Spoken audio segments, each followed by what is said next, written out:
the American Clock and Watch Museum on Wednesday. It's a good way to pass time. Jar. That was terrible. That was pretty good. Thank you. Come on, that was It's still good. a jar, but it's pretty good. Thank you. That was pretty good. Where is this Clock and Watch Museum? Somewhere in Connecticut. I don't know. It's pretty close. Seems like a good time. Actually, I'm interested in that. Really? Watchmaking is such an art. Seriously. It's actually very impressive if you look into it. I bet he's going to learn a lot. Pat, I asked this question very low. Apparently, it's in Bristol. It's in Bristol. Didn't you live there? You didn't know that? Wow. Wasn't really looking. News to me. Pat, are you this bored? Kinda, yeah. Is our show that perfect in your eyes where you can't, like, work on the show instead of going to a clock museum? Come on, he has downtime. Yeah, when I leave work, I'm not working more. Evan, I'm going to need you to take a back seat on this time. one. You have not ever lived in Central Connecticut. It's a beautiful place. But I love you Central got to find Connecticut. some stuff to do. So I commend Pat for trying to find stuff to do. Well, the problem is golf has gotten too expensive. And it's so hot. If you want, well, that too. But if you want to play golf in Connecticut now, you're at least dropping $60, if not more, just to get on the course. It's ridiculous. So if I can go to a museum for free and learn about some watches, why not? It's a great time. Did you learn any fun facts at the zoo? Because when you go to the watch museum, I want you to come back with a fun fact about watches or clock making. Did you learn anything at the zoo yesterday? Because you said you like to read the plaques. Oh, yeah, I did. I read all of them. I've forgotten most of the information already, but it was one of the bears' birthdays. So shout out to that bear. They turned 4. Hey. Shout out to that bear. I can't tell. Was it a black bear, brown bear, or what do we? Polar bear? It was a spectacle bear, or an Andean bear, as they're now called. Wait, What is that? spectacle bear. I need to Google that. Yeah, they're awesome. I can't tell if we should be sad for Pat, happy Oh, it's for Pat. cute. Like, I don't know how we're supposed What to is feel there to about be this. sad about? Your week is literally going to a zoo by yourself and a clock museum by Do yourself. you not sit there and listen to the Hoop Collective by yourself? I do. Well, Okay, I have and issues. is that not I have to, issues. Is that not to learn about what's no. going on in basketball? I'm trying to learn about animals. New beef. Me versus the Hoop Collective. You aware of this? What happened? Oh, gosh. Well, and I've reached out to 2 of the 3 on this, expressing it. So this is not the first time they're going to hear this. Because what do you say if you make the apology loud, whatever? Say it to somebody's face, and then if you want to air it out, whatever. Yeah. Well, did I need Tim McMahon, who I love, saying that he was taking his daughter for college visits and how much better Michigan was than Wisconsin? Did I need that? Well, Yeah. Did I need to we email? all needed that. No. That's your issue? We all needed that. That's one. Yeah. Did I need to email Bontemps? Maize and Blue, making a party. Did I need to email Bontemps 3 times before he responded to the ECHC invite? Just to tell me he's not going and I should have told him earlier? Really? Why don't you take the hint on that one? They want me out from the Hoop Collective? I mean, Wendy. if you're having... Wendy is perfect. Obviously, Wendy is perfect. We love Wendy. If you have to email someone 3 times to get an RSVP, I think you have your answer. Clearly I did. Yeah, you're right about that. Yeah. Evan Cohen wants to know. He wants to know on the record. Yeah. Oh, that's true. I was always taught the no is better than the maybe. The no saves time. The maybe wastes time. And Bontemps was wasting my time with the maybe. But it's tricky though because yeses take longer than nos. What do you mean? Everybody else's yes took 2 seconds. Really? There was nobody that delayed a yes. Really? Swear to you. It's a good party. It is a good party. I mean, in business, I'd rather have if I've got a quick answer, I don't necessarily know I feel good about the answer. I'd be so bad at sales. Yeah. I'd be so bad at it. I'm never going to chase you down for an answer. I'd be like, all right, we're good here. On to the next. So they say, no, You're like, never oh, well. getting a dishwasher. It's as simple as that. If I had to email you 3 times, I'm like, forget it. I mean, Forget it. you're never going to get a dishwasher. I'm saving right now. Anyway, go ahead, Pat. I'm not buying coffee out as much because we're trying to save for a dishwasher. Budgeting. 1 minute, by the way. I don't think the official Uno account knows how to play Uno. When you guys end an Uno game, can you end on a wild card or an action card, like a pickup 2, pickup 4? I just started Skip. learning how to play from my kids taught me. So Yeah. I So don't remember. if that's the last card that I got and I'm dropping it, then I'm out. Yeah. No. See, you can't. Okay. It has to be a number. Okay. But apparently, according to the official Uno account, it's just willy-nilly out here. It's the Wild West. We can just end on whatever card we want. I don't know what game Uno's been 30 seconds and what game Uno's been playing, but they're playing their own game completely wrong. Figure it out, Uno. The Uno rules are weird, man. Everybody's got their own set of Uno rules. Like you can pile on, draw 2s, draw 4s. And it's just like, well, draw 4. No, the next person draws 8. And I'm like, Yeah, I see don't that? know if that's how it's supposed to go. The official Uno account, 10 seconds, says no to that as well.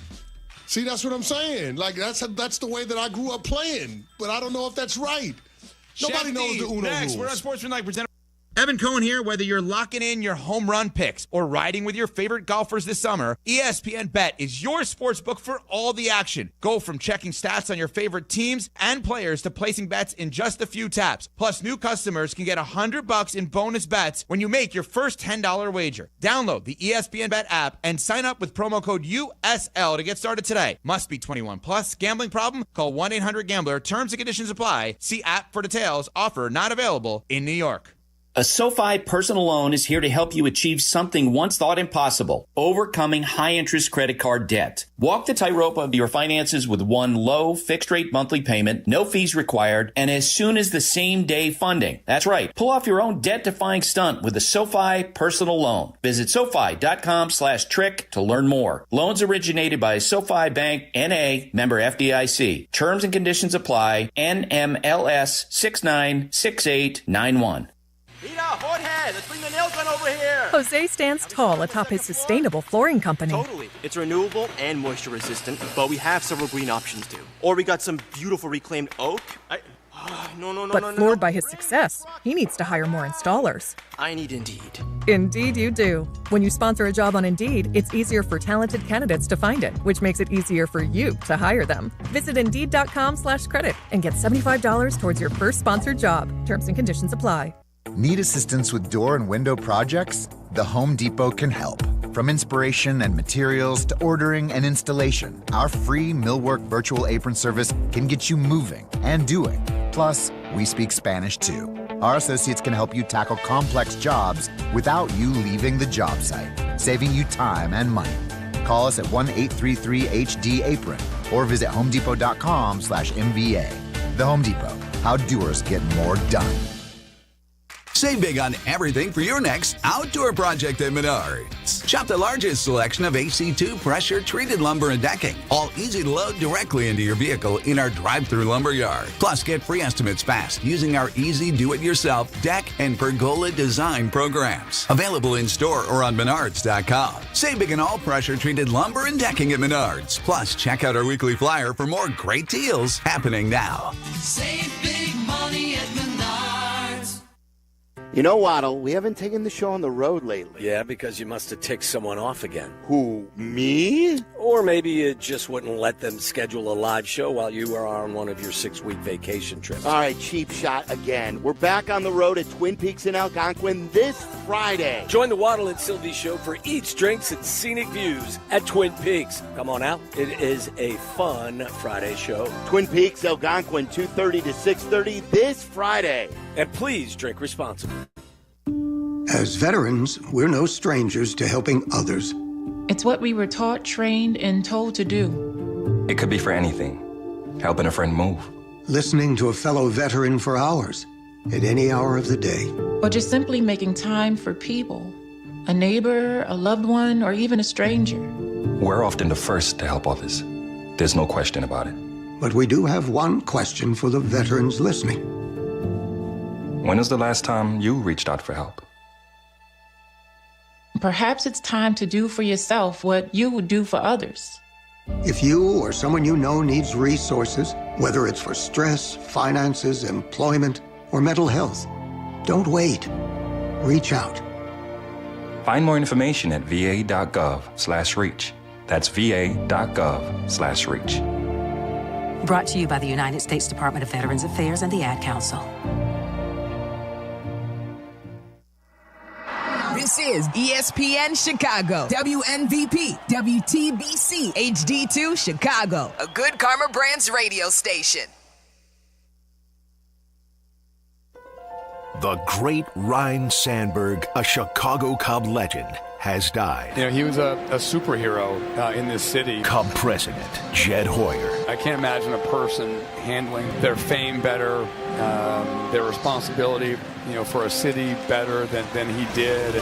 Cub outfielder Bobby Denier. He was so consistent. That was, for me, that was his real trademark, was just ungodly consistent. He was the greatest at so many facets of the game.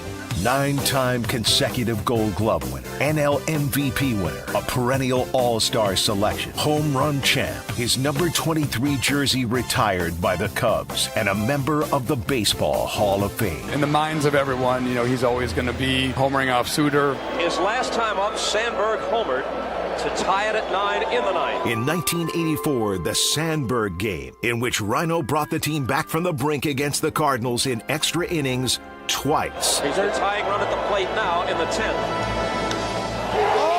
Deep left center. Look out. Do you believe it? It's gone. The Sandberg game made him a baseball legend. Can't remember the last time I saw a better one. Ryne Sandberg, a Cub fan favorite, a Major League Baseball legend, was 65 years old. Rest in peace, Ryne. Good morning and welcome into the Cap and J Hood Morning Show here on ESPN 1000 and streaming on the ESPN Chicago app, live from Hallis Hall in Lake Forest with the Hall of Famer David Kaplan, Jonathan Hood with you. We're on YouTube, youtube.com. Make sure you like, share, and subscribe all day for YouTube as well as on Twitch, twitch.tv/ESPN 1000 Chicago. And Cap, the iconic Ryne Sandberg passes away at the age of 65 as we were watching the Cubs-Brewers game. That announcement came across during the broadcast, and we lost an icon yesterday. We did. He was such a wonderful person, and to grow up a Cub fan and watching him play at such an elite level, and then to get to know him and consider him a friend, and to watch him do broadcasting and be around with his awesome wife Margaret and their kids, and he was just that guy in every facet. They always say don't meet your heroes because you're going to be disappointed, and I remember the first time I met him, I'm like, well, that's like the nicest dude of all time. Yeah. And then in 2016 the Cubs are on this magical run. It ends up they win the World Series, but prior to them winning it, we hired him at Comcast Sportsnet to be our other analyst. It was me, Todd Hollinsworth, and Ryne. And so we're at Wrigley. We're in Cleveland. We're doing these games. And Game 6, Cubs are down 3-2. We go back to Cleveland. And Ryne does the pregame with us. Ryne does the postgame with us. And I showed you the picture. It's time-stamped. I was taking pictures with my kids that were there. And it's 12:24 in the morning on Tuesday after the game, it's Tuesday night going into Wednesday. And we just have won. And now it's 3-3, and Game 7 is going to be later that night. And I said, all right, Ryne, I'll see you tomorrow, brother. Looking forward to this. He said, hey, let's just be clear. We're winning the World Series tomorrow. And I said, I hope you're right. He goes, no. We are winning the World Series tomorrow. I will be here for the pregame. I'm not doing the postgame. What do you mean? If we win it, you have to be here. You're Ryne. He said, I'm going to be in there celebrating with all the other players. We've waited too long. It's been 108 years. So tomorrow, you've got me for the pregame. You won't have me for the postgame. And Cubs won, and there was no Ryne on the postgame. Yeah. Saw him later. It was unbelievable. He was that guy. It's another iconic number 23 because Michael Jordan is the ultimate number 23. Varman Ventura for the White Sox, Devin Hester for the Bears. I mean, 23 means a lot to the city. But I want to make sure it's clear this morning, Cap, that Ryne Sandberg exceeded being a Chicago Cubs player. I know Cub fans are sad, but you know who's also sad? White Sox fans are sad because he's not just a Hall of Fame player, but whether you're a Cub fan or you're a Sox fan, you respected Ryne Sandberg. He wasn't this guy that was in your face. He wasn't this guy that was demonstrative and, showing himself up or showing up the ball club. Ryne Sandberg had the respect of everyone. We always talk about how the Chicago Bears galvanizes the city, right, where Cub fans and Sox fans agree. I really believe, and I can speak as a White Sox fan, that I respected Ryne Sandberg. Yeah, I'm a Sox fan through and through. I'm a Southsider through and through. But there's nothing like coming home from St. Albee School and be able to get home to say, every day is a doubleheader in Chicago. because I get day baseball when I get home, 2:45, 3 o'clock, to be able to watch the Cubs and Ryne Sandberg, and I get my White Sox at night. Think about that as a kid. Every day is a doubleheader. But the beginning of that doubleheader is watching an icon and watching him grow like Ryne Sandberg. So the idea that, well, the Cubs lost someone, no, Chicago is losing an icon in Ryne Sandberg. Yeah, it's just so sad. 65 is so young, and it's hard to believe. We had heard in recent weeks he was not doing well. And then when I saw John Lester and Kerry Wood come in to throw out first pitches and be at Wrigley and be on the broadcast, and they're both wearing Sandberg jerseys, I said to my wife, that's not a good sign. Yeah. It is not. And then we started to hear, yeah, he's really struggling. And he's not suffering anymore. But to think that at 65 you're supposed to be able to enjoy your golden years and that he's gone, it broken the hearts of a lot of people, not only the ones that were privileged to get to know him, but just Cubs fans in general. Like, oh, my God, one of my heroes is gone. Yeah. And it's sad. It's a sad morning, man. But for me, it's more than a Cubs loss. I mean, it's a Chicago sports loss. No question. But because, look at this. We're talking about a player that played with grace, gracefully, the hard hitting, the stolen bases, the great defense. He was all of those things, but did it in a way that was classy, right? He was like Peyton, where I heard them both use the same line. Well, how come you don't spike the ball, Walter? Rhino, why don't you flip the bat? He said, because act like you've been there before. Yeah. And that says a lot about who Ryne Sandberg is. Also, for a certain generation, and if you're a baby boomer or a Gen Xer, you know where I'm going with this. I think the reason why this resonates not just in our city but across the country, driving up to Lake Forest, I heard a lot of the testimony and a lot of stories about Ryne Sandberg on various channels. And Cap, WGN radio and TV meant a lot to a lot of people. I want you to think about how you are coming home, no matter where you are in the country, and you could turn on that superstation WGN, right, television. Yep. And so everyone, not just Chicago, everyone can grow up with watching Ryne Sandberg. It's kind of a different deal now in 2025 because everything's homogenized. All these different channels, and you got to try to figure out where's the Cubs today, where's the Yankees today, where's the Mets today. It was on one channel. So you could actually be in Atlanta or Seattle or Phoenix or New York, but you could watch Ryne Sandberg and the development of Ryne Sandberg every day if you wanted to on one channel. Yeah, we've got the package now for Major League Baseball, but think about how primitive television was, where it's like you could grow up watching the Mets or the Braves or the Cubs on their superstations every day, and so you didn't miss it. There's people around the country that are sad today because they grew up watching GN or listening to WGN radio and checking out Ryne Sandberg and watching his development and the Cubs run to the playoffs in '84. Great point. That you could literally be in Seattle, come home from school and go, I can catch the last couple innings of this ball game. Yeah. And that's what made Harry Carey so iconic. That's what made Rhino so iconic. Ernie Banks. And, you got Billy Williams, who's an older gentleman now. You got Fergie, who's an older gentleman. And you better treasure the moments that you have if you get to meet them and interact, because tomorrow's promised to no one, man. And I remember doing an interview with Rhino last August. Mm-hmm. We sat down, Gordon Whitmire and I interviewed him. He had just been declared cancer-free last August, not even 12 months ago. And he was so excited. I got a great bill of health. Margaret and I are going to do this. I'm so excited to watch my grandkids. And then in December to get the gut punch news that it not only is it back, but it's spread to other organs. You're like, oh, God. Yeah. And then I saw him at spring training, and he, looks okay. Mm-hmm. And here we are in July, and he's gone. It's a horrific disease, and just our prayers to the family, man. Brutal. No, the cancer sucks, and we all know it, and it's affected all of us. I'd like for you to kind of delve into some stories about Ryne Sandberg, because maybe it's just me, but in the newspapers I grew up reading, because you and I grew up very similarly, the paper hits the porch and you turn it over because you want to see what's happened in the sports pages, right? Yep. Even though the old man would say, read the front of the paper, find out what's going on. You might be on the train, and you might have to have a conversation about what's going on in politics or U.S. news. Why would I want to know that? I just want to know who's in the bullpen for the Sox last night. Right. Why would I care about that?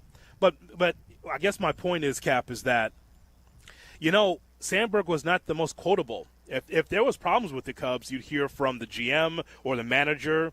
Maybe Larry Bow had some things to say, someone else, but not necessarily Sandberg with the big quotes that would make big headlines. Correct. So what was Ryne like to be around? Because you read it like I read those same quotes, but was he different? Yeah, he was just a good dude. Now, to his teammates, they'll tell you, I remember Bobby Dernier telling us, he was like the biggest practical joker in the clubhouse.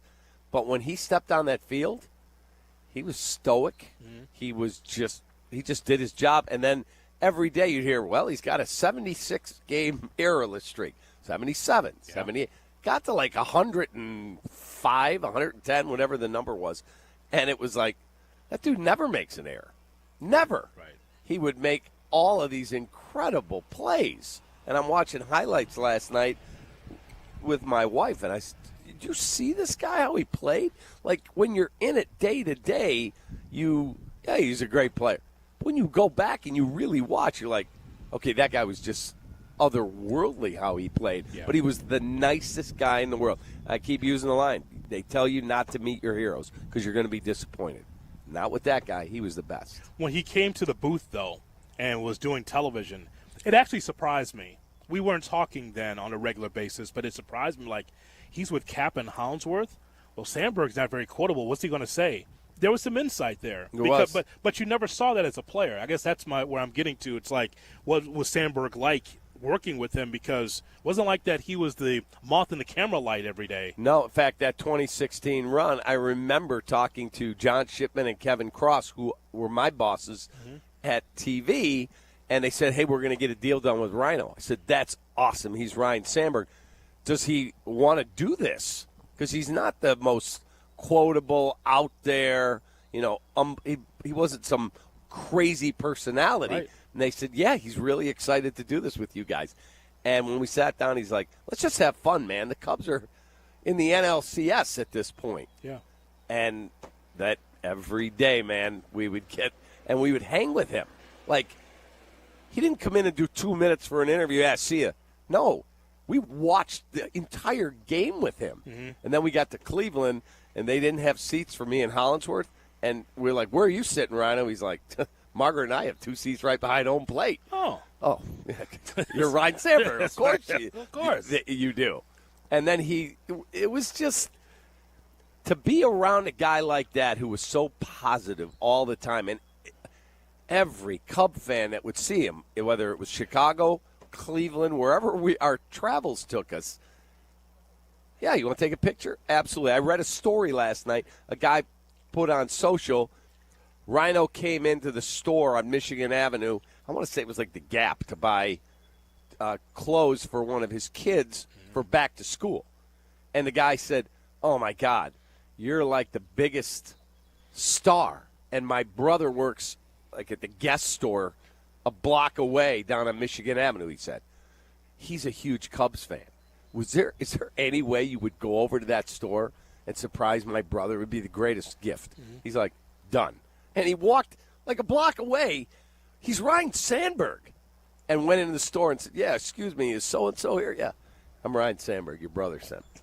Like, guys don't do that. No. You're not getting superstars to do that. And that's who that guy was. Yeah, for our younger listeners and viewers, it wasn't like Sandberg had these screeching headlines. Sandberg, says Cubs have to turn things around or wants a new manager or wants to be traded. Never. Sandberg never had those quotes. He was never that guy. Nope. And so he was dependable as his number 2 slot in the lineup every day and as dependable over at second base as anyone that we've ever seen at a high level. He was that guy. He is an icon. And he's going to be sorely missed in Chicago, Ryne Sandberg. We'll talk about the origin story of Ryne Sandberg. How did he get to Chicago? We'll talk about that. And, Shane, let's open the phone lines here, 312-332-ESPN, 332-3776. As Cap and I talk about the late Ryne Sandberg, if you have stories about Ryne, whether it's games or actually meeting Ryne Sandberg, this is the time to join us right here as we broadcast live from Hallis Hall in Lake Forest. Cap and J. Hood, weekday mornings, 7 to 10. Cap and J. Hood, ESPN Chicago. The ESPN Chicago Vegas Vacation. Come with us and meet the full ESPN Chicago team to Las Vegas for a packed football weekend. True Fan Travel and ESPN Chicago have teamed up for this once-in-a-lifetime trip. Round-trip airfare, a 3-night stay at Mandalay Bay, entry to special ESPN Chicago live broadcasts, an all-inclusive tailgate, and tickets to the Bears-Raiders game. Go to TrueFanTravel.com. Limited travel packages remain, so log on now. TrueFanTravel.com for the ESPN Chicago Vegas Vacation, September 26th through 29th. The ESPN Chicago Vegas Vacation. Hey, when was the last time you hopped out of bed without that knee or back yelling at you? Or walked downstairs without groaning step by step? I know exactly what that's like. I've felt those aches and pains as well. It's easy to think, hey, I'll tough it out. Maybe it'll fade. But nothing changes. Hey, it's your friend Tom Waddle here, and I want you to do what I'd tell any teammate to do. Call Dr. Caravelli and the team at QC Kinetics. Their regenerative treatments help your body restore and repair damaged joint tissue. No scalpels, no pills, no long recovery, just real lasting relief. Bring your x-rays and MRIs for a free, no-pressure consultation. They'll tell you honestly if you're a good fit. They even have Saturday appointments as well. Worst case, you learn something new. Best case, you get your life back without groaning every step. Call QC Kinetics right now at 312-809-5955. That's 312-809-5955. 312-809-5955. The Taste of Elmwood Park returns. It's August 7th to the 10th. Mayor Skip Saviano, what's your favorite part? Where do I start? The live music, family fun, and sampling from over 20 of Elmwood Park's best restaurants. I love it all. How about you, Carm? Gotta be the meatball eating contest. Always a crowd favorite. And I'm excited to be the honorary MC once again this year. Join us at the Taste of Elmwood Park happening August 7th to the 10th. Grab your family and friends for a weekend of amazing food, live entertainment, and a true Taste of Elmwood Park. Hey Chicago, your local IKEA stores know that summer is short, so make the most of it. Visit your local IKEA Schaumburg or IKEA Bolingbrook stores between now and August 8th for your chance to win a fully catered suite night for your family and friends at an upcoming White Sox game. Just scan the QR code in the store. And Friday, August 8th, it's IKEA's annual summer barbecue from 4 to 7 p.m. Enjoy a delicious buffet of American backyard favorites with some Swedish flair. So stop by your local IKEA today to enter to win, and then join the barbecue fun on August 8th. Life isn't always a highlight reel. If an accident has you sidelined, Postman Law is ready to fight for you. Over $3 billion recovered for their clients, delivering speed, ease, and results. Call 844-POSTMAN now. Postman delivers. Let them deliver for you. Nature is calling. No, not that way. Fishing, hunting, hiking, nature. Chauncey's Great Outdoors, Saturday mornings from 6 to 7 and available on demand on the ESPN Chicago app. Dive into the Marvel Universe on the official Marvel Podcast. We're going behind the scenes with the creators behind Marvel Comics, the stars of the MCU, and Marvel Studios' Kevin Feige. But if you want the real answer, if we're trying to get real on this podcast, celebrate the legacy of your favorite Marvel adventures and characters. The official Marvel Podcast. I think this show's going to be a real treat. New episodes every Wednesday wherever you listen to podcasts. Life insurance. Why are you putting it off? Can't afford it? Too much hassle? Think you don't need it? There's lots of excuses for putting off life insurance. But if you weren't there, who would pay the mortgage and other bills? With Ethos, you could be covered in 10 minutes and boom, family protected. Ethos, fast and easy online term life insurance. Up to $2 million in coverage with no medical exam. Some policies as low as $1 a day. Answer a few health questions and get your free quote at ethos.com/play. That's ethos.com/play. On the road or off-road, Chevy Silverado is built for tough performance in any conditions. It's a real workhorse in the trenches. Check out the full line of Silverados at ChevyDriveChicago.com. Chevy Silverado, official truck partner of the Chicago Bears. Cap and J Hood. Live from training camp on ESPN Chicago. I don't have the words to describe Cub fans.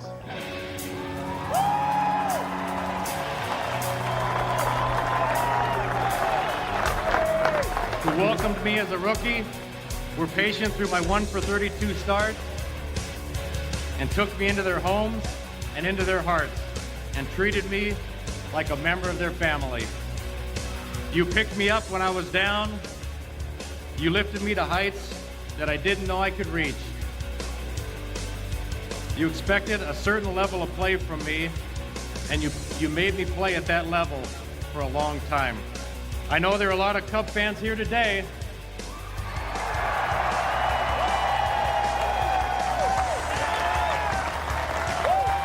And by the way, for what it's worth, Ron Santo just gained one more vote from the Veterans Committee. A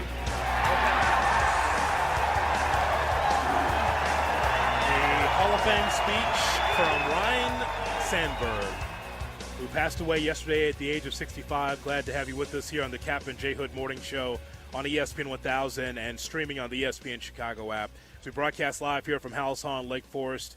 Yeah, the iconic speech from Ryne Sandberg. And just remember, Cap, you know, growing up on the South Side, being a Sox fan, I could tell you that many Sox fans admire who Ryne Sandberg was. You know, I know it's a loss for Cub fans, but it's a loss for White Sox fans as well. Listen, you had to respect Ryne Sandberg. Look, I'm growing up watching Juice Cruz and Fred Manrique. Yeah. And I'm watching Donnie Hill and Scotty Fletcher. Nothing against those guys. Tony Bernazard, like, it's fine. But that guy there, it was an all-time great. He's a Hall of Famer, Ryne Sandberg. And every day we talk about must-watches in sports, right? Here's Ryne Sandberg where it's like, hold on, Rhino's up. See, already Bob De Niro's already on. Let's see what Rhino's going to do. He's the gonna Daily hit one. Double. Let's find out what happens here. It's one of those things that you look at Ryne Sandberg and say, okay, let's see what he's going to do.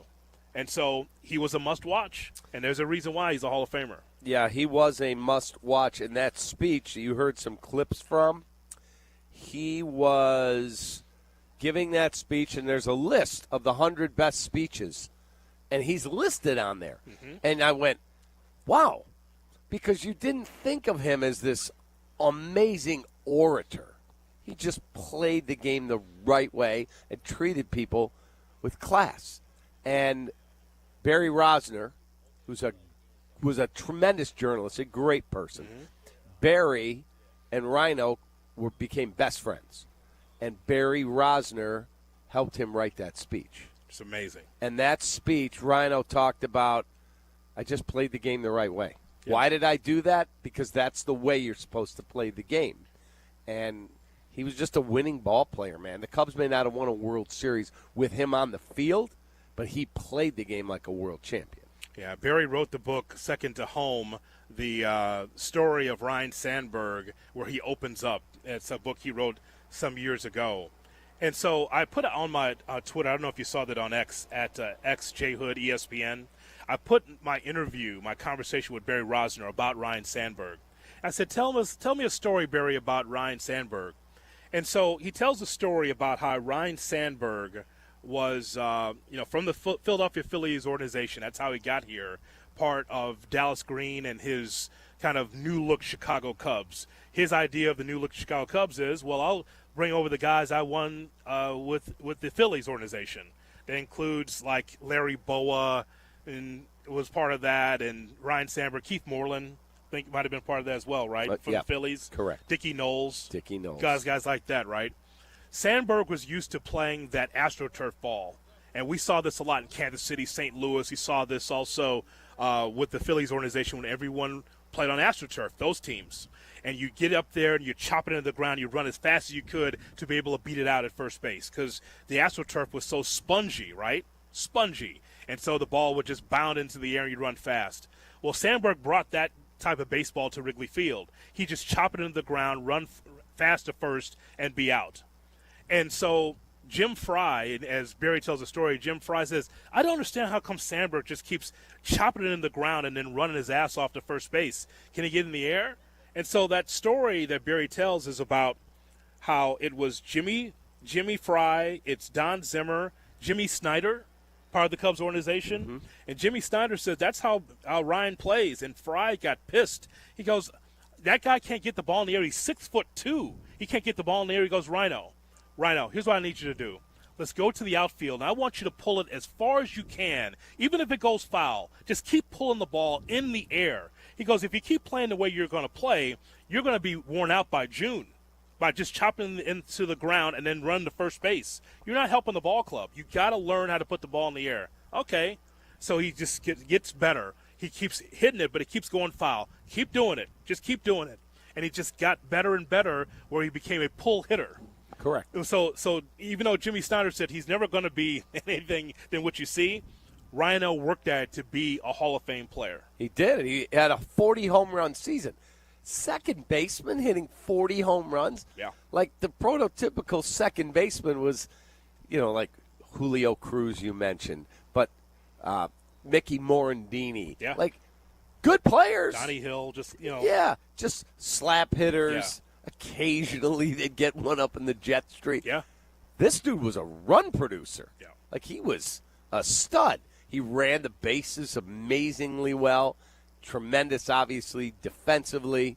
And, haven't got a great second baseman, man. That guy was a Hall of Famer on the field and 10,000 times that as a person, a human. We should tell that story about Sandberg when he first got here. I'm not sure how you were as a fan, but I know you're looking at, all right, Dallas Green's got all these Phillies in here, and we got this third baseman, Ryne Sandberg. That guy's terrible. He was one. I said 1 for 23. Actually, he said it in what you just played, Jay Moore. 1 for 32. Oh, in God. Today's times, First Take would have, is Cubs trade a failure? Yeah. Is Sandberg a bust? No, actually, he became a Hall of Famer. Sandberg was so bad. Because what we talked about, he just chopped it into the ground all the time. Right. He didn't know. He couldn't get the ball elevated at all. And then you're right. Jim Fry, Rhino told us, Jim Fry came to me and goes, you got power. You're going to start hitting the ball on a line, and you're going to start getting – there was launch angle before there was launch angle. Here's the difference in baseball then and baseball now. Jim Fry took it upon himself as the manager to throw batting practice to Sandberg. He goes, you're going to get that ball in the air. Oh, it will flow. You're going to throw it in. We're going to get that ball up. And he was out there with the hat off, Cap. Remember, Fry didn't have much hair. He's out there, and he's throwing batting practice to Sandberg. Get it up. Like you think that'd be Billy Connors. But he's like, no, I got it. I'll throw him batting practice. It was the manager was the guy who said, that's my project. I'll handle this. Pretty good. And he became a superstar. Yeah. Hard to believe, man, that like you just assume we got many more years with that guy. Mm-hmm. And gone at 65. Yeah. You better appreciate every day. Take it from someone who had a health battle. You better appreciate every day, and if you let the small things bother you, shame on you, because they don't matter. If you don't have your health, you got nothing. And until you're in that, Rhino he just loved life. Being with Margaret. I did a trip with them. It might have been 2016, 16 or 17, and somebody posted the picture on social. I'm like, oh, God, I remember that. Yeah. We took a trip through NBC Sports Chicago, Comcast Sportsnet, and Rhino and Margaret, I went, and we flew a bunch of winners to Busch Stadium, and we were there for the Cubs and the Cardinals, and I spent 9 innings just hanging out with the dude. We traveled. He was that guy. Even Cardinal fans. I'll never forget there were a group of Cardinal fans knock on the skybox door we were sitting in. Yeah, come on in. There's 4 or 5 in St. Louis Cardinal gear. Yeah. We didn't really like you when you were a player, but can we take a picture with you? And it was Ryne Sandberg and a bunch of Cardinal fans. And I'm like, you've got to be kidding me. It's respect. Respect. Absolutely respect. That's it. James is in New Lenox and with us here on Cap and J Hood as we remember the life and times of Ryne Sandberg. James, good morning. Hey guys, good morning. What's up, brother? I might have to pay a fine this morning, Hoodie. I don't know if I'm be able to get through everything, but I was breaking up a little bit when I was saying what I was going to say when I got on. I held it together pretty good last night and this morning. I'm in the car now. I just went to get a coffee, and on your guys' comeback, you played that part of his speech. And if anyone needed to know what kind of guy Ryne Sandberg was, him saying Ron Santo just got one more vote from the Veterans Committee. Yeah, that tells you everything right there. And what Santo was probably to those 80s Cubs teams, Sandberg was to the teams after he left. Like, he really truly was the Cubs ambassador. And I've mentioned this on air before, but there's a movie called Boys of Zimmer from the 89 Cubs. Yeah, I remember it. There's they have this little cut on Dawson, Jerome Walton. They have a little section that's like just Rhino. If you haven't watched the whole thing, watch the whole thing. But if you want to see a nice little clip of highlights to like beautiful music and like just unbelievable narration, check it out. I'm sure you could just find the Sandberg clip of it on YouTube, but the whole thing's on YouTube. It's great. But I'm 45. Like, Sandberg was my dude growing up. Mm-hmm. Like him and Maddox, like player, pitcher. It's definitely a sad day, but he's one of the rarities where, like most people are saying, he was just as good of a person, it sounds like. Like, you haven't heard anyone say anything bad about him. And the only thing I could take out of it, especially I probably wouldn't have this attitude if I was younger, but he must have just served his purpose and he was ready to go. It's his time. He's not hurting anymore. And we were just lucky to be able to see him play. So I'll hang up and listen, guys. Have a good one. Appreciate you, man. Have a great day. No question about that. We go to Ryne, who's on the road and with us here on Cap and J Hood. Ryne, good morning. Hey, good morning, guys. What's up, buddy? So, 40 years ago, I was named after Ryne Sandberg. My mom went into labor, and the Cubs game was on in the room, and they're watching the game, and Sandberg hit 2 home runs, I think in the first inning and fourth, and then I was delivered shortly after, and my parents named me after Sandberg. So he's always been a big idol of mine, and a great connection between my parents and me, and always enjoyed watching him play. And I remember when he first announced his retirement, we immediately got tickets and came to watch him. And so a lot of my stuff is you've always used 23. I play a lot of golf, and I have golf balls that are 23 and say Rhino on them. Mm-hmm. So I'm gonna miss him, but that's kind of a cool story. Ryne, we appreciate the telephone call. It's the first Ryne that I ever heard of. Ryne Sandberg. Right. Never heard of it spelled that way. I remember my dad saying there was Ryan Dern, remember? Mm-hmm. He was way before our time. Yeah. And he was a pitcher.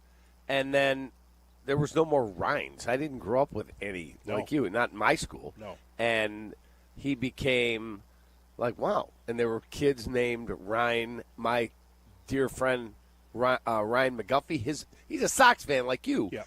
His mom, to this day, even though he's a Sox guy, calls him Rhino because of Ryne Sandberg. Yeah. She loved watching Ryne Sandberg play, so she called him Rhino. There's so many stories like that of kids with that name, like the one that just called in, because of that guy. 312-332-ESPN, 332-3776 is our telephone number. We'll keep the lines open, Shay, for anyone that has a memory or story about Ryne Sandberg. We've got a lot to get to today, including the extension for Jed Hoyer for the Chicago Cubs and the Cubs matchup against the Brewers in Game 1 at AmFam Field. So we'll talk about all of it as we move forward here live from Lake Forest at Hal's Hall. Cap and J Hood on Chicago's Home for Sports. You're listening to Cap and J Hood on ESPN Chicago. Win a suite for a Sox game. IKEA is giving you the chance to win a fully catered suite night for an upcoming White Sox game. Visit IKEA Schaumburg or IKEA Bolingbrook and scan the QR code in store to register. And on August 8th, the final day of the contest, you can register and enjoy IKEA's annual summer barbecue. Enjoy American backyard favorites and some Swedish flair. Win a Southside Suite Night. Get full details at ESPNChicagoContest.com. Hey teachers, congratulations on another year of being awesome to the students you lead. We salute you. Now it's time to relax and take care of the things you've neglected this school year. When planning for this time, don't forget about your family. And if your family is complete, summer is a great time to take the next step, a vasectomy. Take that step with Vasectomy Clinics of Chicago, because experience really does matter. Especially with this procedure. They make it so easy with their 30-minute, no-needle, no-scalpel, in-office vasectomy. Log on to vasectomychicago.com, read the testimonials, and learn more about their procedure at Vasectomy Clinics of Chicago. With 4 convenient locations in Naperville, Tinley Park, Arlington Heights, and downtown Chicago at Lake Point Tower, now with free valet parking. Their procedure is covered by most insurance, so everything is lined up to make your decision an easy one with Vasectomy Clinics of Chicago. Visit vasectomychicago.com today or call toll-free 877-877-4VAS. That's 877-877-4827. At Uline, they know firsthand the road to success is an uphill climb. Uline started in the family basement, and through hard work is now North America's most trusted shipping and industrial supplier. They get what it means to have the support of reliable, hard-working partners. So they keep 41,000 items ready to ship. Whether your company is still in a basement office or expanding cross-country, Uline will be there on your road to success. Visit uline.com. Bulls and Sox fans, don't miss Bulls Night at Rate Field on August 8th. See Benny the Bull and Southpaw as the White Sox take on the Guardians at 6:40 p.m. With a specially priced ticket, receive a limited edition Derrick Rose bobblehead while supplies last. Spend $125 or more at the team store and get a free Southpaw City Connect bobblehead. And be sure to stick around for a post-game fireworks show presented by Fanatics. One city, 2 teams, see black and red. To purchase tickets, visit whitesox.com/promos. Captain Jay Hood here with Howard Enkin. Ah, sounds of summer. An accident about to happen. Coming through! Whoa! Come on, it's a freaking slip and slide. You mean slip and fall? Water may sound seemingly harmless to you guys, but anyone who's experienced a slip and fall injury at work, in a store, or at their apartment building knows just how serious they can be. If you've been injured, call 312-6-million. Howard is our attorney on the Captain Jay Hood Show. Weekday morning, 7 to 10 on ESPN 1000.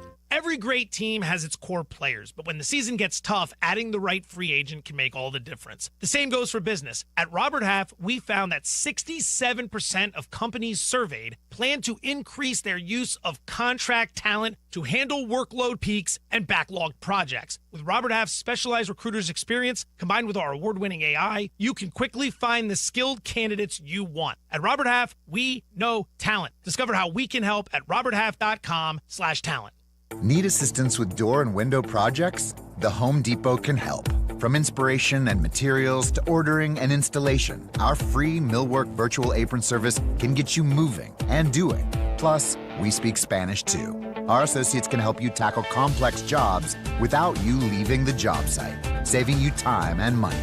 Call us at 1-833-HD-APRON or visit homedepot.com/MVA. The Home Depot, how doers get more done. Want to buy a vehicle in 60 minutes or less? Purchase your next vehicle in 60 minutes or less at Advantage Chevrolet Bridgeview, or your first car payment is on them. And every new Chevy comes with the Advantage Plus program. Together, let's drive. Restrictions apply. See dealer for details.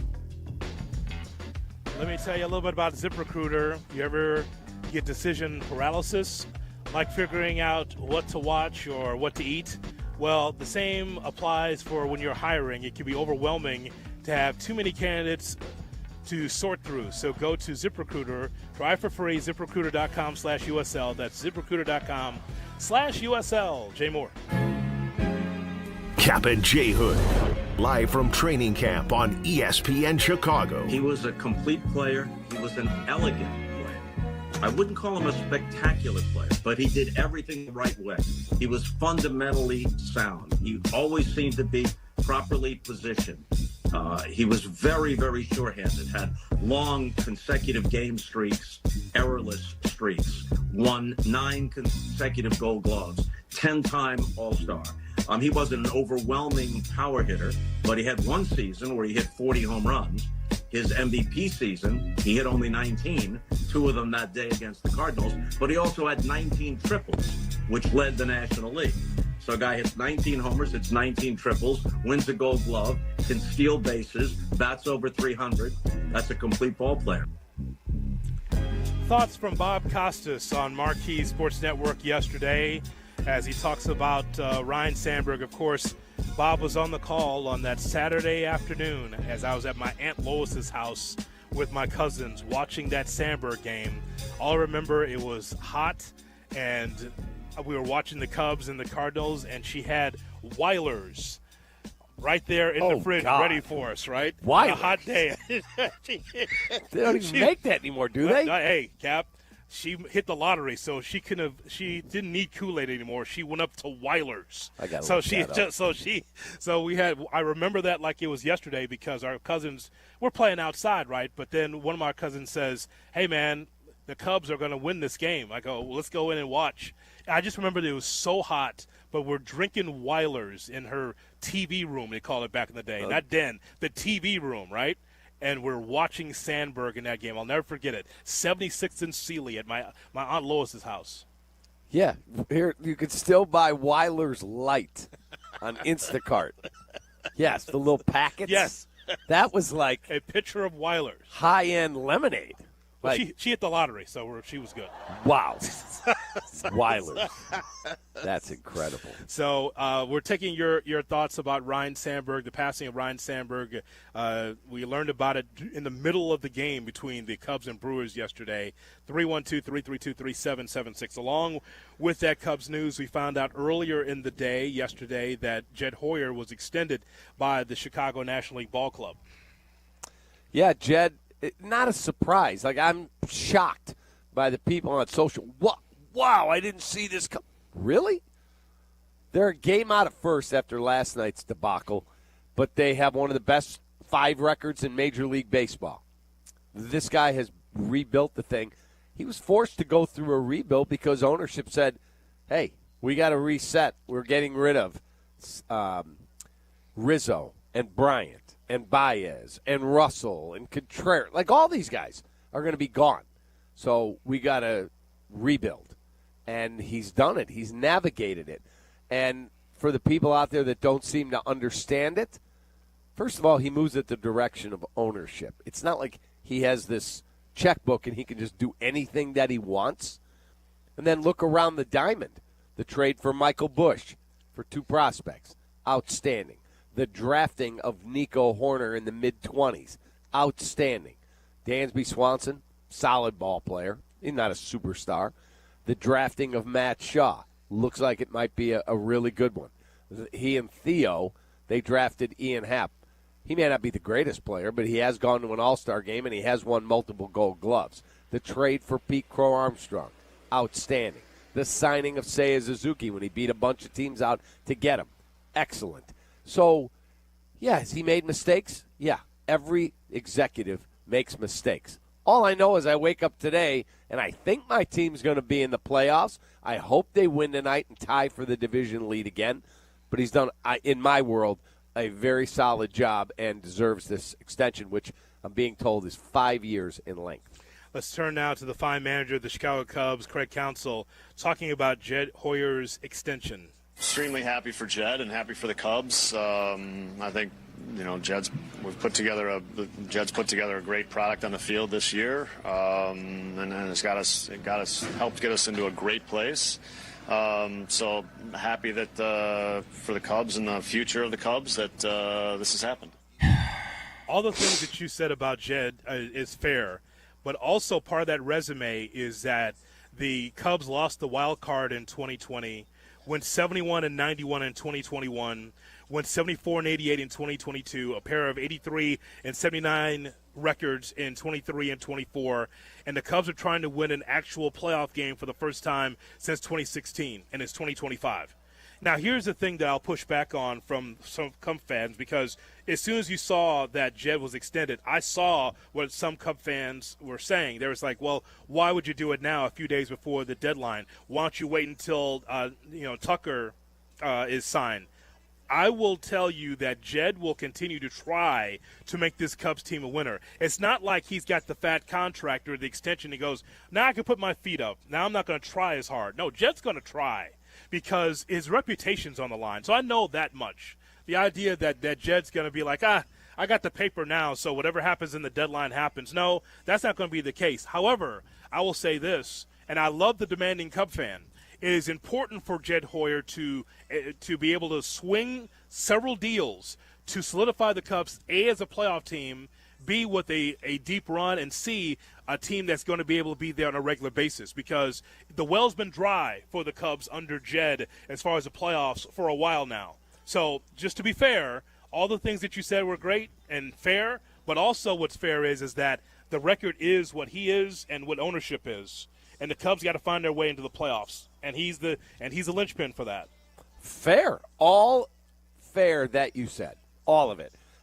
They haven't won a playoff game since 2017. They went to the NLCS and lost to the Dodgers 4-1. They won the one game, yeah. That's right. They won the division series. Yep. They beat Scherzer in Game 5. Yep. Dusty was the manager. Yep. They won one game then in the NLCS, and then the Dodgers blew them out. Ball game over. See you later. But Jed took over after the COVID season when the Cubs won the division. He immediately was forced to, all right, we're getting rid of Chris Bryant and all these different guys. And those are crapshoot trades when you try. You move guys at the deadline, you take flyers and hope some work out. The Chris Bryant trade, those two guys are gone, Caleb Killian and Alexander Canario. The trade of Anthony Rizzo, we'll find out. They got Kevin Alcantara. He's a top 100 prospect. Is he a star? I don't know that. We'll find out. He's in the minor leagues. He may never make it. The trade for PCA absolutely is a home run. The trade for Michael Busch looks to be a home run. So they've made some very smart acquisitions. The signing of Matthew Boyd, I know he didn't have a great game last night. He's an all-star this year. That looks to be a really intelligent signing. That's fine. Now, what he does at this deadline will go a long way to determining the letter grade he's going to get. He has to deliver. It's Tuesday. He's got a little over 48 hours to deliver. And one of the guys he wants is Eugenio Suarez, my guy. Well, he got hit on the hand last night, had to leave the game. His x-rays were negative, thank goodness. He's going to have more testing today. My question is that testing because they fear something, or more likely, hey, man, we got like 5 teams stacked up like planes at O'Hare. They all have packages they want to offer us for him, but they want to make sure they don't find out in 2 weeks, oh, there's a hairline break there, he's out. So that's what I think it is. We'll find out later today. All I'm telling you is that for the average Cub fan, they want to know whether or not their team is going to be in the playoffs or not. And are you getting to the World Series or not? That's what it comes down to. Agreed. All those pieces are great, but the feeling of the Cubs having Jed because he's part of the furniture, that can't be. You just can't have him around because you're familiar with him, like Billy Donovan with the Bulls. You know, the idea that, hey, Billy's part of this Bulls organization. We didn't get to that yesterday because we were full. But Billy got extended too, not quietly, because Shams Charania, he's the one who put that out there. This is the same Billy Donovan with 39 and 43 records, 40 and 42, 46 and 36, and 31 and 41. Hey, Billy doesn't have a lot to work with, but he's also part of that structure. And so when it comes to Arturas Karnisovas and Mark Eversley and also Reinsdorf and for Billy Donovan, they got to find a way out of this thing. So you can have these guys around because you're familiar, but you don't retain or extend for familiarity. You do it because you feel like you're going to be on the precipice of winning at some point with that guy in the chair. That's Billy or for Jed. Yeah, completely agree. And I do think Jed has built a pretty solid, sustainable model. Now, again, he's got 48 hours. We've seen a couple trades. We have not seen the logjam break. I would imagine we'll see more today. Certainly tomorrow, because 5 o'clock on Thursday, Chicago time, that's it. There is no August waiver deadline. That's all gone now. Yeah. The only way to add to your team after 5 o'clock Friday or Thursday is if they're in your system or they're released by another team. That's it. Shot or no shots at 8 o'clock. Cap and J. Hood live from Lake Forest here at Hallis Hall as people start to walk in and get ready for practice right here on Chicago's Home for Sports. Cap and J. Hood, ESPN Chicago. He is the best American-born hockey player of all time. A 3-time Stanley Cup champion with the Chicago Blackhawks. ESPN Chicago is proud to announce the return of Patrick Kane for a truly special day. Friday, August 8th. A day that matches his coveted number 88. Let's hear from number 88. Kaner will be everywhere, just as he was on the ice, including a youth hockey clinic at Johnny's Ice House West at 9 a.m. And you can purchase tickets for an exclusive autograph signing at the Chicago Sports Museum at 11:30. Or a very special Q&A event at Morgan MFG at 6:30. All tickets for events can be purchased at Eventbrite. Just search Patrick Kane. What's up, Chicago? Friday, 8/8. Celebrate the legend number 88, Patrick Kane. Hard work beats talent when talent doesn't work hard. That's why when it comes to hard work, nothing works harder than a Chevy Silverado. It's built to handle the big jobs day in and day out. Chevy has a Silverado pickup that's just right for you. 1/2 ton, 3/4 ton, and 1 ton. Call it the Goldilocks effect.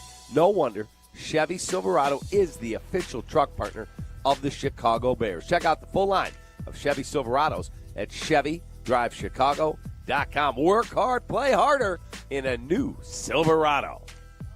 Are you confident your retirement game plan is as strong as steel? Hey, it's Jurko from Mitch Lyons Wealth. MitchLyonsWealth.com is full of tools for you to access at no cost to make sure you're positioned to win retirement. Go to MitchLyonsWealth.com today and get a free copy of Mitch's book or his retirement documentary. You can set a no-obligation 10-minute call with Mitch and his team to see if strategies they are utilizing might improve your retirement. That's MitchLyonsWealth.com, your best game plan to protect, grow, and win retirement.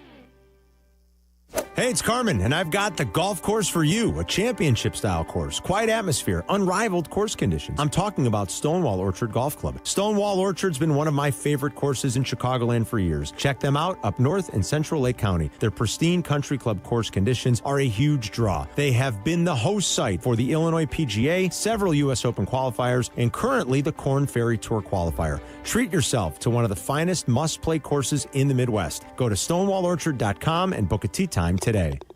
Do you ever scream at your screen when your 5G internet freezes? It's the worst. So why not switch to Astound? Wi-Fi that just works.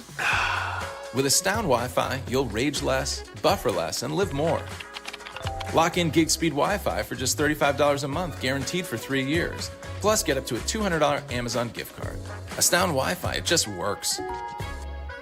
Visit astound.com today.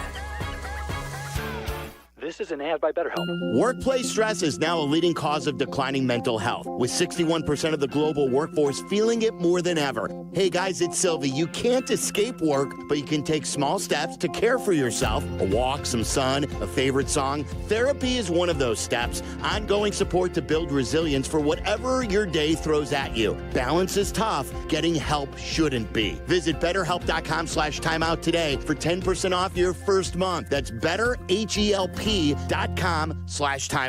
Evan Cohen here. Whether you're locking in your home run picks or riding with your favorite golfers this summer, ESPN Bet is your sports book for all the action. Go from checking stats on your favorite teams and players to placing bets in just a few taps. Plus, new customers can get $100 in bonus bets when you make your first $10 wager. Download the ESPN Bet app and sign up with promo code USL to get started today. Must be 21 plus. Gambling problem? Call 1-800-GAMBLER. Terms and conditions apply. See app for details. Offer not available in New York. Want to get 30% stronger in just 8 weeks? Then GNC Ant Whey Bolic is your protein. From America's #1 protein powder brand for building strength, Ant Whey Bolic delivers ultra-pure, fast-digesting whey protein packed with 6.2 grams of leucine for faster gains in muscle growth and recovery. If you want more out of every workout, then settle for nothing less than a premium formula that's third-party tested for over 285 banned substances and proven to get you stronger, faster. Go to your local GNC for Whey Bolic and get ready for gains. The Roar returns this week to Washington Park in Michigan City, Indiana. The X Insurance Great Lakes Grand Prix takes over on Sunday. The ultimate offshore high-speed boat races take place on Lake Michigan. Live music, boat parade, block party, brewfests, and more make the short drive and feel miles away. Check out the schedule and plan your visit now at GreatLakesGrandPrix.com. Jay Moore. Cap and J Hood, live from training camp on ESPN Chicago, presented by Hard Rock Casino, Northern Indiana, and is brought to you in part by the Chicagoland and Northwest Indiana Chevy dealers. The reason I am here, they tell me, is that I played the game a certain way, that I played the game the way it was supposed to be played. I don't know about that, but I do know this. I had too much respect for the game to play it any other way. And if there is a single reason I am here today, it is because of one word: respect. Ryne Sandberg passes away at the age of 65, succumbing to cancer. As we broadcast live here from Halisong, Lake Forest, Captain Jay Hood. And we're here because of the Chicago Bears, and boy, Bears and Raiders in September, and we'll be able to be in Las Vegas live at Mandalay Bay. We will, and we would love for you to go with us. Trip is selling incredibly well. It's going to be so much fun. And if you ever thought, you know what, we should do a Bears road trip. Well, guess what? It's never happened in the history of our station. And our boss, Danny Zetterman, and the crew put together this epic, amazing trip. TrueFanTravel.com. We're going to fly you out there. You're going to stay at the same hotel we're staying at, the Mandalay Bay. Every single show, I'm talking me and Hoodie, Carmen Jurko, Waddle, Silvy, Black Abdallah, Peggy Dion. All the shows are going to broadcast from Vegas. And then you're going to get your game tickets. You're going to get an all-inclusive pregame tailgate before we hopefully beat the Raiders at Allegiant Stadium. So we would love for you to be with us. But they're selling quick. If you want to be there, TrueFanTravel.com. Laughs, memories, it's amazing. Shot or no shots in 2 minutes right here on Cap and J Hood. This is your morning routine. Yeah. Cap and J Hood. Good morning. Morning. Good morning. Oh, and in case I don't see you, good afternoon, good evening, and good night. On ESPN Chicago. Steinhaffel's 7th Chicagoland Superstore is now open at Maryville Plaza in Maryville, Indiana. For over 90 years, we've helped families create the homes of their dreams, and now we're proud to be part of yours. Steinhaffel's has all the top furniture and mattress brands, styles for every taste, prices for every budget. So come on in, discover the selection, the service, the savings. Discover the Steinhaffel's difference now in Maryville. Relax, it's Steinhaffel's. Hey, this is David Kaplan. I love the heat. Give me 90 degrees and a chance to be outdoors, and I'm a happy guy. But when you step out of the heat and into your home or business, I totally appreciate being able to control the temperature to make everybody comfortable. My friends at Automatic keep your AC system running its best no matter what Mother Nature throws at us. And if something were to break down, Automatic can help find the best system for your space and have it back to the perfect temperature in no time. Go to Automatic.com. That's Automatic.com. Hey friends, I'm Tom Waddle and I drive a Hawk. Find your next car at hawkauto.com. Choose from 12 Hawk Auto locations at Forest Park, St. Charles, Plainfield, Joliet, Carroll Stream, and now LaSalle, Peru. Shop thousands of vehicles from 13 big brands. Save with 0% financing or make no payments for 90 days. Plus save even more with our complimentary maintenance plan. Find your next car at hawkauto.com and drive what I drive. Drive a Hawk. HawkAuto.com. Financing and plan on select models with approved credit. Good Karma Brands is proud to be an equal opportunity employer. Our policy is to provide equal opportunity employment, development, and advancement to all current and potential teammates. If you are an organization that maintains a job bank, provides employment information, or gives job referrals, you may request to be placed on the station's mailing list for future career opportunities. To learn more about careers at Good Karma Brands, please email careers@goodkarmabrands.com. Live from State Street in the heart of Chicago, you are listening to the new home of the Chicago Bears, ESPN Chicago. And this is Captain J. Hood, WMVP, WTBC, HD2, Chicago, a Good Karma Brands radio station. Checkmate 1-6, immediate suppression on target. That's why I see him in the shot. Shot or no shot with Cap and J. Hood on ESPN 1000 and the ESPN Chicago app. That's why I see him in the shot. Good morning and welcome in to the Cap and J. Hood Morning Show on ESPN 1000 and streaming on the ESPN Chicago app with David Kaplan and Jonathan Hood with you. We've got Jack, we've got Shay, we've got Jay Moore, we've got you here on this Tuesday morning. Still to come, we're going to hear from Ben Johnson, the head coach for the Chicago Bears, as he has his press conference, as the fans continue to file in here to Lake Forest to check out the Bears in their practice. But first, shot or no shot, here's Shay Norling. Shay? Good morning, boys, on a Tuesday. How we feeling? We're doing well, man. You know, sad about Rhino, but just to see all these fans and people keep coming up, hey, we love the show. Can we take a picture with you?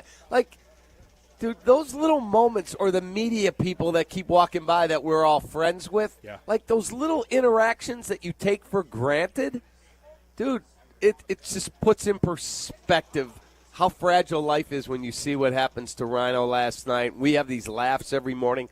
I don't ever take him for granted. I just hope you know that. Yeah, it's, again, an icon, no longer with us. But, man, you know what? We can celebrate greatness. And there's been plenty of it in Chicago, and Sandberg was part of that as well. So, well, again, we're going to hear from Ben Johnson, the head coach for the Bears, coming up to find out what's on his mind. But let's see how much of shot or no shot we can get in here, Shay. Yeah, we'll do our best. I want to start some football because there's some not great news coming out of Alice Hall now. The Bears' defensive front already thin, but now even more so. Second-round pick Shamar Turner will be out for at least a month with an ankle injury. That'll completely blow up his offseason program and all but guarantee he won't play in the preseason. I was even reading their questions about whether he could go on IR with a return date designation, which would likely hold him out until October. So you lose Shamar Turner from a defensive front that we already looked at as being kind of thin. Shot or no shot, because of this, the Bears now will go add a Zadarius Smith type of player. Absolutely a shot. Absolutely. But I think that was already in play before this injury. Like, Shamar is a rookie. You need to have some veteran presence in there. But that's, I would think, a Dennis Allen call, right? Yes, absolutely. So, of course, you want to be able to have as much depth as possible, Cap. You know, again, we didn't see Shamar Turner. We didn't know what Turner could bring to the table, Shay. But, of course, with or without Turner, you were worried about the depth. I said this ad nauseum on the show that I'm concerned about the defensive line and what kind of push they can get, how they can stop the run. Well, you always need depth pieces, if nothing else. So, yeah, it's a shot. You go after someone that could be able to replace what Turner could have brought. Yeah, and I know it's like, well, what's a D tackle got to do with it? But it just kills the depth on the line as a whole. And we're already, Javon Dexter, they said, probably not going to play in the middle, but now might have to by necessity. You're probably going to play Dio a little more in the interior. Well, that's why Zach Pickens has to take the next step. Yeah. And again, I just heard again yesterday, they are just in love with how Dominique Robinson's looking. He's gotten bigger. He's gotten stronger. Ben Johnson has praised him multiple times. So, okay, let's go. It's time to step up. Yeah, think about this, Shay. If you're Zach Pickens and you're one of the bubble guys, right? Every time I open this depth chart, Zach is down the line either third or fourth in this depth chart. What an opportunity for him to show, hey, man, I got an opportunity here to at least be a backup or be in the rotation. So it's up to him. You have a hole. Go get through it. Year 3, it's time to go. Yeah. Jay. All right, the reports out of training camp practices only go so far and only mean so much. But Cole Kmet spent the start of offseason programming talking about the tight end competition, said there will be times they'll be working together and there will be times that him and Colston Loveland will be competing with each other. If you take the reports so far at face value at all, it seems like Colston Loveland might be blowing the doors off of the competition. Every time he's gotten on the field, they've talked about him giving the defense fits. According to all of the reporting, he's just looked like a difference maker whenever he's gotten on the practice field and gotten reps. So shot or no shot, the tight end competition, if there ever was one, is over. They're different kinds of players.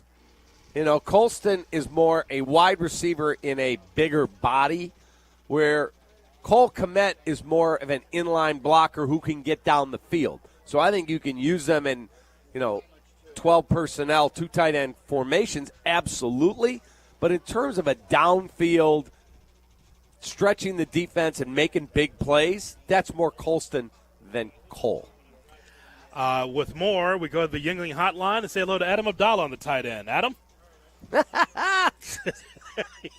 He'll tell you what's happening with the tight ends. He's trying to trade Kmet right now.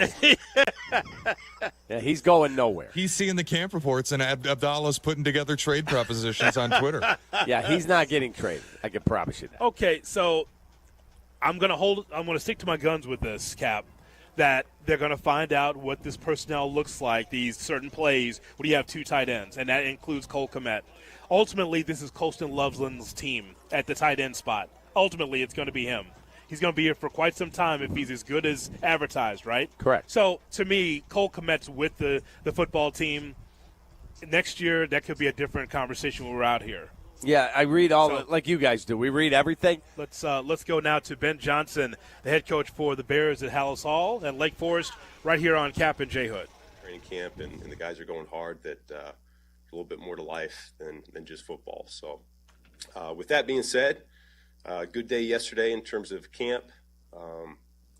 Really enjoy being out there and the heat and the humidity being up like it was. I feel like that's really training camp to me, because that's where, as Coach Randall Ellis said to our guys a couple days ago, that's where the boys separate themselves from the men, and vice versa. So it's good to see who rises to the top and who can push through when physically you don't feel your best. And it sounds like we'll have another day like that here today. Had a couple new faces out there with Colston getting more reps and Luther making his appearance, and that was good to see. And we'll see if we can piggyback and have another good one today. Open it up from there. With Colston getting more involved, what have you seen from him in the early stages? I know you guys were very impressed with his rehab, but now he's doing the football stuff more readily. What have you seen so far? Yeah, you can't gauge until you get him on the field the football instincts, and it showed up from the get-go. He had a particular block the other day where the defensive end looked to spin out of it, and he was able to anticipate that and able to stay on top of it. So those are things that really stand out to a coaching staff that maybe if you're just a regular bystander, you might not see. And it's really encouraging when you look at a young player like that and the growth that he's going to be able to have, the more reps that he gets. And when you took the job and you're assessing what assets are here on the roster, you look at Rome Odunze, what did you see that was already there to work with, and a sketch of what you think could be? Yeah, to me, he fits that prototypical X receiver where you can line him up outside the numbers, and provided he gets a one-on-one with a corner, he's going to win most of his matchups. Slant routes, stop routes, go routes, the whole route tree outside the numbers. And that's what I've seen from him so far. He's a really detailed route runner. I think he had a route yesterday in one-on-ones that was really impressive. He's looking one way, breaks the other way, and really snaps it off for a sharp cut. And when you have a long guy that can win contested catches and torque down the field and all that, but yet still can drop his weight and get into and out of routes like he can, that's really a unique skill set that we're going to look to capitalize on. And how does using DJ and Cole in the backfield give you an advantage on game days? Yeah, we're exploring some things. I think What I've seen on tape and what I've come to learn about DJ is he's a physical, he is a run after catch, just get me the ball type of guy. And so whether that's in the backfield, whether that's screens, whether that's, I think he had a nice go route the other day. There's a number of things that we're looking to do and explore to how do we get him the ball and get him in space. And so we're tinkering with that a little bit yesterday, you saw, and he's really receptive to it. All the offensive players that have been up here have talked about going against Dennis Allen's defense, seeing all these different looks and all these challenging things.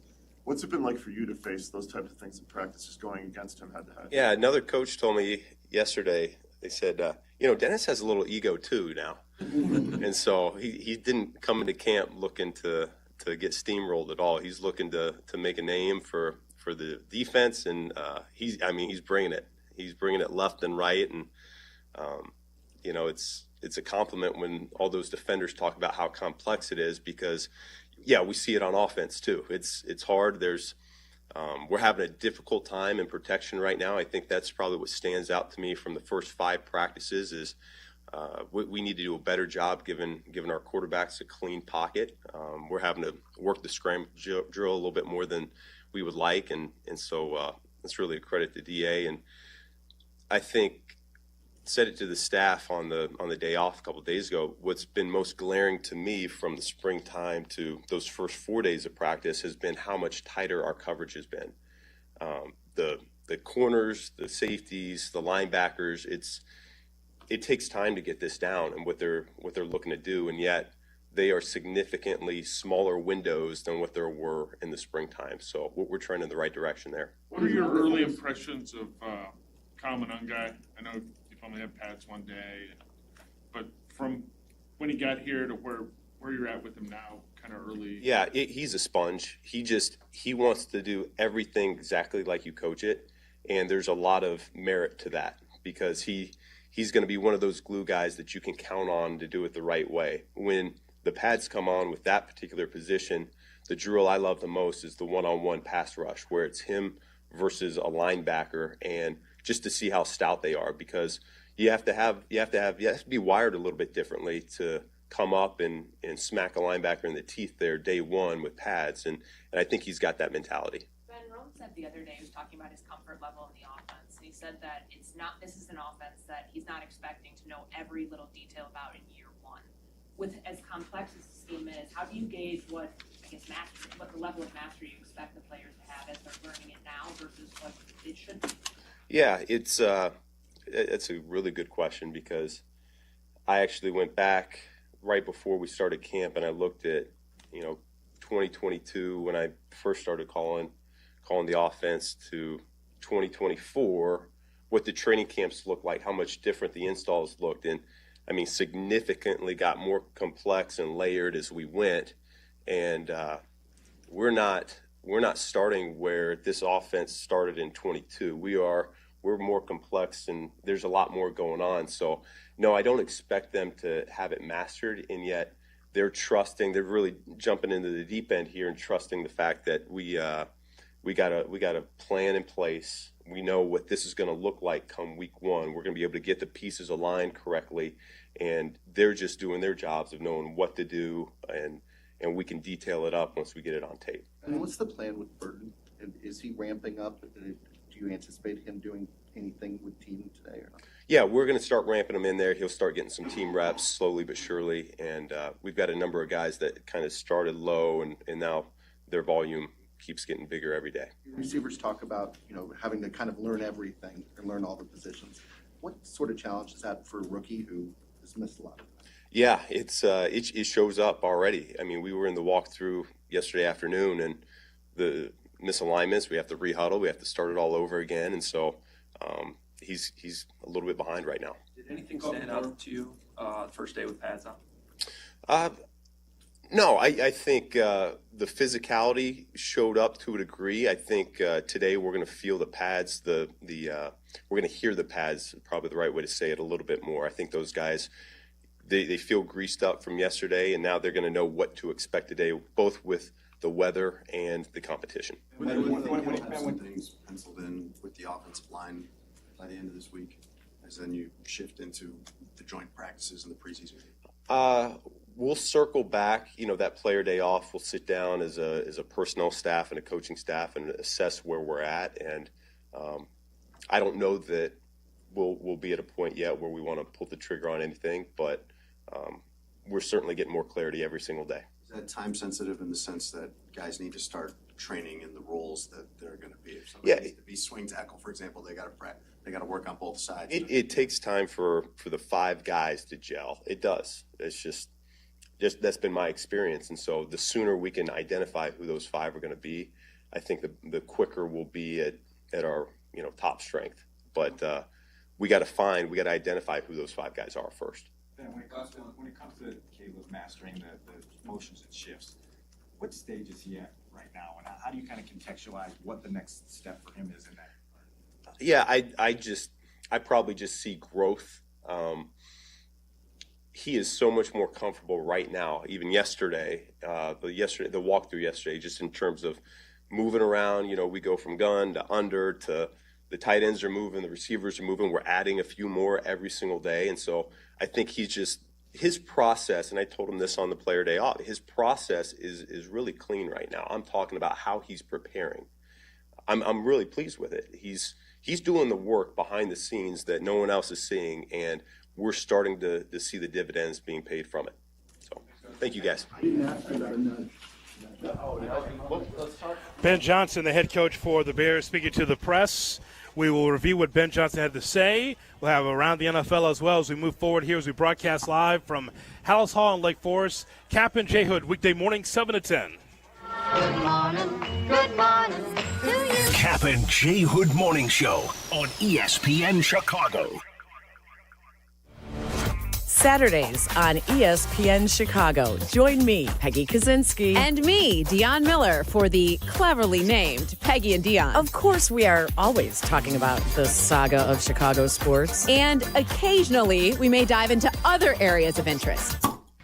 So join us Saturday morning at 11. Peggy and Dion on ESPN Chicago. Brought to you by Advantage Acura of Naperville. I'm the guy that never gives 5 stars because I never believe that anything is perfect.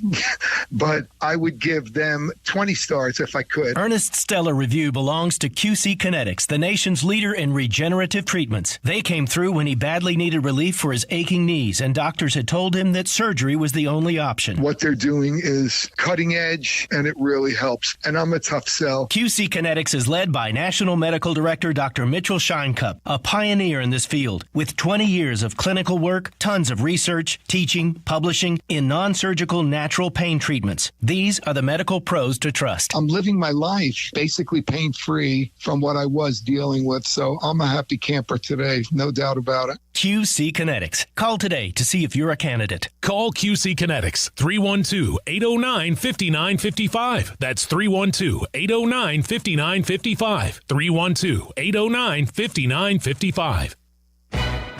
White Sox fans, be part of the action at the ballpark with our unbeatable season-long deals. Every Tuesday home game, enjoy a specially priced $5 concessions menu, which includes Miller or Modelo draft beers, Vienna beef hot dog or Polish sausage, Beggar's Pizza Slice, nachos, Coca-Cola products, or Garrett popcorn. Plus, take advantage of a fan favorite this season and get 1 ticket and 2 beers starting at $19 with our Miller Lite Baseball and Brews promotion. It includes all fees. To purchase tickets, visit whitesox.com/offers. $4.5 million. The Veroliak Law Group wins again for their clients. That's right. The Veroliak Law Group recovered $4.5 million for a client who was injured in a truck accident. If you're injured, make sure to call the Veroliak Law Group. Beat the heat with any size True Oasis fountain drink for 89 cents with True Rewards at True North Convenience Stores. True Rewards members can pick their favorite Pepsi fountain drink and pay only 89 cents. Find the app in your favorite app store to sign up and save instantly.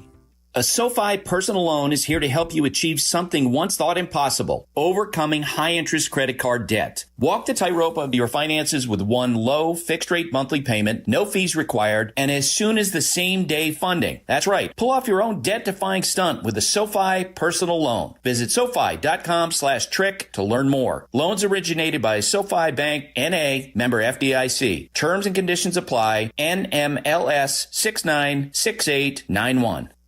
career changers, including veterans and active duty service members. Your transition starts here. Go from GI to IT in a matter of months. Become a certified cyber warrior with training at My Computer Career. Cybersecurity specialists are in high demand, offering IT pros great opportunities and a rewarding lifestyle while protecting our people, liberty, and treasured institutions from cyber threats. Deploy your career in IT today. Learn more at mycomputercareer.edu/CWP. SkillBridge and other VA benefits are available to those who qualify. Hard work beats talent when talent doesn't work hard. That's why when it comes to hard work, nothing works harder than a Chevy Silverado. Check out the full line of Silverados at ChevyDriveChicago.com. Chevy Silverado, official truck partner of the Chicago Bears.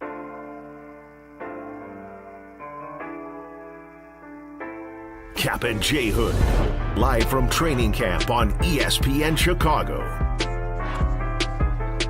It's a Cap and J Hood morning show here on ESPN 1000 and streaming on the ESPN Chicago app as we broadcast live from Hallis Hall here in Lake Forest. We're with you until 10 o'clock. Then it's Clinton and Friends at 10, followed by Carmen Jurko at 12. Waddle and Silvy will broadcast live from Hallis Hall right out here in Lake Forest at 2:30. The White Sox will take on the Phillies at 6 right here on the home of the Bears and the White Sox, ESPN 1000. So, Jay Moore, Cap, we just heard from Ben Johnson, head coach for the Bears. A number of things stood out about the press conference. First of all, talking about the growth of Caleb Williams and saying that, you know what, the process is clean, he said. He said that, you know what, that he's doing a lot of work behind the scenes, stuff that we don't see, in which he feels a lot more comfortable with the offense and the play-calling ability, Caleb Williams. Yeah, and listening to Ben, so I said to you, I got to read you this text I got from my buddy John. He said he was listening. He listens every day. Mm-hmm. And he said, boy, listening to Ben Johnson, the contrast is striking. Eberflus was the 6th grade. This dude's in law school. No question about that. I mean, yeah. Like, again, I don't mean that to be a shot at Matt Eberflus. He is who he is. This dude at the podium, that's what a head coach and a face of your organization is supposed to sound like. That's right. So a lot of guys are just football-y, jargony, like lifers, right? Right. In their real life to their wives and their kids, they talk in a football way, jargony, right? Yeah, like last year we would hear, we just have to execute better. No, actually not. You just lost by 3 touchdowns. What wasn't working? Well, we got out. He should say, yeah, offensive line was horrible. The quarterback took 2 sacks that he just can't take. You're not denigrating someone when you do that, when you speak fact. You're not personally attacking them. Right. You're simply stating, hey, man, our quarterback let us down today. He's got to be better. What would Ozzie Guillen say? Same thing. Ditka, same thing. Quenville, same thing. That's what the greats do. Mm-hmm. This guy, everyone's held accountable, including himself. Also, talking about the offensive line, he says that the Bears still have to assess where they are. They have to identify 5 guys that they can – he didn't say trust, I'm paraphrasing there, but 5 guys that they're comfortable with. So that's Braxton Jones, Joe Thuney, Drew Dahlman, Jonah Jackson, and Darnell Wright. And then, of course, with Braxton Jones, we don't know exactly what we're going to see there, especially when the season starts. We imagine that he's going to start, but he says he wants 5 guys on the same page that he can move forward with throughout camp. Correct. And, you know, as you hear from Ben and you listen to Ryan Poles, and they want to have some stability. Like, hey, that's our guys. That guy's injured or banged up or whatever. Okay, we'll work on that accordingly. But they want to have some type of a plug-and-play system where guys get comfortable more and more every day. I just want to – you know what I'm going to find really funny? I hope it happens. It may not. I hope it happens that Caleb goes out at the direct coaching of Ben Johnson and the staff, but a lot of Ben, and he plays really well so I can laugh at some of the idiots nationally. He's a bust. It'll take years. They may be proven right, and then I'll have to wear that. But guess what? I just have a feeling that this dude's not taking that job if he didn't like Caleb. Right. There were a bunch of jobs. He could have gone anywhere. And he said, I want that job. It was what? They lost on Saturday night. Detroit lost in the playoffs to Washington. Monday, Schefter's tweeting, Ben Johnson taking Bears job. What? Already? 48 hours. He's already the Bears coach. He's not coming here if he didn't think Caleb could play, period. About Luther Burden, says that he's getting some team reps and that he's going to have more of a volume of receptions out there in practice. So Burden in the mix ultimately with the Bears offense. Good. He's been out a long time. It sounded like it was an amputation or something as long as he's been out. Exactly. Let's go. You're no longer, and this is not a shot at Mizzou, Jack. Our great producer up here, Jack McGrath, is a Missouri grad. This is not a shot at the Missouri Tigers. But this is not college football anymore. You're playing against men. You better come ready to play. And as Olin Kreutz has told us on multiple occasions, he said, you can be the strongest guy in the weight room. You could be the fastest guy in the sprints.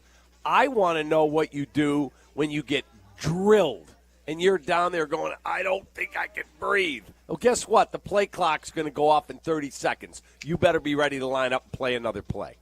That's what a professional football player is. Talking about Dennis Allen. So, Cap, he says, and Shay, you tell me if I'm wrong. Did Ben Johnson says, some would say that Dennis Allen has a little bit of an ego too? I think it was something along those lines. Yeah. He said Dennis got an ego too. Yeah, he has an ego. And you know what? You can understand as a former head coach and also defensive coordinator, yeah, he wants his unit to beat the offense as much as possible. That's the competition in camp.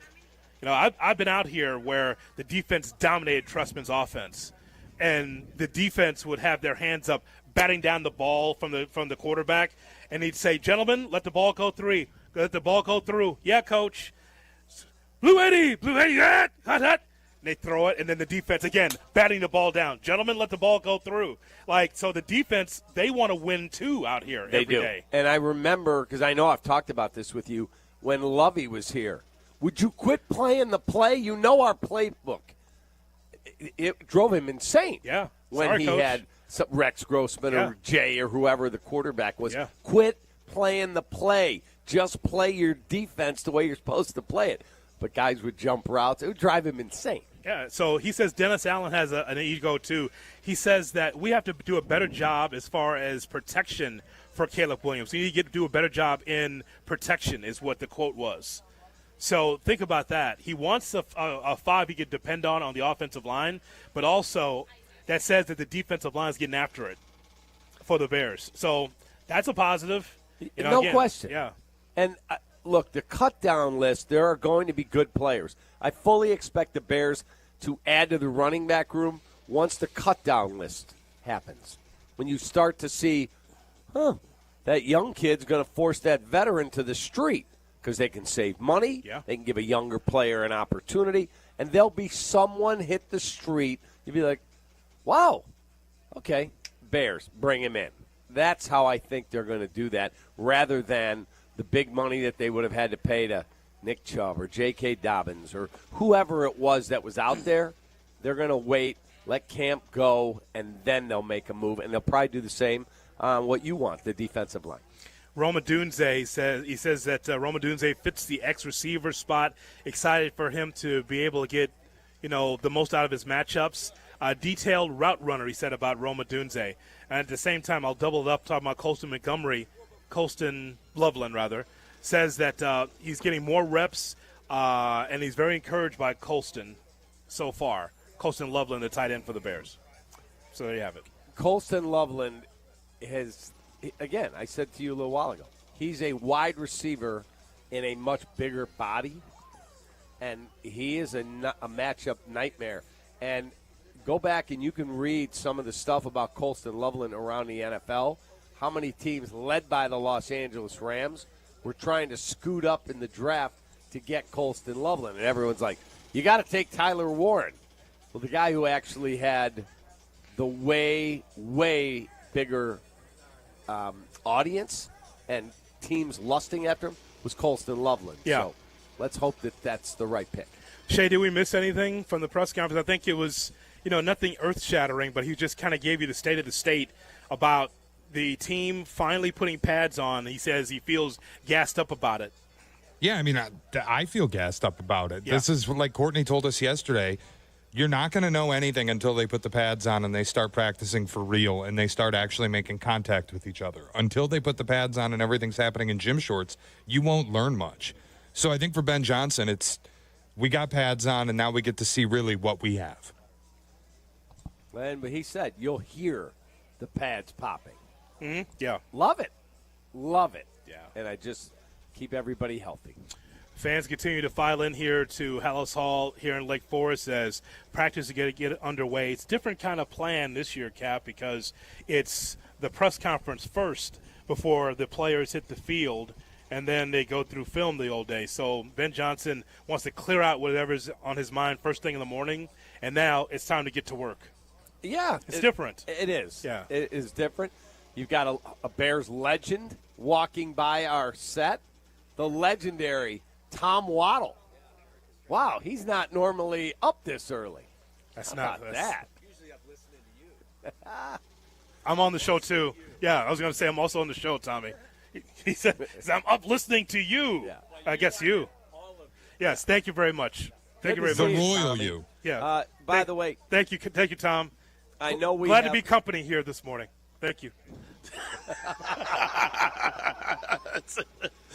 All right. Coming up, we will go around the National Football League. He said, I'm glad to be company like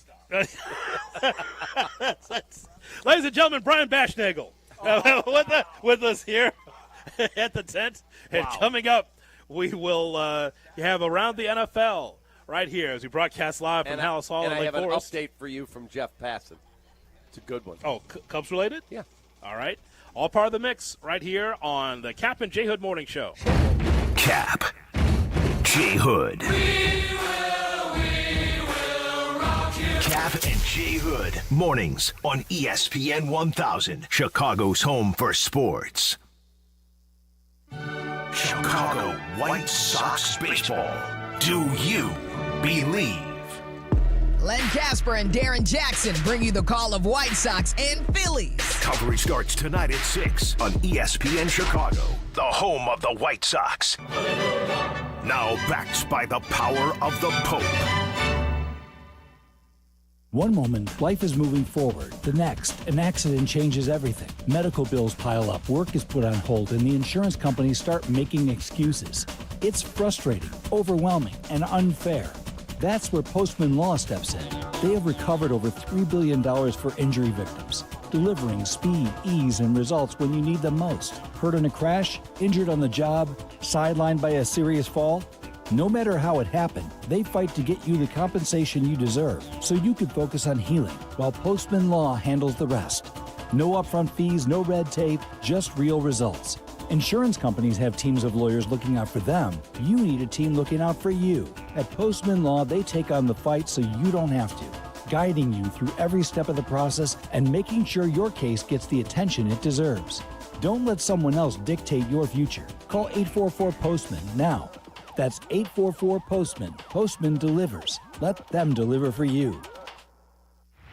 With 3 locations to serve Chicagoland, Advantage Chevrolet gives you so much more. Visit and see the amazing inventory and savings at Advantage Chevrolet Hodgkins. And Advantage Chevrolet values your time. They'll have you in your new Chevy in less than 60 minutes, or they'll make your first car payment. That's right. Drive off in your new Chevy in less than 60 minutes, or they will make your first car payment. Visit AdvantageChevrolet.com. Together, let's drive. Must mention offer upon arrival before negotiation. Restrictions apply. Ask dealer for details. Hey Chicago, your local IKEA stores know that summer is short, so make the most of it. Visit your local IKEA Schaumburg or IKEA Bolingbrook stores between now and August 8th for your chance to win a fully catered suite night for your family and friends at an upcoming White Sox game. Just scan the QR code in the store. And Friday, August 8th, it's IKEA's annual summer barbecue from 4 to 7 p.m. Enjoy a delicious buffet of American backyard favorites with some Swedish flair. So stop by your local IKEA today to enter to win, and then join the barbecue fun on August 8th. Parent Petroleum, its customers, and the Parent Petroleum Foundation work together to support local charities in an effort to give back to the community during their annual Pumpathon event. With every gallon of gas purchased in the months of July and August, fuel retailers donate a portion of their sales to 4 great charities: Folds of Honor, Living Well Cancer Resource Center, Casa Kane County, and Cal's Angels. Be on the lookout for pump-a-thon signage at a participating gas station near you. Learn more at parentpetroleum.com. Progressive knows RV owners like to travel at a nice, relaxing pace. Just like this commercial. They're not rushing to a departure gate at the airport because they depart from their driveway. And they can relax even more knowing they're protected by Progressive.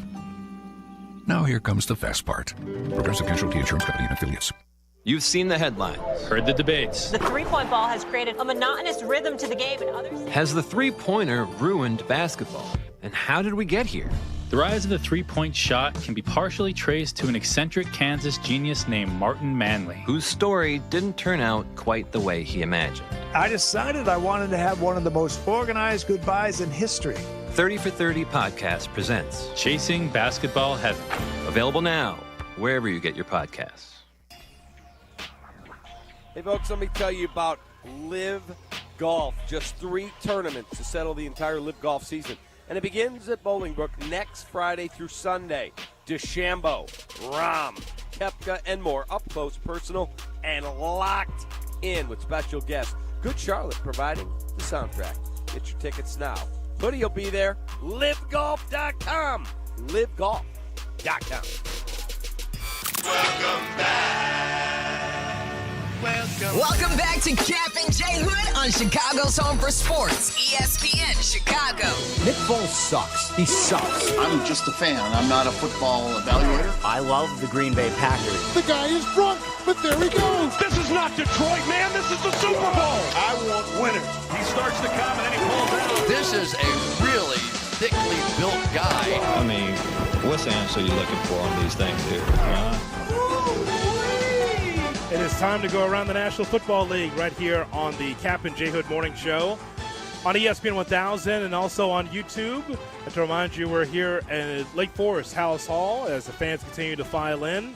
And they're here to meet and greet an all-time great Chicago Bear, David Kaplan, who's here on hand, signing autographs and taking pictures with the fans. Wait, Shay, this is how it went the last 2 people that have come to get pictures here. Can we take a picture with you guys? Sure, come on back here. Guy goes, shakes my hand firm. He's like, you were one of the toughest Bears of all time. I said, huh? He's like, yeah, loved watching you play. You were one of the toughest Bears of all time. I said, I didn't play for the Bears. He's like, yeah, right. And he takes the picture. Now he leaves. Next guy comes up, says to his son, get a picture with this guy. Dan Kaplan. He's one of the legendary radio guys in the history of the city. Ladies and gentlemen, Dan Kaplan. Did the guy think you were Waddle? It's the best. So I think he thought I was either plank or fence it because he said something about how hard I hit. You should have said, you remember my touchdown in the Super Bowl? Yeah, exactly. Yeah. You know what's crazy? Like, that happens. I'm sitting next to Cap. I'm usually the one mistaken for a former Chicago Bear. Right, he walks around and it's like, oh, is that Reevy Sorey or Noah Jackson, one of the retired linemen? Yes. Me? Yes. Me, Dan Kaplan. Yeah, yes. So, but it's funny, like, they don't talk to me. Here we go. One of the great Bears of all time. Thank you so much, sir. How hard you hit. Right.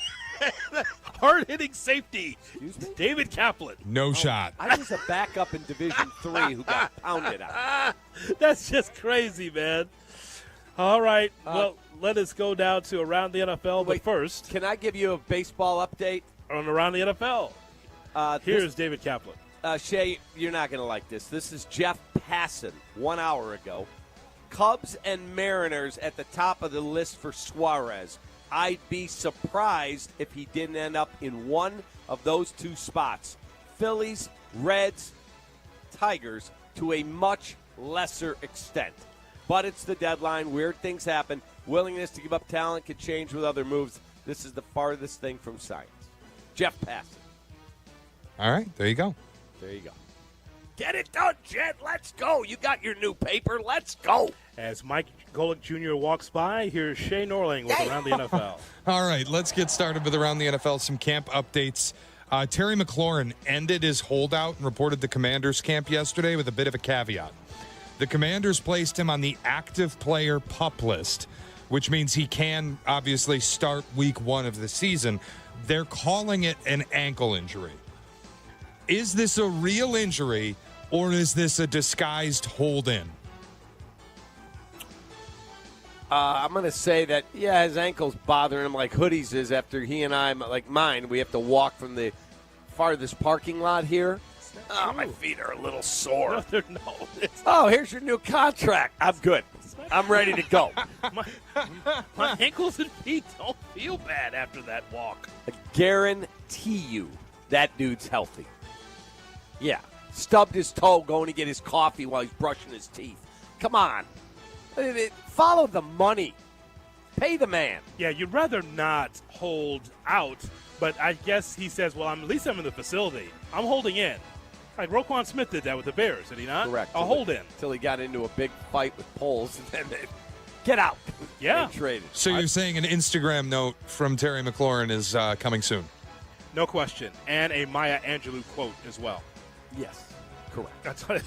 That also will be part of the mix. It is like there's no way that as vicious as this had sounded like it had become, where even Adam Schefter was like, this is not going well for the Commanders with Terry McLaurin. Suddenly it's all good, and he's just got an ankle injury. This feels very much like a disguised it's like the blue contract flu. disagreement. He's got the blue ankle. He's got salary-itis. That's like the blue ankle, huh? That's it. It's a great club in New Orleans. You should go. That's it. It's right off the river. Blue ankle. Shay? There were some reports earlier this week that the Browns could carry 4 quarterbacks on their roster. They would keep all of Joe Flacco, Kenny Pickett, Dylan Gabriel, and Shedeur Sanders. Now Kenny Pickett has a hamstring injury, and he won't practice for a while, which is clearing the way for Shedeur to finally get first-team reps. He hasn't gotten them at all. Could we get the ultimate twist where Flacco, Gabriel, and Shedeur are the quarterbacks on the roster and Kenny Pickett is the one left without a home? We were wondering that when they were putting the depth chart together, like who's going to be on the cutting room floor. You don't carry 4. You carry 3 and then someone on the practice squad, right, with the Browns. So that very well could be the scenario. Like this whole thing with Shedeur Sanders is just a non-talking point on First Take. I know that they're just trying to, get people interested because it's Deion Sanders' son. But, I mean, I don't know why they're rushing to his cubicle, why they're rushing to his locker. Yeah, he's Deion Sanders' son, but he's deservingly 3rd or 4th in that depth chart. He's a rookie. Yeah. They got guys that are established there. Yeah, he's not going to be – I would be shocked if he's the starter opening day. Shocked. No, not yet. But I could see Kenny Pickett, all right, we're going to put him on IR. Sure. If we need him down the road, we'll reactivate him. But I could see that happening. It was just kind of ridiculous anyway on the surface to have a clown car of quarterbacks. Yeah, nobody any good. Right. And once again, Shay, we go back to the musical question. How does ESPN Cleveland do it? How do they deal with that? Rizzo, Goldhammer, Emmett Golden. These guys got to talk about that big pile of garbage there every day. Oh, God. Here we are here in hot, humid House Hall. At least there's some hope over there over our shoulder. Some hope. Like, if you think about the Bears quarterback group, again, it may not work out. They've got a high draft pick who they're going to try and give every chance to be a superstar. Yeah. They've got a really accomplished veteran in there to help guide everything. And then they got a project in Tyson Bagent who looks like he's going to be a really good player. Yeah. So at least they have the 3 guys. What are they doing in Cleveland, man? Shay. All right, I want to take you through the timeline of the surprising release of defensive tackle Christian Wilkins with the Raiders. Signed a 4-year, $110 million deal with the Raiders last offseason. Disagreement on how to handle his foot injury led the franchise to release him. That was the initial reporting. So October 6, 2024, Wilkins suffers a foot injury. He misses the rest of the season with a foot fracture. May 21st, Pete Carroll addresses his recovery, calls it challenging. July 18th, the Raiders put Wilkins on the PUP list. July 24th, not even a week later, the Raiders release Wilkins with a cryptic kind of statement from Pete Carroll. July 25th, Jacina Anderson publishes an article saying some league sources believed an incident involving Wilkins and a teammate may have factored into his eventual release. Well, Adam Schefter joined Pat McAfee yesterday, revealing that Wilkins, quote, playfully went to kiss an unnamed teammate on the top of his head, and the player took offense to it. ESPN then published an article with more details. The incident apparently took place in the Raiders locker room last week, with ESPN reporting that it was playful, but Wilkins' teammate did not see it that way. A complaint was even filed to the team's human resources department. Schefter also reported that sources said the incident was not the sole reason for Wilkins' release. That's the timeline. Now the question. Bears need a defensive tackle. Would you take a chance? Absolutely not. On the kissing bandit? You know what, Shay? You're not slick. I can't see you, but I see the sly smile underneath that beard. I know what you're doing there. That's not a football question. Yes, it is. No. I'm simply asking. Do you want to get Christian Wilkins is out there. He was a $110 million player a year ago. You are a bastard. Now he's got a foot fracture, and he's trying to playfully kiss his teammates. What's the issue? I know what you're doing there. So, Cap, you have a guy that has a penchant at least once to kiss his teammate, and his teammate calls HR on him. Is he a problem for your locker room? I mean, why do I need, unless he's going to be, oh my God, what a player this guy. Like, you're telling me they released him with that huge contract, the dead cap hit and all of it, and he's just a misunderstood, really good teammate? Yeah, I'm going to pass in this situation. He's the Richard Dawson of football. Exactly. Great one, Jay Moore. Tonguing down the contestants in the 70s. My God. Yeah, I'm going to take a hard pass on that. It's because of the incident, right? Yes. And just the whole vibe. Oh, God.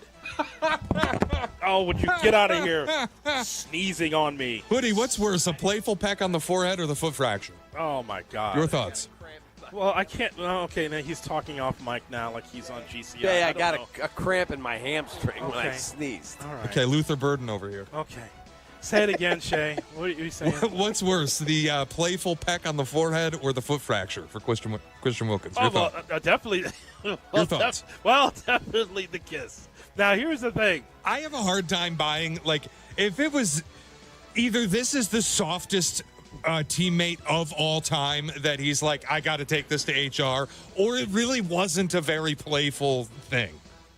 You think it's sexual harassment? Yeah, like, I have a hard time buying that this was all just playful and inoffensive, but it also had to be taken to HR. Well, do you think they would have released him after signing him this massive deal? Remember when he was a free agent and how we get locked in on all the signings on the first day? We're like, wow, we needed a D tackle. That dude's off the board. Remember? Yes. Now here he is less than a year later, or a little more than a year later, and he's this big hoss and obviously can play football, and they're saying, get out. Get out. We don't want any part of you. Yeah, I'll pass. Okay, some team's going to pick him up, and so that should be the first question across the desk, right? First question that you ask. All right, great resume, great numbers here, the kiss. Let's talk about that. Yeah. Are you, I just need to know. Just let me know. What are you? Yeah, what was the deal? What are you, Jack? You got to ask, because you have to ask, right? Don't you ask? Like, what's going on with you? Why would you do that? You have to ask about that incident. Yes. Not everything else. Just ask, like, what? Dude, your tape is great. What is the deal with the kiss? Why would you do that on a football field? Do you have a penchant to kiss your teammates? On the field. I think you have to ask. I think you do. Could you imagine? You know what? There was a time, Shay, in this country, that he'd just be blackballed from the game because of it. I don't think he will be. I think he will play, Cap. Some team will be like, you know what? He's talked to people, our internal people in the office. And we're comfortable. We're comfortable with it. We'll find out. How about that, Shay? That's fine by me. Hey, also, Hoodie, one last note. The Cowboys finally learned their lesson. You see they gave an extension to Jake Ferguson? Yes. About time they struck early rather than late. Makes sense, right? And you don't need more. you don't need to double down on your controversy if you are the Dallas Cowboys. So, yes, you actually did something there. Now, what about the rest of it? Now they got to get Micah Parsons done. Yeah, what about Micah? When is that going to happen? So, all right, that's our look around the NFL right here on Cap and J Hood. Still to come, we're going to hear from one half of the Daily Double. Bobby Dernier is going to be with us at 9:18. I can't wait. Yeah, we'll talk to him, and we'll also talk about the passing of Ryne Sandberg coming up at 9 o'clock.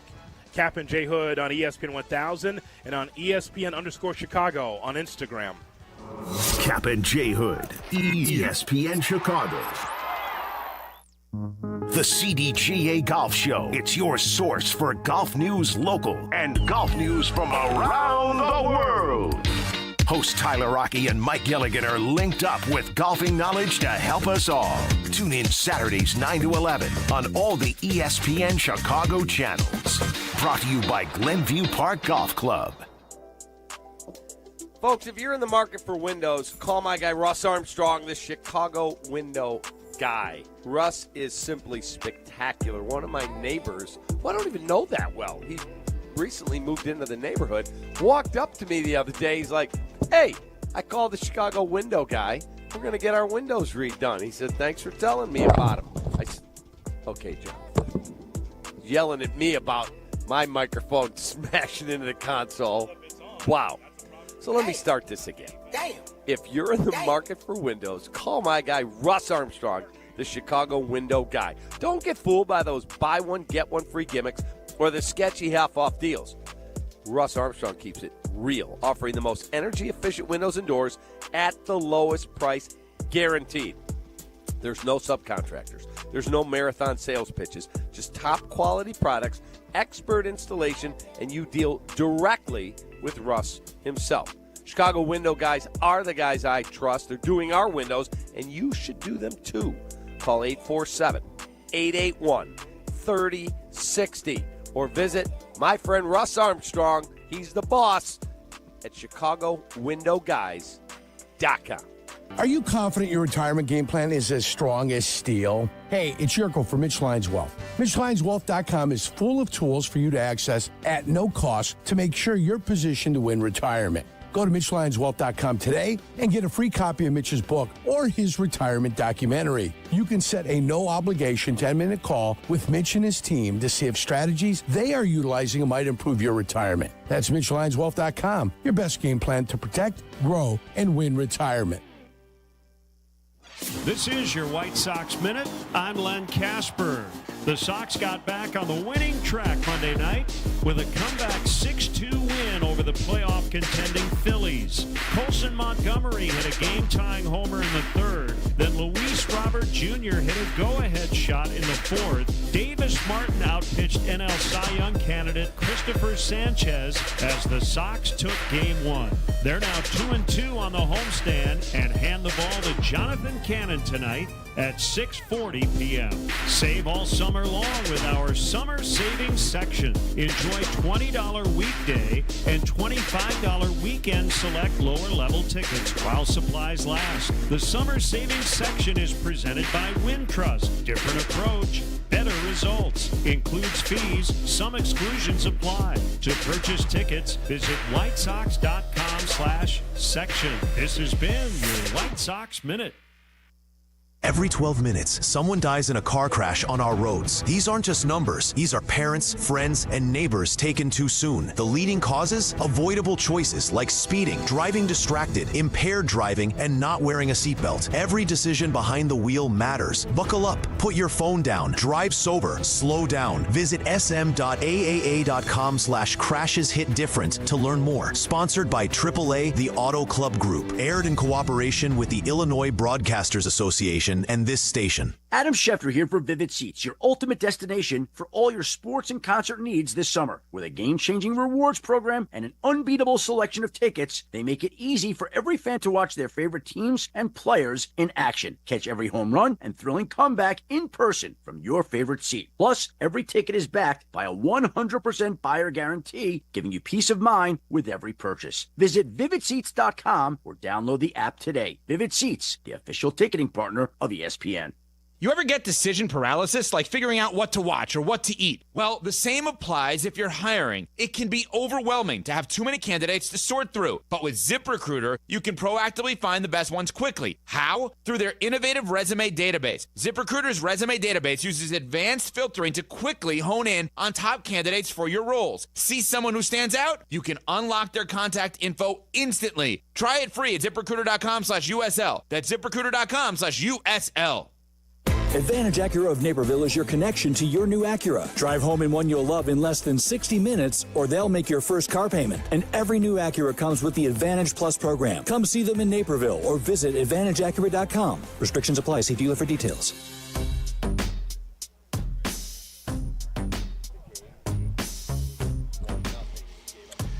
Whether you are looking to be able to lock in on your home runs or riding with your favorite golfers this summer, ESPN Bet is your sportsbook for all the action. Go from checking stats on your favorite teams and players to placing bets in just a few taps. Plus, new customers can get $100 in bonus bets when you make your first $10 wager. Download the ESPN Bet Sportsbook app and sign up with promo code USL to get started today. Must be 21 plus. Gambling problem, code 1-800-GAMBLER. Terms and conditions apply. See app for details. Offer not available in New York. Jay Moore. Cap and J Hood, live from training camp on ESPN Chicago, presented by Hard Rock Casino Northern Indiana, and is brought to you in part by the Chicagoland and Northwest Indiana Chevy dealers. 81 degrees, getting up to 92 today as we broadcast live from Hallis Hall in Lake Forest, the Cap and J Hood Morning Show here on ESPN 1000. Cap, you and I were texting yesterday about the Cubs and their matchup against the Brewers in Game 1 at AmFam Field. There's some things that you and I did not like from that Cubs loss yesterday. You know, we talked about the White Sox on yesterday's show about the fundamentals or lack thereof. Yep. Yeah, some of that stuff was not good yesterday. So you and I were texting during the game. Yeah. And they get the 3-0 lead. Mizorowski wasn't great. He throws the ball down the first base line, 2-run score to make it a 3-0 Cubs lead after half an inning. I'm like, yes, here we go. Matthew Boyd just had an off night. He had no command of his fastball. Yeah. He could get the breaking ball over, but then he tried to aim a fastball to Isaac Collins, I think, and he reached out and punched it into right field. That tied the game, and I'm like, all right, this is not going well. But then there was a play. There's a base hit up the middle. It was a fly ball. Bryce Terang hits the fly ball to center. Pete Core Armstrong gets set, flat-footed, catches it, and tries to throw it all the way to home plate, and the guy on first tags up and takes second. Now, they were able to extricate themselves from further damage, but guess what? You do not try and throw from way deep in center field, airmail the cutoff man, and allow the guy on first to go to second. Because what if the next guy gets a hit and you give up another run? That's just not smart baseball. Now, listen, he knows better. We could do the old, he's a young player, he's got to learn. There's been several times that we've documented on the show, just throw the ball to the infield, please. No one, by the way, in Major League Baseball, and you can go through every SportsCenter top 10, every highlight of Instagram, who's throwing it flat-footed, Cap, to try to gun a runner out at home? I'm not saying he doesn't have a good arm, but in that spot, just get it to the cutoff man. Yeah. Just do the fundamental thing. You and I were texting. Yeah. I see you have our text exchange. And, if you told me it's the 8th inning and you're trying to prevent them from taking the lead or the 9th, okay, you took a shot. It didn't work. He had zero chance of throwing that guy out. Yeah. Zero. So, on top of that, you and I have come up with a new rule. I texted you yesterday about this new rule. Baseball is not supposed to be so physical, but it's starting to be the last week or so. New rule, when a pitcher tries to shoulder block a runner going down to first base, the runner should be awarded the extra base. You saw Mizorowski, by the way, with the shoulder block between first and second. Suzuki. Yes. Between home and first. Between home and first. Yes. So he lowers his shoulder. The run in that spot, and there was runners at first and second in that spot, right? In the game? Runners at first and second. There were runners at... Yeah. I think it was runners at first and second, and then... Again, there's a little dribbler. That's correct. Did Seiya hit it off his leg, right? Yes. And tried to shoulder block him going down first base. And immediately the umpire came in and said, that's obstruction. Yes. He gets first. He would have beaten it anyway. But you're right. Guess what? You make contact like that, say you get second. I mean, we just saw this with Montgomery trying to block between third base and home in the Sox game. Sox against the Cubs. That's correct. So, okay, enough of this, right? Like, I'm going to stop you from going down to first base. Well, you're not going to do that.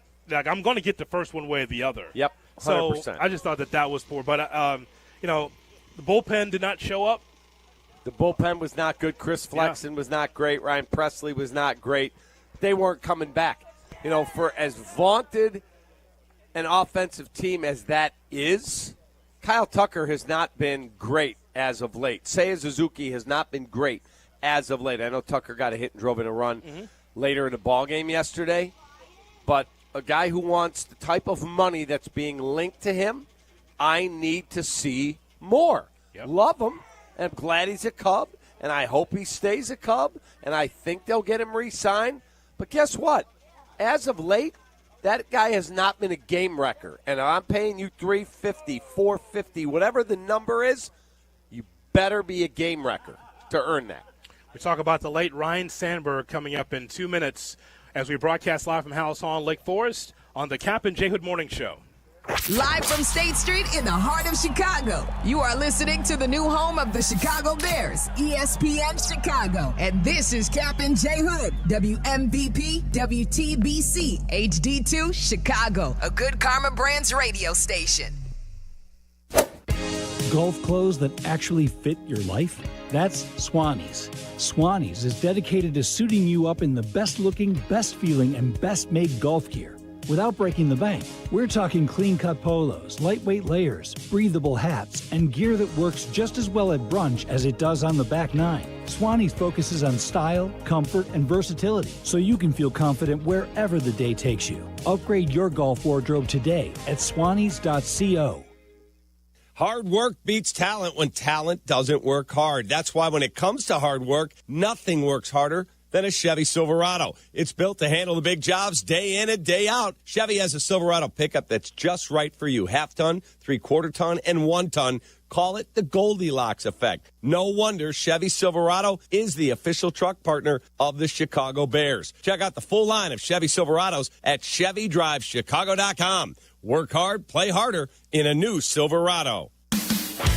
The Taste of Elmwood Park returns. It's August 7th to the 10th. Mayor Skip Saviano, what's your favorite part? Where do I start? The live music, family fun, and sampling from over 20 of Elmwood Park's best restaurants. I love it all. How about you, Carm? Gotta be the meatball eating contest. Always a crowd favorite. And I'm excited to be the honorary MC once again this year. Join us at the Taste of Elmwood Park happening August 7th to the 10th. Grab your family and friends for a weekend of amazing food, live entertainment, and a true Taste of Elmwood Park.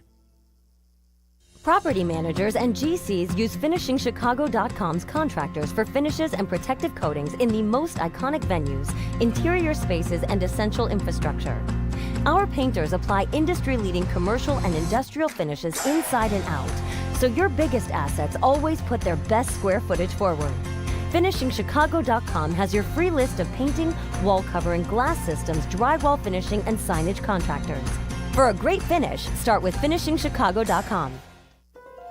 The great Ryne Sandberg, a Chicago Cub legend, has died. You know, he was a superhero in this city. Cub president Jed Hoyer. I can't imagine a person handling their fame better, their responsibility, for a city better than he did. Cub outfielder Bobby Denier. He was so consistent. That was, for me, that was his real trademark, was just ungodly consistent. He was the greatest at so many facets of the game. 9-time consecutive Gold Glove winner, NL MVP winner, a perennial All-Star selection, home run champ, his number 23 jersey retired by the Cubs, and a member of the Baseball Hall of Fame. In the minds of everyone, he's always going to be homering off Suter. His last time up, Sandberg homered to tie it at 9 in the ninth. In 1984, the Sandberg game, in which Rhino brought the team back from the brink against the Cardinals in extra innings twice. He's a tying run at the plate now in the 10th. Oh! Deep left center. Look out! Do you believe it? It's gone! The Sandberg game made him a baseball legend. Can't remember the last time I saw a better one. Ryne Sandberg, a Cub fan favorite, a Major League Baseball legend, was 65 years old. Rest in peace, Rhino. Ryne Sandberg passes away at the age of 65. And we're talking about it right here, live from House on Lake Forest, along with David Kaplan and Jonathan Hood with you. We've got Jack, we've got Eric, we've got Shay, we've got Jay Moore, and we have you here on this Tuesday morning. Open phone lines for you, 312-332-ESPN, 332-3776 is our phone number. Watch our show and all the shows on YouTube and on Twitch, twitch.tv/ESPN 1000 Chicago. The iconic Ryne Sandberg passes away at age 65. And, boy, this has been a tough month. Our childhood is leaving us rapidly, especially this month with the passing of Malcolm Jamal Warner, Ozzy Osbourne, Hulk Hogan, and now Ryne Sandberg. And as I told you, Cap, I mean, a special player, great Cub, part of that Dallas Green machine that got the Cubs to the playoffs in 1984. And he is an icon, not just a player, but an icon to this city. And he will definitely be missed. I know it's a sad day here in our city that Sandberg is no longer with us. And don't forget Bobby Jenks. I mean, just that guy was standing on the mound when the White Sox, your team, won the World Series, and he's gone at a very young age. And then Rhino last night, been around that team so long, I had heard it was not a good situation. So it wasn't stunning news. It was just, it takes your breath away. It's a gut punch. Like, my God. He's gone. Yeah. It's incredibly sad, and it's just devastating news for a fan base that worshiped that guy. Because I said this to you earlier, but I'll say it again. I said on every interview I've been doing, they say don't meet your heroes because you'll usually be disappointed. Yeah. Boy, I love that guy. And then you meet him, and you're like, ugh, terrible. Guess what? He was 10 times the man that he was as a player, and he was a Hall of Fame player. That guy was amazing. And you hear story after story, and you can find him now all over social where, hey, I asked Rhino, would you walk a block to see my brother? Would you take this phone call and call this guy because he loves you? And Rhino was never, ever going to say no. He did it for everybody. Yeah, so you think about all the famous number 23s, Michael Jordan at the top of that list here in Chicago, but Sandberg was a 23, so was Robin Ventura, so was Devin Hester, Hall of Famer for the Chicago Bears. So, with Ryne Sandberg, as I told you earlier, Cap, I don't feel that this is just a Cubs loss. This is a Chicago sports loss. It is. The kids that grew up on my block, as we were watching Chicago sports in the 80s, you may not have liked the Cubs or you had a problem with the Cubs, but you didn't have a problem with Ryne Sandberg because he resonated as a star. Because he was not an in-your-face guy, he wasn't rubbing your face. And also, there was no crosstown classic on a regular basis during that time. It was just the Cubs over here, the Sox over there.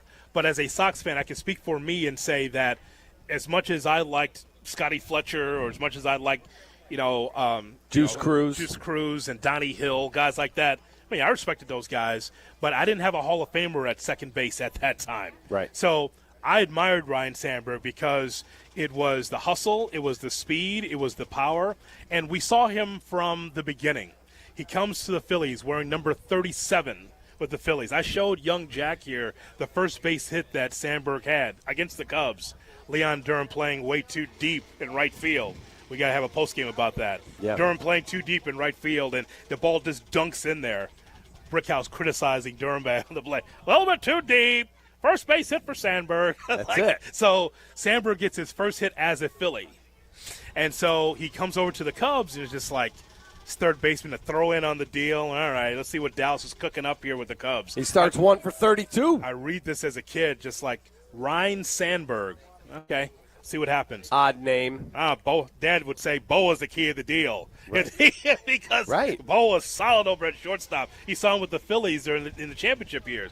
Sandberg. All right, we'll see what happens. And he becomes an icon. He became Rhino. Yeah. Like we had some guy call in earlier. His name is Ryne. R-Y-N-E because of Ryne Sandberg. There was one I had heard of, Ryne Duran, the pitcher, 100 years ago. But he as I said, he treated everybody just in a magnificent fashion and just played the game at an elite level that many will never get to. I'm sure you might have talked about this once or twice on your shows in the past about Ryne Sandberg being a greater part of the organization, because after his retirement, just kind of went away, kind of disappeared. He was not an ambassador. Maybe ambassadorship was not a thing during that time in the mid-'90s into the 2000s. But I remember taking calls in my career of, Sandberg is up and down in the buses in the minor leagues. He should be the manager of the Cubs one day. Look what he's brought to the organization. And I remember, I don't know if you remember, but I remember taking those calls because Cub fans were like, look, man, he's serving the apprenticeship. He's on the bus. Peoria. Yes, he's in the bus. Yeah. Like, give him an opportunity. He becomes the manager of the Phillies. He did, and then got out of it. And I remember asking him, you going to go back? He's like, absolutely not. I did it. I tried it. I'm done. Yeah. But did it the right way. It wasn't one of these things where he paid his dues. Here's a great player, just put him in the manager spot. He did what it took to be able to have the staircase effect of the minor leagues and becoming a big league manager. He did, and I think he really enjoyed the buses. I'm not saying he enjoyed every 7-hour bus ride. He enjoyed the concept of learning how to manage from Class A to AA to AAA, and then eventually getting his shot with the Philadelphia Phillies. Yeah, his first team. Yeah. But we'll never forget the Sandberg game, right? Hot day, watching Ryne Sandberg. June 23rd, 1984. Just never forget it, man. Just be able to watch that. And I know many people are listening right now. So I was at that game. You can only fit 38,000 in there. I was, but I was a beer vendor with my brother Bruce. We were selling beer, and we would stand there and just – the game was so compelling. They won 12-11. Yes. They were good for the first time, basically, when I was, an adult. Yeah. Like, oh, my God, the Cubs are actually really good. Mm-hmm. And they fall behind. And he hits a home run off Bruce Sutter, the Hall of Fame closer the Cubs had traded to the Cardinals. And then they fall behind again. And Sandberg comes up again, and it's one of my favorite, maybe my favorite Cubs call I've ever heard other than winning the World Series, because that's what a booth is supposed to sound like to me. Yes. Today, the booths everywhere are sanitized, vanilla. This was Harry and Lou Boudreau and Vince Lloyd, and they are having the time of their life on the home run. There's a party in the booth, Jay Moore. Let's go back in time. Ryne Sandberg having the game of his life. Now to stretch the pitch.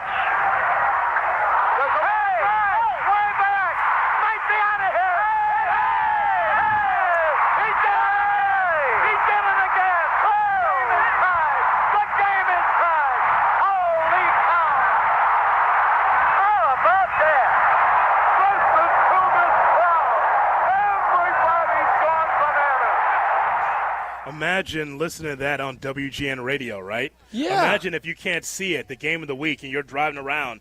You've got to be pounding your fist on the steering wheel or the dash like, oh, my God. My God. Like, I remember Wrigley shaking when he did it. Yeah. But to listen to Harry, he did it again. And then you hear Lou Boudreau, hey!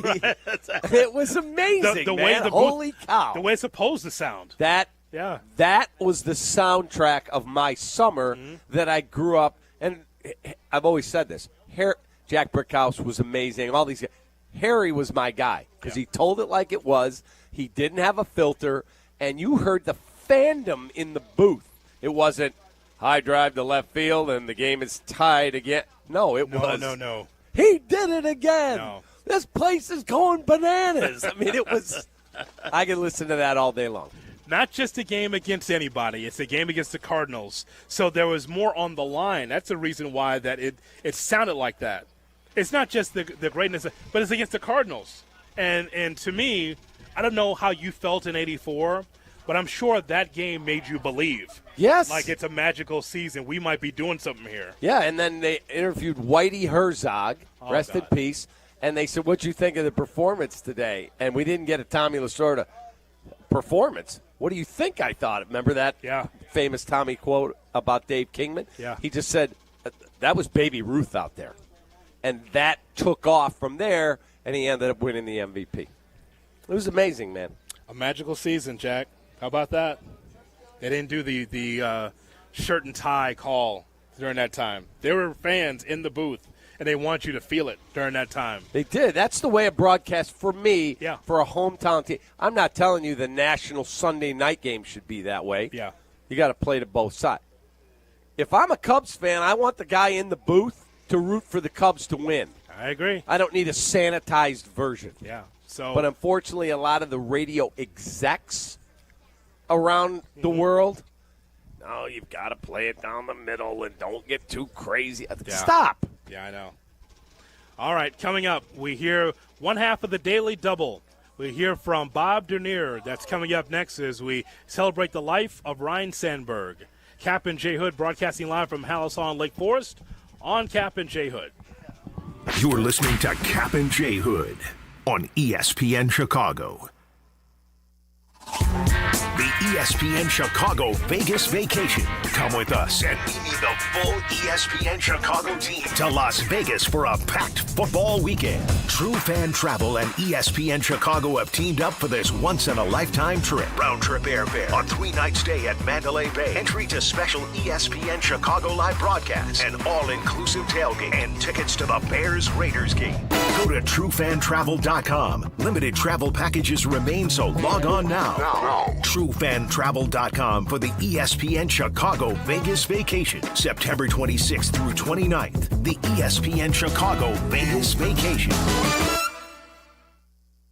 Hey, this is David Kaplan. I love the heat. Give me 90 degrees and a chance to be outdoors, and I'm a happy guy. But when you step out of the heat and into your home or business, I totally appreciate being able to control the temperature to make everybody comfortable. My friends at Automatic keep your AC system running its best no matter what Mother Nature throws at us. And if something were to break down, Automatic can help find the best system for your space and have it back to the perfect temperature in no time. Go to Automatic.com. That's Automatic.com.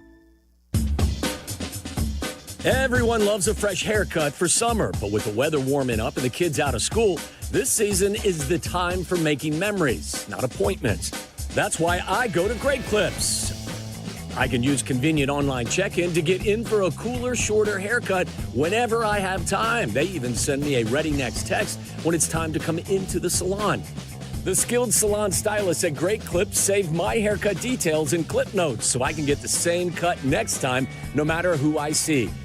And the best part, Great Clips haircut prices are so affordable, I can look and feel great while still having money left over for all of those fun summer adventures. So what are you waiting for? Stop wasting time and money on appointments at overpriced salons. Get in, get out, and get back to enjoying the season with cool summer haircuts at Great Clips. Download the app today. Great Clips, it's gonna be great. Steinhaffel's 7th Chicagoland Superstore is now open at Maryville Plaza in Maryville, Indiana. For over 90 years, we've helped families create the homes of their dreams, and now we're proud to be part of yours. Steinhaffel's has all the top furniture and mattress brands, styles for every taste, prices for every budget. So come on in, discover the selection, the service, the savings. Discover the Steinhaffel's difference now in Maryville. Relax, it's Steinhaffel's. Feel the boom. The dog days of summer are here, and the Schaumburg Boomers are chasing down a 5th Frontier League championship. The August home schedule is loaded with great fun and great baseball at Wintrust Field.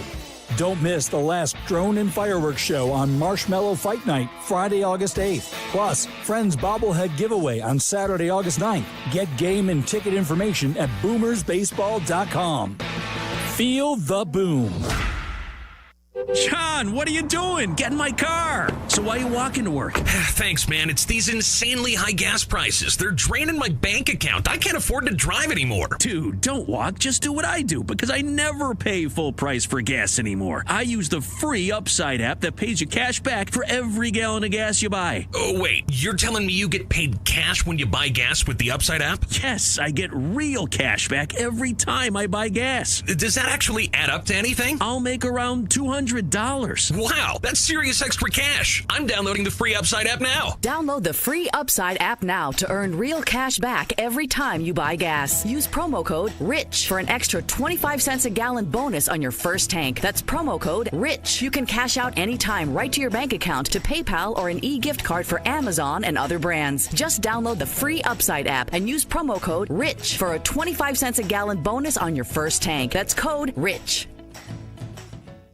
The Nissan No-Hitter is rolling on the White Sox Radio Network. Enter now at NissanNoHitter.com. If the Sox throw a no-hitter this season, you could win a brand new 2025 Nissan Rogue. Presented by your Chicagoland and Northwest Indiana Nissan dealers. Cap and J Hood, live from training camp on ESPN Chicago. What's so cool is that I think, what we do for a living is about like competing and beating people, but his presence was almost due to kindness, and that's such a rare, and he was probably living at a higher level than the rest of us, and I think that's what he was known for. That's what made him special, and that's why people like that make you better. They make you better people. Craig Counsell, the manager of the Chicago Cubs, talking about the passing of Ryne Sandberg. Glad to have you with us here on the Cap and J Hood Morning Show. As we broadcast live from House Hall here in Lake Forest, we go to the Yuengling Hotline and say hello to the renowned one half of the Daily Double for the Chicago Cubs for that 84 season. It is Bob Dernier, and he's with us right here on Cap and J Hood. Bob, as always, we appreciate the time. Yeah, Cap, J Hood, good to be hearing your voice this morning. I'm certainly hearing Rhino's voice since I got the news yesterday evening. Just sad day, but we've been on a vigil of sort. And anyway, it's a tough day. Bobby, you guys became synonymous with the resurgence of the Cubs in 1984 because they hadn't been in the postseason in so long. I think it was 39 years at that point. And it was, oh boy, Dernier's on, here comes Sandberg. Mm-hmm. And that was the engine that really fueled the offensive identity of that team. Did you see that coming together with Rhino in spring training? Did you see that? Because you got traded over late with Gary Matthews, or was it, what am I doing here? I'm supposed to be a Philly. Well, yeah, and because I have the unique perspective of knowing Rhino since he was 18. We were both, rookies, minor league years, 3 years with Philadelphia playing together in the minor leagues, climbing through the system. And so I saw the beginnings.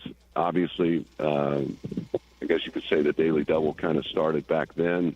We had a unique kind of perspective about our role on the team and what we were charged to do. And up until 84, and we watched that happen, I think we looked at each other kind of like as the same. In other words, we were kind of table setters and charged with kind of igniting the offense and then, of course, playing consistent defense and being good base runners. We shared a lot of those qualities, but of course in 84, Rhino, he jumped to a different level, and of course it didn't really surprise me, fellas, because I had seen sort of the beginnings, and he was simply the greatest athlete I ever played with, the best player on the field anytime I took the field with him, and it was not surprising in 84 when he sort of jumped to that lead role and became an even greater player, and I think that ignited him for what was to come the rest of his career. Bobby Dernier with us on the Cap and J Hood Morning Show right here on ESPN 1000 and on YouTube. Bobby, you have to play as a team. We all know that because we talk about this on a regular basis. But for you and Rhino, it was something special. Did you guys even talk about what your role had to be on the team? You get on, Sandberg getting you over, Sarge getting you in. Is that something that was a discussion for you guys as far as your role to get the early lead as often as possible, putting the pressure on the starting pitcher? Yeah, because we were both, a threat.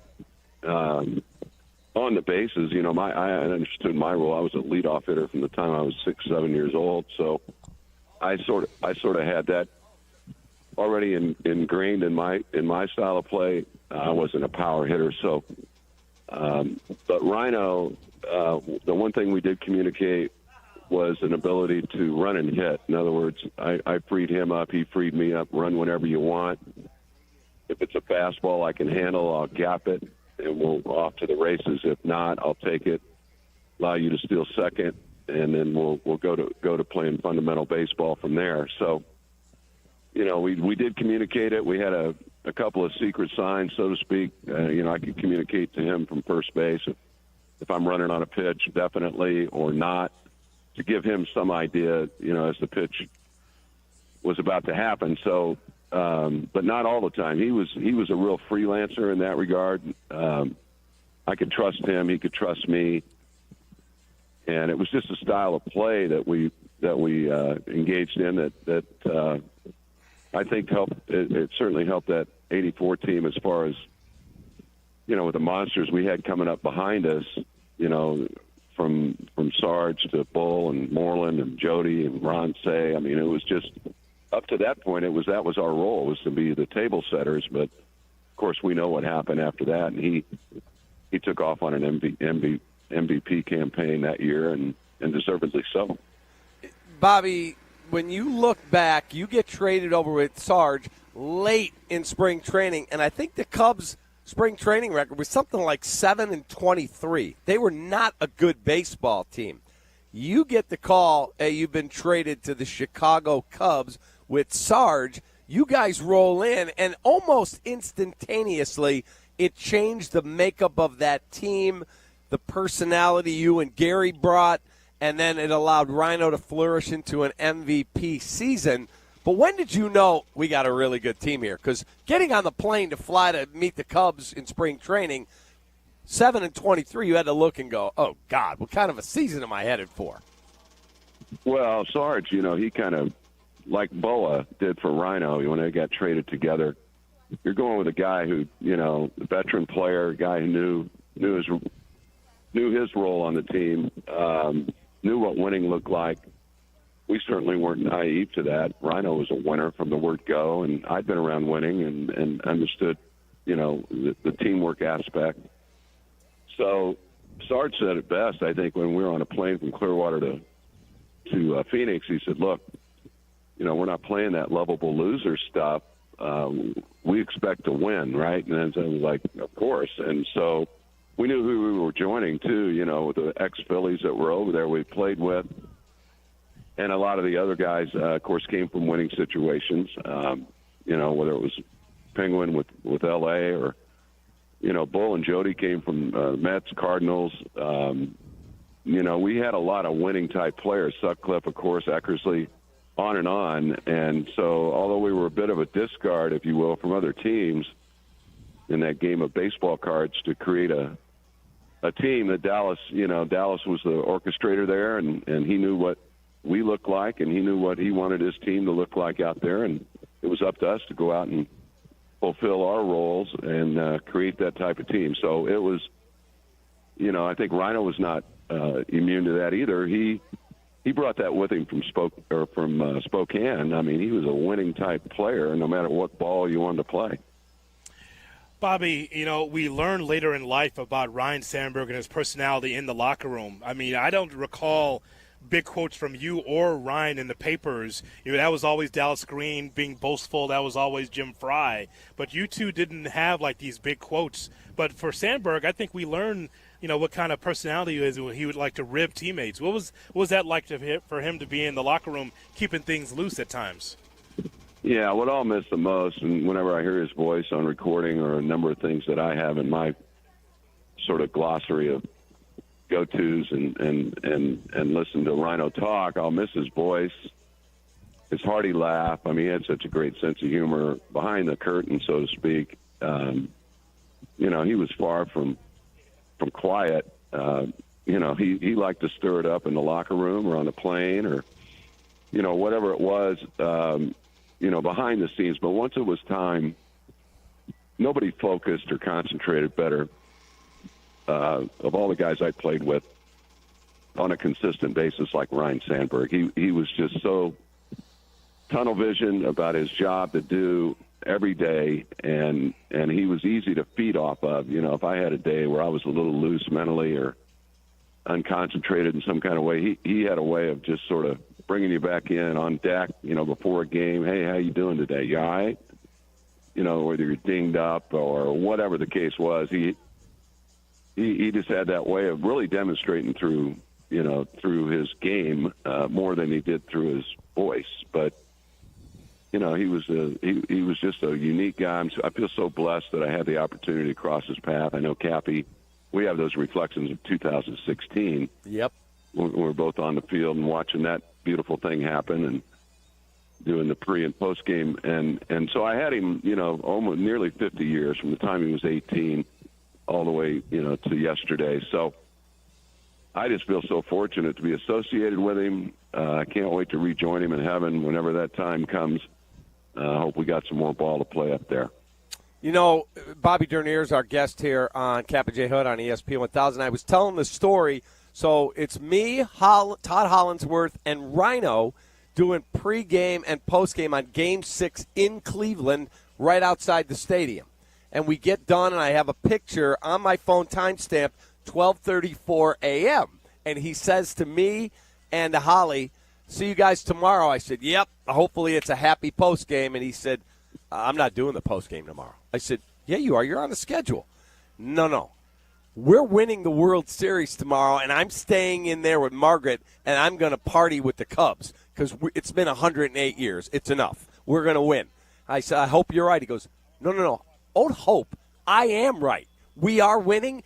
I'll do your pregame. I will not be back here for post. And he was not back for postgame. It was me and Hollingsworth. Everyone else was in the stadium. That was Rhino, man. Yeah, I got to walk out of the stadium there at whatever it was, 2 in that night. I strolled down the concourse, working our way toward outside to leave. And, you know, so I had those moments with him post-game after he jumped in the locker room. I know that. And somehow I avoided the champagne bath, but I was down there kind of on the outskirts. And anyway, I haven't seen him from 18 all the way through that and the culmination of the Cubs finally winning. We certainly wanted to be in uniform when that happened, whether it was playing or coaching. We tried that end of things too. Of course, he was managing in the minor leagues. I was roving and handling the outfield defense and base running and that sort of thing. But you know, he just had he was just a winner, and not just on the field, off the field, just one hell of a human, and Margaret as well. I go back to, you know, our first wife club. I mean, with Cindy and Vicki and the beginnings of our young families. And so I know how much he loved his grandkids. I know that's somewhat disappointing that he didn't get to fulfill that, maybe a longer period of time, but he's right where he belongs, fellas. As you know, he's a man of faith, and he believed that dreams can come true. Believed in God, and he had that work ethic that was unmatched. Bobby, thank you for taking time to reflect on it and what your friend meant to you. He meant so much to so many people. He was just, I said, he's a Hall of Fame player, and 10 times that as a human being. So, again, our deepest sympathies to you, and thanks again for sharing with us. Indeed. Thanks for having me on, guys. All right, see you on a golf course. You bet. All right, there is Bobby Dernier. On the Yuengling Hotline right here on the Cap and J Hood Morning Show. Cap and J Hood broadcasting live from Howells Hall in Lake Forest. We'll tell you how you can spend time with us in Las Vegas as the Bears get ready to take on the Raiders. We'll give you that information coming up next right here on Cap and J Hood. Cap and J Hood, ESPN Chicago. Win a suite for a Sox game. IKEA is giving you the chance to win a fully catered suite night for an upcoming White Sox game. Visit IKEA Schaumburg or IKEA Bolingbrook and scan the QR code in store to register. And on August 8th, the final day of the contest, you can register and enjoy IKEA's annual summer barbecue. Enjoy American backyard favorites and some Swedish flair. Win a Southside Suite Night. Get full details at ESPNChicagoContest.com. cheers, the smiles, the high fives, they make every race worth running or swimming. Be part of the fun and feel-good moments at the Chicago Ducky Derby, happening next Thursday. That's when tens of thousands of rubber ducks will splash down the Chicago River, all racing to support Special Olympics Illinois. You can help fuel the dreams of these incredible athletes and maybe even win big. So make a splash, quack a smile, and show you're in their corner. Adopt a duck and try your luck today at ChicagoDuckyDerby.com. That's ChicagoDuckyDerby.com. Let's race for a reason. Hey, when was the last time you hopped out of bed without that knee or back yelling at you? Or walked downstairs without groaning step by step? I know exactly what that's like. I've felt those aches and pains as well. It's easy to think, hey, I'll tough it out. Maybe it'll fade. But nothing changes. Hey, it's your friend Tom Waddle here, and I want you to do what I'd tell any teammate to do. Call Dr. Caravelli and the team at QC Kinetics. Their regenerative treatments help your body restore and repair damaged joint tissue. No scalpels, no pills, no long recovery, just real lasting relief. Bring your x-rays and MRIs for a free, no-pressure consultation. They'll tell you honestly if you're a good fit. They even have Saturday appointments as well. Worst case, you learn something new. Best case, you get your life back without groaning every step. Call QC Kinetics right now at 312-809-5955. That's 312-809-5955. 312-809-5955. Do you ever scream at your screen when your 5G internet freezes? It's the worst. So why not switch to Astound? Wi-Fi that just works. With Astound Wi-Fi, you'll rage less, buffer less, and live more. Lock in gig speed Wi-Fi for just $35 a month, guaranteed for 3 years. Plus, get up to a $200 Amazon gift card. Astound Wi-Fi, it just works. Visit astound.com today. Hey guys, it's Silvy. Don't wait any longer to upgrade your windows. Right now at Window Nation, get 50% off all styles and no interest until 2030. It's their biggest deal of the year. I did it. Now it's your turn. 866-90Nation or windownation.com. Advantage Acura of Naperville is your connection to your new Acura. Drive home in one you'll love in less than 60 minutes, or they'll make your first car payment. And every new Acura comes with the Advantage Plus program. Come see them in Naperville or visit AdvantageAcura.com. Restrictions apply. See dealer for details. Hot damn! Twisted Tea Hard Iced Tea just got harder with Twisted Tea Extreme. The hard iced tea taste you know and love, but with an 8% kick of alcohol. Twisted Tea Extreme is made with real brewed tea, goes down smooth, and brings your daytime drinking to the next level. Just look for the bright yellow cans in the cooler and get ready to dial up the fun. Big flavor, extreme kick. Twisted Tea Extreme. Keep it twisted! Twisted Tea Brewing Company, Cincinnati, Ohio. Please drink responsibly. For over 20 years, Purple Wave Auction has been the trusted leader in online auctions, offering the easiest way to buy and sell equipment. From bulldozers to backhoes and combines to cranes, we host multiple weekly auctions in construction, ag, and fleet equipment. With our no reserve format and sell where it sits approach, you can bid on local equipment without waiting for far-off auction dates. Get registered for free and start bidding today at purplewave.com.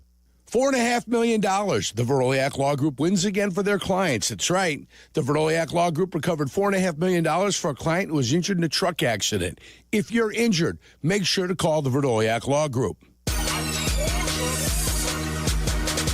Cap and J Hood, live from training camp on ESPN Chicago. It's a Cap and J Hood morning show here on ESPN 1000 and streaming on the ESPN Chicago app. We're with you until 10 o'clock. Then it's Clinton and Friends at 10, followed by Carmen and Jurko at 12. Waddle and Silvy at 2:30. White Sox baseball as they take on the Phillies. Sox got them one against the first place Phillies last night. Beat Christopher Sanchez. A Yes. big win for the Sox. I loved it. Yep. Sanchez not so dirty yesterday as the Sox take on the Phillies at 6 o'clock right here on the home of the White Sox, ESPN 1000. TrueFanTravel.com, Cap. That's the key website, TrueFanTravel.com. That's correct. We will be in Las Vegas. I've been saying it to you, and you've been saying it to the audience a lot, that we've never taken the whole station, all the shows. Kappa J. Hood, Carmen and Jurko, Waddle and Silvy, Black and Abdallah, Peggy and Dion. We're all going to be there the weekend the Bears play the Raiders, which is the Sunday, the September 28th game. And so TrueFanTravel.com, as Johnny just said, sign up because they're selling like hotcakes, and it's going to be a blast. You'll get your hotel, Mandalay Bay, where we're all staying. You're going to get your airfare. You're going to get game tickets to go to the game. And we're going to have an all-inclusive tailgate before the game starts. We're going to do our shows out there. Hoodie and I will be up. It'll be, 5 a.m. Vegas time. We'll be on at Mandalay Bay for morning drive back to Chicago, and then we're going to be around hanging out. We'll go to the pool together. We'll play blackjack and be in the sports book. We'll have a blast. So if you would like to do a trip, you've gone, you know what, we should do a trip and follow the Bears. Why don't you come with us to Las Vegas? Don't wake up in 2 weeks and go, oh, it's sold out. I should have done it. Do it right now. TrueFanTravel.com. TrueFanTravel.com. It's going to be a lot of fun. Once-in-a-lifetime opportunity to be able to be part of a Bears road trip with your friends here at ESPN 1000. And I actually have the cheat code to make money on the trip. Oh, yeah? What's that? You and Shay in the sports book with your college football knowledge. I'm going to be Friday night football because we get in late Thursday. Saturday, college football all day. And guess what? I'll have a pocket full of cash coming home. I hope you're ready to bet the fun belt, Cappy. I'll bet anything you tell me to bet on college football. I like watching it. I don't study it like you two lunatics do. But guess what? With you two guys, Jay Moore and I look at it as a cheat code for life. Yep. The only time you actually listen to me is when there's money on the line, so look forward to that in Mandalay Bay. You have some news, by the way, regarding the White Sox. Yeah, this is from Buster Olney this morning. Division rivals are vying for outfielder Luis Robert of the White Sox, with the White Sox apparently resolute in the stance that they'll either receive a trade return the equivalent of what Robert's potential is or hang on to him beyond the deadline. The White Sox hold a $20 million team option on Robert next season. They have tons of payroll flexibility moving forward, meaning there really is no financial stress in the decision. Chicago doesn't have to dump the contract. A lot of Robert's career has been filled with injury or underwhelming performance, but he's always been viewed as a superstar talent. Luis Angel Acuna and Mark Vientos are among the names that have come up in conversations with the Mets, and the Phillies have a farm system loaded with pitching. That's a good position to be in if you're Chris Getz. I'm not just going to dump the money. Jerry's not making me dump money. Either you give me what I want or I'm keeping him. What was the Acuna name there? Luis Angel Acuna. Luis. Go ahead. I believe it's Luis Angel. Okay, whatever. Ladies and gentlemen, John Miller has entered the chat. Okay, whatever. And not whatever. Call him by his name, Harry. I know him as Luis Angel. I don't speak Spanish. Spanish. My God. Luis Angel Acuna. Whatever. Okay, well. I thought we got rid of Miles Mastroboni. Apparently he's masquerading as Vidal Brujan this year. Okay. Well, how 2025 is that, Shay? He doesn't care. He says, whatever. But God forbid I pronounce anything wrong. We tell Cap it's Balk, not Bulk. I say Bulk, kid. It's Luis Angel, not Luis I was Angel. watching baseball over the weekend. A guy balked in a run. God forbid I pronounce anything wrong. The whole show has to stop for 5 minutes. What did he say? What did he say? Well, yeah, I know. I understand. Here's Gene Suarez. He's due. He's 0 for 4. Right. He has a name. My guy.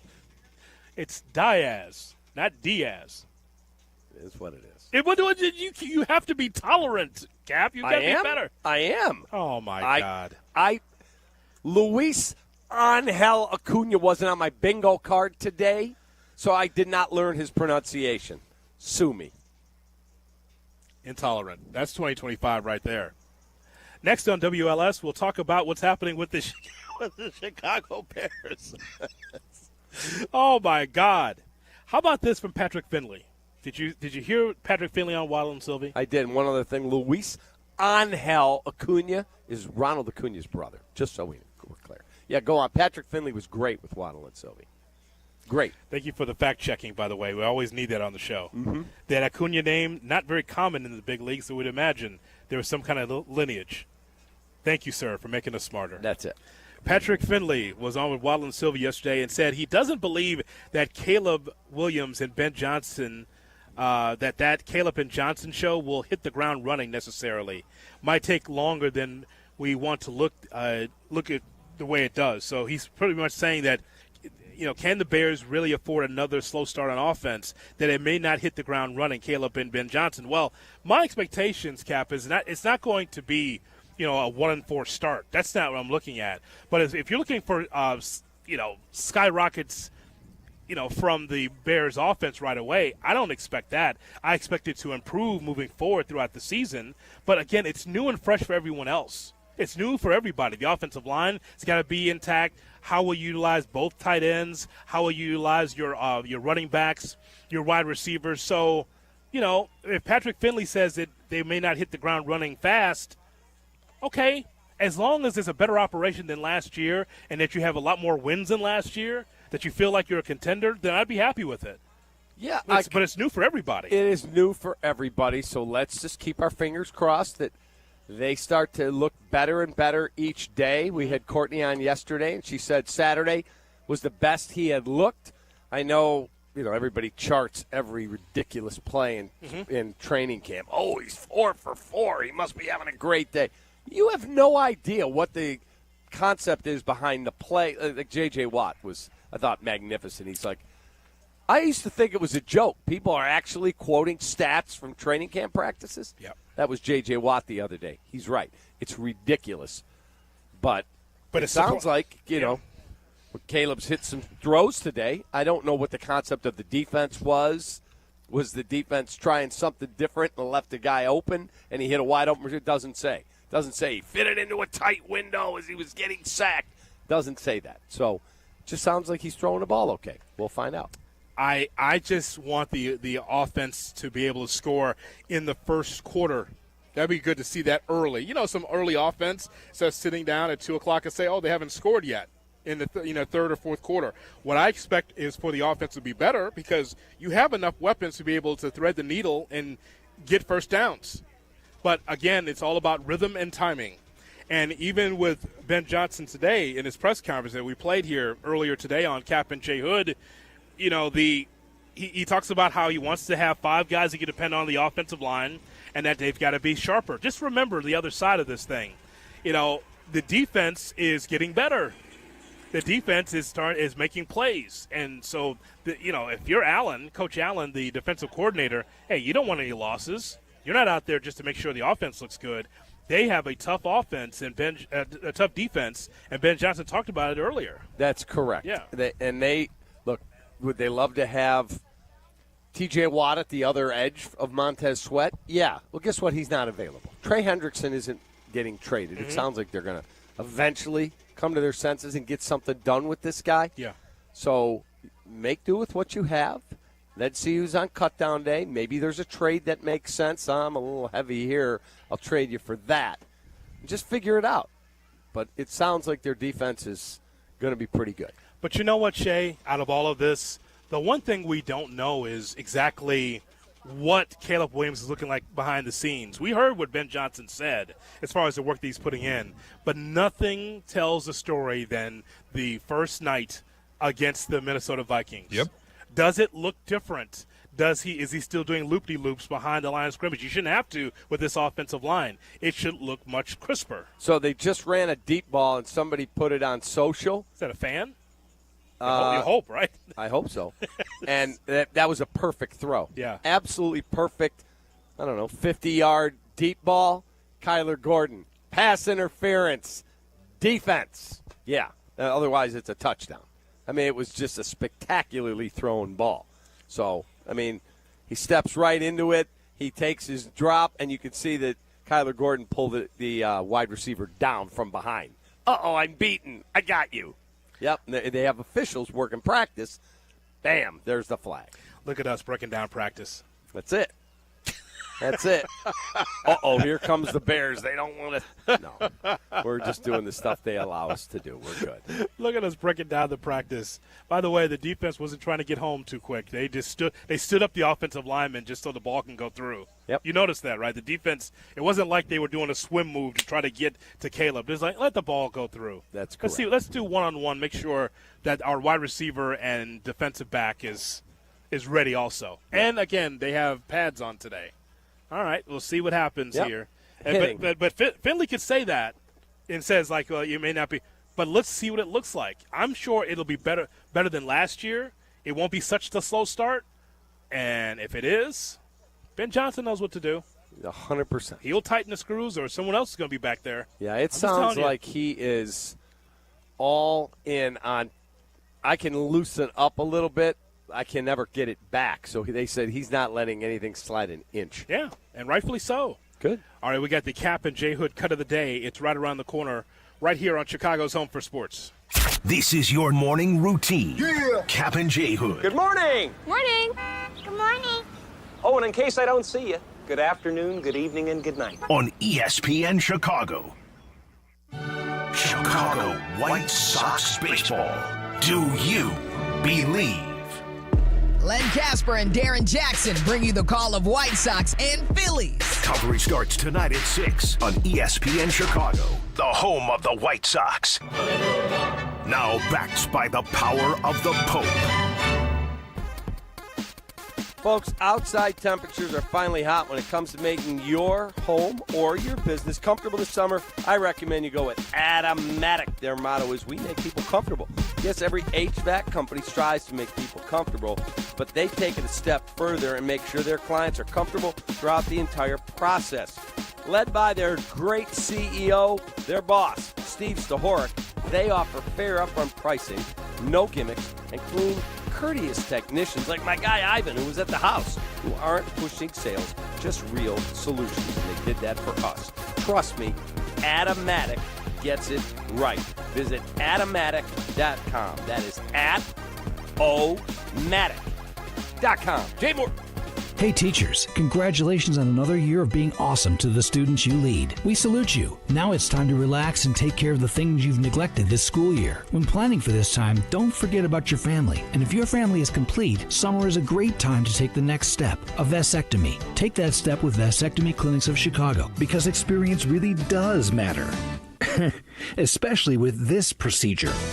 They make it so easy with their 30-minute, no-needle, no-scalpel, in-office vasectomy. Log on to vasectomychicago.com, read the testimonials, and learn more about their procedure at Vasectomy Clinics of Chicago. With 4 convenient locations in Naperville, Tinley Park, Arlington Heights, and downtown Chicago at Lake Point Tower, now with free valet parking.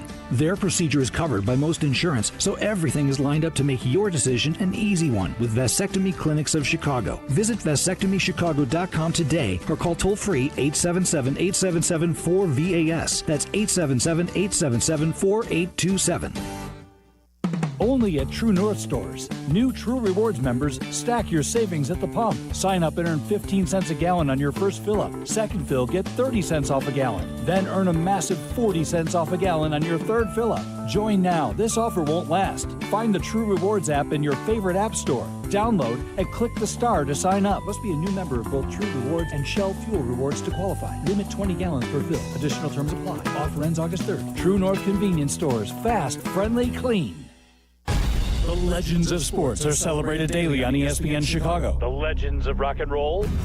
They come to life once again at Paramount Aurora's new immersive Stope Island Theater. Make plans now to see $1 Million Quartet. A step into their theater is a step back in time to Memphis' Sun Studios in 1956. Sit back and experience the night Johnny, Elvis, Carl, and Jerry Lee shook up the world of music. $1 Million Quartet at Paramount Aurora's Stope Theater. Now extended through January 2026. Visit ParamountAurora.com and look up events. Actual price will depend on product and subscription plan. Featured products are compounded drug products, which the FDA does not approve or verify for safety, effectiveness, or quality. Prescription products require an online consultation with a healthcare provider who will determine if appropriate. See website for details, restrictions, and important safety information. Want a boost in and out of the bedroom? Hims has you covered. Introducing a new 2-in-1 approach to level up your game. Tadalafil for better bedroom performance and zinc for testosterone support. Put it all together and you've got what you need to turn things all the way up. Getting started is simple. Just go to hims.com/joy to start your free online visit. Through Hims, you can access ED treatments including pills, chews, and more. 100% online. No office visits, no pharmacy lines. Just fill out a simple intake form and a licensed medical provider will determine if treatment's right for you. If prescribed, it ships free and discreetly to your door. Find affordable treatment options at up to 95% less than brand names at hims.com/joy. That's hims.com/joy, HIMS.com/JOY.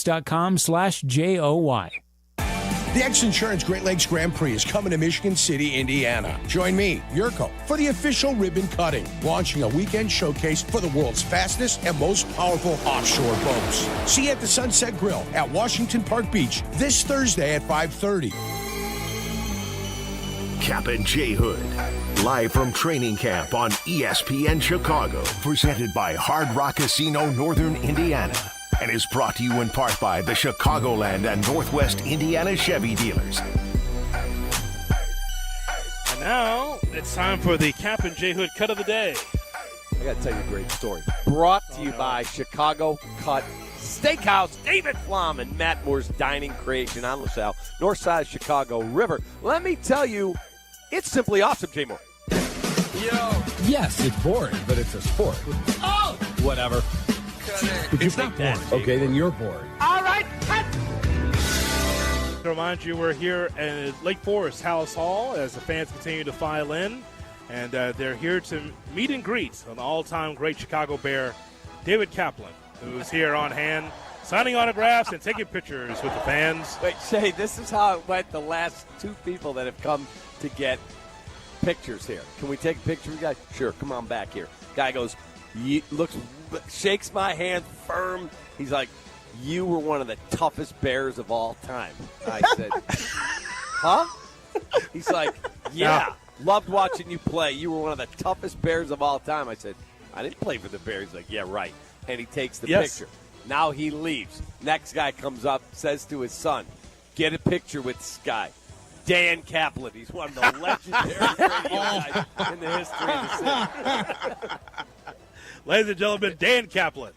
It's the best. And that's all, folks. The Cap and J Hood cut of the day. Brought to you by David Flom and Matt Moore's Chicago Cut Steakhouse on LaSalle, north side of the Chicago River. Sit on that patio before the beautiful weather goes away this fall, and thank us later. Hoodie. So this guy just walks by from the Associated Press. His name is Andy Seligman. He's been on this beat since we were in our mom's womb. I mean, forever. One day, we're here. Lovey is on the field. So this is a long time ago. Lovey's on the field, last practice of the season. It's cold. And he says, Coach, any staff changes? Are you bringing everybody back? Yeah, I'm not going to get into that. And he said, Coach, this is the last chance we're going to get. Are you bringing Mike Martz back? Is he coming back? And you could see Lovey seething that he's getting questioned about this. He doesn't answer it, gives a non-answer. We leave. Press room. Yeah, come on in. Andy? Yeah, Coach Smith would like to see you in the wide receivers room right down the hall here.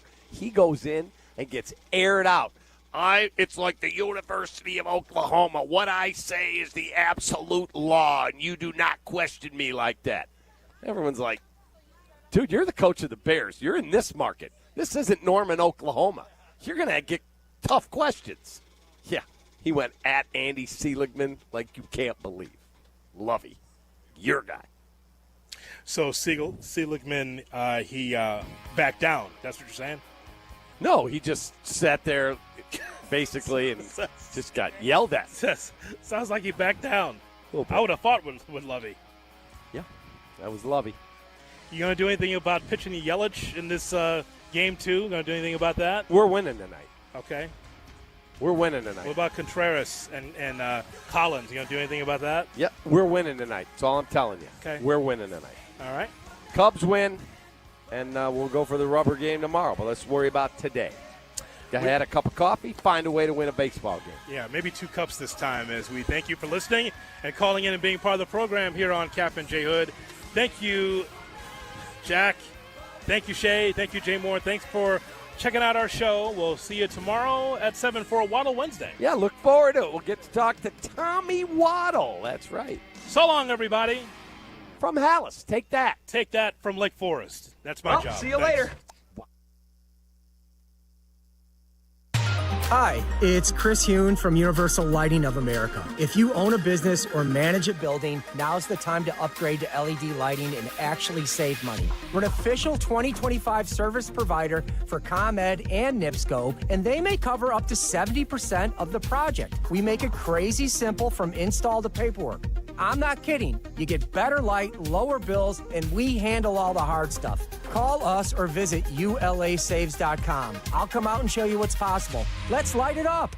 Are you confident your retirement game plan is as strong as steel? Hey, it's Jurko from Mitch Lyons Wealth. MitchLyonsWealth.com is full of tools for you to access at no cost to make sure you're positioned to win retirement. Go to MitchLyonsWealth.com today and get a free copy of Mitch's book or his retirement documentary. You can set a no-obligation 10-minute call with Mitch and his team to see if strategies they are utilizing might improve your retirement. That's MitchLyonsWealth.com, your best game plan to protect, grow, and win retirement.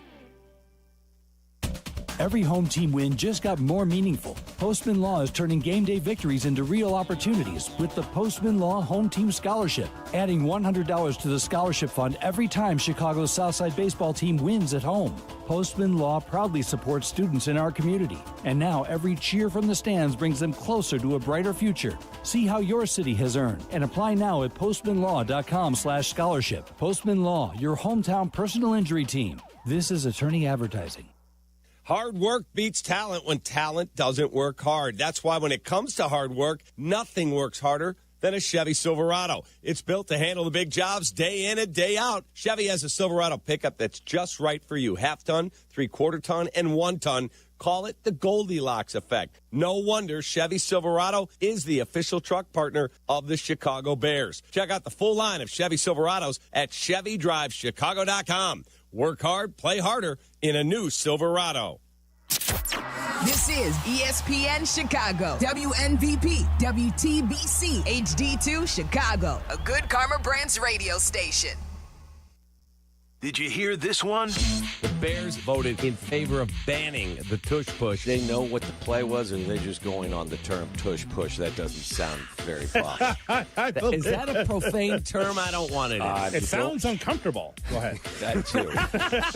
Ow! Ouchie! I haven't done that. Ouchie! Cap and J Hood weekday morning 7 to 10 on ESPN Chicago and the ESPN Chicago app. YouTube, exclusive content from ESPN Chicago. Subscribe today at ESPN 1000 Chicago. The CDGA Golf Show. It's your source for golf news, course to course, and golf news coast to coast. Host Tyler Rocky and Mike Gilligan are linked up with golfing knowledge to help us all. Tune in Saturdays 9 to 11 on all the ESPN Chicago channels. Brought to you by Glenview Park Golf Club. Clear as a bell. Clinton Yates always brings the heat. I can lead a nation with a microphone. I am pleased to be joined by ESPN's Clinton Yates. With a microphone. With a microphone. I would imagine most of you have never heard Clinton Yates. He's irrelevant. This is my new favorite show. We welcome in Clinton Yates. Clinton, I've mentioned this to you before. When I think of people who love the game, I think of you. That right there is Clinton Yates. Clinton Yates! Clinton Yates, incredible job today. Our pal Clinton Yates. People like Clinton Yates. Let's first begin by saying good day to my friend Clinton Yates for you. There's a lot to talk about here. Clinton, where the hell are you at? From Studio 5 at LA Live, this is Clinton and Friends on ESPN Radio and on the ESPN app.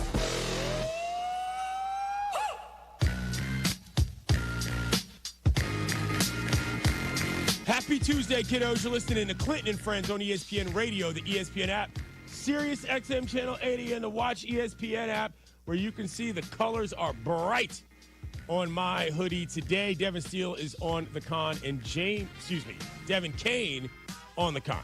James Steele on the board. I was just looking, and I was just talking, and I got the names wrong. It's like Kelsey Swift or whatever. Exactly, pretty much, yeah. That's a hangover from yesterday for sure. Speaking of yesterday, we had a meeting immediately after the show because I don't know if I mentioned this on air or not, but I will not be here Friday. And the reason, some programming notes, the reason I won't be here on Friday is because I will be in Orlando. We're taping the stuff for the Ocho, and we are doing some stuff for that as well. Myself, Arda, Christine Alexander. Should be fun. I am new to the Ocho. Arda and Christine are old veterans, so we had to sort of go through everything we're going to do.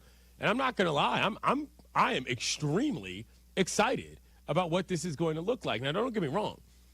It's going to be a long day, and there's a lot of ridiculous stuff, but my favorite thing, I might get to play a little wiffle ball, guys.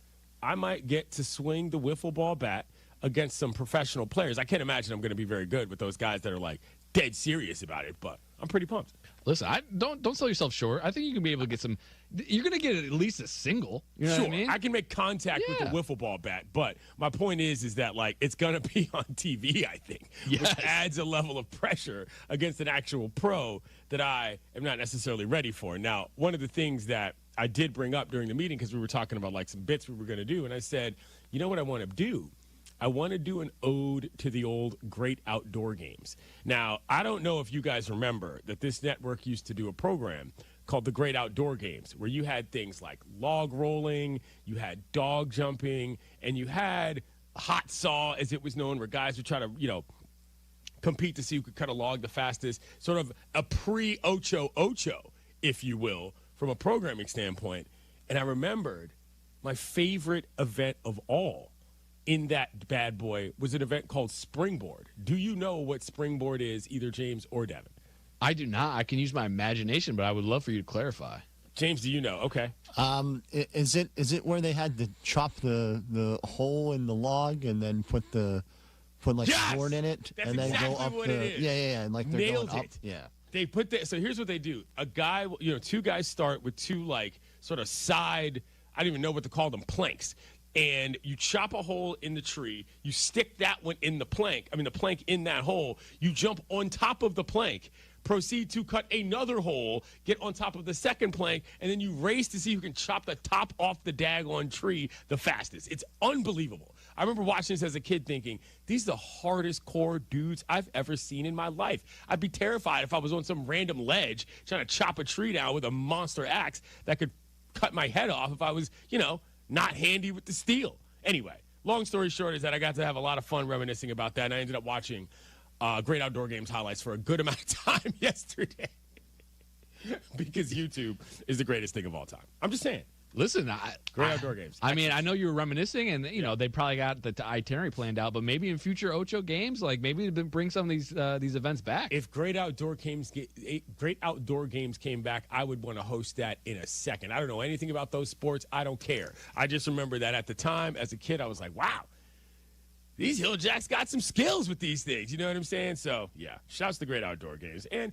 Shout to the Ocho coming up soon. Clinton & Friends is presented by Progressive Insurance with insurance for cars, home, boat, motorcycles, RVs, and commercial vehicles at 1-800-PROGRESSIVE and Progressive.com.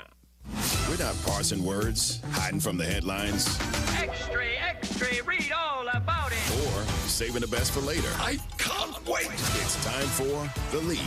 Talk about burying the lead. On Clinton & Friends. So yesterday after the program, Colorado head coach Deion Sanders, after our program, Colorado head coach Deion Sanders had I would call a highly anticipated presser in Boulder, Colorado.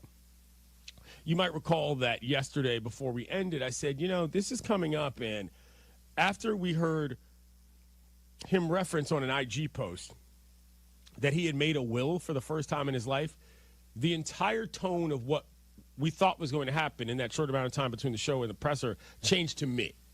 And I said yesterday on the show, I think this is going to be something a little bit more serious than people think. This isn't just going to be, whatever, I'm slightly hampered, because you don't bring up wills and you don't have that serious of a tone on your face unless something is really going on. And yesterday, I think Deion Sanders delivered one of the most important press conferences I've ever seen from a college head football coach, period. I know it wasn't necessarily about football. I know it didn't necessarily have anything to do with the Colorado Buffaloes per se as a football team. But it did have to do with one brother facing his own mortality in front of America and doing every single thing he could to explain every part of his journey and process in real English for people to understand.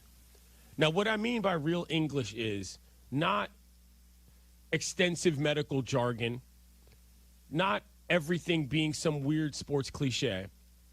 Did he use a lot of terminology surrounding his religion and faith? He did. But that also came with a lot of straight-up information and also straight-up real talk about his own body and those processes. I didn't necessarily know what to expect. I thought I had an inkling of what would happen, and the performance Prime put in yesterday, if you want to call it that, performance that is, was staggering, in my opinion. Deion Sanders is one of the most famous human beings in the United States of America, and he was willing to get in front of cameras and literally talk about the failure of his bladder and how it affects his day-to-day life. Some humans we know have too much pride for that. A lot more humans we know would never reveal such a thing and hide in the woods for the rest of their lives if they were in a position like that and had to face that situation going forward. Now, the main thing, though, is that all of you people out there, folks who said from the beginning, oh, Prime is just going to Colorado because he eventually wants the Florida State or the Alabama job. He ain't going to be there long. That ain't going to be nothing. That was the first bit. The second bit was, oh, well, they ain't going to win anything, and if they do win anything, he's going to be gone as well. Okay. The third thing was, well, once his kids are gone, he's obviously not going to be there. What are we talking about? He's not going to stick with that program. He's just there to glorify his own self. And once his kids are out of there, he's got no reason to stay. And then the fourth thing was, oh, convenient. He's got a health problem right when the season's about to start. Every single one of you were flat wrong on all counts. Let's hear what Prime had to say about whether or not he's going to continue coaching. I always knew I was going to coach again. I didn't realize I was going to coach again. I was always going to coach. It was never in my spirit, in my heart, that God wouldn't allow me to coach again. That's never thought like that.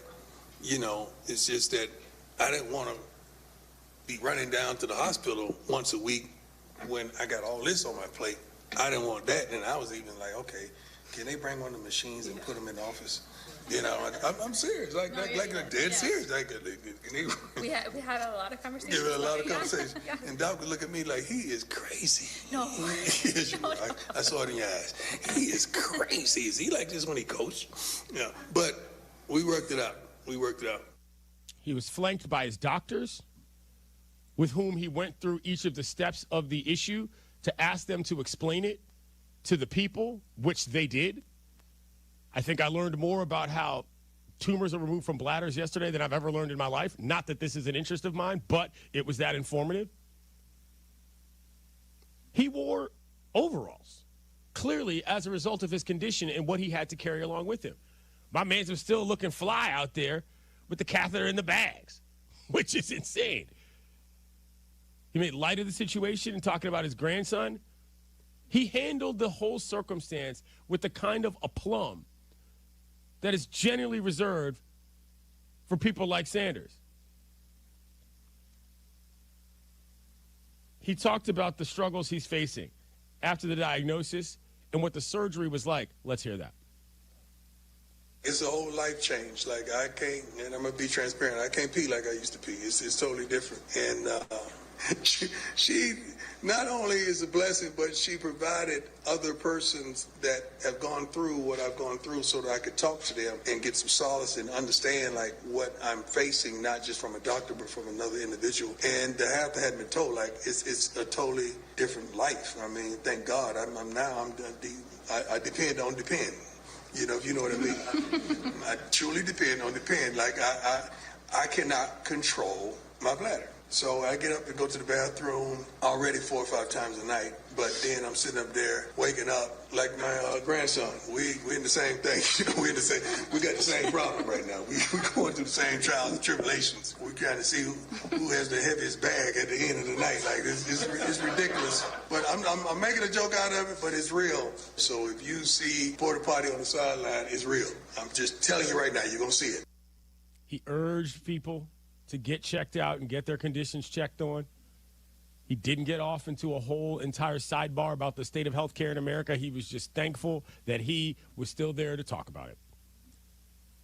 I wrote a column about this for Anscape yesterday, and I'm not entirely sure to the average listener out there that you understand what it's like to hear a black man of his age talk out loud about his health circumstance and the fear he faced in overcoming it. To hear Deion Sanders use literal, regular words to describe things like the fact that he simply cannot use the bathroom correctly, I just thought that was the kind of honesty a lot of people needed to hear. You'd be surprised how much easier it is for folks to tackle their own hurdles when they see somebody they know express it in normal language. That's what normalizing is. And I think Prime knew that. And that's why he knew he had to get out there. He had to bring his doctors, not just for the sake of his own care, but to remind people that there are real faces in these places trying to help folks. It's not just a thing for people who were stricken down and can't get back up. I thought this was very brave. And I also didn't necessarily think that it was something he had to do. But in typical Prime fashion, right when everybody thought he was going to bail, he said, not only am I not bailing, I'm right here. And I'll be here until I can't. Because that's what he feels he's supposed to do. He got emotional talking about what it was like overcoming the cancer diagnosis. Let's hear it. I'm truly thankful that God is so good. God is so good. You have no idea. You have no idea how good God has been for me to be here. You have no idea. Thank you. Thank you both for everything. Let me add this for all you people that get upset when I start talking about the Lord. I never once through this whole journey said, God, why me? Because I would have to say, God, why being you sit me up here in front of these wonderful people? Why you give me the position of the head football coach of the prestigious university? Why you allow me to father 5 wonderful kids? Why you give me these relationships with these wonderful people? Why me, Lord, did I have some of the things that I have? I can never say that. I can never say the other side because I'm going to have to ask that. I said, Lord, whatever it is that you're doing, let me know what it is so I could expedite the process because I know you got me. He was confident. He was informative. He was funny. He was humble. To some people, that's who Deion Sanders is. To a lot of people, that's everything Deion Sanders is not. But I think yesterday, most people's opinion of the man they call Primetime was solidified in a way that they never, ever thought was possible. Coming up, we'll talk more Prime. It was important, and we got more sound. I'm Clinton Yates. This is Clinton and Friends on ESPN Radio and the ESPN app. Hey, everybody, it's Rich. Coming September 2nd to ESPN Radio. Let's all focus. Let's all focus. The Rich Eisen Show. Win the division? That's a tall order, Nordberg. Rich Eisen. That's so good. Weekdays from noon to 3 Eastern. Coming September 2nd on ESPN Radio, ESPN Plus, and on Disney Plus. Lanny went to college and racked up huge debt. A little bit over $100,000. For a degree he couldn't use? Now what? I had a friend that went to my computer career. They even helped him get hired immediately after graduation. One of the things I love about IT is that you can work from anywhere you want. You could become an IT pro in just months, including cybersecurity and the basics of AI with zero experience at mycomputercareer.edu. It worked for me, and I know it can work for you. This is one student's experience. Individual results vary. Hey, Joe Fortenbaugh here. Whether you're locking in your home run picks or riding with your favorite golfers this summer, ESPN Bet is your sportsbook for all the action. Go from checking stats on your favorite teams and players to placing bets in just a few taps. Plus, new customers can get $100 in bonus bets when you make your first $10 wager. Download the ESPN Bet app and sign up with the promo code JOEQ to get started today. Must be 21 plus. Gambling problem? Call 1-800-GAMBLER. Terms and conditions apply. See app for details. Offer not available in New York. Property managers and GCs use FinishingChicago.com's contractors for finishes and protective coatings in the most iconic venues, interior spaces, and essential infrastructure. Our painters apply industry-leading commercial and industrial finishes inside and out, so your biggest assets always put their best square footage forward. FinishingChicago.com has your free list of painting, wall covering, glass systems, drywall finishing, and signage contractors. For a great finish, start with FinishingChicago.com. The Nissan No-Hitter is rolling on the White Sox Radio Network. Enter now at NissanNoHitter.com. If the Sox throw a no-hitter this season, you could win a brand new 2025 Nissan Rogue. Presented by your Chicagoland and Northwest Indiana Nissan dealers. Sports icon and equality champion Billie Jean King shatters glass ceilings on and off the court in the world premiere play Billie Jean at Chicago Shakespeare Theater. Performances begin July 18. Tickets at chicagoshakes.com. I'm Shanola Hampton. Every day, millions of people face hunger. Today, I will share with you some of their experiences. I'm stuck between paying for medications or paying for food. John from Maine. After paying my bills, I can buy groceries. It's sad to say, food comes last. Alice from Oregon.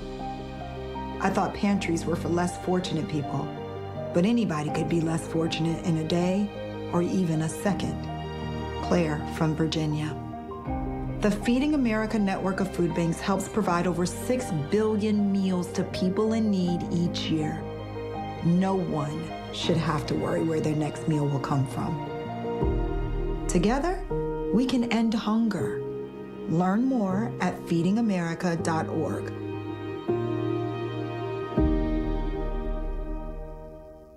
Every 65 seconds, someone in the United States develops Alzheimer's disease. Many don't even know it. I just knew that I wasn't the high-performing person I used to be. Pieces of my past are being erased. I was lucky we caught this at the very earliest stages. I hope that my story can give other people hope. There is life to be lived. Increasingly, there will be treatments. We need to invest even more in research and finding treatments and cures. Bright Focus Foundation's Alzheimer's Disease Research Program has invested more than $175 million in breakthrough research. If your loved one or you yourself are sitting there thinking, something is wrong, I'm not who I used to be, you can get some answers and you can get them for free. Call us at 1-855-345-6237 or visit us online at brightfocus.org/brainhealth to learn more. Are you ready to make a difference for the environment while helping the visually impaired at the same time? Then donate your vehicle to Heritage for the Blind today by calling 1-800-983-6530. Every donated vehicle will either be properly recycled in an eco-friendly manner or given a new life through reuse. Donating your vehicle is easy. Simply call 1-800-983-6530 and Heritage for the Blind will do the rest. They'll even arrange for your vehicle to be picked up at no cost to you. And for a limited time, when you donate your car, you'll receive a $200 restaurant voucher and a 2-night, 3-day hotel stay at one of 50 locations. Call 1-800-983-6530 right now to schedule your vehicle donation and make a positive impact on the environment while helping others. Heritage for the Blind, where every car donation counts and every person makes a difference. Call 1-800-983-6530 now. This advertisement is paid for by Heritage for the Blind. Cap and Jay Hood, mornings 7 to 10 on ESPN 1000, Chicago's home for sports.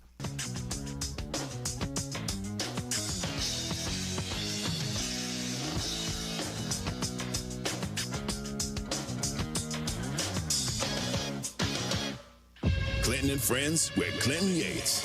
I love you, man. Yeah, I know that. See you Friday. You gotta say I love you back. Dad, are you serious? I wanna hear it. You wanna hear it? I love you, Dad. You're driving me. I love you, Dad. Look at this place. Dad, I love you. Dad, I love you. That's a copy. This is Clinton and Friends.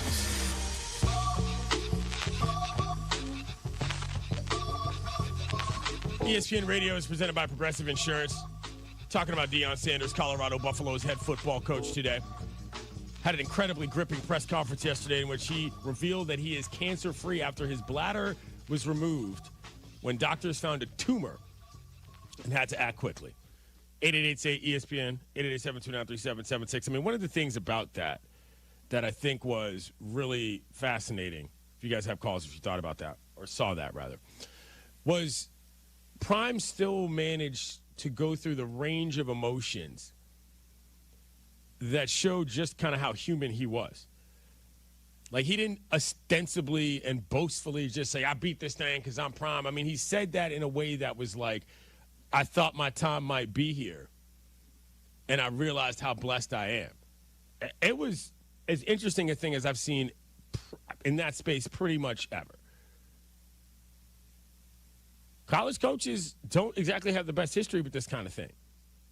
Let's keep that in mind. You can read more about that at the column. And one of the things that I thought was most touching about this entire situation is what he said about our colleague here at ESPN and a guy who's been a cancer survivor himself.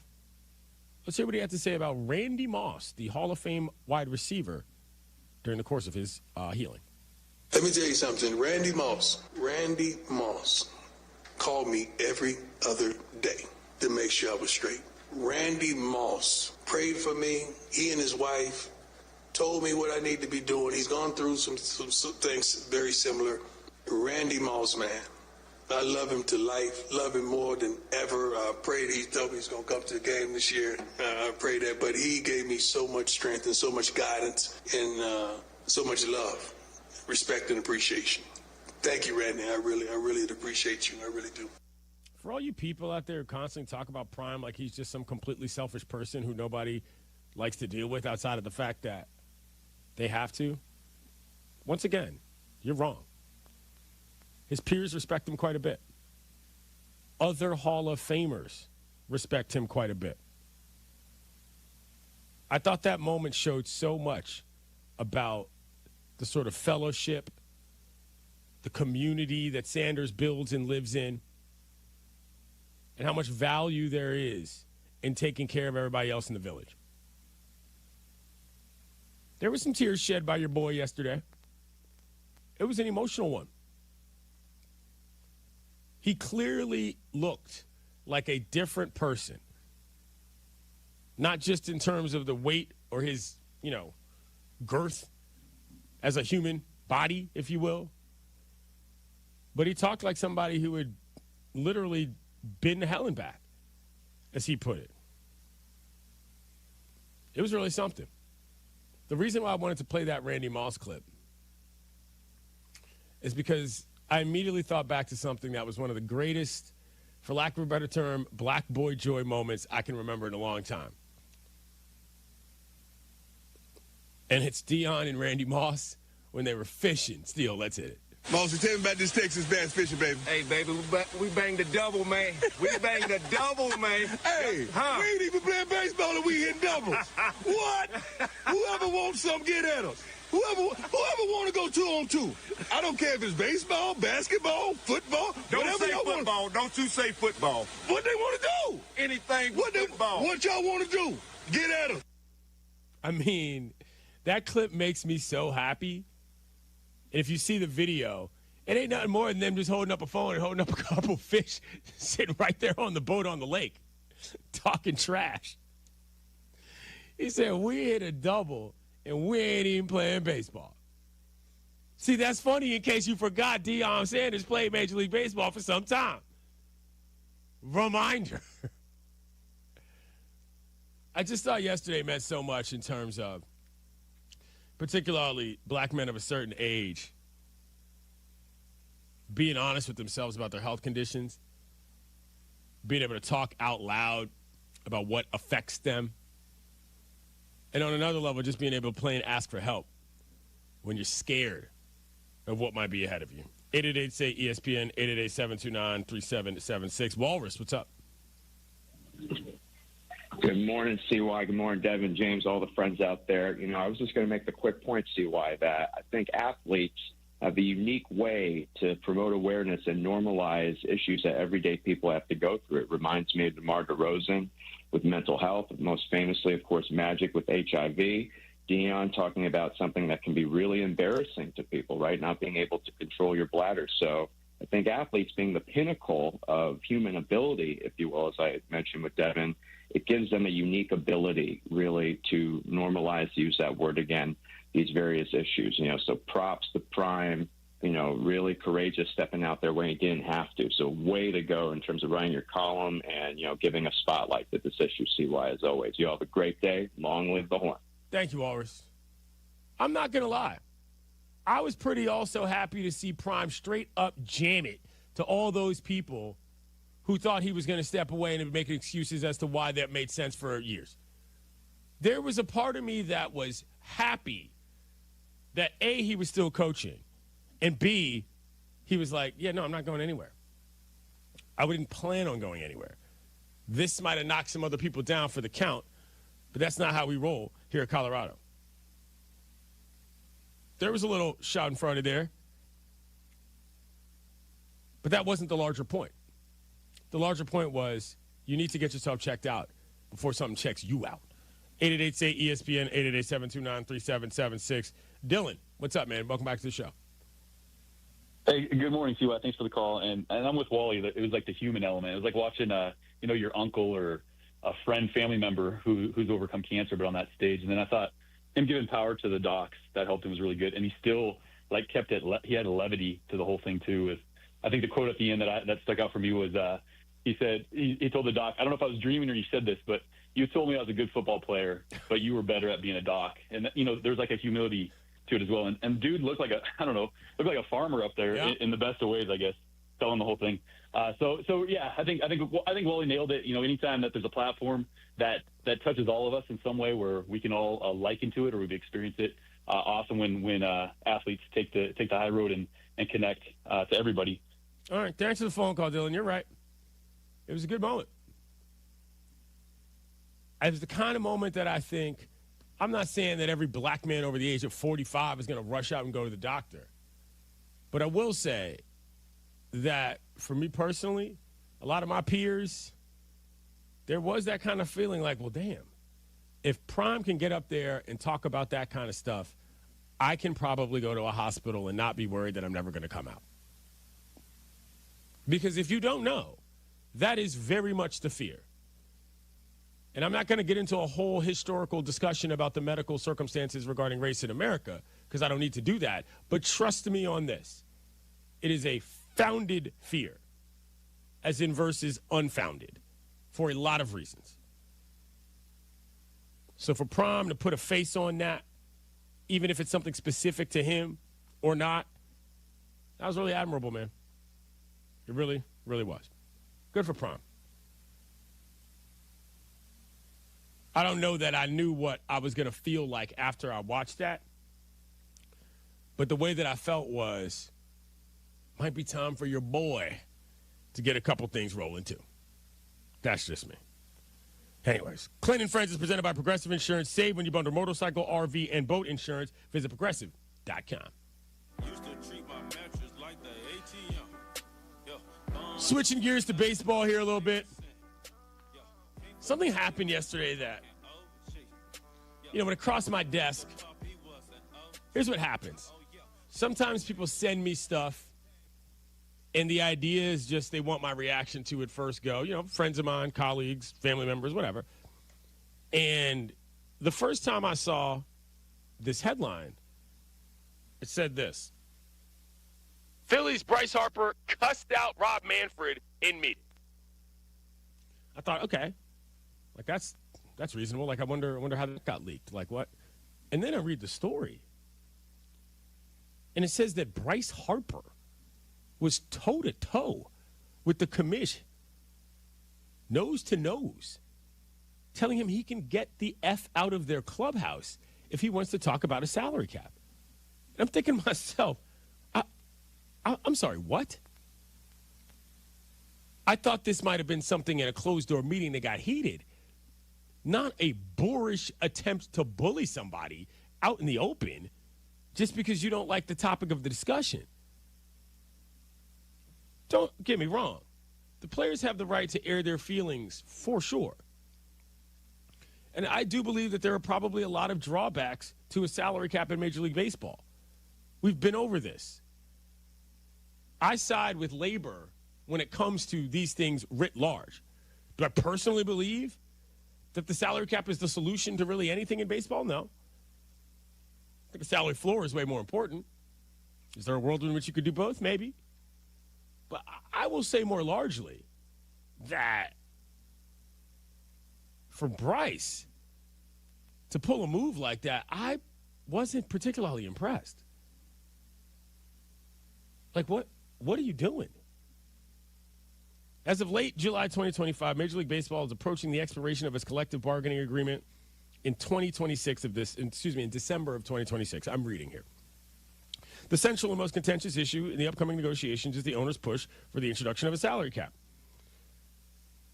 MLB Commissioner Rob Manfred has been discussing this with teams in various visits. Manfred has stated that he does not explicitly use the term salary cap, but frames the conversation around addressing competitive balance and economic challenges facing the sport. He points out that significant payroll disparities among teams, with some spending nearly 5 times more than others, which he argues hurts competitive balance and fan interest. Now, the other thing is that I'll bet there's part of Bryce that might regret the contract that he signed. We tend to forget he's on a deal that lasts him through like the next 5 years or whatever. He might not sign another major deal. Part of this probably was personal. But the last time I checked, he's not the rep, as in the player rep for that team. And the Phillies don't have a captain. He's also not the ace. He's also not the manager. Thought this was a little out of line for Bryce. And not because of my specific feelings about Rob Manfred. It's just not a good leak for the PA, in my opinion. Now, that said, I do think that one thing that the MLBPA overplays is how much fans might actually think a salary cap is a good thing. Joining us now on the phone is Jeff Passan, ESPN senior MLB insider. I was just talking about this Phil situation, Jeffrey, and I'm not going to lie, my first reaction to that was reasonably Bush League move from Bryce Harper, who last time I checked is not the player rep of the Phillies with the MLBPA. Not the player rep, but is one of the most respected people in all of baseball just because of what he's done in the game. And a guy who I think takes labor seriously, more seriously, frankly, than I realized. Yeah. And I don't know that I would characterize it as Bush. Okay. I think that for a long time, Major League Baseball has been, I'm not going to say bullying the MLBPA, but I think has really done a good job of flipping the dynamic in labor negotiations. It used to be the players ruled everything. They don't anymore. And I think this was Bryce Harper essentially saying that if you're, well, not essentially saying, he quite literally said it, if you're going to talk about a salary cap, you can get the bleep out of our clubhouse. And Rob Manfred, he did not back down. He shot back at him. He cussed himself like it was a good old Donnybrook without the fisticuffs. And I like the fact that they are willing to engage and to yell and then to shake hands at the end. But at the same time, man, this does not bode well for what the future looks like in terms of labor peace, or rather labor discord. Right. Discourse is one way to put it. Switching gears here a little bit, this was a big talker in my personal circles. I mean, the Gardo situation with these pitchers, what is going on? You know that I went to college in Ohio. I got a lot of guys from Cleveland, and they're all telling me, you can't tell me they weren't throwing runs in the ALCS last year, which is like, brah, that's not what I want to be thinking about. These gambling scandals are getting a little out of control, Jeff. This is what happens when you open Pandora's box, Clinton. Yeah. This is what happens when the industry whole cloth embraces gambling. And I look at it through a little different perspective. Mm-hmm. I look at it as a dad, right? And I have a 17-year-old son, and I have a 13-year-old son, and I hear stories of kids gambling. And it's terrifying. I already fear, and not to sound like an old man here, but I already fear that, this is a generation being raised on dopamine. and that this is just another example of that. But the access to legalized gambling, of course, this was going to be the inevitability. If you have micro bets where you can bet on a single pitch to be a ball or a strike, frankly, I'm shocked that they were caught. And you know that this is happening in other places. Right. And listen, all this is alleged at this point, but the fact that we're even in the middle of this right now, and that you've got it going on in the NBA as well, it's a scary thing to look at the future of sports, because what are sports if we can't believe what we're seeing out there? They're professional wrestling. Yeah. Jeff Passan joins us here on the program. Last thing I'll ask you, Jeff, is about Ryne.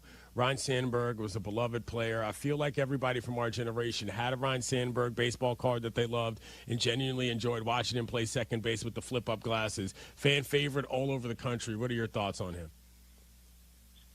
My personal connection to Ryne Sandberg comes through the Fantasy Baseball League that I am still in, but it started in 1991. It was myself, 5 other friends, and our fathers. And, I was 11 years old at the time. No, I was 10 years old at the time. And I had the number 1 overall pick in the draft that year. And I took Ryne Sandberg. And so this league that, 30-plus years later is still going on, the first overall pick was Ryne Sandberg. And I think it shows how great he was. And it was an underappreciated greatness, and it was always an understated greatness with him. He wasn't a loud guy. He wasn't a boisterous guy. He was just a gentleman who was a really, really good baseball player and played on a lot of bad teams. And look, he wasn't Ernie Banks Clinton, but he was of the same oeuvre in that he survived being a Chicago Cub during the 108-year drought. Right. He was a great statesman and citizen for the city of Chicago for a really long time, and losing him like this, it is sad, but I love that he is in the Hall of Fame, and he's got the sort of legacy that's going to live on for a long time. Jeff Passan, ESPN Senior MLB Insider. Appreciate you taking some time, Jeffrey. Safe travels. Thank you, my friend. Take it easy. No problem. Ryne Sandberg. I just picture him with both eye black and the goggles flipped up under the hat. Like, that was the look, bro. Rhino embodied all of it with the sannies and the stirrups. What a guy. Number 23. Coming up, who are the top 5 defenders in the NFL? We'll rank them next. You're listening to Clinton and Friends on ESPN Radio and the ESPN app. This weekend on ESPN Radio. Play Keith, throw to first, got him. The Detroit Tigers storm into Philadelphia to face the Phillies. Coverage begins Saturday at 3:30 Eastern and Sunday at 6 Eastern on ESPN Radio and on the ESPN app. Presented by Progressive Insurance. Evan Cohen here. Whether you're locking in your home run picks or riding with your favorite golfers this summer, ESPN Bet is your sports book for all the action. Go from checking stats on your favorite teams and players to placing bets in just a few taps. Plus, new customers can get $100 in bonus bets when you make your first $10 wager. Download the ESPN Bet app and sign up with promo code USL to get started today. Must be 21 plus. Gambling problem? Call 1-800-GAMBLER. Terms and conditions apply. See app for details. Offer not available in New York. You ever get decision paralysis, like figuring out what to watch or what to eat? Well, the same applies if you're hiring. It can be overwhelming to have too many candidates to sort through. But with ZipRecruiter, you can proactively find the best ones quickly. How? Through the innovative resume database. ZipRecruiter's resume database uses advanced filtering to quickly hone in on top candidates for your roles. See someone who stands out? You can unlock their contact info instantly. Try it free at ZipRecruiter.com/sports. That's ZipRecruiter.com/sports. Save big on everything for your next project when you shop at Menards. Open the door to huge savings with a new Ideal garage door. Choose from our large in-stock selection or design the perfect garage door for your home using our free design program. Visit us today in store or on Menards.com and get an Ideal garage door that's right for you. Plus, check out the weekly flyer for all the great deals happening now. Save big money at Menards. Hey friends, I'm Tom Waddle and I drive a Hawk. Find your next car at hawkauto.com. Choose from 12 Hawk Auto locations at Forest Park, St. Charles, Plainfield, Joliet, Carroll Stream, and now LaSalle, Peru. Shop thousands of vehicles from 13 big brands. Save with 0% financing or make no payments for 90 days. Plus save even more with our complimentary maintenance plan. Find your next car at hawkauto.com and drive what I drive. Drive a Hawk. HawkAuto.com. Financing and plan on select models with approved credit. There's a lot of uncertainty in the world, but one thing's for sure. You need a PC you can rely on. Whether it's for school, gaming, or whatever your next chapter holds, Lenovo.com has the tech to help you succeed. Shop PCs right now at Lenovo.com during their back-to-school sale, where students can save more when they sign up for a Lenovo education account. Free shipping, easy returns, flexible financing. That's Lenovo.com. Lenovo.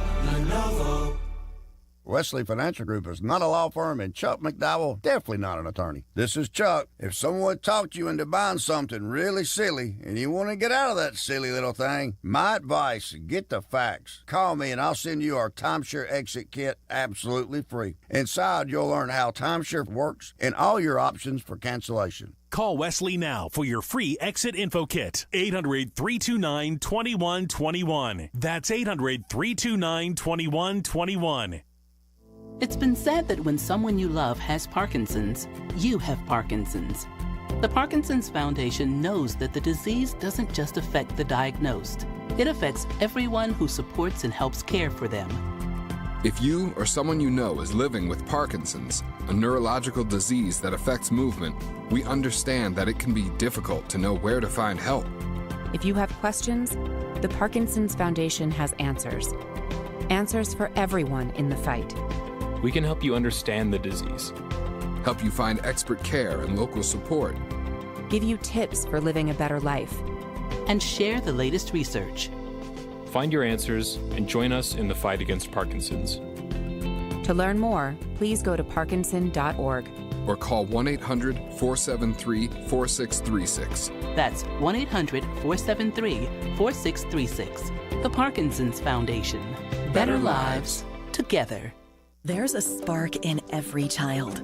A spark of energy, of curiosity, of possibility.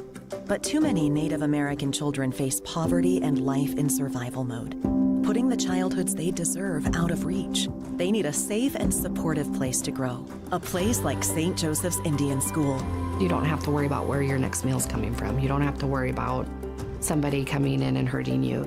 Here you can just be a kid that plays basketball, or a kid that plays on the playground, or a kid that does art, and they can really work on themselves and be who they're meant to be. For almost 100 years, St. Joseph's Indian School has served a greater purpose beyond the classroom, caring for children in mind, body, heart, and spirit, turning the spark in every child into a lifelong flame and a brighter future. You help light a spark in a kid, and it feels so good. You just want to light a spark in every kid. Light a spark today at stjo.org.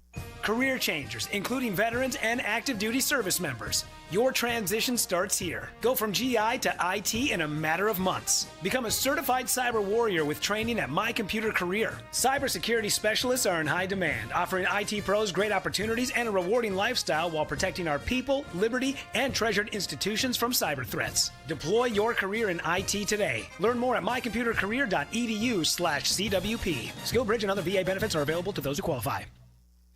In a world parched for excitement, one drink will emerge. Twisted Tea, the refreshing thrill ride of flavor.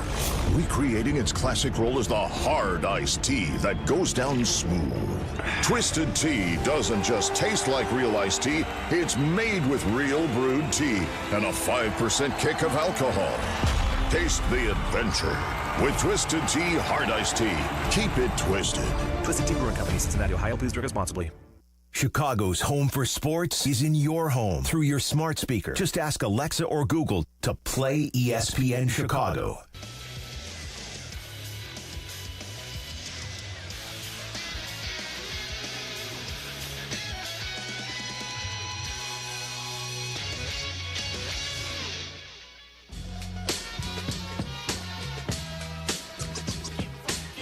ESPN Radio is presented by Progressive Insurance.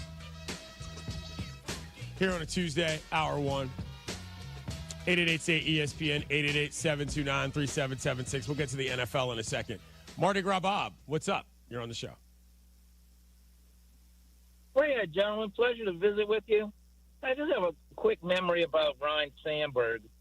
Like a lot of guys my age, I think I fell in love with baseball, and particularly the Cubs, because that was the advent of cable. The box had a dial on the top of it.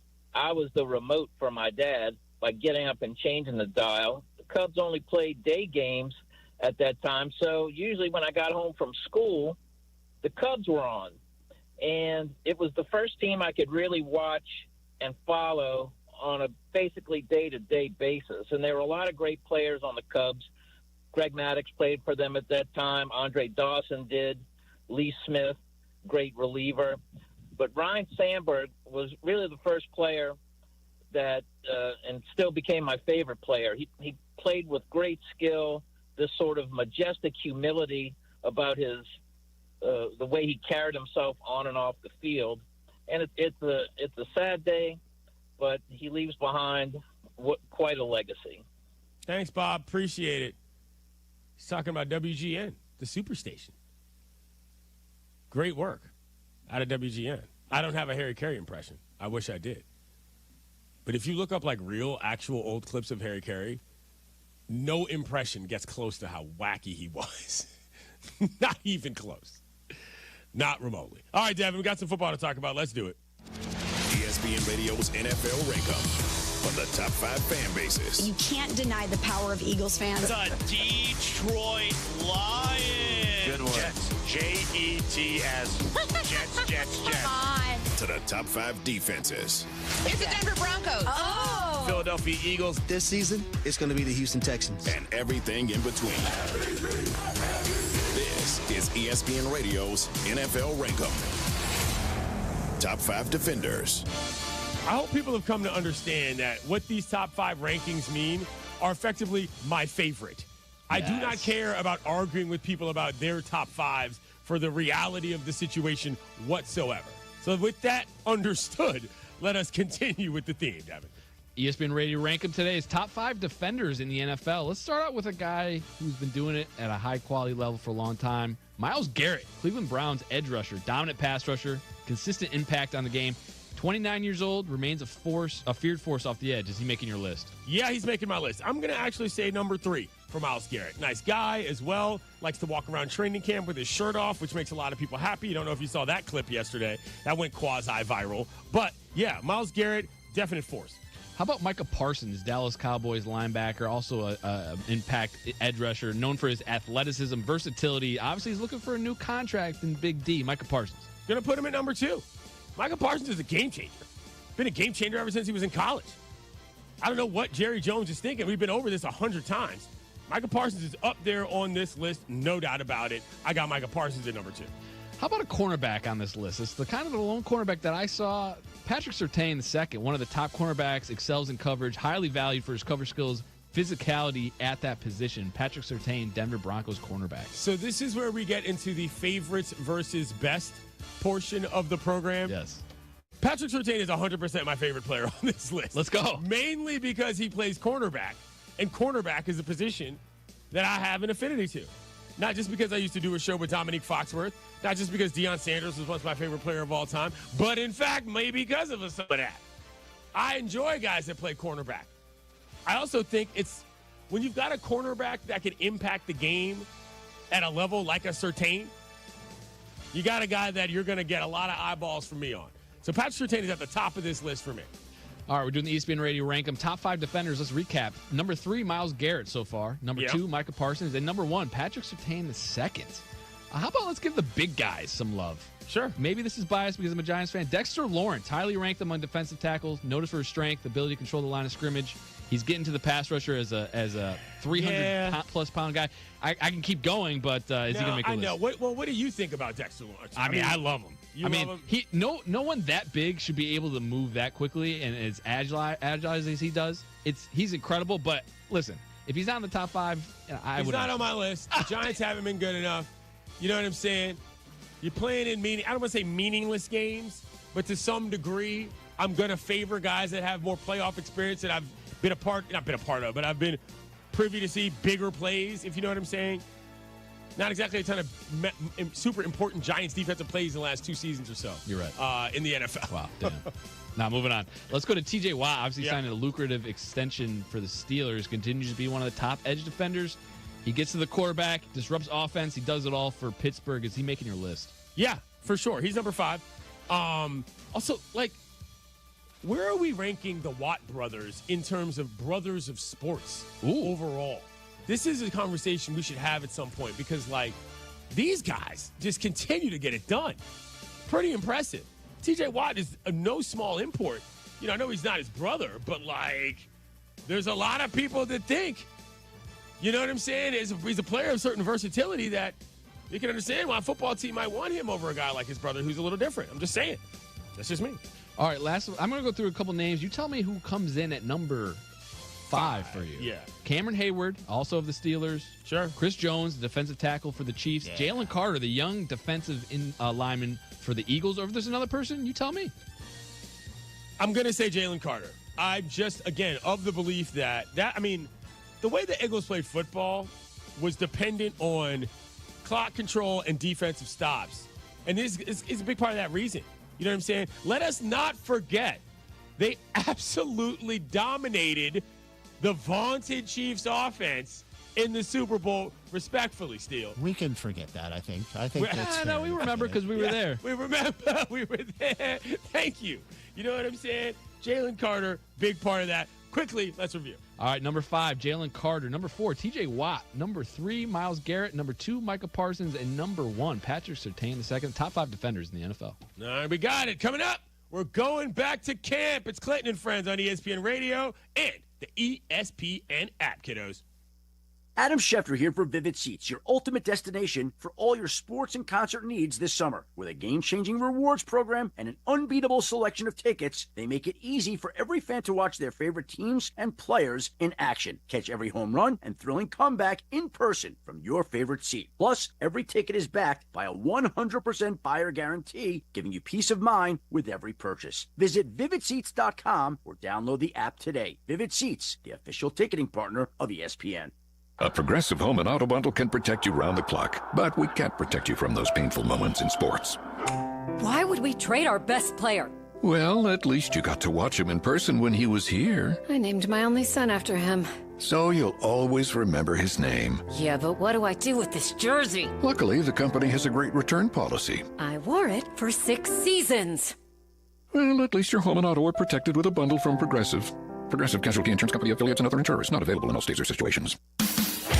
The Taste of Elmwood Park returns. It's August 7th to the 10th. Mayor Skip Saviano, what's your favorite part? Where do I start? The live music, family fun, and sampling from over 20 of Elmwood Park's best restaurants. I love it all. How about you, Carm? Gotta be the meatball eating contest. Always a crowd favorite. And I'm excited to be the honorary MC once again this year. Join us at the Taste of Elmwood Park happening August 7th to the 10th. Grab your family and friends for a weekend of amazing food, live entertainment, and a true Taste of Elmwood Park.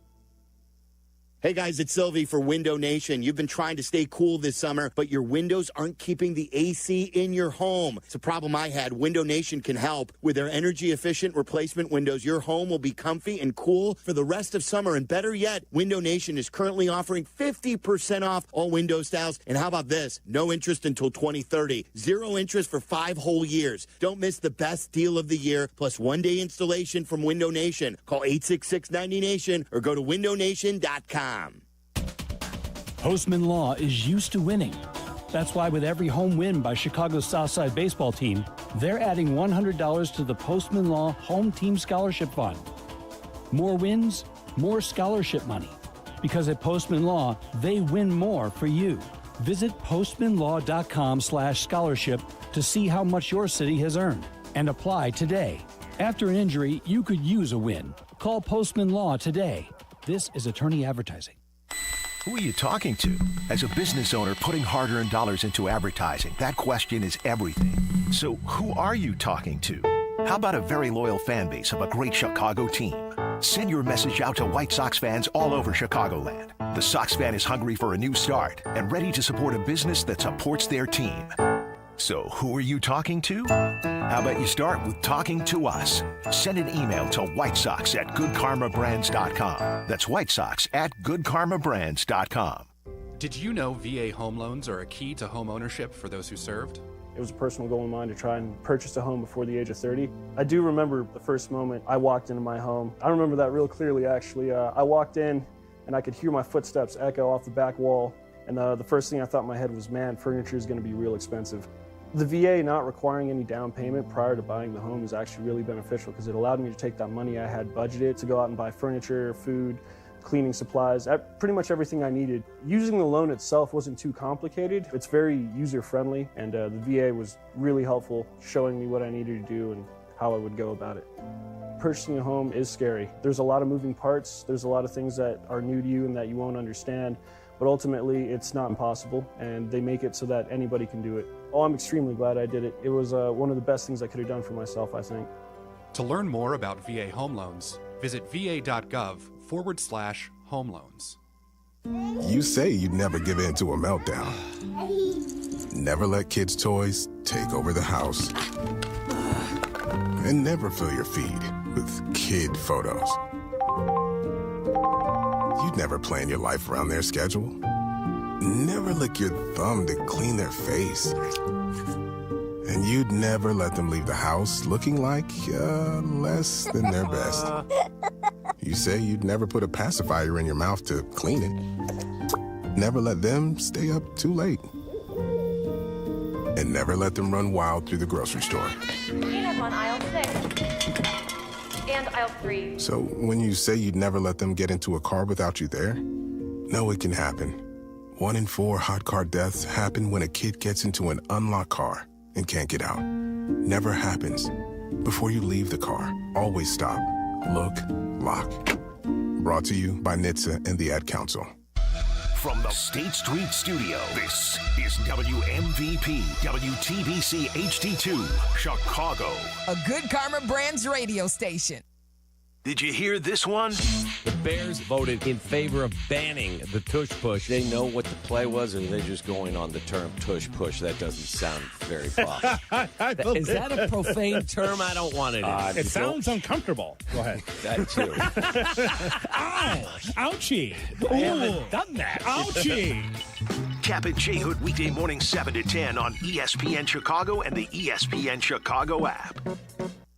YouTube, exclusive content from ESPN Chicago. Subscribe today at ESPN 1000 Chicago.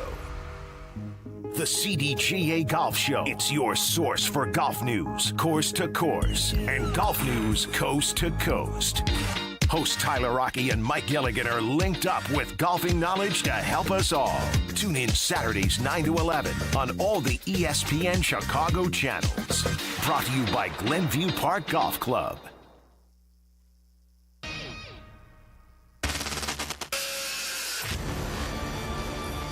Is working perfectly. I hear everything clear as a bell. Clinton Yates always brings the heat. I can lead a nation with a microphone. I am pleased to be joined by ESPN's Clinton Yates. With the microphone. I would imagine most of you have never heard of Clinton Yates. He's irrelevant. This is my new favorite show. We welcome in Clinton Yates. Clinton, I've mentioned this to you before. When I think of people who love the game, I think of you.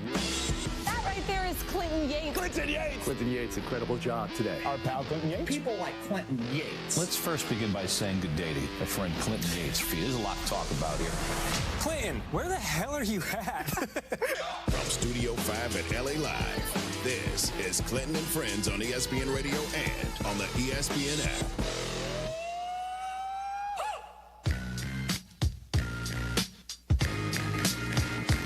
Happy Tuesday, kiddos. You're listening to Clinton and Friends on ESPN Radio, the ESPN app, Sirius XM Channel 80, and on Watch ESPN as well.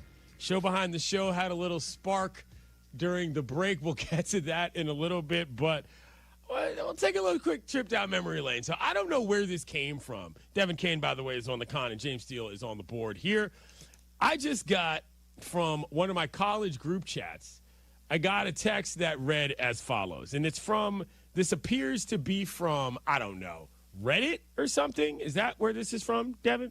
I was looking for the YouTube video. I could not find it. This is a YouTube video? Yeah, it was off of a YouTube video. I don't know what it was about. YouTube comment. Okay. All right, so it reads as follows. Just bear with me. Congrats on your 5-star recruits and $100 million facilities, SEC fans. Meanwhile, the MAC is out here playing real football in front of 14 people and a raccoon on a Tuesday night during a blizzard. You ever seen a punter throw a touchdown to a long snapper while the scoreboard's on fire? Didn't think so. While y'all are busy arguing over which frat-funded dynasty is slightly less fraudulent, Toledo's cooking up a triple reverse flea flicker in a game that ends 43-42 after 6 missed PATs and a goalpost gets stolen. That's not football. That's Maction. You wouldn't survive 1 quarter in Ypsilanti. Why is this funny? Because your boy Yeehaw was reared in the Maction. Those Tuesday night games you used to watch with your buddies, thinking, oh, look at this goofball operation. The biggest we remember, because we were there, of all time, are those Maction games. Go to your YouTubes at this moment and type in 2003 MAC football championship game. Benjamin Todd Roethlisberger against Josh Harris. Miami Redhawks, Bowling Green Falcons. Total Mud Bowl at BG. That's just one random example. They were both ranked teams at the time. That game was a mess. There might have been one play over 25 yards. And I'm fairly certain it was the play that won the game that Mike Larkin caught a ball and he didn't score, but he got down to like 5. Everything was a disaster. You don't know about road trips to Kalamazoo. You don't know about sleeping in your car in Toledo. Trust me. That whole deal had people from around the MAC telling stories about the various things they'd done to cover football games or basketball games in that conference. God, it was glorious. It's incredible. The line, you ever seen a punter throw a touchdown to a long snapper while the scoreboard's on fire?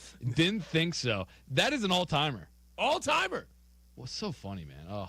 You don't know about directional Michigan fans getting mad because I call them directional and I don't need to say Eastern or Western or Central because it's all the same to me.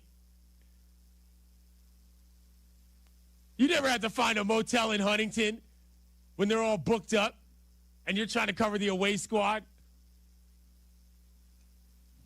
You don't know about being in Athens, Ohio on Halloween because you don't know about Maction anyway. Look up that game and check it out. If you know anybody who's from the MAC or who's been a part of the Mid-American Conference, you understand the value of that. And I'll tell you one last story about that BG game.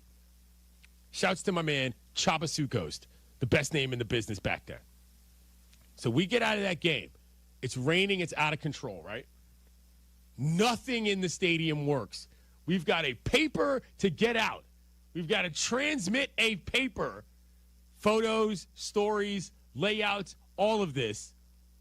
Nothing in the stadium works. There's 4 of us deep in the caravan. We're off-site. We're off campus. This is an away game. It's the championship game. We can't not have a paper the next day. One of our guys, he says, I know somebody. He said, who do you know, brother? He said, I don't ask her any questions. We're just going to go to her dorm and use her T1 internet and get this paper out, and we're going to keep it moving. So, yeah, that's what happened. Mystery friend showed up to help get the Miami student MAC title championship edition out at BG. Maction, baby. 14 people in a raccoon. Anyway.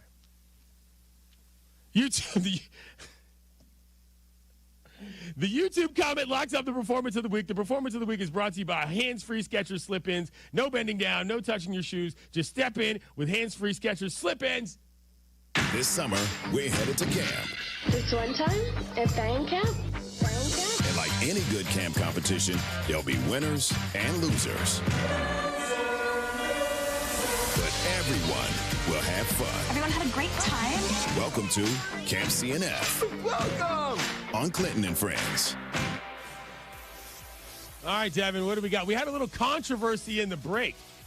Because Steele is just, I mean, he's just trying to get points any way he can. I tossed out in our group chat that Netflix is doing a pretty much documentary style on WWE and how they put the production together. And I said, big for James, because James is a huge wrestling fan. And then before this segment, James goes, so where are you going to put that in the how many points am I getting for that? And I said, what are you talking about? I mean, I know you have John Cena, but you get any points related to the WWE? Big for James in our group chat. Yeah, your life in general. I didn't know the context of it. I'm not like we are so Camp CNF coded that everything could be a point. Listen, because honestly, I was gonna say I don't think any of this is John Cena related either. So we know. Put it in there. Yeah, so negative points. So maybe it'll be negative points. Why is it negative points? Listen. The point was, it was a genuine question. Devin genuinely jumped all over me. What the hell is wrong with you? Listen, I'm on edge, Let's okay? get to the real points. That was real. All right, yeah. So yesterday we did a little change up because obviously Ryan is on paternity leave and Sam is no longer with the company. So we decided to have a random member of the bunk, Aaron Rodgers, this week on my team, and we're going to do Aaron Judge for Ryan's team to get like a little positive spin. Speaking of spin, we're going to do that right now. Like we're doing that again. Yes, we are. Yes, we are. Here we go. We've got the there. For everyone listening, I have a randomizer, and Clinton gets Aaron Judge for the week. Great. You're going to get positive points though today. That's a tease. Yeah, he made an appearance, so that's good. All right, so let's run through this. Clinton is plus 33. He's leading the way. I am at 30. James is at 21, and Emily is 13. Those are the points. Let's start with Clinton. Courtney Cronin is on his bunk. She was on the new hit show Vibe Check, which airs on Disney Plus yesterday. Correct. Listen, it's a big company priority. We love Disney app. Plus here. I think it's a +1. Yeah, +1. That was a good job. We talked about it yesterday. She said she really enjoyed the studio setup up there in Bristol for that program that Elle hosts. So, yeah, good She job. was busy, couldn't visit us, but maybe Different next discussion. time. Yeah. Different discussion. Paige Beckers is also in your bunk. The Dallas Wings defeated the Liberty 92-82. Obviously, they were without Brianna Stewart, but Paige Beckers led the way. 20 points, 6 rebounds, 4 assists, 3 steals. She continues to stuff the stat sheet. +1 for Paige Beckers. You see that little shake and bake she had where she hit homegirl with the cross? Pretty the filthy. Yap. Listen, unsurprising, there's so many UConn players and in that game and not on the bench. It's kind of crazy. Yeah, it's pretty wild. Ryan Coogler, this is a big day for you. Ryan Coogler, which, again, continues to kind of rack up the points. When you drafted him, I was like, I'm not so sure. Marvel Studios, great studio, has released the first trailer for Eyes of Wakanda, 4-episode animated limited series produced executively by Ryan Coogler, obviously known for directing the Black Panther film. Listen, when you come up in the MAC jungles looking for talent, scouting things out in places you would never find them, you learn how to do things like this. I knew Coogler was going to provide me with a big summer. Wakanda U would definitely be in the MAC. Yes, you kidding me? For sure. Tearing it up. This new show debuts on Disney Plus August 1st, 2025. Ding. Okay. I'm up next. I have Deion Sanders. We already talked about what he did yesterday at that press conference. I think it's a +2. Obviously, he made headlines for good reasons, but, we can debate the points. This is a 5-banger. Okay. Let's be clear. This is absolutely a 5-banger. He, A, did not back down to anybody. 2, he's still coaching. 3, made it good. 4, looked good. 5, contributed to the cause. It's a 5-banger for sure. Awesome. All right, we'll do 5 for Deion Sanders. Let's move to James. He's got a busy bunk today. Travis Kelce is in his bunk. The 4-time first-team All-Pro tight end is back to a buzz cut after sporting some, quote, luscious locks. Again, that was in the website that I grabbed this from. As the Chiefs showed in a photo posted from training camp on Sunday, we gave him points for the long hair. So the haircut, obviously, someone said we got the dog back when they saw him in the buzz cut. So maybe the Chiefs got the dog. I'll let you guys debate. Is this negative or positive? I said positive, +1. James, state your case. I want the point. I'm kind of sad, though, that he's not going to have the hair. I like the hair. I mean, that lends itself to a 0 at least. Yeah. If our actual Chiefs fan is upset about it. There's a world in which this could be a -1 for general peacocking. But as somebody that has no real problem with that, I'm not going to, I could be convinced that the haircut's going to be good, though. That's what I'm saying. But well, what are we doing? Are we doing initially, a Travis Kelce haircut update every 4 days now? Listen, I don't think he can now. He just cut it all off. I guess What if he gets a wig or something? Yeah. That'd be fun. Listen, I think this is. If he shows up with a wig, all right, I'm giving him extra points for that. I think this is a wash because James said obviously he's going to miss the hair, but it could. So I think you're on two sides of the fence as a Chiefs fan and a Travis Kelce fan. I think it's a wash for me. This is a wash for me. Yeah. Let's go to Chase Burns, the Cincinnati Reds rookie pitcher. He made history in his 6th career MLB start against the Dodgers last night, striking out 10 for the 3rd consecutive start, a milestone no Red has achieved since at least 1900. They still lost the game though, 5-2. But again, he made history. I think this is a +2 based on our scoring. We'll do that. I mean, we're noticing a trend here with guys in that division who are good pitchers and can't seem to get any wins. That's just something that we know. Now, this one might get contentious. He has John Cena in his, which again, if anything with the WWE happens, apparently James wants points for it. Ric Flair, the legendary wrestler, commented on John Cena's recent heel turn in the WWE, expressing that Cena is inherently a good guy and not naturally suited to be a villain. Flair compared Cena to legendary good guys like Ricky the Dragon Steamboat, saying Cena is, quote, just not a bad guy, and that his likability makes a heel role less convincing. Listen, if his whole thing now is he's a heel and Ric Flair, the legend, saying he's not convincing, that's not a good look. Who are we? To run afoul of the Nature Boy. Listen, Ric Flair is just sour grapes because John Cena broke his world title record. That's all. Right, of course. Yeah, right, that's what it is. But you think he's right though? That's the problem. No, I don't think so. I think the heel run's been pretty good. Listen, I don't know what we're doing here. This has to be a -1. If you're getting insulted by other legends for being a phony. Sour grapes. Sour grapes? What does Ric Flair need sour grapes for? He's Ric Flair. Yeah. For goodness sakes. He's mad that his world title record's been broken.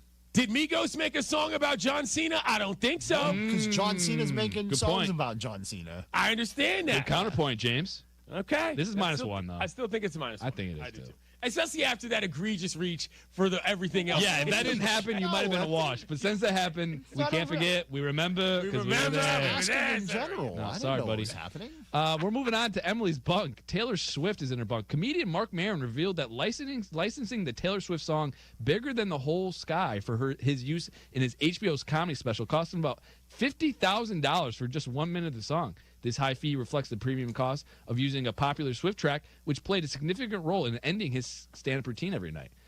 I don't know what you guys think. I think, listen. This is a +2 for me. Yeah, I think Taylor so Swift too. ain't playing no games. No, absolutely. This Not is why she re-recorded all of her songs. Yeah, I love this. Some old white guy comedian wants her stuff. Pay up, hotshot. You wanted that bad? I love this. This is the kind of news that I like to hear more of in general, where artists getting paid for their work. I agree. Instead of people just ripping them off. I agree. +2. And let's not forget, Aaron Judge obviously is in Clinton's bunk. I almost forgot. Los Angeles Lakers guard Luka Doncic linked up with New York Yankees star Aaron Judge and Jazz Chisholm at Yankee Stadium yesterday as part of the Jordan Brand's multi-city The One Summer Basketball Tour. At this event, Doncic autographed a pair of signature Jordan Lucas, and was obviously seen with Judge and Chisholm. So I think, listen, all the boys getting together, it's a good little appearance while he's not playing, right? Like, he's still in the news. This is why I said keep him on the docket, because some things might happen. Might have lucked out having him on my. This is a +2 for me. Jazz and Luka. Luka looking svelte. I'm kind of just making this up as I go along. Yeah, but you can't tack on Luka. You can't just. What? I live in Los Angeles. I'm doing a steal here. Just give me anything involved. No, it's +1. +1. +1. Wow, this is a busy bunk day. Big bunk day for Camp CNF. Huge bunk day. All right. Okay. I'm feeling good. Once next week happens and another roster changes happens, this might be out of reach for y'all. Just letting you know. Just remember, Cal Raleigh, the big dumper, is going to get the Cal AL Raleigh MVP is lurking. The big dumper is always lurking. Never. I feel you underestimate the sneakiness. Coming up, is North Carolina going to raise up and go to the SEC? It's Clinton and Friends on ESPN Radio and the ESPN app. North Carolina! Hey, everybody, it's Rich. Coming September 2nd to ESPN Radio, The Rich Eisen Show. I think Rodgers knows it's his last chance, but I don't think that puts pressure on him. Rich Eisen returns. September 2nd to ESPN Radio, ESPN Plus, and on Disney Plus. A SoFi personal loan is here to help you achieve something once thought impossible, overcoming high-interest credit card debt. Walk the tightrope of your finances with one low, fixed-rate monthly payment, no fees required, and as soon as the same-day funding. That's right. Pull off your own debt-defying stunt with a SoFi personal loan. Visit SoFi.com/trick to learn more. Loans originated by SoFi Bank, N.A., member FDIC. Terms and conditions apply. NMLS 696891. Career changers, including veterans and active duty service members. Your transition starts here. Go from GI to IT in a matter of months. Become a certified cyber warrior with training at My Computer Career. Cybersecurity specialists are in high demand, offering IT pros great opportunities and a rewarding lifestyle while protecting our people, liberty, and treasured institutions from cyber threats. Deploy your career in IT today. Learn more at mycomputercareer.edu/CWP. SkillBridge and other VA benefits are available to those who qualify. The Roar returns this week to Washington Park in Michigan City, Indiana. The X-Insurance Great Lakes Grand Prix runs through Sunday, showcasing the world's fastest offshore motorboat racing. Events for the entire family all weekend long, including the block party, boat parade, flyovers, live music, and the Grand Prix Brew Fest. Check out the schedule and plan your visit at GreatLakesGrandPrix.com. Make the short drive and feel miles away in Michigan City, Indiana. Sox fans, don't miss this limited time deal. Lock in your summer holiday flex pack between July 21st and August 1st and score 10 vouchers for the remainder of the 2025 season. Save on individual games and choose the matchups that work best for you. It's flexible, easy, and puts you in control of your ticket experience. Don't wait, this offer won't last long. For more information and to secure your summer holiday pack, visit whitesox.com/holiday packs. Do you worry about how much someone drinks? Do you feel angry or depressed most of the time? Do you feel neglected or unloved? Do you feel you attract people who tend to be compulsive or abusive? Do you have money problems because of someone else's drinking? Are you afraid or embarrassed to bring your friends home? Do you feel that if the drinker loved you, she or he would stop drinking? If you answered yes to any of these questions, you are not alone. More than half of all adults have a family history of alcoholism. Not everyone trapped by alcohol is an alcoholic. Families and friends are suffering too. Al-Anon and Alateen can help. Call 1-866-200-0223 or visit alanon.org/help. Many of our U.S. veterans and service members face challenges: mental health struggles, housing obstacles, employment, food insecurity, and social isolation, to name just a few. I'm Bob Woodruff. My family and I started the Bob Woodruff Foundation in 2006 after I sustained a life-threatening injury while reporting from Iraq. Our service members had my back that day, and we need to have theirs now more than ever. At the Bob Woodruff Foundation, we raise awareness about the tough challenges veterans and military families face and invest in solutions to help support them in the next chapter of their lives. And with one solution comes the next. We solve a housing situation, we increase employment opportunities. We solve employment problems, we address food insecurity. We solve food insecurity, we impact physical and mental health issues. Learn more about our work at bobwoodrufffoundation.org/success. Progressive knows there's so many great things about being a sports fan. Like scoring the company box seats. How great is that? Trick plays that actually work. Prevent defense when your team is winning by a lot. And even more preventative prevent defense as they're hanging on by a thread. And of course, saving money when you bundle your home and auto with Progressive. That's pretty great. Just like trick plays that actually work. Yeah, but how often does that happen? Complaining about sports? Not so great. Progressive Casualty Insurance Company affiliates and other insurers. Not available in all states or situations. The greatest stories aren't found in books or films or folk songs. The stories that truly bring us together are found in ESPN Fantasy Football. Stories of late-round love and first-round heartbreak. Tales of Hail Marys and Monday Night Miracles. Chronicles of punishments. Oh, the punishments. Friends growing closer than ever through the power of humiliation. It's all here. And while the football might be fantasy, the stories, very real. Download the ESPN Fantasy app, sign up, and write the story of your season. Waddle and Silvy, now weekdays 2:30 to 6:30 on ESPN Chicago.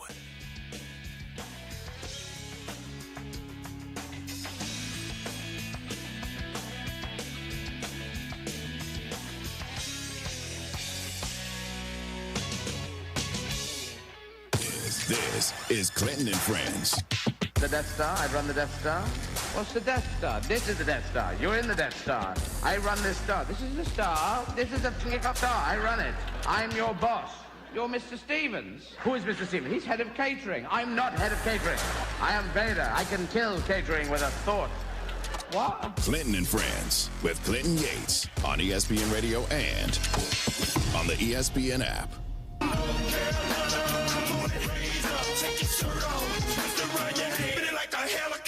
ESPN Radio is presented by Progressive Insurance.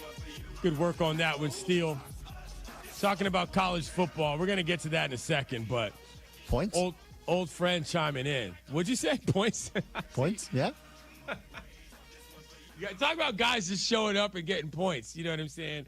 So, quickly, though, if you hadn't been so strict yourself, James, in the group chat prior, we might not be on the flip side so strict either. Because early in the camp, you kept saying, "Oh, we saw a guy. That's points now.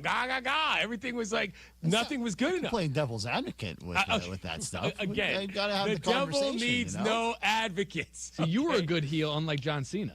Right. Cena was a good heel. He's a good heel. Sour grapes. Can't believe I got lost points. 888 ESPN 888-729-3776. K9, what's up, dude? Yo, what's up, OG? What's happening, bro? What's new? I was just telling Devin, man, I finally made it back to work from my 3-day bender. I turned 30 this weekend, and I partied pretty hard, man. Ain't gonna lie. What'd you do over the course of these 3 days? Were you with your boys? Were you with out of town? What happened? Well, a lot of it's blurry. I don't remember too much of certain days, but from what I do remember, I had a good time. There wasn't much drama.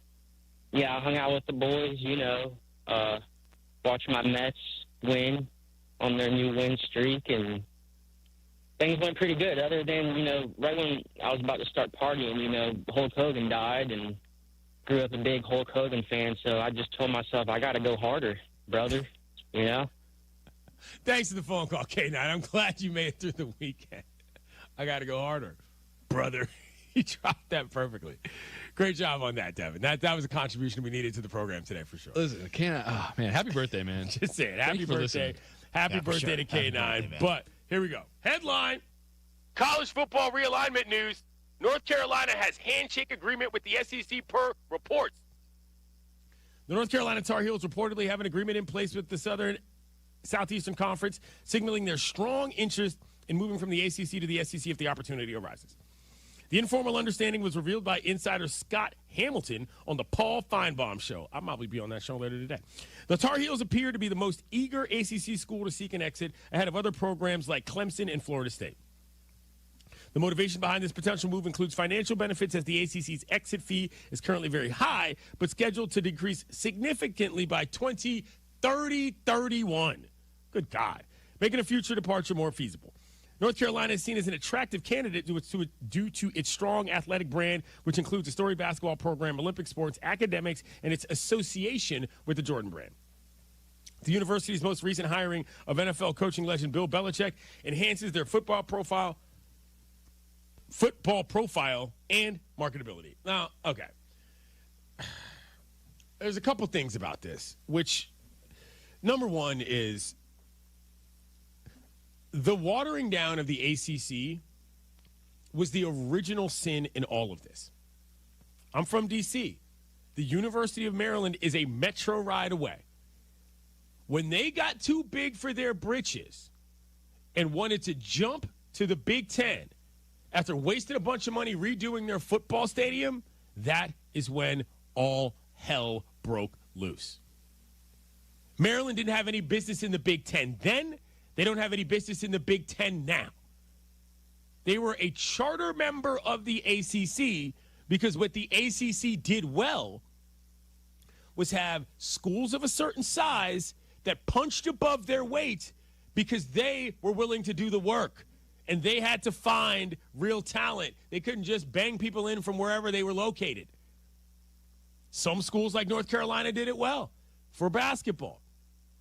Maryland happened to be one of those schools as well. Virginia found a little success thereabouts.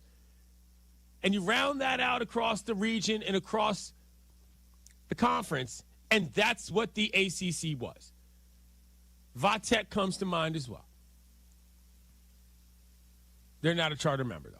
Anyway, my point is that North Carolina going to the SEC might as well shut down the conference. Like, what are we doing?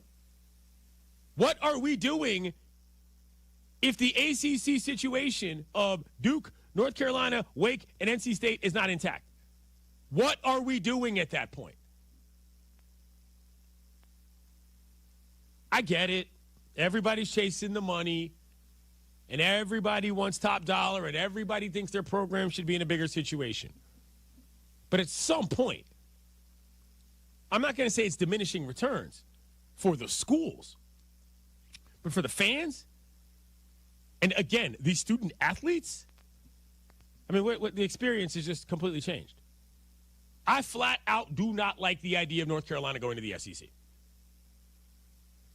At all. Maybe that's because I have, a bleeding heart for the old Raycom days.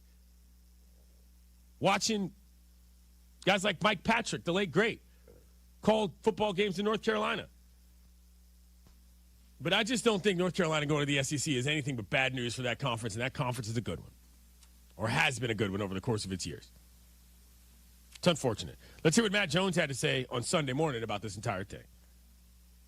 The schools in the SEC are in the Southeast. Like, they just are. The ACC now is not connected to geography. The Big Ten is absurd. Like, it is not even connected to reality. And the Big 12 really isn't either. The SEC is still connected to geography. You could debate whether North Carolina is technically in the South. I think part of it's Southern. I think part of it's not. But it has a Southern kind of mentality. It's contiguous to the states that are in the league. And I think it fits in very well. I think you could even take a Virginia or a Virginia Tech and also keep that geography and kind of cultural basis. So I've always thought that for the SEC, that's very important. Now, if Notre Dame said we wanted to join the SEC, would the SEC say no? Probably not. They'd probably take them. But I think in general, keeping that cultural and geographical significance has been important to the SEC, and North Carolina would allow you to do that while also upgrading. Does it upgrade your football? Maybe not. But does it upgrade every single other sport? Yes.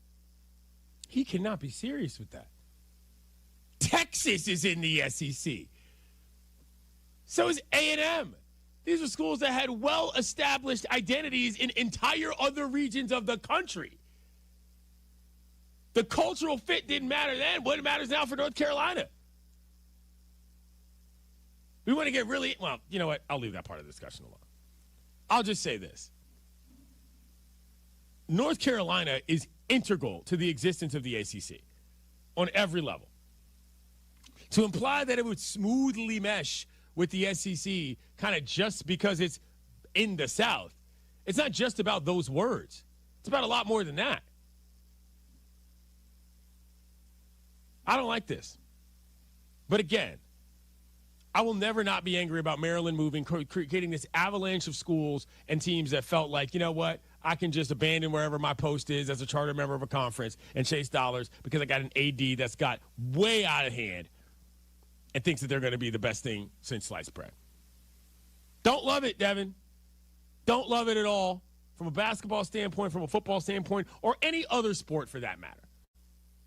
Yeah, like, again, I'm just thinking of this from a basketball standpoint, too, if they were to leave the ACC. So Duke, North Carolina, just like, out the window? Out the window? Like, we're just going to let that go? Like, what are we doing? some things are bigger than the money and all about college football. Like let's factor that in.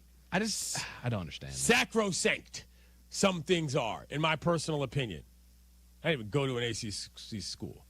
You know why? Because I know about a snowy trip to DeKalb, Illinois on a Thursday. With a raccoon watching. With a raccoon and a bobcat in the locker room. Clinton & Friends is presented by Progressive Insurance. With insurance for cars, home, boat, motorcycles, RV, and commercial vehicles at 1-800-PROGRESSIVE and Progressive.com. Sometimes we like to move fast. Oh, wow, gosh, that was fast. So you better pay attention or you might miss something. Oh, no, I missed it. Do it again. It's time for Quick Hitters with Clinton & Friends. All right, Devin, what do we got? Listen, we talked about it, so I figured I'd put in quick hitters for James. The Netflix docuseries WWE Unreal offers an inside look at the WWE creative process and the lives of wrestlers during a critical 4-month period leading to WrestleMania 41 in 2025. It explores major storylines such as John Cena's impactful heel turn and CM Punk's ascent, shedding light on the emotional and personal challenges behind the spectacle. This series balances revealing backstage creative discussions with showcasing wrestlers as relatable humans, sharing candid, often humorous moments that go beyond their in-ring personas. Listen, maybe I should ask this to Clinton. Maybe I should ask this to James. Are we excited about this? Okay, first of all, we might have to review the scoring simply from James' absolutely perfect camera reaction to that on the Watch ESPN. That was fantastic. We'll give him an extra point. Well, fantastic job. James, you can go so far as to explain what this documentary is actually about, though. Yeah, this is, it's almost kind of like the last frontier of, being able to see everything that the pro wrestling business is. Gotcha. Right? Like, it's you're going to get a look at how they're planning out these huge storylines and angles, and I'm kind of excited to watch it. I hope it doesn't ruin stuff for me, but I think that as a producer, we produce radio, seeing those guys produce and set up these things, I think it's going to be really cool. Should we put this on what we'll just call the show syllabus, like something we all watch as a way to sort of come together? Is this worth our time, in your opinion? I would love that, because the first thing I'm going to do when I get home tonight is watch at least a couple episodes of this. Okay, all right. I'll throw you a bone, and I'll watch a little Netflix. I'm in. Little Netflix WWE. All right, moving on. All right, Patrick Mahomes is notably excluded from the Madden NFL 26 99 Club, a prestigious group of players rated with the perfect 99 overall score in the game. This marks the first time in 6 years Mahomes has not received a 99 rating, being rated instead at 95. The Madden 26 99 Club includes other top players such as Josh Allen, Lamar Jackson, and Saquon Barkley, just to name a few. Should Mahomes have been rated 99 overall, Clinton? By James' logic, this is a loss of a point for his I think so, too. Maybe the one you just gained, you were going to give it right back. Patrick Mahomes. What are you talking about? He's not even part of my bunk. I'm not huge on these ratings. That doesn't really matter to me as much. It honestly kind of concerns me how much players care about this, but that's just me. I mean, yeah, people think other people are better. We talked about this when we did our rankings with quarterbacks as well. I don't have Patrick Mahomes number 1. I don't even remember if I had him number 2. I can't recall. So this makes sense to me. I mean, again, absolutely manhandled in the Super Bowl. This is the kind of thing that will get you knocked down from a 99. I'm just saying. Moving on, the 2025 MLB Speedway Classic featuring the Reds and Braves at Bristol Motor Speedway is set to break Major League Baseball's single-game regular season attendance record with over 85,000 tickets sold. The event will be the first MLB game played in Tennessee. The previous record of 84,587 seats was set on September 12, 1954, during a doubleheader between the Indians and the Yankees at Cleveland Stadium. Fans from all 50 states, Washington, D.C., Puerto Rico, the U.S. Virgin Islands, and 9 countries across 4 continents have purchased tickets. What do you make of these special event baseball games, Clinton? Never been more jealous that I'm not going to a big league game in my life. Straight up. The pictures of that yard inside of Bristol Motor Speedway are unbelievable. That's going to be the coolest game ever. 85,000 people at a NASCAR track? And they're wearing NASCAR-looking unis? I'm flat out jelly. Wasn't going to fit in the schedule. I didn't really have a real reason to be there. I wasn't going to take off to go. I was angling to find a way to get us there for whatever reason. Oh, we got to get somebody on the show who was there when that happened. 100%. That's a must. I was at the Field of Dreams game. I was at Rickwood Classic. Those were great for their own reasons, one bigger than the other, that being Rickwood. This, I would go to this as a fan and straight up get banged up in the crowd. No doubt about it. 100% would do that and buy every single MLB NASCAR-related piece of merch they got and wear them to every NASCAR function I attended from there on out. Love it. I'm just saying. I wish I could be at that, but it's not going to work this year. Bring this one back, y'all. Please, so I can go. What else we got? The Denver Broncos and wide receiver Courtland Sutton have agreed to a 4-year, $92 million contract extension. Sutton, 29 years old, was entering the final year of a previous 4-year, $60.8 million extension signed in 2021. Last season, he recorded career highs with 81 receptions, over 1,000 receiving yards, 8 touchdowns, making his second 1,000-yard season. We kind of talked about them a little bit already, but are you on the Broncos' sneaky contender this season? I don't know that it's all that sneaky at this point. It wasn't last year. It was 2 years ago they won 10 games. Do I have that right? Yes. I believe so. Let me double check that. They had an off year last year. I mean, I don't think this is that sneaky. No, last year they made the playoffs. Last year they made the. That was the sneaky. Yeah, that was the sneaky. Okay, sorry, I had that confused in my mind. Yeah, this doesn't strike me as particularly sneaky. Now, I might have aired out some grievances I had with Sean Payton because it was like, yo, why don't you get good before you start acting like you're God's gift to football? Well, guess what? They got good. So for me, mea culpa on that. And I enjoy the Broncos as a franchise. I've never had any problems with the Broncos. They're not the kind of team that I've always looked at and said, not really a big fan of how they operate. Broncos seem to be a fun little squad. Shouts to my man Woodrow Wilson Page, former Around the Horn panelist who's been in Denver forever. If the Broncos take a step forward this year, it's going to be because some other team took a step back as well. And that's what we just talked to Justin Tinsley about, how the AFC is just fading into obscurity. Into Bolivian, as Mike Tyson used to say. The Broncos are the kind of team that could jump up and grab somebody, and I wouldn't be surprised for one bit. Not me. That's just me. Chris Paul returned to the Los Angeles Clippers for this upcoming season. He had his press conference yesterday, welcoming him back. He signed a 1-year minimum contract to play his 21st NBA season with the team where he spent a major part of his career from 2011 to 2017. His primary motivation was to be closer to his family, who's been based in Los Angeles while he played for other teams in recent years. He also said he's going to embrace his bench role with the team as a vet. Clinton, do you think the Clippers might have something special with the trio of James Harden, Kawhi Leonard, Chris Paul? Short answer, no. I don't think it's anything special, but I do think what this is going to be is our foray into seeing Chris Paul, the head coach, coming down the line pretty soon. We saw a couple different guys jump right out of the playing days or the booth to get to head coaching gigs. Chris Paul strikes me as one of those kind of guys. You don't bring him to this team unless he can give you some value as a coach as a result of his wealth of knowledge of being in the league for so long. Now, a lot of people look at Chris Paul as a foul merchant who would play against the refs instead of against the opponents, or sort of try to find a way to poke the rules instead of just being straight up. A lot of people called him an intelligent player as a result of that. But I think Chris Paul is doing this as a stepping stone to find his way onto an NBA bench wearing a suit, be it track or otherwise, rather than a jersey. That's just me. And last but not least, Cleveland Browns quarterback Kenny Pickett suffered a hamstring injury in training camp with no clear timetable for his return. In his absence, veteran Joe Flacco received the majority of first-team reps during practice. Rookie Dylan Gable has also seen an increase in reps, often working with the second team, while rookie Shedeur Sanders continues mainly with the third-team reps and has not yet broken into the first-team rotation. Clinton, where does the Browns QB situation rank in terms of most interesting training camp storylines? Did you say Shedeur Sanders? Sure did. This whole Quick Hitters has been about James's punk. It really has. In a lot of ways. I think it's pretty interesting because I think that roster situation is fascinating. Kenny Pickett getting hurt helps them out a lot. But there's also been rumors that somebody's going to get traded before we get out of this thing, and they've simply got a legitimate musical chairs circumstance.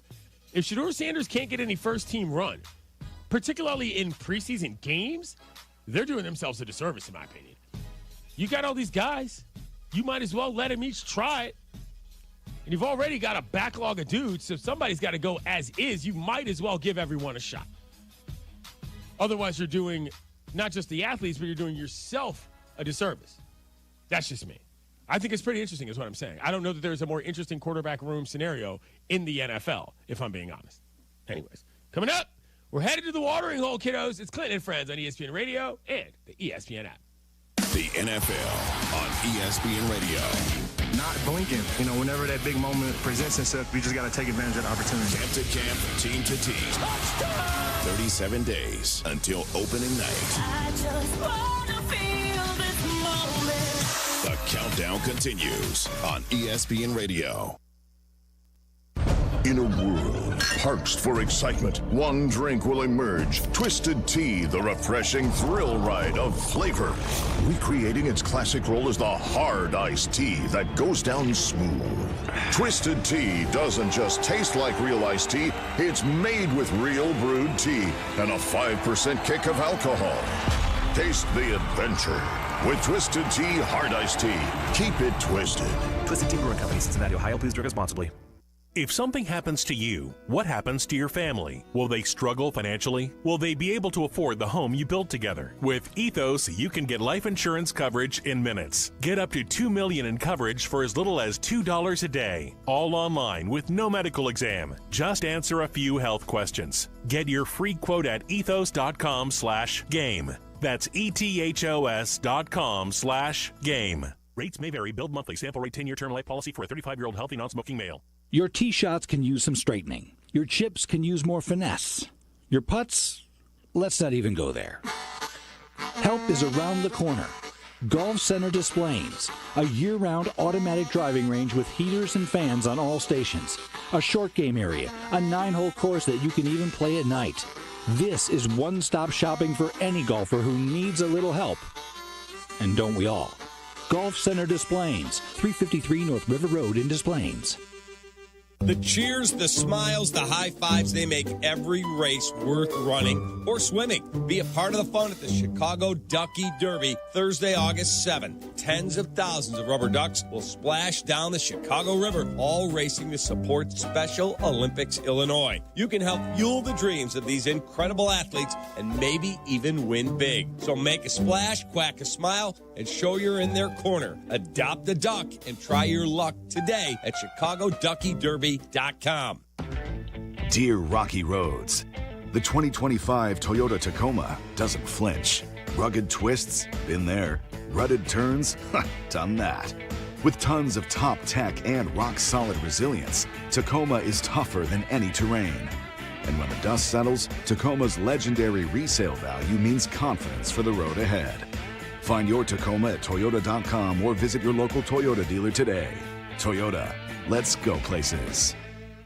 You know, Waddle, we haven't taken the show on the road lately. Yeah, because you must have ticked someone off again. Who, me? Or maybe you just wouldn't let them schedule a live show while you were on one of your 6-week vacation trips. All right, cheap shot again. We're back on the road at Twin Peaks in Algonquin this Friday. Join the Waddle and Silvy show for eats, drinks, and scenic views at Twin Peaks. Come on out. It is a fun Friday show. Twin Peaks, Algonquin, 2:30 to 6:30 this Friday. And please drink responsibly. You said you'd never buy your kid candy from the checkout aisle. Or forget extra diapers. And never give in to a meltdown. You'd never lick your thumb to clean their face. Never let them have too much screen time.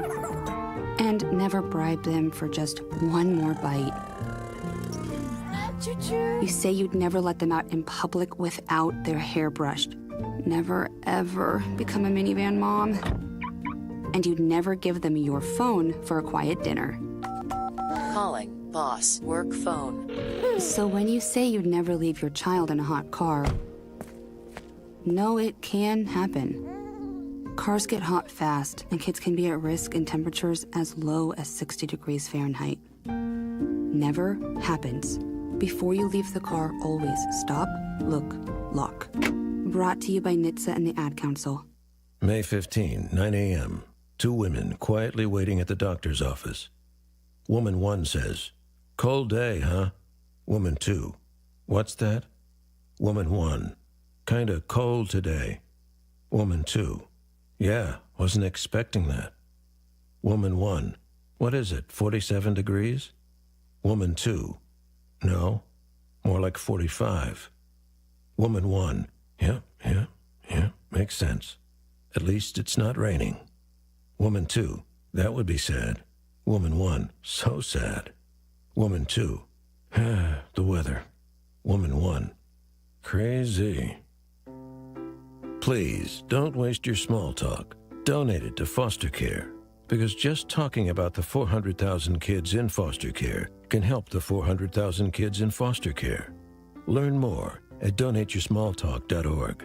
Brought to you by Foster More. Do you have trouble getting in and out of the bathtub? Are you afraid you'll slip and fall entering or exiting a tub? Safe Step walk-in tubs can transform your bathtub from an area of concern to a calming refuge. Call them today at 1-800-731-4558 and save $1,600. Safe Step walk-in tubs and showers are proudly made in Tennessee and offer an ultra-low step-in, avoiding that difficult climb over a traditional bathtub wall. They also offer a variety of therapeutic benefits that may help soothe your aching muscles and joints, increasing your mobility, boosting your energy, and improving your sleep. Safe Step walk-in tubs are designed to easily fit your existing tub space and are often installed in as little as one day. Just dial 1-800-731-4558 today to save $1,600 and receive a free shower package. That's 1-800-731-4558 for a free no-obligation consultation and to save $1,600. Safe Step walk-in tubs. Safety never felt so good.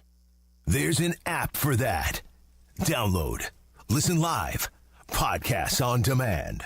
The ESPN Chicago app.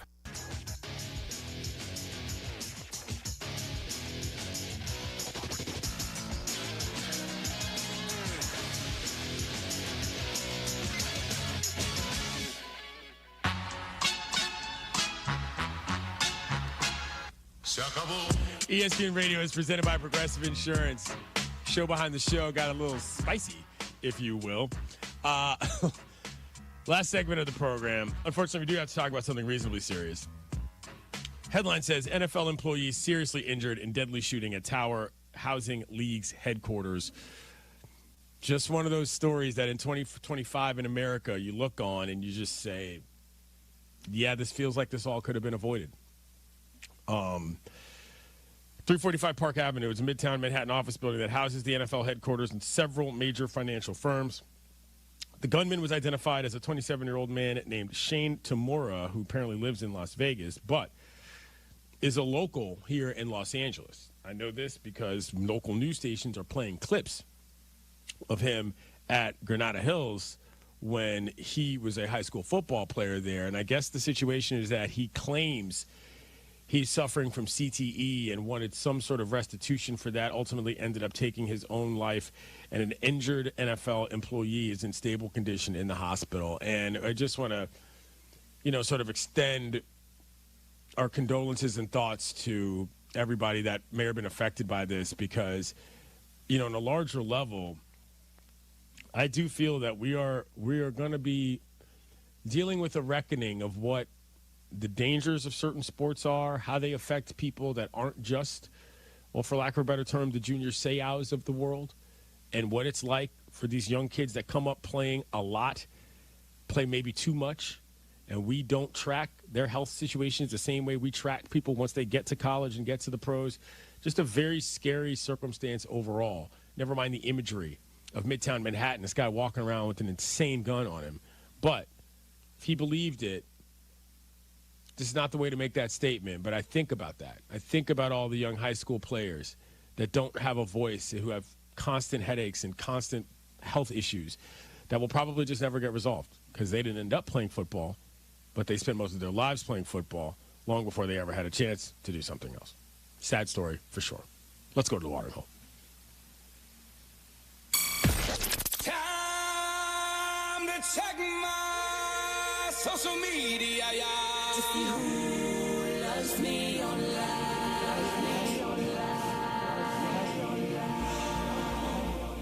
The dulcet tones of Dustin Akui and the Circle of Life, where we take stock and reflect on the day that was.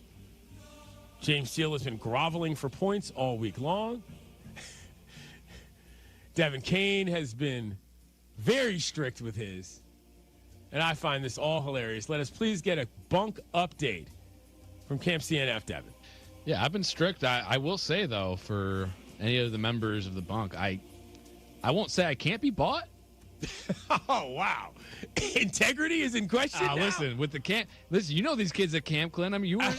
There's a lot of shady Rivalry is deals a going big on. part of the game yeah. at camp. Listen, you give me those pretzels, and I'll give you this turkey We sandwich. might be able to talk about that. You guys are going to lunch after this, so I don't want any shenanigans. I need a full live stream to keep everything above board. Actually, I don't want a live stream. Should I update us on, before I get to the camp, what we're going to be eating today? Yes, please do. James and I decided to go with the tandoori chicken pita. Okay. Which is labeled as a fit choice at ESPN, so a little bit healthier. Tandoori chicken, mango slaw, sambal mayo, served with carrot sticks. And as I was saying to you guys, I hope it's not spicy. Like I don't think it will be too spicy, but I don't do spice well in terms of I don't want to sweat, or I like to enjoy the food that I eat. And maybe, listen, I don't know if you can tell if you're watching on the ESPN app, but my complexion, it doesn't lend itself to spicy food. To Americans. My people ate a lot of potatoes in Ireland. So we weren't really dealing in the spice levels. James, I'm not sure. James likes metal and heavy metal, so maybe even he might just enjoy the hurt a little bit, the pain. I like spice foods. I love spicy food. Just to round that out. Now let's get to the bar. Okay. I appreciate the admission. So Clinton, you are in first still at 37 points, Rebel Base Bunk. Myself, Big Dumper Cove at 35 points. James, Seymour Johnson Air Force Bunk at 23 points, staying in it, and Emily Camp Walden plus 15. All right. So this is everybody's within reach to 100%. Some degree. Then we got, as we said, especially with Emily, who's in last. Right. If Taylor Swift, drops a surprise album that gets glowing reviews, that could jump her up in the standings. Or if Jerry Jones steps down as GM. 100%. Not happening. But yeah, no, there's possibilities. There's possibilities. If Shedeur Sanders goes out there and has a game-winning play in a preseason game, that's going to be a lot of points for James. I agree. Let's read some tweets. Don Denver. Prime doing a PSA about how cancer has affected his life is a really big deal. More dudes, and I mean that as the most sports-tinged version of the word. More dudes like Prime facing things like this as themselves and not their mythologized selves is a big deal. Very well said. I wish I had put that in the column based on how well he stated that. And he's exactly right. That's the thing. A guy named The Chris says, wow, Dion really showed his strength there. Reminds me of Ethan Miller's take on athletes being vulnerable. It's not easy, but it's powerful. And with that, the circle of life is closed. So I think today's the day I get out to training camp. Nice. Sedano and Cap are out there this afternoon. I believe I have that right. So go out there, look at guys in floppy hats, but they'll have the pads on. I promise you this. I will not tweet any play-by-play from practice drills at training camp. I will not do that. Let us know if Stafford's out there. I know, with the injury is a big concern. If he's out there, what the vibes are like, that'd be great. I might bring my binoculars. Ooh. So I can act like I'm really actually scouting. Watch the O-line and D-line go at it from a distance. Watch in the trenches. Blah, blah, blah. Zone blocking. Coming up, it's Joe and Q. I'm Clayton Hayes. This is Clayton and Friends, and I'll see you on the internet, kiddos. All right, coming up, it's Carmen and Jurko. We mourn the passing of Ryne Sandberg, one of Chicago's true greats of the last 50 years and an icon here. So we will certainly be talking about that. The Cubs dropped Game 1 to the Brewers last night, too, after a great start. I mean, it really couldn't have started any better. But they lose that first game to the Brewers. Jesse Rogers will join us at 2. And the very latest from Bears training camp. Luther Burden was on the field today, Jurko. Heard he got chewed out. I heard he did. Try to get to the bottom of all that. Join us coming up at noon. Every 40 seconds, a child is reported missing. That's 2,000 children every single day. It's a heart-wrenching reality that we can no longer ignore. Find the Children is a non-profit organization dedicated to helping find missing kids. You can be a part of their mission by donating your unwanted vehicle, running or not. Call 1-800-294-0222. We guarantee that you will receive the maximum tax deduction. We provide fast, free pickup with 24-hour response. Call 1-800-294-0222. Find the Children provides crucial resources to help find missing children and educational materials to teach kids how to recognize and avoid predators. Our recovery programs have a proven track record of reuniting kids with their families. It's time to act. Donate your unwanted or unused car. Help us build a world where every child is safe. Pick up the phone and call 1-800-294-0222. Together, we can bring these kids home safely. This advertisement was paid for in partnership with Cars R Us and Find the Children. Chicago summers are no joke. It's been hot, guys, and if your windows aren't keeping the cool air in, you're just wasting energy and money. Window Nation can help with energy-efficient windows that keep your home comfortable, even on the hottest days. Hey, guys, it's Silvy. Right now at Window Nation, you get 50% off all window styles, plus no interest until 2030. That's zero interest for 5 whole years. The biggest deal of the year, and with one-day installation, there's no reason to wait. Call them at 866-90Nation or head to windownation.com. Guests appearing live on ESPN Chicago. Call in on the Yuengling hotline. Yuengling is in Chicago. After 196 years, you can now enjoy Yuengling Traditional Lager, Light Lager, Golden Pilsner, Black and Tan, and Flight. On the road or off-road, Chevy Silverado is built for tough performance in any conditions. It's a real workhorse in the trenches. Check out the full line of Silverados at ChevyDriveChicago.com. Chevy Silverado, official truck partner of the Chicago Bears.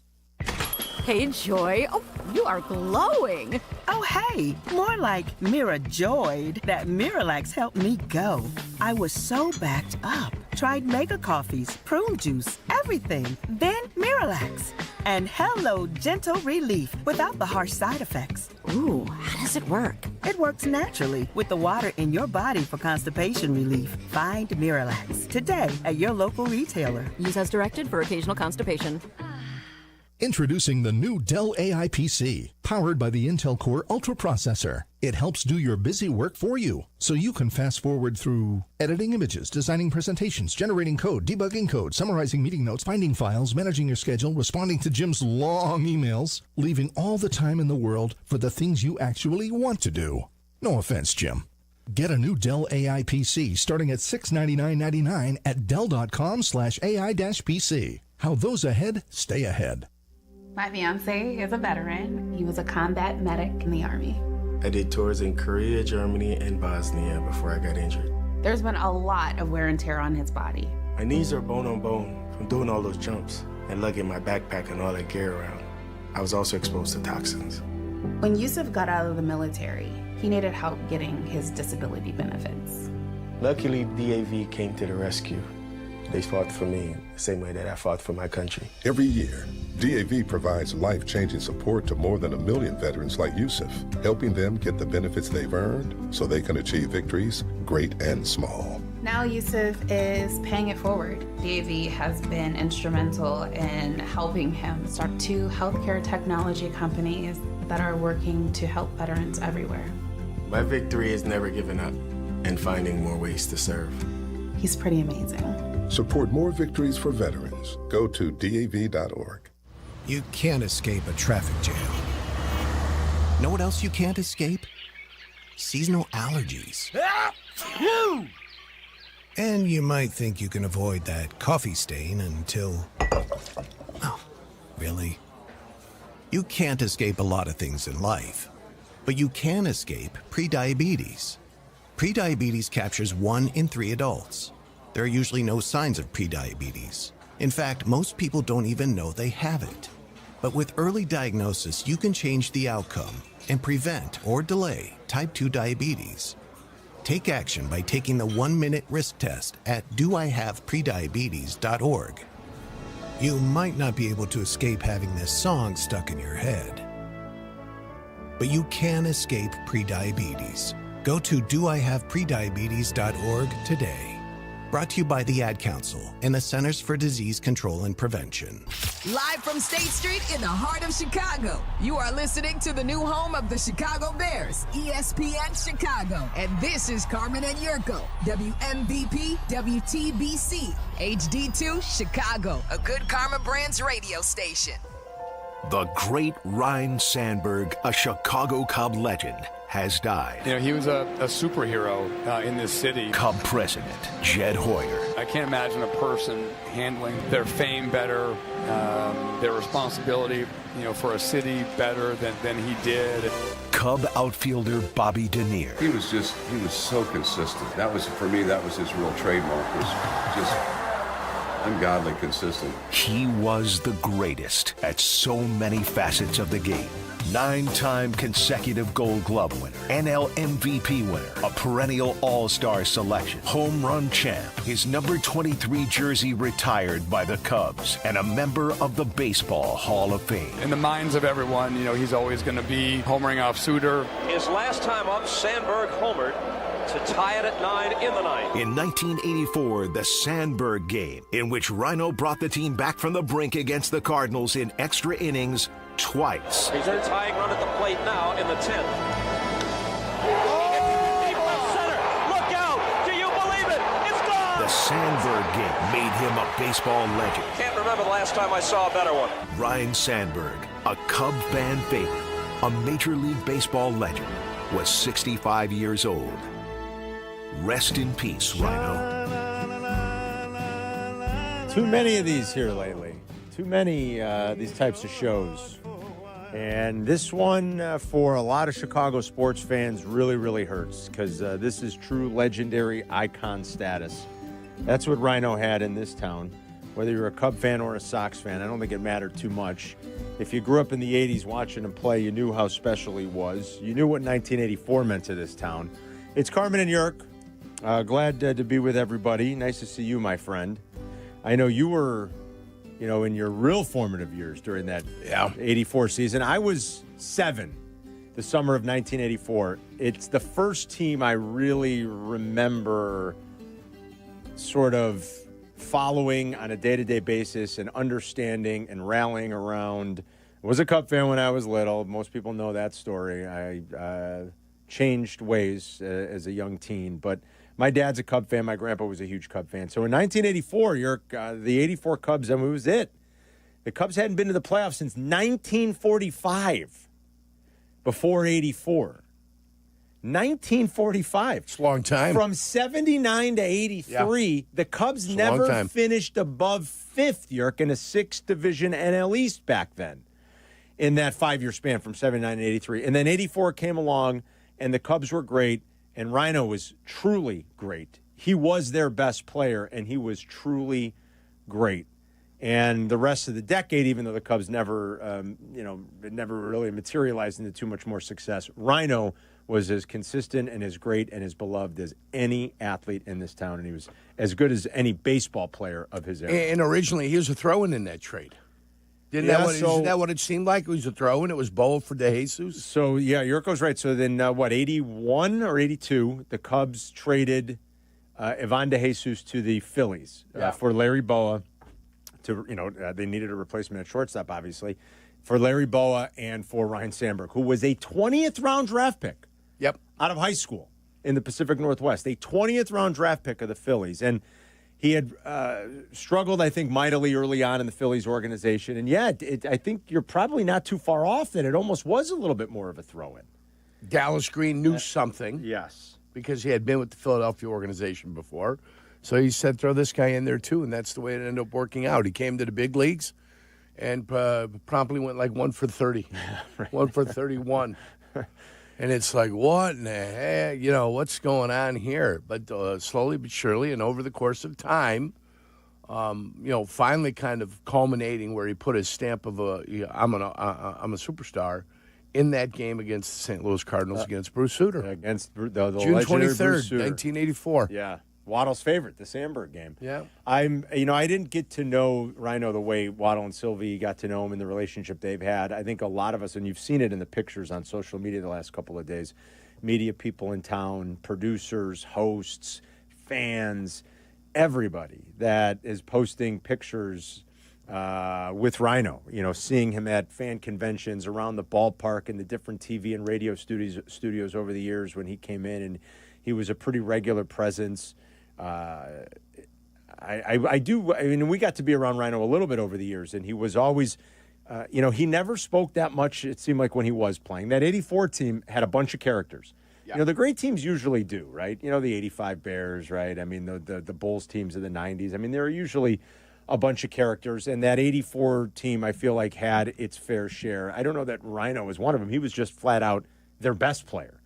I mean, he was never the most, verbose, loquacious type of guy. He was that's why the Hall of Fame speech was always so amazing. It was like, wow, who knew Ryne had all that in him? and wanted to say all those things. He kind of went about his business, and he was quiet and unassuming for a superstar player. When you're around him, that's the kind of, I think, the general feeling usually when you were around him that you got. Like, man, for a player of his caliber, he was kind of, he was very ordinary and unassuming most of the time, other than his stature. He was a big dude. Sure. But, like, he was just kind of unassuming. But he was a brilliant, brilliant player. And he was, again, really one of the very first players that I can ever remember sort of idolizing as a young sports fan here. It was really Walter, it was Dennis Savard, and it was Ryne Sandberg. It was those three. And there were only two players I used to think about when I was a kid playing baseball, and it was Sandberg and Ozzie mostly. That's kind of who, in my mind, hey, I'm Ryne Sandberg right now, or I'm Ozzie. That was it. This one was tough. It was tough to read that announcement a couple weeks ago. And we talked about it with Waddle and Silvy one day last week when Silvy was wearing his Sandberg shirt. I was surprised to hear that. I didn't know things had taken such a bad turn. And the way it read, it was like, it was a punch in the gut. Like, that doesn't sound good. And unfortunately, Ronald passed yesterday at the age of 65. Anybody want to share any story they can today at 312-332-3776. I know what that 84 team meant to you. I mean, you've talked about you and your brother going home from school, putting Cub games on, eating Okie Doke popcorn. Cheese popcorn, Mr. Cool, right? 3-liter RCs. Yeah, and we sit there, and when Van Halen's Jump came on, man, me and my brother be jumping around the living room, trying to get the mojo going in the right direction. Absolutely. I never met anyone who didn't like Ryne Sandberg. Yeah. Except for Joe Morgan. Joe Morgan, who tried to block him out of the Hall of Fame. Am I right or am I wrong? Well, I don't even try to block him. I think Joe Morgan was at the gates like St. Peter at the pearly gates. He did not want to open the doors for our guy, Ryne Sandberg. I think in Joe's mind, like, he didn't like that other people said, hey, is Rhino the best second baseman of all time? I don't think Joe ever liked that so much. Too bad for Joe. Either way, it finally happened for Ryne Sandberg. He's in the Hall of Fame where he belonged. Oh, yeah. Where he deserves to be. And, I think the best thing you can say, he went out there and did his job every day. Every day. Every day he went out there and did his job. And he was an incredible combination of just, obviously the defensive skills are renowned. I mean, 9 Gold Gloves. He won 9 straight, actually. 7 Silver Sluggers. 7 Silver Sluggers, that's right, York, for the top hit offensive player of his position. 1 MVP. Too. And that's the thing. Like, he was, I don't know if you didn't see him play, if you can appreciate the combination of speed and sort of extra base power and defensive ability that he brought to the table. Yeah, you're right, York. He did win an MVP. I think he finished in the top 4 in MVP voting 2 other times over the course of his career. I looked up, so you try to think about the true greats, and how you measure them. And we talk about like those 7 to 10 prime years, that window. And what makes you sort of Hall of Fame eligible, or why we make the argument for certain guys. Sandberg's 10-year prime from 83 to 92, that's 10 seasons.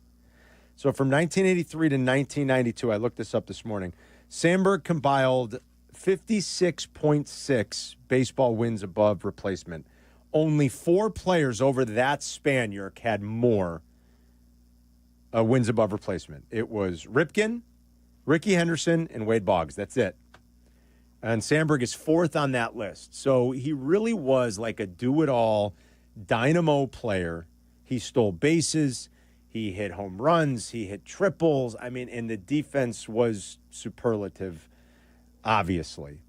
And it'll go down as one of the great trades in Chicago sports history. I mean, I think it's one thing that we have referenced a lot when you play that game over the years. Who are the best free agents? What are the best trades that have ever been made in Chicago sports history? I don't know that there is one that tops. I mean, the Arrieta trade was obviously tremendous for the Cubs. It was a much shorter run, but it culminated with the World Championship, and Jake was such a huge part of that. I don't know that there's ever been a trade quite as impactful as the Sandberg trade. Certainly it's in the team photo and it's in the conversation. I think that's why he is going to always be so beloved, so remembered. And like you just said, I thought you put that quite well.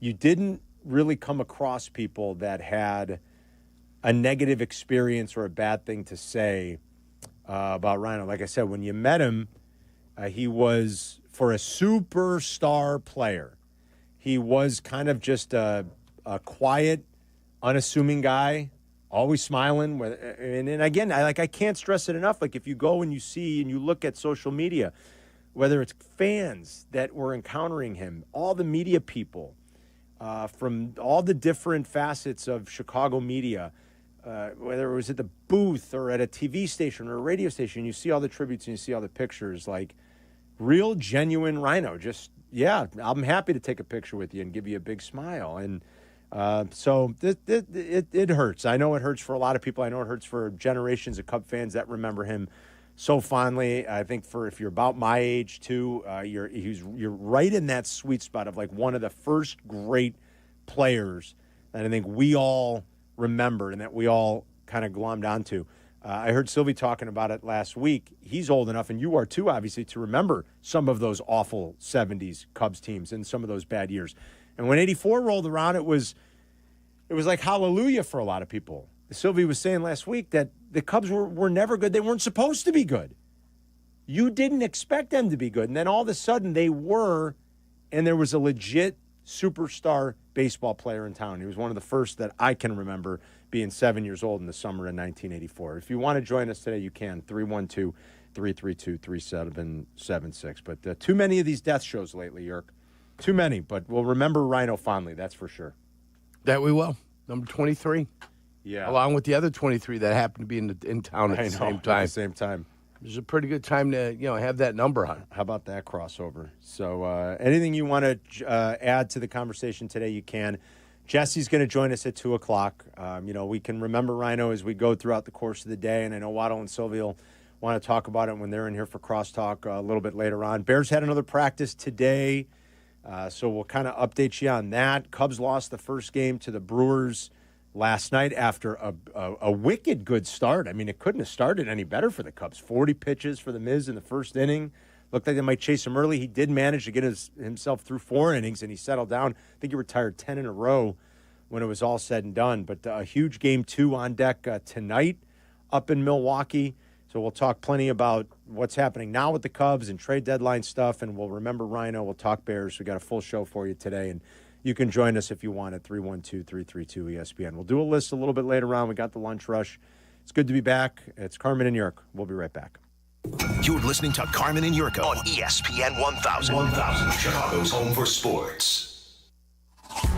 The ESPN Chicago Vegas Vacation. Come with us and we need the full ESPN Chicago team to Las Vegas for a packed football weekend. True Fan Travel and ESPN Chicago have teamed up for this once-in-a-lifetime trip. Round-trip airfare, a 3-night stay at Mandalay Bay, entry to special ESPN Chicago live broadcasts, an all-inclusive tailgate, and tickets to the Bears-Raiders game. Go to TrueFanTravel.com. Limited travel packages remain, so log on now. TrueFanTravel.com for the ESPN Chicago Vegas Vacation, September 26th through 29th. The ESPN Chicago Vegas Vacation. This is your White Sox Minute. I'm Len Casper.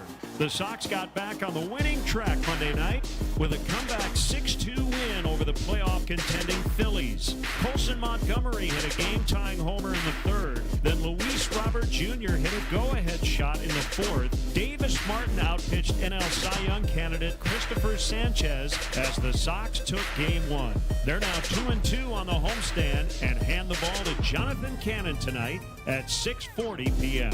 Save all summer long with our summer savings section. Enjoy $20 weekday and $25 weekend select lower level tickets while supplies last. The summer savings section is presented by Wintrust. Different approach, better results. Includes fees. Some exclusions apply. To purchase tickets, visit whitesox.com/section. This has been your White Sox Minute. If your hair could talk, it would probably say, "Thanks for saving time on a great haircut at Great Clips. You used online check-in to put your name on the list in the app and made it to the salon right on time, thanks to getting a Ready Next text." Your hair would also like to add, "This cut rules." And the price? A very close second. For a great haircut that fits your schedule and your budget, take it from your hair. Take yourself to Great Clips. Download the app today. The foundation of Little Village is working every day to support small businesses and entrepreneurs right here in Chicago's Southwest Side. From cultural neighborhood preservation to bilingual entrepreneurial workshops and resources aimed at helping local businesses begin and thrive. The foundation of Little Village is building a stronger, united Little Village and beyond. Get involved or donate today. Visit lvcfchicago.org and be part of the path forward for local business. $4.5 million. The Verdoliak Law Group wins again for their clients. That's right. The Verdoliak Law Group recovered $4.5 million for a client who was injured in a truck accident. If you're injured, make sure to call the Verdoliak Law Group. Sports icon and equality champion Billie Jean King shatters glass ceilings on and off the court in the world premiere play Billie Jean at Chicago Shakespeare Theater. Performances begin July 18. Tickets at chicagoshakes.com. Upgrade your learning experience during Dell Technologies Back to School event with AI PCs like the Dell 14 Plus featuring an Intel Core Ultra processor starting at $749.99. Supercharge your studies with features like real-time notes transcription, AI accelerated hardware to run multiple apps without slowing down, extended battery life, and more. That's the power of new AI PCs with Intel inside. Discover a smarter way to learn at Dell.com/deals. That's Dell.com/deals. Lanny went to college and racked up huge debt. A little bit over $100,000. For a degree he couldn't use? Now what? I had a friend that went to my computer career. They even helped him get hired immediately after graduation. One of the things I love about IT is that you can work from anywhere you want. You could become an IT pro in just months, including cybersecurity and the basics of AI with zero experience at mycomputercareer.edu. It worked for me, and I know it can work for you. This is one student's experience. Individual results vary. All right, I know Silvy calls himself the pizza man. That's fine. He can be pizza man. But I'm the pizza king. Everybody knows it. Where's the pizza king? I'm the pizza king. I'm the pizza boy. No, I'm not the pizza boy. The pizza king. I just got back from New York, digging on some great pizza. Now I'm back home. I want great pizza. I go see my guys over at Nancy's. You know, they are the original stuffed crust pizza of Chicago. The OG. Yes, Nancy's. That's where it all started, with Rocco Polisi and his wife back in the early 1970s. They're doing it the same way at Nancy's. I love their thin crust. Thin crust are a little bit more my speed. Not that I don't love stuffed and deep dish, but give me the thin crust, and I love Nancy's thin crust. Fresh ingredients. They're doing it the same way they've always done it. Before you know it, it's going to be game time again on the West Side, over at the UC for Bulls and Hawks games and concerts and things like that. I always tell you, their flagship restaurant in the West Loop. That's the spot you want to hit before and after all the games and all the events at the UC. They got the full bar, the full menu. It's not just pizza. It's sandwiches. It's salads. Get the loaded waffle fries. They're fantastic. Everything about Nancy's is top-notch. You're going to love them. Go see my guys at Nancy's Pizza today. Follow Chicago's Home for Sports on Twitch at ESPN. Carmen and Jurko are back. This is Chicago's Home for Sports. ESPN Chicago. All right, Carmen and Jurko back together again. Good to be back after a little bit of a long weekend. Black and Abdallah alongside Waddle and Silvy up at 2:35 with crosstalk with us. They'll get you home 3 to 6 tonight, and then it's White Sox Phillies. How about my Sox? Taking game one against the Phils last night. Davis Martin outdueling Christopher Sanchez. Got a few thoughts on that a little bit later on. We'll talk Cubs Brewers. Obviously talking about the passing of Ryne Sandberg today. Very sad news. I think a lot of people were bracing for it just based off of, some of the things that have been released here in the last 10 days or so. The statement that Ryno put out himself a little while ago, Jed a week ago Sunday, I think it was, in the booth. You just started to get the feeling that things unfortunately had taken a turn. We learned that the cancer spread to some other organs. And Ryno passed yesterday surrounded by loved ones and family and friends at his home. Ryno was just 65, way too young, and he was so damn good. I was reminded from another friend of ours, the Sosa trade, one of the all-time great Chicago trades. An all-Chicago trade. Yeah. But a great trade for the Cubs. There are not many in any sport, let alone baseball, Cubs only, baseball in this town. There are not many trades in the history of Chicago sports that will go down as being better and more successful than the acquisition of Ryno back in the early 80s. And as Jurko astutely pointed out, Dallas Green kind of saw something and was like, yeah, throw him in the deal. Because really it was, I think you nailed it, Jurko. It was kind of, they were trading DeJesus to the Phillies, and they got Boa back. And it was like, yeah, throw in the young 20th round pick kid that struggled a little bit, the young high school kid that you guys drafted that struggled. We'll take him. 9 Gold Gloves, and an MVP, and all. How many did you say? 7 Silver Sluggers. 7 Silver Sluggers. And I don't know how many All-Star games. 10 of them. And a Hall of Fame career later.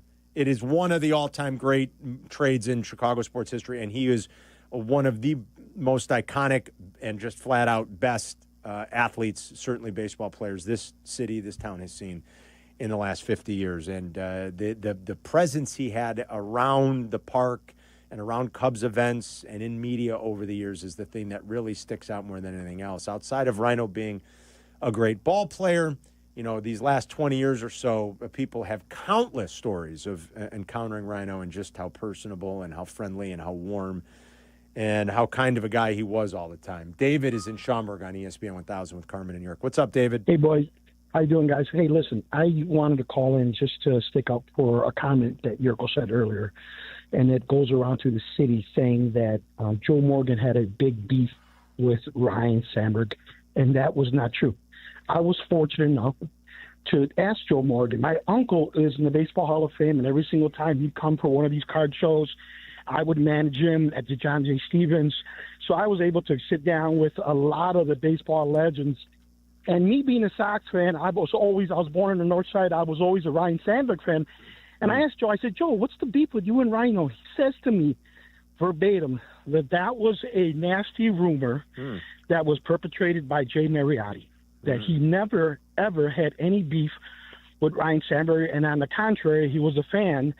And he didn't say some nice things about Jay Mariotti because he says that's the beef that was started by him just to write it on the newspapers and cause a little drama between second basemen. But that was false. And that was not true. Way to set the record straight. Who did you say your uncle is in the Baseball Hall of Fame? Is that what you said? Well, he is in the Baseball Hall of Fame, and unfortunately passed a couple of years ago. Who is it? His name was Orlando Cepeda. Oh, come on. Your uncle was Orlando Cepeda? Yes. And so every single year or every couple of years when he'd come in, again, and lately because of his failing health, he would come at least once a year. He liked Chicago. We'd come, we'd go out for dinner. And listen, I got to be able to sit down at the table with uber legends and bring my son, and we would just sit there and we'd manage him while he was, signing balls and stuff. Is your huge. Is your last name Cepeda? No, my last name is Diaz, D-I-A-Z. He's on my dad's side. But yeah, it was. Listen, until he passed away a couple of years ago, every year we couldn't wait until he came in because we were going to see who we're going to see. I mean, we met Jeter, we met A-Rod, we met all the uber legends, Randy Johnson. I mean, Willie. I mean, all these guys that were in the Hall of Fame. They'd come by the table and we sit down. Cal Ripken. I love it. That's great, David. That's great stuff, David. And thank you for calling. And I love how David was setting it up almost like he's like, guys, I don't know if you're going to remember. I don't know if you've heard of this guy before. Orlando Cepeda. David, next time just call and tell Adam, like, this is Orlando Cepeda's nephew. Put me back on. We can call anytime. Chris said, Orlando Cepeda. I don't know if you guys have heard of my uncle, Vince Carter. I mean, really? Like, who? I thought he was going to say someone even more famous. My God. And out of nowhere, Jay Mariotti takes a shot. I love it. I love it. I thought he was setting us up for like, oh, you guys might not remember. He was an old timer. He was like he was a team owner or something. He goes, yeah, Orlando Cepeda with my uncle. Like so nonchalant. I love it. David, thank you. John is in Highland Park. What's up, John? Hey, so when my wife was having a birthday ending in a 0, we splurged for Hamilton tickets. But when we saw Ryno sitting a few rows ahead of us, like, forget Hamilton, right? And so we met him during the intermission. My wife talked to him for a while. He was so nice. I do not remember a single word because I was just so starstruck. But you know how, like, Maya Angelou says, like, you remember how people made you feel? He made us feel so welcome. That's a great point and great story. Thank you, John. Appreciate that. Yeah, he really was. I'm telling you, I was always struck by that. I can't reiterate that enough. I was always struck by that at just kind of like how genuine and down to earth for a true superstar player. And I mean, a handful of guys come to mind when I think about those types of guys. I mean, Barkley comes to mind, obviously. I mean, Barkley was like next level superstar. Barkley's an all time, one of the not even probably. I mean, Charles is one of the 50 greatest NBA players of all time, and he'll greet you with a smile and a handshake and BS with you and tell story, and like he just, I feel like it's almost more rare to come across types of guys that were at that level and that are so relatable, so personable, and just always so warm and friendly, and never looking around like, who else should I be talking to in this room besides you? And Ryno was never like that, and it was, I think, one of his really great sort of genuine qualities. Phil's in Wilmette. What's going on, Phil? Hey, guys. How you doing? Great. Yeah, good. Love the show. Long time, first-time caller. Just wanted to say I saw him in '82 when he was he started out as third baseman for the Cubs. And you could just see, he didn't hit, but you could see just looking at him and feel his position that he was going to be, he was a real player. You could see it right away.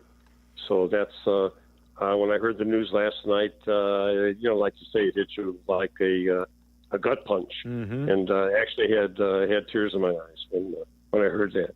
So anyway, that's all I had to say. Thanks, about, Phil. Right? Appreciate it, brother. Yeah, you can chime in today if you like. Like I said, we'll allow obviously people to share any kind of story or any memory that they might have and any experience they have with Ryne, or just what maybe he meant to you if you grew up here in that era. If you grew up in the 70s and 80s and you watched him play and you saw how great he was. Who was like the first Cub player you really loved? There were a lot of bad teams. Bill in the Madlock. 70s. Billy Madlock? Bill Madlock. Yeah. Yeah. You always have that one that you remember, right? Bill Madlock was the guy. Then everybody always said the fallacy the Cubs never had a third baseman since Ron Santo, which was a lie. Right. Bill Madlock It was an pretty absolute good. lie. Yeah. Bill Madlock was there, but they traded him to the San Francisco Giants. Right. So there has been a third baseman of some ilk at third base when Ron Santo left. Mm-hmm. So that was a complete lie. So Bill Madlock was another guy that I looked at. He won a batting championship for the Chicago Cubs. You represented him in the All-Star game. Yeah. So Madlock was one of those guys. Billy Buck, when he came here, Buck. You love Billy Buck. Buckner became my favorite guy. Yeah. But yeah, Bill Madlock. When you're little, though, was you the first have guy. those guys. Yeah. Like they jump out right off. Bobby Mercer joined the Cubs from the Yankees. Yes, that's right. I remember Champ Summers was another guy that I liked. Little Mickey Kelleher was, playing second base before Manny Trio got there. Yeah. Pete LeCoq. Who doesn't love Pete LeCoq? Don't mess with Yurko's 70s Cubs trivia, dude. that was my telling you. team. Oh, man. Gene Kleins, George Mittelwald, Steve Swisher behind the plate. We had all types of great stuff happening with the Cubs. They just stunk, but you still remember. Jose Cardinal, Jerry Morales, left and center. Yeah, that was my team. That was your team. That was my, my guys. That Tarzan Joe Wallace. Oh my God, who didn't like one of the Tarzan all-time Joe great Wallace? baseball nicknames? Tarzan Joe Wallace. Oscar Zamora was a pitcher. Rick Russell, Paul Russell, Mike Krukov. Mike Kruko. All those guys. Rick Russell. Rick Russell come back to stick it to him in '89. Yeah. After all those years later. All right, 312-332-ESPN. If you want to talk Cubs Brewers as well, like I said, we'll leave it open to people that want to share anything about Ryno all day. You're free to. We'll cross-talk in a couple hours with Waddle and Silvy. We'll continue to remember Ryno. Jesse will join us at 2 o'clock, kind of give us just his. So he was on SportsCenter talking about the passing of Ryno last night.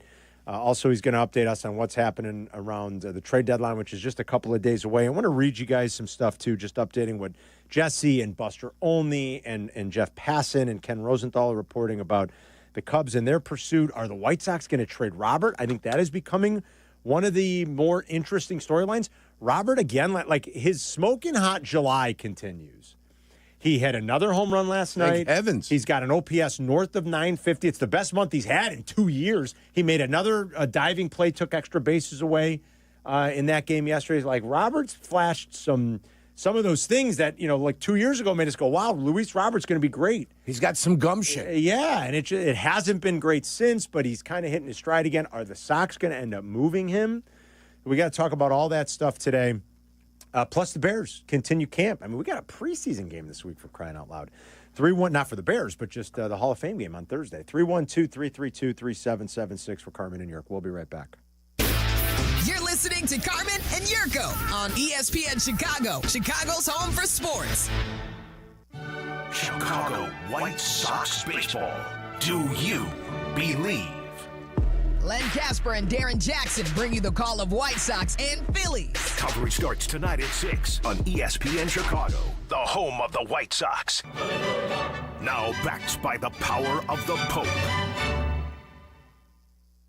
Save big on everything for your next project when you shop at Menards. Heat up your backyard with a new fire pit. Our fire pit bundle includes everything you need. Concrete landscape blocks, steel ring insert, pea gravel, and adhesive. All bundled together to make your project quick and easy. Visit us today in store or on Menards.com and save big on our full selection of fire pit projects and accessories today. Save big money at Menards. 3 games left.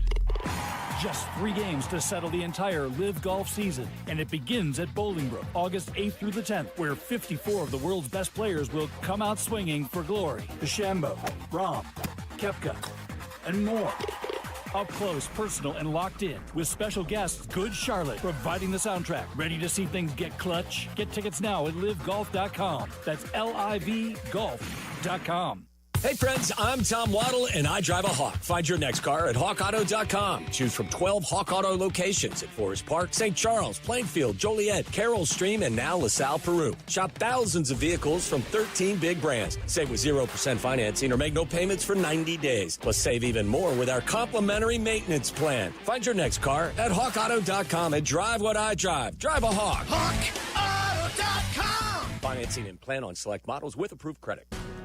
Steinhaffel's 7th Chicagoland Superstore is now open at Maryville Plaza in Maryville, Indiana. For over 90 years, we've helped families create the homes of their dreams, and now we're proud to be part of yours. Steinhaffel's has all the top furniture and mattress brands, styles for every taste, prices for every budget. So come on in, discover the selection, the service, the savings. Discover the Steinhaffel's difference now in Maryville. Relax, it's Steinhaffel's.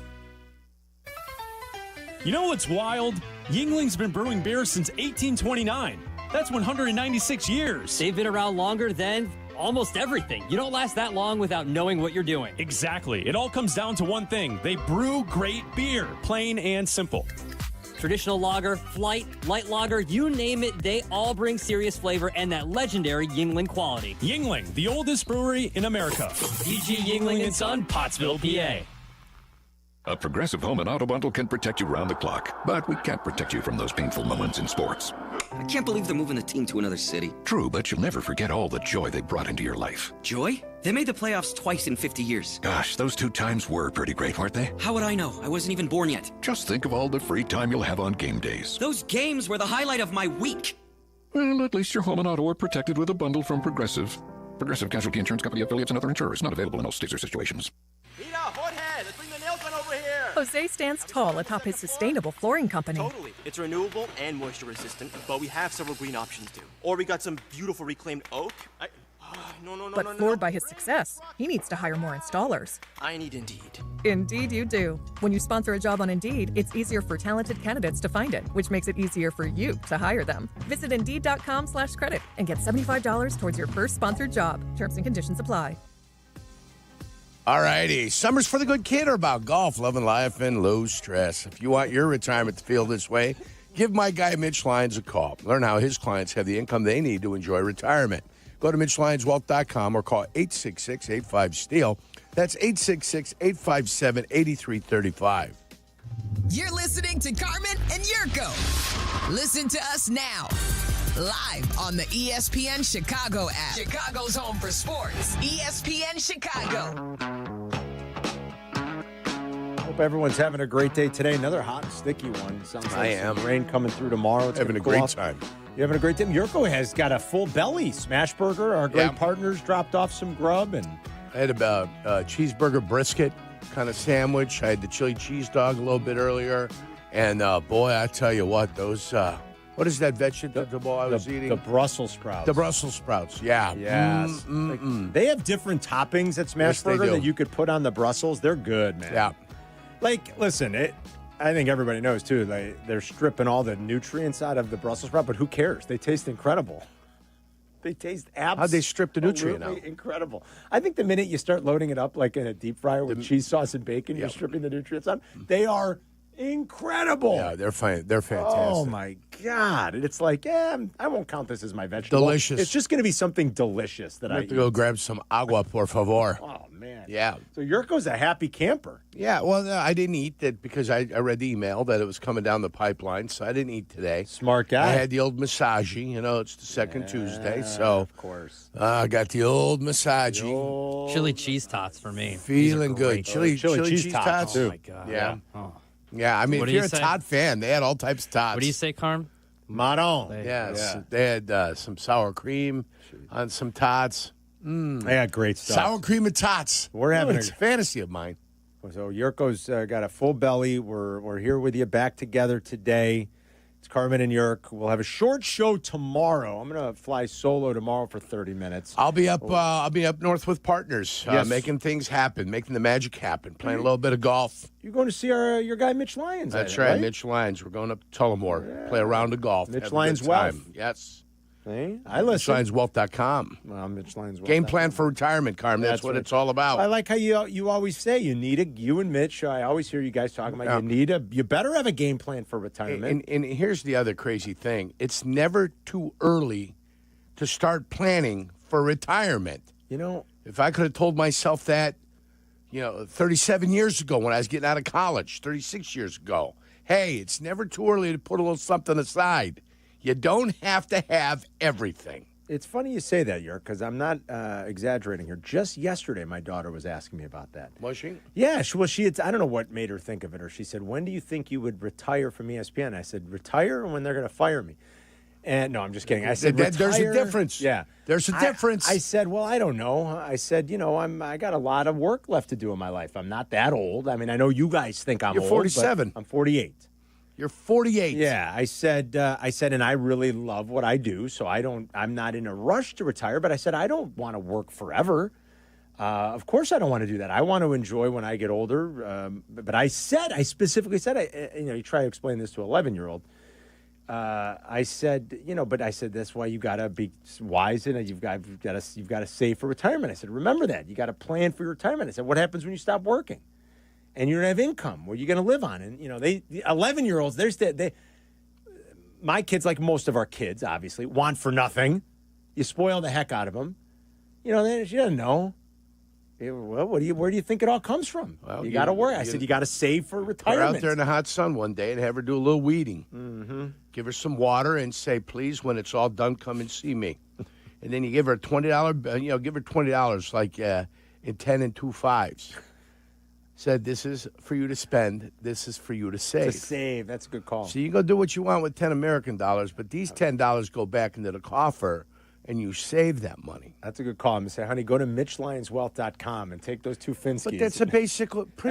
That's a great point. It's a basic principle that you can't take the 20 and just go blanket all the way. That's a great point. Best lessons Jakey learned in his life was when he took his money and he went and spent it on something stupid. And I says, no, you're not. I'm not taking it back.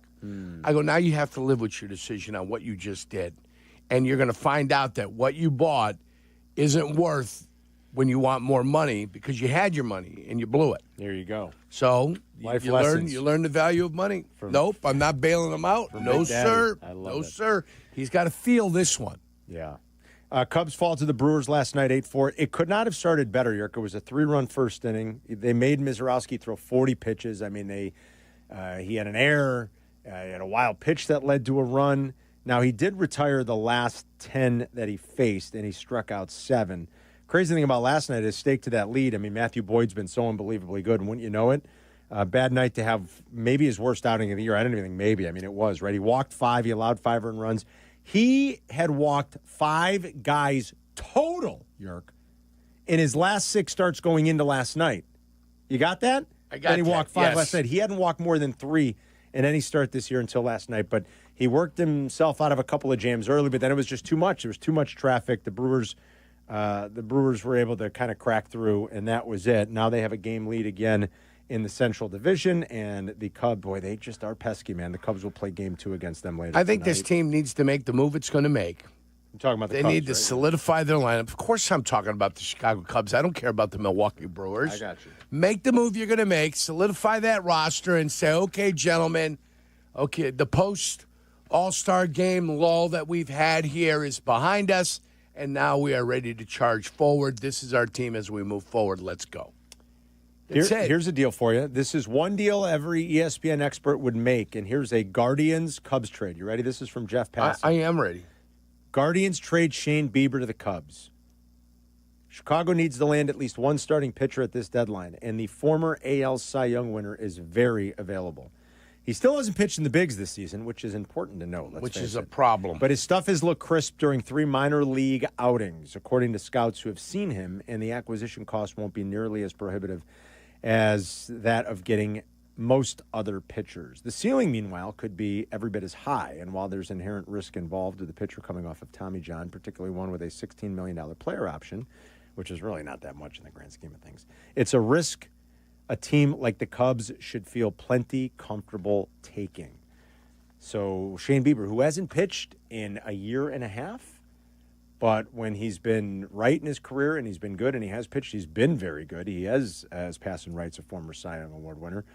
I don't know if that would count as splashy or not. I mean, in normal circumstances, the Cubs getting Shane Bieber, yeah, that's very splashy. It is, but he hasn't pitched in so long and he's coming off injury, and you wonder, look, you need 2 months, you need 3 months. If all goes according to plan. You got 60 games left, a little bit less than that in the postseason. So you're looking at 2.5 months. And so could you squeeze every bit of whatever's good in there coming off of injury out of Shane Bieber? Maybe. It's not the worst or craziest idea. A starting pitcher and a relief pitcher seem to still be top priority. Boy, Matt Shaw's did a little flex in here. I know he had a quiet night last night, other than his defense is spectacular. I mean, that kid, Matt Shaw, can really play some third base. Can he scoop? Oh, my God. He's really good over there. Now, I know he's done his part to try to convince the Cubs that, hey, you don't have to go get Suarez or a third baseman. I know he had a quiet night at the plate last night, but I saw some stat over the weekend, like he had more home runs than swings and misses out of the All-Star break or something over like a 6-game stretch. Like, that's crazy. But, I mean, he'd really been on a little bit of a heater. Are the Cubs going to trust that, or are they still thinking third base, and are they still in on Suarez? By the way, for the second time in 2 weeks, Eugenio Suarez got hit on the hand, Yerk. Remember in the All-Star game, he got hit by Shane Smith, and he got hit last night. X-rays were negative both times. It's like, if you're the Diamondbacks, don't you I don't put him back in the lineup. Not if you plan on moving him. It's twice in 2 weeks. Yeah. Guy's been hit on the hand. Scary. Time to sit him down. Ray's in Plainfield. What's going on, Ray? Hey, how are you? Good. So went to a grand opening of a car dealership. Sandberg's there signing autographs, right? So we stand in line in the heat. We get to the front, and as we're getting our signatures, a couple of sales guys or finance guys walk up and say, "Hey, Ryno, we got a couple of these pieces we're going to need you to sign right away." I didn't even know you had it in them. Without missing a beat, he's like, "Sure, we'll do that." After you stand in line, after all these kids stood in a line in the heat. Come on. That's fantastic. Did he really do that? Should have saw the look on their face. Yep. It was great. That's fantastic. Ray, I love it. Thanks, man. That's pretty great. As soon as you wait in the line like everybody else on a hot day. Derek in Holland, Michigan. Go ahead, Derek. Hey, guys. I went to Oak Park High School, drafted by the Angels in 07, and I was extending spring training down in Tempe, and we're playing the Cubs. And, I grew up a diehard Cubs fan. Sandberg, Dunston, all those guys are my idols. And I see we're playing Sandberg's team. I'm like, this is awesome. Like, I want to go get his autograph. And so you're playing. Umpires never. So wait, you're playing. You were playing the Phillies when he was managing the Phillies, or was he managing in the minor leagues somewhere at the time? Minor leagues for the Cubs. He was managing minor leagues for the Cubs. I got you. 4 years he did that. I got you. Okay, I got you. Go ahead, Derek. Finish, please. Thank you. This was probably like 08, 09, somewhere around there. Got you. Okay. And so the umpires never showed up for the game, or he came late. So they're like, "All right, Derek, you pitched yesterday, kind of type of deal. You're not going to throw it today, so we're going to need you to ump today." And I'm like, "You got to be kidding me!" What? So I'm like, "So do I get gear?" And they're like, "No, just stand behind the mound." I'm in full Angels uniform. I'm standing behind the mound, and this is probably the second inning. I'm calling balls and strikes, and they got a guy on third. Sandberg's kind of talking to his guy. He's up the line a little bit. And there's a line drive right at him. He, falls over, trips on the ground, his hat goes flying. They're wearing that John Olerud type of helmet. And I didn't even make the call. I was like, "Are you okay?" I was looking at him like, "Are you okay? Like, this is my guy." And he gets up. He's like, puts his hands up. He's like, "Well," I'm like, foul." Fair He's like, foul? "Oh." He's like, I'm like, "Foul." He's like, "Oh, that's the right call, Blue. That's the right call."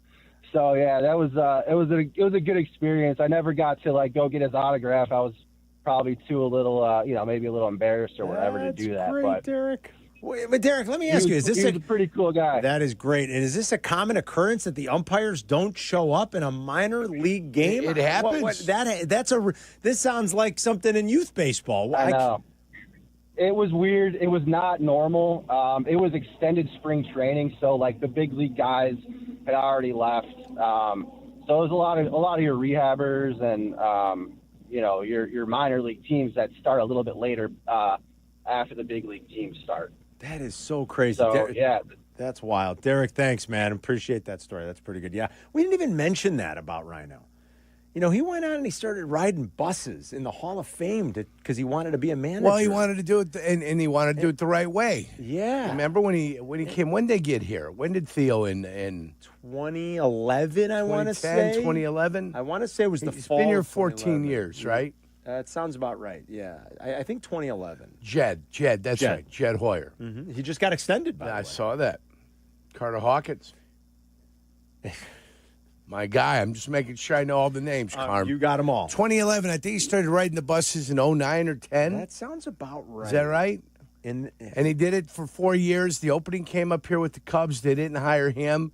And he went and took the Philadelphia job. He did, and he managed 3 years in Philadelphia. Yep. You're right, Jurko, or at least parts of 3 seasons in Philadelphia where it all started for him. I mean, we didn't even really mention that Rhino was pretty committed and passionate about still being around the game and teaching baseball. And he went and he didn't expect anybody to just hand him a job. He went and he started banging around the minor leagues. Pounding the pavement. Yeah. Kid. Pounding the pavement. And eventually got a chance to skipper in the big leagues for a little while. 312-332-3776. It's Carmen and Jurko. We'll be right back. Carmen, Jurko. Don't worry, they'll be right back before you know it. Right here on Chicago's Home for Sports and the new home of the Chicago Bears, ESPN Chicago. Courtney Cronin, the latest from Hallis Hall, and wherever Bears roam in Chicago. Be an informed fan with ESPN Chicago. Brought to you by Costa Ivoni. The Taste of Elmwood Park is coming back, guys. It is one of the highlight events of the summer. It is one of the truly great festivals in the Chicagoland area. You're not going to believe it if you've never been. And if you've been, of course, you know what I'm talking about. And you probably already have your plans to be there. It's August 7th through the 10th, so it's next weekend. Love the taste. Mayor Skip Saviano says it best. From the live music and the family fun to sampling food from over 20 of Elmwood Park's best restaurants, there's something for everyone. I love the meatball eating contest. Still my favorite. I get a kick out of that. I'll be emceeing that again a week from Saturday. That is going to be on the 9th. Can't wait to do that. So grab your friends and your family for a weekend of great food, great entertainment, and a true taste of Elmwood Park. It's August 7th through the 10th. Don't miss it. Hey teachers, congratulations on another year of being awesome to the students you lead. We salute you. Now it's time to relax and take care of the things you've neglected this school year. When planning for this time, don't forget about your family. And if your family is complete, summer is a great time to take the next step, a vasectomy. Take that step with Vasectomy Clinics of Chicago, because experience really does matter. Especially with this procedure.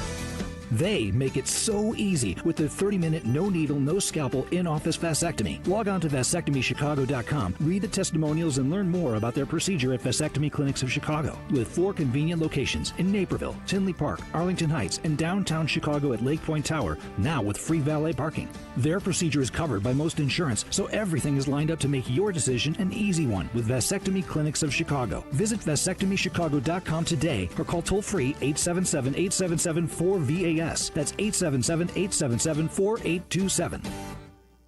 Performance-based materials are a given these days. But if you're after the stretchiest, most lightweight pieces that say, "I'm here for a good time," then take a walk on the Swannies side.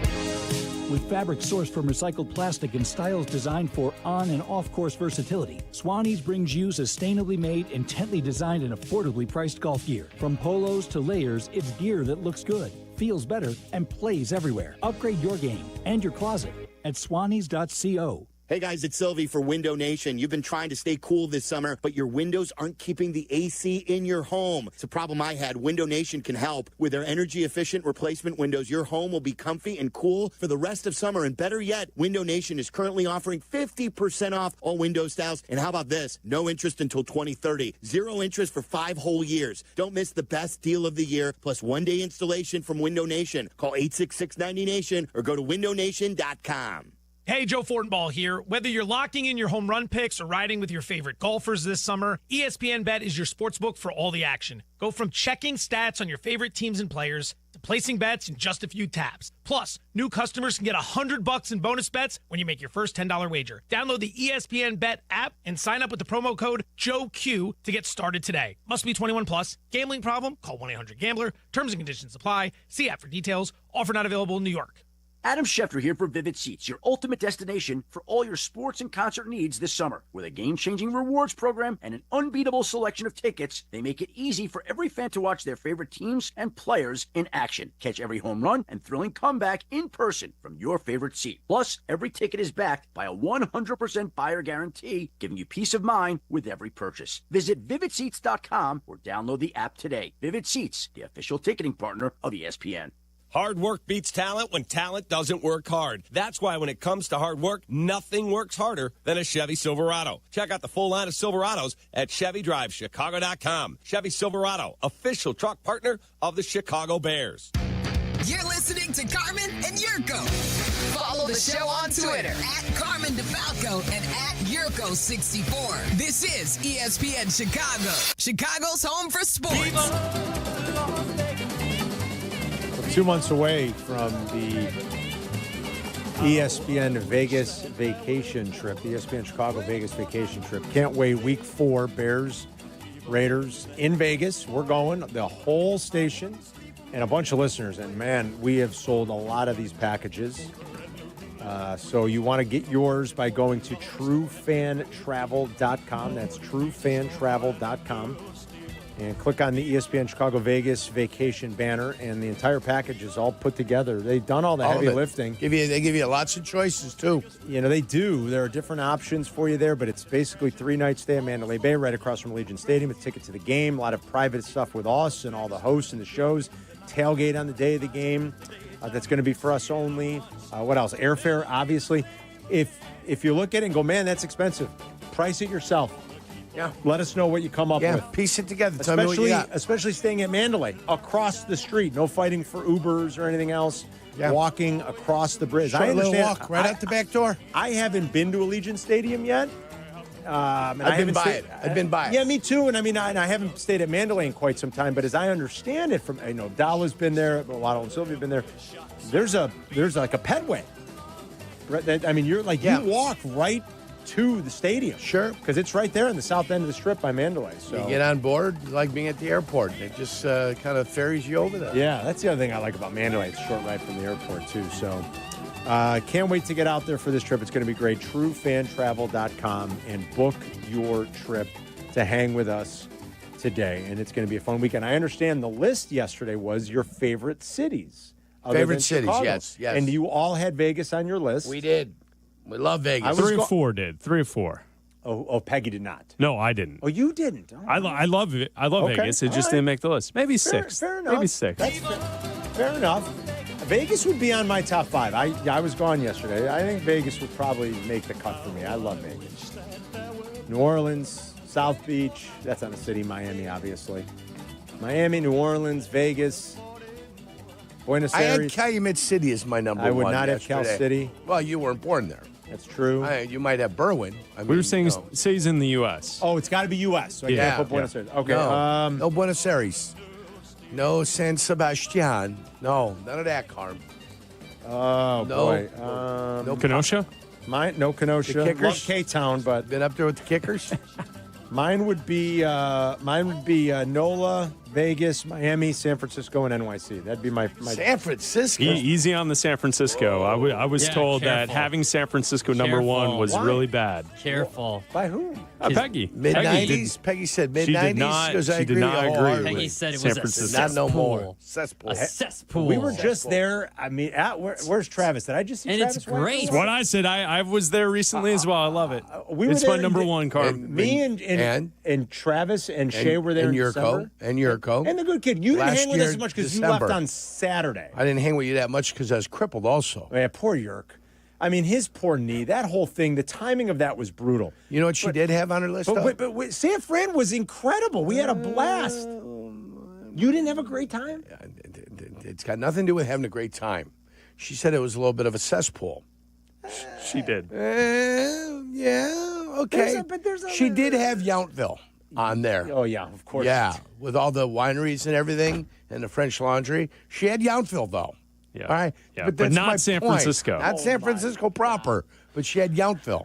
I mean, I didn't want to get into it yesterday, but like Peggy. when I said San Francisco, I was kind of throwing a blanket over that entire The Napa area. region, too. Because like whenever I've gone, In you Oakland. take a trip up 2 hours, you see Napa, Sausalito. Sausalito's great. Beautiful. Like, I didn't want to get into it yesterday, but you kind of as snooty as it is to talk about San Fran and Sausalito because it is very ritzy and wealthy. Like to mention Yountville, like you couldn't be any snootier than Yountville in Napa Valley. Like it is the most snooty place in the United States of America. Peggy came ready to battle yesterday.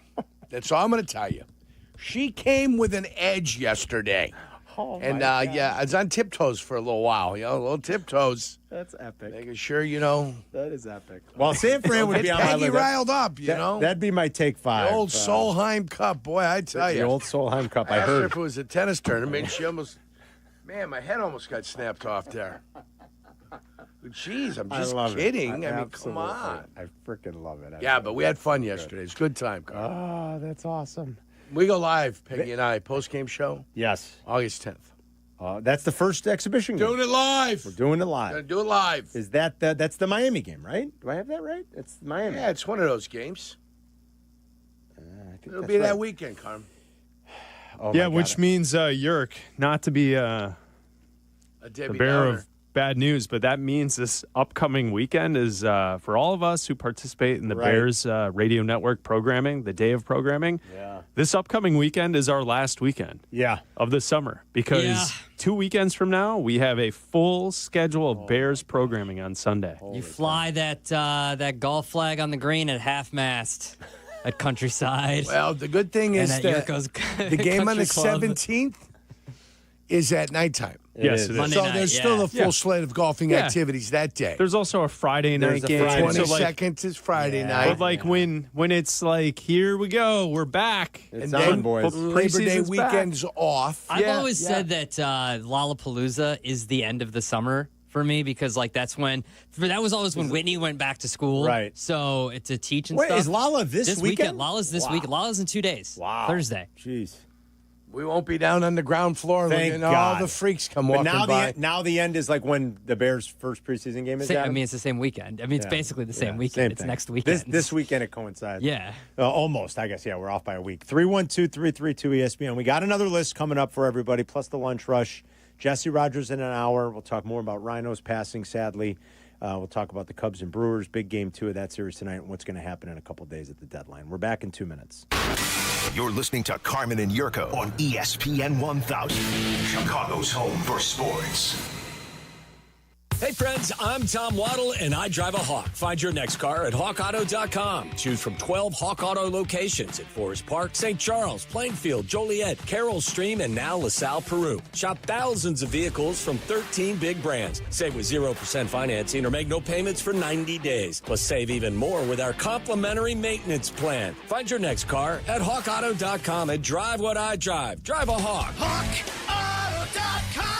Financing and plan on select models with approved credit. On the golf course, do you use words like mulligan, do-over, worm burner? Then you are like millions of golfers who can use a bit more practice. Imagine a driving range where you're protected from the elements and you don't have to bend down to put a new ball on the tee. Now imagine a section where you can practice your short game and add to that a 9-hole course you can play day or night. It's real and it's spectacular. Gulf Center Des Plaines, 353 North River Road in Des Plaines. Downy Rinse and Refresh. Break up with stinky clothes. Rinse it out. Every now and then I get a little bit tired of the stinks that just will never come out. Oh, Downy in the rinse change. Every now and then I rinse it out. One wash and it delivers. One wash, it smells so clean. Downy Rinse and Refresh, it's a dream. Downy Rinse and Refresh. Fights odor in just one wash. Guaranteed. Febreze. It's a classic odor tale. You fried fish for dinner, cleaned up, but the smell is still in the house. And the neighbors are coming over for game night. They're on their way. And then you spray Febreze Air Mist. Febreze Air starts working instantly to fight even your toughest odors, so you go from fish to fresh like that. Now all you have to worry about is Pam cheating at charades. Breathe happy, Febreze, la la la la la. Live from State Street in the heart of Chicago, you are listening to the new home of the Chicago Bears, ESPN Chicago. And this is Carmen and Jurko, WMVP, WTBC, HD2, Chicago, a good Karma Brands radio station. Hope everyone's having a great day. It's Carmen and Jurko. Great to be back together again. Black and Abdallah here as well. Check out the guys for all their stuff on YouTube during baseball season when they get interrupted a lot at night with White Sox baseball. YouTube.com/Black and Abdallah. We got a White Sox game tonight. And my Sox 7-3 since the All-Star break. Playing as we've talked about, a much more respectable brand of baseball. They beat a fantastic starting pitcher last night. I mean, Christopher Sanchez has been incredible. Do you know that Colson Montgomery hit the first left-handed home run off of Sanchez this season? I did not know that. First one all year that Sanchez has allowed to a lefty. And like right on cue on the TV, I heard Connor and Stoney's call of it. Stoney was saying how lefties just can't hit him. Like there's no exit velo, there's no power, there's no barrel rate, there's no hard contact. And then, sure, wouldn't you know it, he left just enough of a pitch, like enough in the zone where Montgomery went out and got it. And bam, pulled it down the right field line for a home run. First left-handed home run off of Christopher Sanchez all year. I mean, he's been basically untouchable for the last 2.5 months, and the Sox got to him a little bit. So 7-3. Jurko was just looking. I mean, 21 games to 60. I said to Jurko, I'd love if they weren't the biggest, just like the worst team in the AL. I don't think they'll catch Baltimore, or maybe they'll catch the A's. I don't know. We'll see, but I'd love just the progress that you might see in the back half if they didn't end up with the worst record in the AL. I know that sounds crazy to say. It's like, my God, that's all you're hoping for. But baby steps, considering where this organization 21 and 36 in the final 57 games. 21 and 36 in the final 57. It feels doable with a team that's... I'm not asking you to play 500 baseball. I know. 21 and 36. Yeah. That's not great baseball. That's 15 games below. That's 4-7. Yeah, right. Can you go 4-7? Yeah, I think so. I do. Come on, Carm. I think they get there. So I think they'll get to 60, which is, again, baby steps. But I love the young guys playing and contributing, and hopefully they're all for real. I hope Colson Montgomery is for real. What a story it would be. It didn't look too good 2 months ago when they're sending him out to Arizona. It's like, whoa. And maybe they did something right. It's looking better now, man. Tip your cap a little bit. Let's hope he continues to play well. Let's get to the list for the day. Gosh, what are we, 38 days? I don't know. What are we, 36 days? 37 days away, Carm. Wow. Why don't I just tell you how many days away we are? We're 37 days away. We are 2 nights away from football. I can't decide how I'm going to bet that first game now, the Hall of Fame game. The Hall of Fame game? I'll tell you how I'm betting it. I won't be betting it. I was in Vegas last year for the Hall of Fame game, I believe, and I definitely bet it. If you're in Vegas, maybe. Let's click the sounder, guys. Vegas. Cash the ticket, yeah. It is the line Vegas, -1. What a way to experience Vegas than with the entire ESPN 1000 team. It'll be Cap and J Hood. It'll be Carmen and Yurko. It'll be Waddle and Silvy. It'll be Blake and Abdallah. It'll be Peggy and Dion. It'll be the pre-game show, the pre-game show, and the always insanely hard to host post-game show. Yes. Nothing harder in the world than there's no harder job on the radio, Carmen. That was something that was said yesterday. The post-game show on ESPN. Yesterday. What did I miss yesterday? No What heavier happened? lifting occurs than on the post-game show here on ESPN 1000. But I digress. The hardest show to host on the station is the Bears post-game show. You think that White Sox post-game is hard? No, that's only 30 minutes. This is a 2-hour extravaganza, Carm. A 2-hour extravaganza. Well, what did Yurko say? A 2-hour What did I death miss march. yesterday? I was in New York. York. Experience Peggy was death on a march roll. live from the Mandalay What Bay did I miss? in Las Vegas. All you have to do is head to truefantravel.com and get signed up there. Buy your package today. It includes airfare, transportation to and from the hotel, a game ticket, a stay at the beautiful Mandalay Bay, all-inclusive tailgate, and, of course, hanging out with, who'd I say? Elvis Captain J. the Hood, Poacher. Carmen and Yurko, Waddle and Silvy, Blake and Abdallah, and, of course, Peggy and Dion. That's truefantravel.com. Get signed up today before it sells out. That post-game show, the hardest show on the station to host. Yep, I was informed yesterday. Is that like a shot at Yurko? Like, No. she's got well, I don't understand. No, I think it was just a declaration. I think there was discussion about the it was a shot at us. and the post. Yes. The It was post a is just direct way shot at easier. Chris and I. Wow. The pregame show's way easier. Sounds like I missed a hell Postgame show's tough. Sounds like I missed a hell of a show. All right, give us a list. All right, so we spin the wheel. Spin, spin, spin, spin, spin, spin, spin. It lands on 97. Oh, wow. Oh, that sucks. Okay. Uh-oh. No, We've it's a done good it list. before. I've just been using it as a joke for the last few days. Number 97 is fictional robots. Fictional robots. What? I don't know if you know any real life robots in your life, but this is Well, there's some out there now. fictional robots. Fictional? I mean, joked I can go yesterday- back to Johnny Sacco and his flying robot, can't I?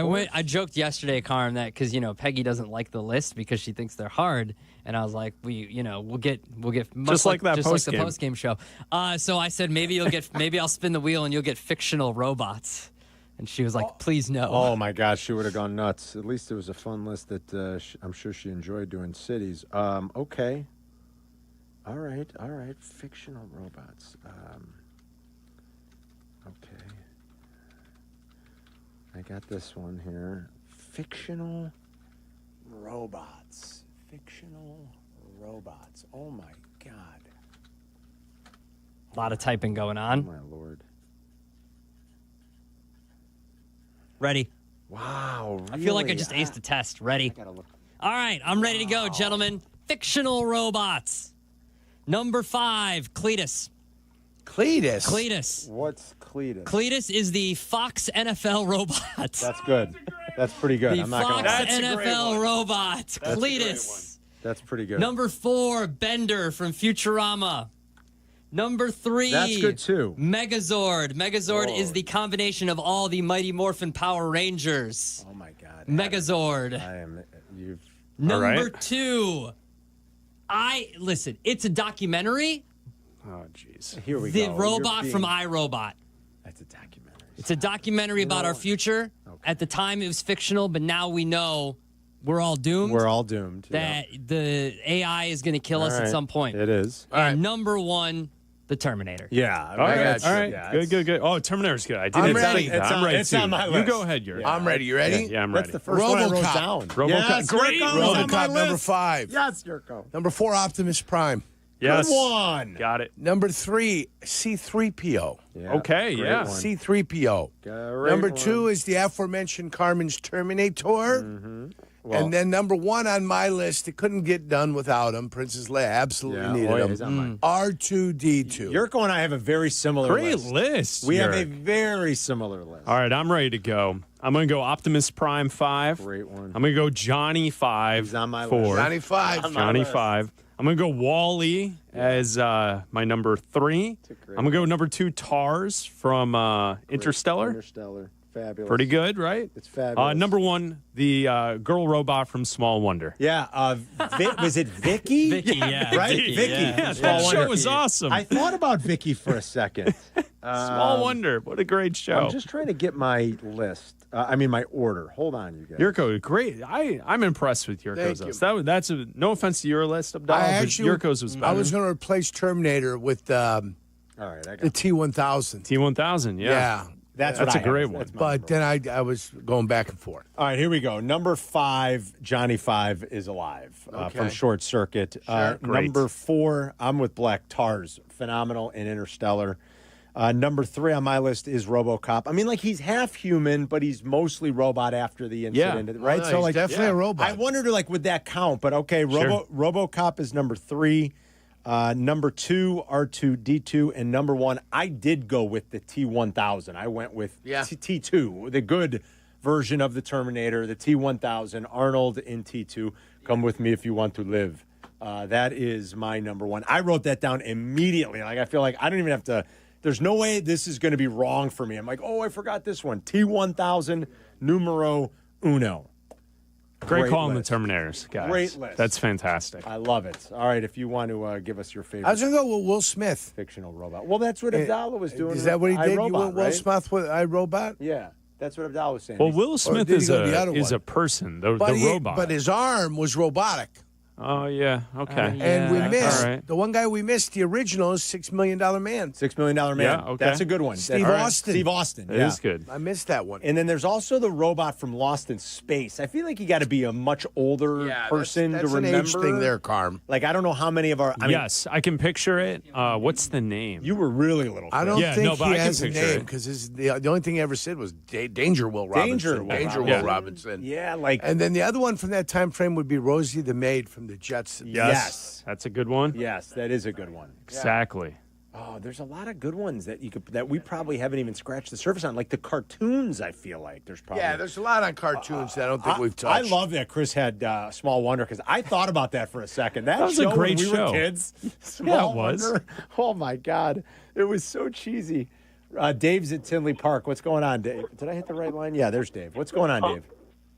Elizabeth Hurley and Austin Powers, and she was the robot. Dude, the second one. Yes. That is a great call, Dave. You just hit that one out of the park, my friend. Elizabeth Hurley in the second one.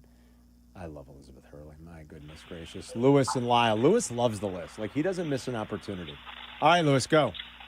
Hey, so I'm just going to say the maid from the Jetsons. Yeah. Rosie. The Omni droid from the... What? Go ahead, Rosie. The Omni droid from The Incredibles. That scene where you're watching how many superheroes it has killed through That's a its good development is eerie. Yeah, that's a good one.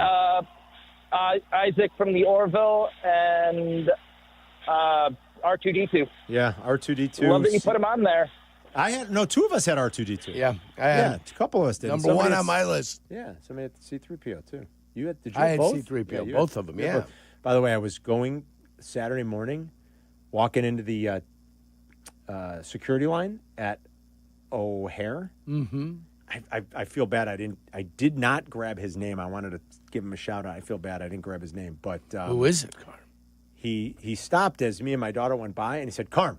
He goes, "The list is my favorite part of the summer." Hell He's yeah. the guy at the TSA pre-check line. Yeah. And I was like, I said, great. I said, thanks. Did You he give like you it? one? Did he pop one on you? Give you a top 5? No, he didn't. And I said, I stopped real quick. And you know how you're shuffling in there because everybody's walking the line. So Right, I didn't really stop. I was walking. I looked back. I was like, hey man, thank you. I appreciate it. I go, do you really love it? He goes, I swear, love it.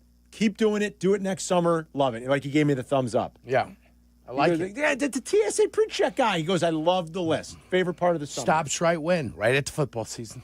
Yeah, it's perfect. Perfect. Yes. And then you know whose plane I was on Saturday? Our buddy Mark in Lincoln Park. Oh yeah, Mark, who's a pilot for American. Sure. Wouldn't you know it? Yeah. There comes Mark, the captain. Rate the flight. How'd he do? How'd Mark do? We know Mark in Lincoln Park. Mark calls up. He got hot sports takes. He's super passionate about sports. He comes to events. And then you get him in his real job, and he's this buttoned up captain. He's like, from the flight deck. I mean, I was like, wait, who's this? He's like, from Captain Mark. He's like, from the flight Ask deck. This everybody is stay Captain seated. Bergman. We He's expect like, a bumpy ride. He's like, this is Captain Bergman. He's like, wheels up to wheels down. We'll be in the air for an hour and 38 minutes. He goes, we're going to get you to New York City just as quickly and safely as possible. We're on schedule for an on-time departure. Right. He's like, we're going to get everybody on board and push back. And I was like, what? Who's this? It's going to be wheels down at LaGuardia. This isn't the guy that calls and rants and raves about sports takes. Did you go to Newark, LaGuardia? Where'd you go? LaGuardia, yeah. LaGuardia. So Mark at Lincoln Park, who's a pilot for American, flew us on Saturday. It was great. Right on time. On time departure. Right on time. On time landing. We left on time. We landed in LaGuardia on time. Yesterday, disaster. Apparently something happened in That's what happened. Apparently something happened in Newark with like one of the towers, and so it wreaked havoc on people getting out of the city yesterday. But yeah, it was a tough day getting home. By the way, you were there for the shooting. How about that? When I checked my phone, when we landed at O'Hare, we landed at about 9:30 last night, and I had 30-something text, and I was like, "What is this?" Two things happened while we were in the air. Rhino passed, and the shooting had become widespread news. And so people were like, like my mom and dad had a bunch of friends are like, hey, you still in New York? Yesterday morning, I was on Park Avenue, about 20 blocks south of where the offices are. Sure. But I was on Park Avenue. My daughter and I walked over to get on to, and forgive me, native New Yorkers wouldn't like it. I mean, I'm just used to calling the lines by their color like we do here. I know they have letters and numbers, but they're color coordinated, but I know they call them by their letters and numbers. But to me, it's just the green line. Quit apologizing. Well, what were we on? So we're walking to get on the green line. Who cares if they're offended? I needed to go downtown. We were going to the Lower East Side for something. And so we walked over to Park Avenue. And I was explaining to my daughter about, again, we were at like 28th Street. So we were 20 blocks south, 30 blocks south of, but I said, this is Park Avenue. I was explaining to her, I said, like Park Place on Boardwalk, this is Park Avenue. And I said, this is, if you go up north, there's all the powerful businesses have the headquarters. And I said, the NFL, I'm like telling her, I'm like, the NFL's office is here on Park Avenue in New York City. And then wouldn't you know it, man? I mean, I saw that story when we landed. I couldn't believe it. I mean, it's so sad. It's heartbreaking. But yeah, I mean, we took off at about, we probably left at about, we finally got in the air at about 8.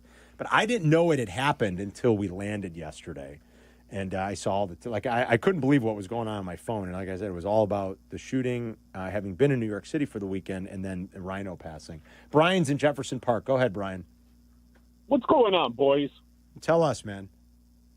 Hey, I got a couple robots for you. It's Cyrax, Sector, and Smoke from the Mortal Kombat series. If you didn't play with them, you didn't know how to play the game. You're just a button masher. Yeah, see, I'm not an expert with that. That's because the video game thing is lost on me a little bit. I mean, I obviously know the game, but yeah, that's a deep cut for me. But if you say it's good, Brian, I'll take your word for it.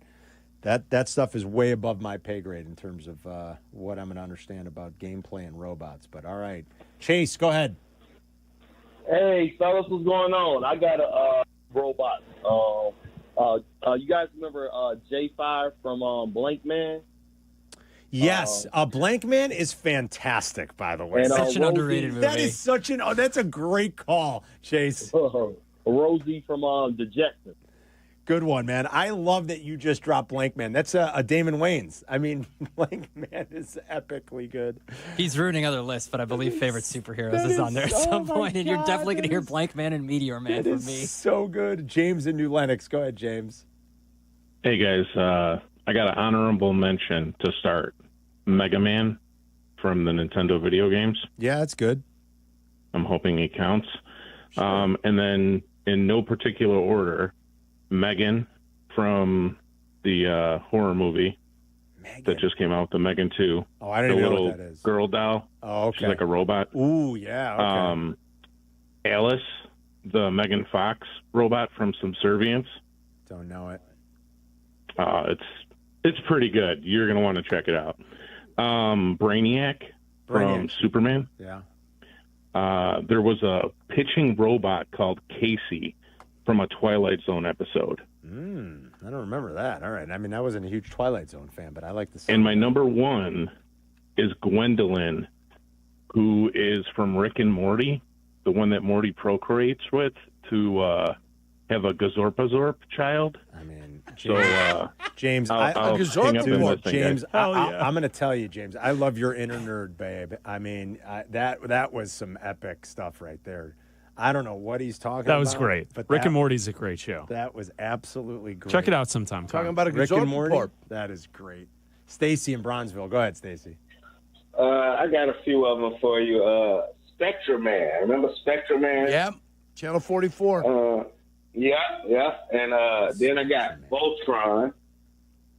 The 5 lions that formed the one robot, just like the Power Rangers. And then I got Data from Star Trek. Okay. Yeah. Never a The Star new, Trek. the new Star Trek. Never a Star Trek guy. Thanks, Stacy. Data. New Star Trek. Data. All right, let's grab a Now couple with more. William Shatner. Vidal is in Antioch. Go ahead, Vidal. Hey, what's up? A couple of guys beat me to it, but I guess I'll mention it again. I feel dumb for not remembering Mega Man because it was my all-time favorite Nintendo game. Yeah. But then, your last guy just mentioned Voltron. So, but Voltron. anyway. All right. Thanks, Vidal. Appreciate it. Let's grab, let's do one more. Let's do Jamie and Hammond. Go ahead, Jamie. Hey, how about Kit from Knight Rider? Ooh, does that count? That's a good one. Wow, I didn't even think of that. Jamie, nice. That's good. I wasn't thinking of a car like that, but that counts. Sure. Oh, now It's a machine, see what I Carm. mean, now I'm mad that I didn't have that on my list. I loved Knight Rider as a kid so much. I used to dream that I was Michael Knight, and then I Kit believe was my last car. year I we could talk into did- my watch. And either I can check it. I don't think it was this year. I think it was last year we did cars from TV shows and movies. And we Yes, would've we had did. that. Yeah, we did. And I think I a had the bunch of us had- Ferrari. yeah, Kit. Someone had the Dukes of Hazzard car. Dukes of and stuff. Hazzard Yeah. car. I'm coming, Michael. Well, that I sounds had weird. I had the truck from Shelby's. Whoa. That's That's what going he on used there. to say. Hey, yo. I don't know if it's Durwood or Paul. One of these guys said robot umps. Oh, Robot Umps is great. I almost put another thing on it. I saw it last night. I mean, these umpires, my God. You got guys missing middle pitches now somehow. I don't understand it. Remember Michael used to talk into his watch, and I just talked into mine, and Siri talked back to me. When I was a kid, I couldn't have envisioned, Yurko, that someday we'd have a watch that could talk to us. You know that? Never could have imagined. I didn't. I When we never were thought young about lads, that either. Right? Never thought in a million years. Like Michael Knight he could talk into his watch, and he could talk to Just don't always trust it. Have you seen the Luka Doncic story from yesterday? The Luka? I saw that. So he's on the cover of Men's Health. I saw that. He's transforming his body. It's what any person does after a tough breakup. Is you have to be better. Yeah. Right. You have to look better. His and body did you look gotta win that, incredible. right? Like Yeah. so, when your ex sees you, you look great. And that's what he's doing this summer. There's a story out there where in Men's Health, the author writes that Luka at the combine had a 42 vert, which now he's getting back to, which is not true because Luka Doncic did not participate at the combine. And so what someone found was that it seems as if the author of the article just typed into Google AI and asked what his vert was, and Google AI has confused Dante DiVincenzo with Luka Doncic, and DiVincenzo at that same combine did have a 42 vert, and he had the highest vert of anyone in AI. But the AI Keep trusting bot, it, guys. the Google AI bot, is wrong. And it seems like we're getting a lot of that where people are just blindly trusting what AI, ChatGPT, and all these are spitting what- back to you, and it's wrong information. This is when That's what your masters are trying to do, condition you into thinking AI is 100% absolutely correct. Not this show. Yeah. Not this show. And this is the Bobby Jenks thing. This is a young producer. It's right asking AI who was Bobby Jenks instead of researching who Bobby Jenks. He's a was. member of the team. Yeah, member of the team. Yeah. That's what that is. AI doesn't know the nuance of that. Now, it shouldn't screw up Dante DiVincenzo and Luka Doncic, but AI is not going to understand the nuance of Bobby Jenks for all the things that it can do and can help you with. That's right. And you know, we were talking about Rhino today, Bobby. I mean, what a run this has been. This is a rut. It's not a run. This is a rut we're in with these deaths that are meaningful and impactful to Chicago sports fans. Jeez. All right, great list today, boys. We will take a quick break. We got the lunch rush coming up. Jesse will join us at 2. Crosstalk in about an hour. It's Carmen and York. We'll be right back. You're listening listening to Carmen and Yurko on Chicago's home for sports, ESPN Chicago. Win a suite for a Sox game. IKEA is giving you the chance to win a fully catered suite night for an upcoming White Sox game. Visit IKEA Schaumburg or IKEA Bolingbrook and scan the QR code in store to register. And on August 8th, the final day of the contest, you can register and enjoy IKEA's annual summer barbecue. Enjoy American backyard favorites and some Swedish flair. Win a Southside Suite Night. Get full details at ESPNChicagoContest.com. This is your White Sox Minute. I'm Len Casper. The Sox got back on the winning track Monday night with a comeback 6-2 win over the playoff contending Phillies. Colson Montgomery hit a game-tying homer in the third. Then Luis Robert Jr. hit a go-ahead shot in the fourth. Davis Martin outpitched NL Cy Young candidate Christopher Sanchez as the Sox took Game 1. They're now 2-2 on the homestand and hand the ball to Jonathan Cannon tonight at 6:40 p.m. Save all summer long with our summer savings section. Enjoy $20 weekday and $25 weekend select lower level tickets while supplies last. The summer savings section is presented by Wintrust. Different approach, better results. Includes fees. Some exclusions apply. To purchase tickets, visit whitesox.com/section. This has been your White Sox Minute. Parent Petroleum, its customers, and the Parent Petroleum Foundation work together to support local charities in an effort to give back to the community. During their annual Pump-a-thon event, with every gallon of gas purchased in the months of July and August, fuel retailers donate a portion of their sales to 4 great charities: Folds of Honor, Living Well Cancer Resource Center, Casa Kane County, and Cal's Angels. Be on the lookout for Pump-a-thon signage at a participating gas station near you. Learn more at parentpetroleum.com. Property managers and GCs use FinishingChicago.com's contractors for finishes and protective coatings in the most iconic venues, interior spaces, and essential infrastructure. Our painters apply industry-leading commercial and industrial finishes inside and out, so your biggest assets always put their best square footage forward. FinishingChicago.com has your free list of painting, wall covering, glass systems, drywall finishing, and signage contractors. For a great finish, start with FinishingChicago.com. When you're injured, you need a team that knows how to win. Postman Law delivers. Simple, right? Even simpler. Remember this number, 844-POSTMAN. Postman Law has secured over $3 billion for clients. Fast, easy, and stress-free. So think Postman Law when you've been hurt in a crash, on the job, or anywhere else. Call 844-POSTMAN today. That's 844-POSTMAN for Postman Law Offices Chicago. If Twisted Tea Hard Iced Tea was your best friend, it would be the kind of friend that starts an impromptu dance party in the supermarket aisle that turns into an all-day pool party rager at your place, and you don't even own a pool. Twisted Tea Hard Iced Tea turns any day into a legendary adventure. It's smooth and refreshing real iced tea with just the right kick of alcohol. Twisted Tea Hard Iced Tea. Keep it twisted. Twisted Tea Brewing Company, Cincinnati, Ohio. Please drink responsibly.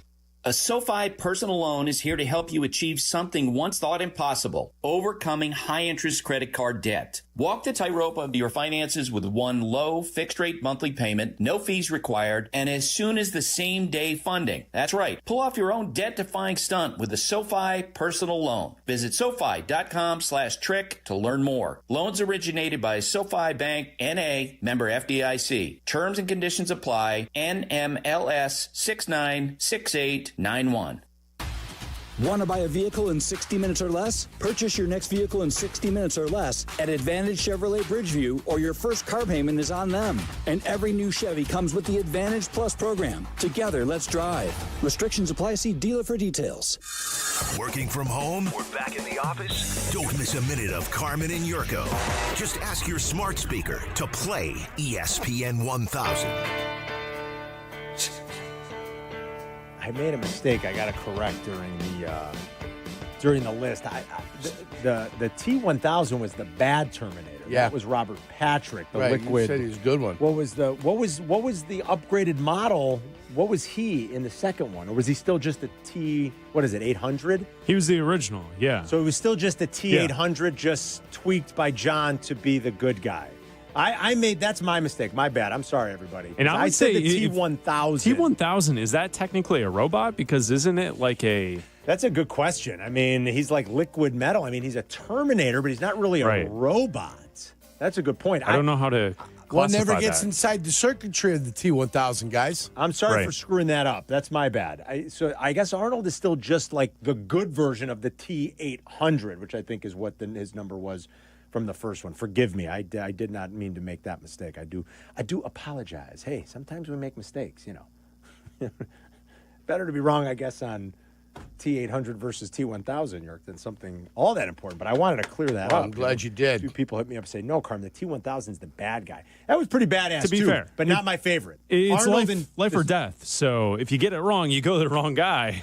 That's a good point. Carmen, you're dead. That's a good point. You don't want to go to the wrong Terminator. I don't want Robert Patrick's help in the second one. That is for damn sure. All right, coming up, we got the lunch rush. Jesse's going to join us in 30. He was on SportsCenter last night talking about Rhino's passing. We'll talk to Jesse about that. I mean, he's been around Rhino a whole bunch, covering the Cubs for so long now. Rhino has been a pretty prominent presence over the years, you know, after retirement around the organization, in town, doing things, a frequent guest on this radio station with Waddle and Silvy. And Rhino will certainly be missed, and one of Chicago's all-time great athletes, one of the all-time beloved Cubs. I think there's only 6 Cub jerseys retired, if I'm not mistaken. Rhino, obviously, his number 23 is one of them, plus the very latest on the trade deadline and all that good stuff. And Game 2 between the Cubs and the Brewers a little bit later tonight. So Jesse and 30, the lunch rush is next.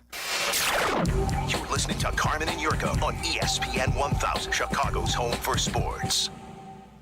Hey golfers, it's Silvy. I've been talking about Chicago Southland's finest golf course for years, the Sanctuary in New Lenox. The Sanctuary offers 18 holes of great golf on a beautiful course. The track may be a challenge, but it's an easy drive from anywhere in Chicagoland. Sanctuary features a 20-bay heated top tracer range, a 30-station grass range, a putting green, and a short game area. Check out golfsanctuary.com for the best rates and book your tee time. You no longer need to find your golf sanctuary.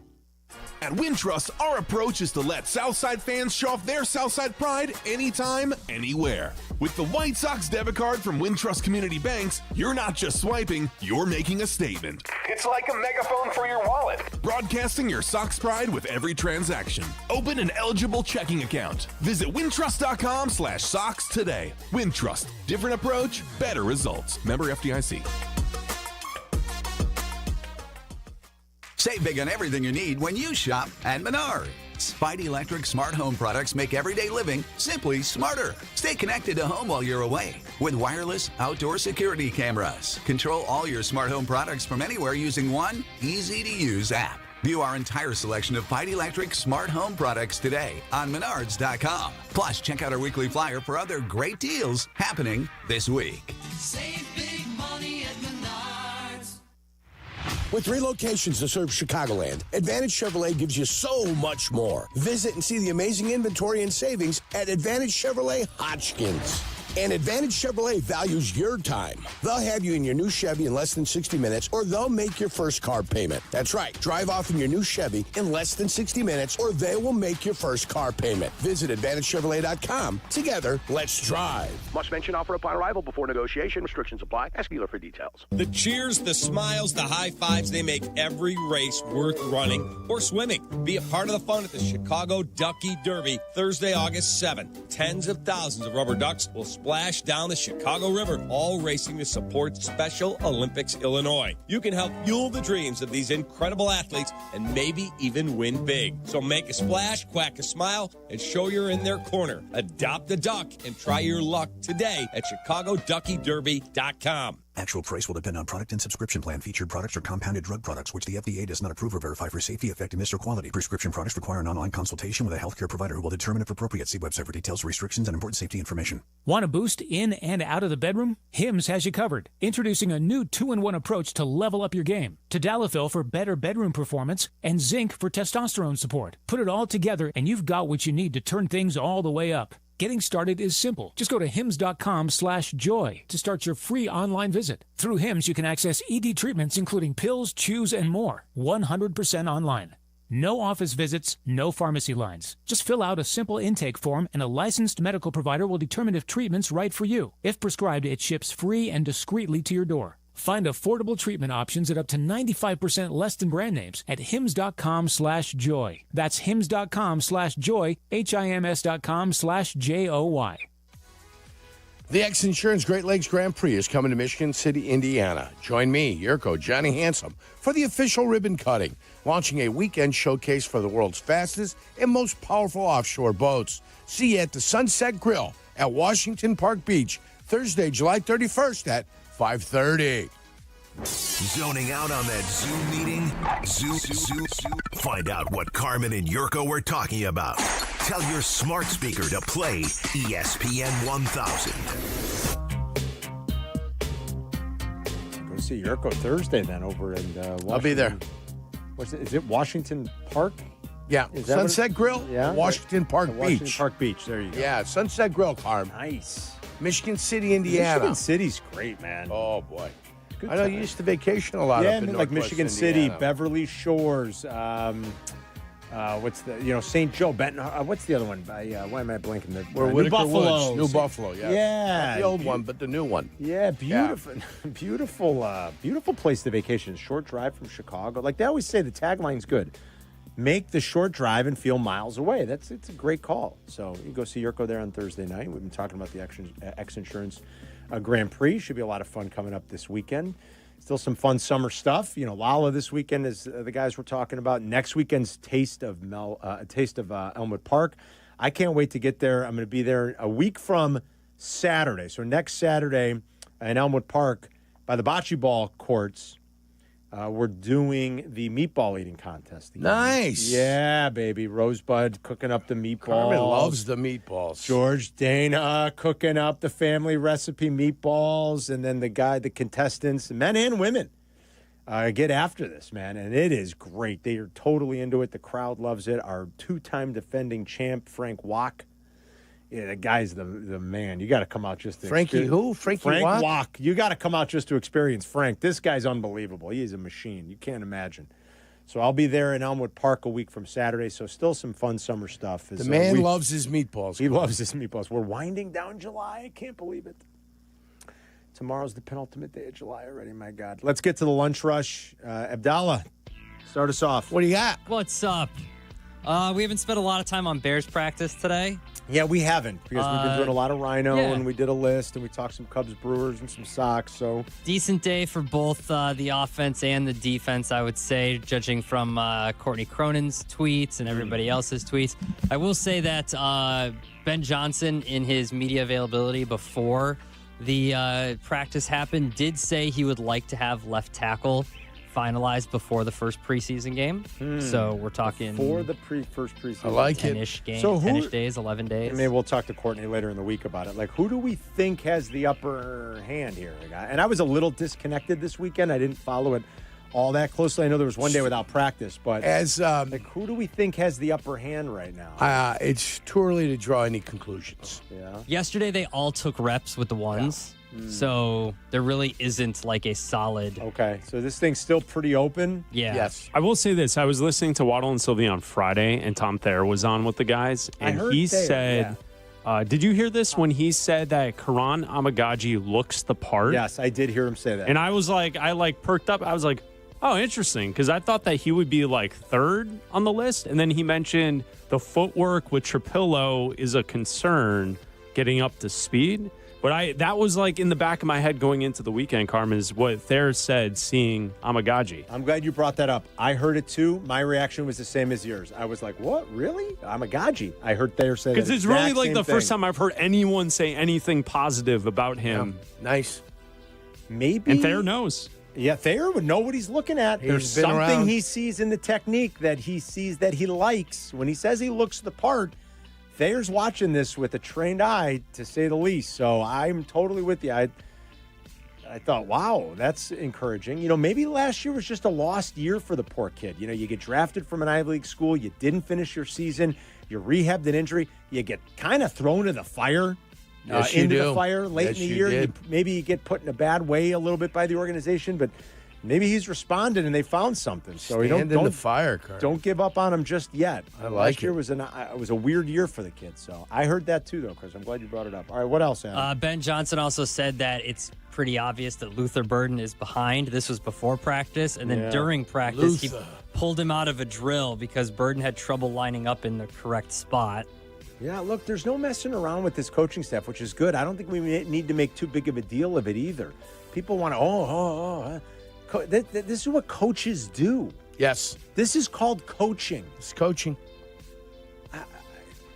I don't think every time it's got to be like the biggest story or everybody's got to stop and gasp or can you believe or could you believe Ben Johnson's attitude about it or Luther Burden? This is what coaches do. Yep.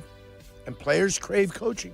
They do. And he's just not messing around. Maybe we're just not used to that. Not accustomed to it after the two incompetent fools we've had here. Yeah, but they're not. This staff is not messing around. And if you screw up, you're going to hear about it. You got problems. Then there was they did 11 on 11s in pads today. The first team offense had 2 drives live in 11 on 11. First one was a 3 and out, so good day by the defense, if you want to look at it that way. Positive and the second drive had a nice third down completion from Caleb to Colston. And then the second team took over after that. So that's all they were scheduled for today. Okay. I do think that, like... I heard no 7-on-7 today. All team. No, yeah, it was all 11 on 11. No, but, like, we are saying, okay, spin it. Good day for the defense. Like, Dennis Allen is getting these guys to play. Like, I think that we're focused a lot on Ben Johnson and the offense, obviously, but this defense with Dennis Allen, I think they have a chance to be really good again. I think you need another. Somebody has to step up as another capable pass rusher. But sure, yes, I think the scheme's good. I think Dennis Allen's good. I think that it sounds like they're trying to throw a lot at this offense too, just to get them prepared, and I'm okay with that. Ben Johnson mentioned it this morning when he met the media. He said that one of his other offensive coaches said to him when they were like looking at the scheme and like how Caleb has struggled at times. The coach said to Ben Johnson, and he said this to the media, is that Dennis Allen has an ego too. Like he's throwing, he's intentionally getting these guys to go after him, and he's trying to make his mark as a good defensive coordinator. And it's good to hear that they're like amping this up. I think Dennis Allen wants to have some good tape throughout the course of the year. If he thinks he's going to get maybe one more shot at a head coach. I don't know that he will, but he's got an ego, and he might want one more shot at a head coaching job somewhere. That ship may have sailed, but this is what he seems to do best. I love it. All right, Adam, what else? All right, we go to ESPN.com. You read into this what you want to. I think it's a good thing. Ranking NFL team talent under 25. Ranking NFL team talent under 25. Aaron Schatz did this, the godfather of DVOA. Love him. Moved a little bit just when I said DVOA right there. You can feel it like a gust of wind. Just a little. Yeah.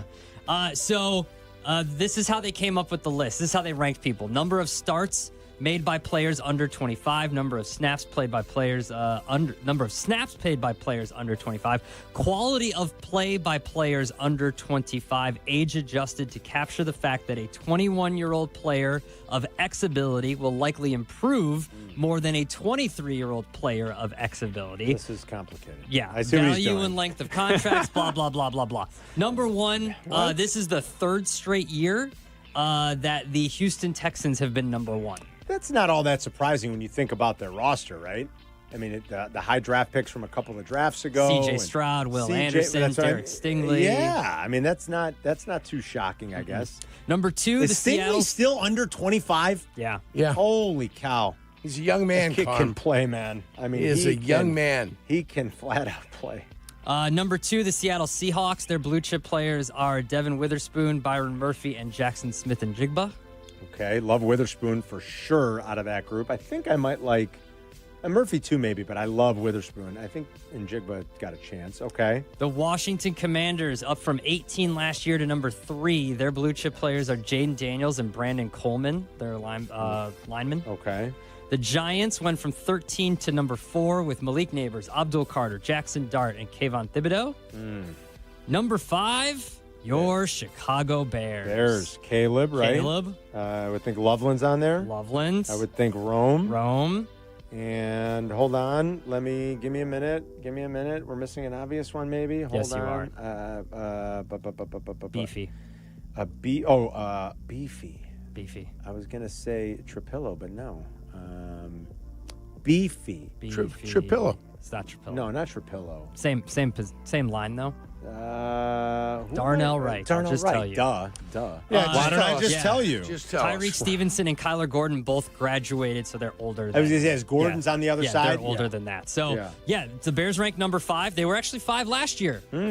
Okay. So they really didn't add anybody to this list except for Colston Yeah, I was Loveland. gonna say Loveland. Yeah. But they lost Kyler Gordon and they lost Tyreek Stevenson. They aged out, obviously. Right. Wright is 24, so he will age out next year. Next year, he'll age out. He goes, you have to look at the rookies. First rounder Loveland is 21. Second round wide receiver Luther Burden. Second round talent Ozzie Trapillo turns 24 in October. The other 2025 second round pick is defensive tackle Shamar Turner. The 22-year-old will play with Javon Dexter Sr., who is still just 23 after 2 seasons in the NFL.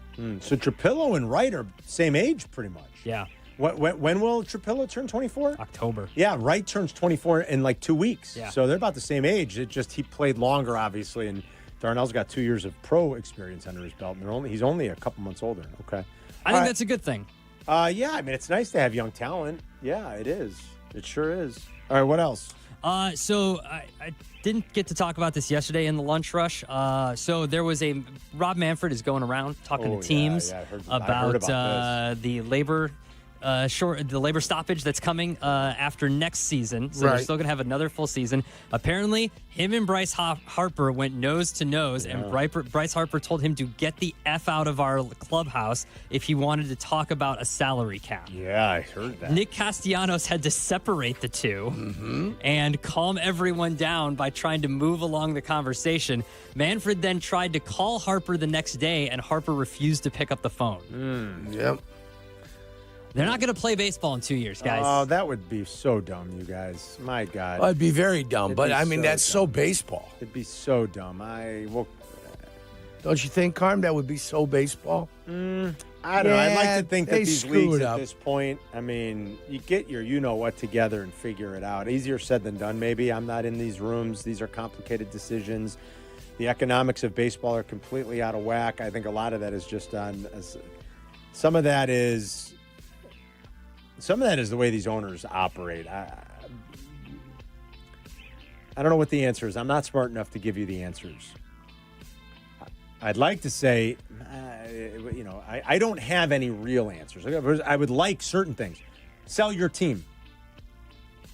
Sell it to a billionaire who's not going to care, who will spend money. I've been saying that to Jerry Reinsdorf forever. Tom Ricketts doesn't want to spend money. He wants to operate like a small market team. Sell your team. You paid $850 for it. You'll sell it for $4 billion. Yeah.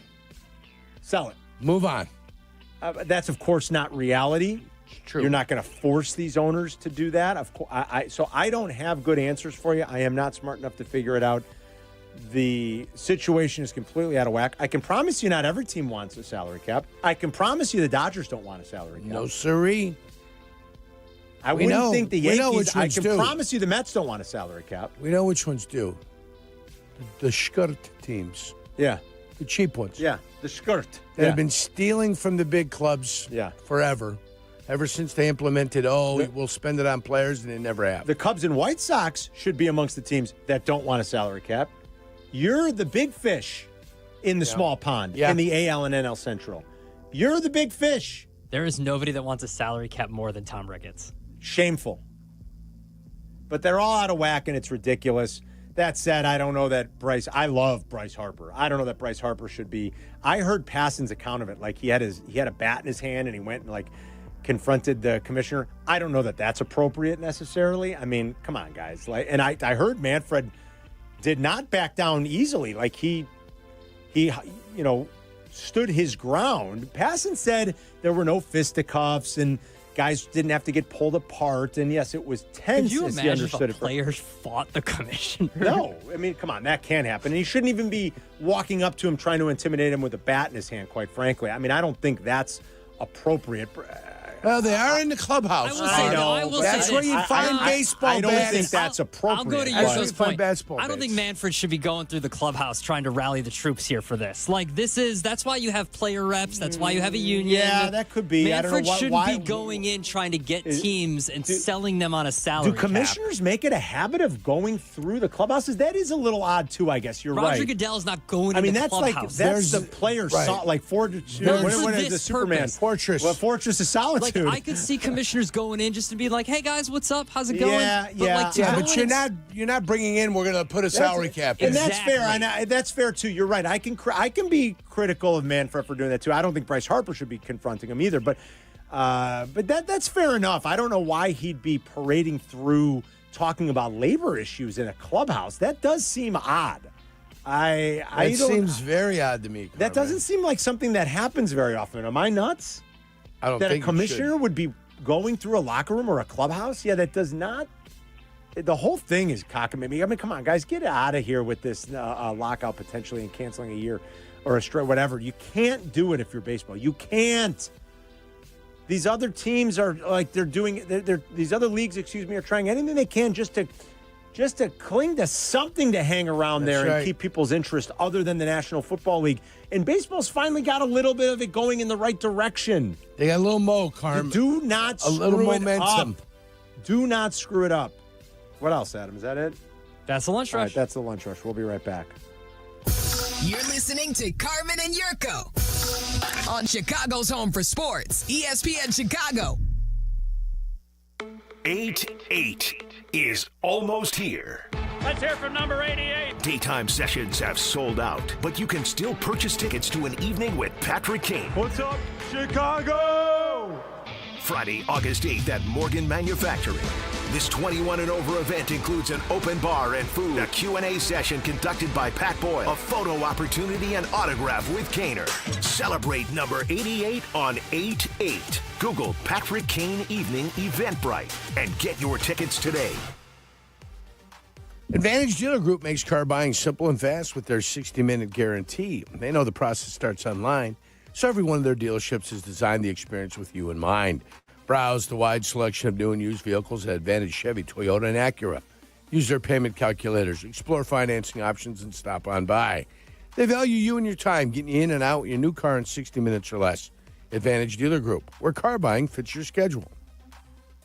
Hey, this is David Kaplan. I love the heat. Give me 90 degrees and a chance to be outdoors, and I'm a happy guy. But when you step out of the heat and into your home or business, I totally appreciate being able to control the temperature to make everybody comfortable. My friends at Automatic keep your AC system running its best, no matter what Mother Nature throws at us. And if something were to break down, Automatic can help find the best system for your space and have it back to the perfect temperature in no time. Go to Automatic.com. That's Atomatic.com.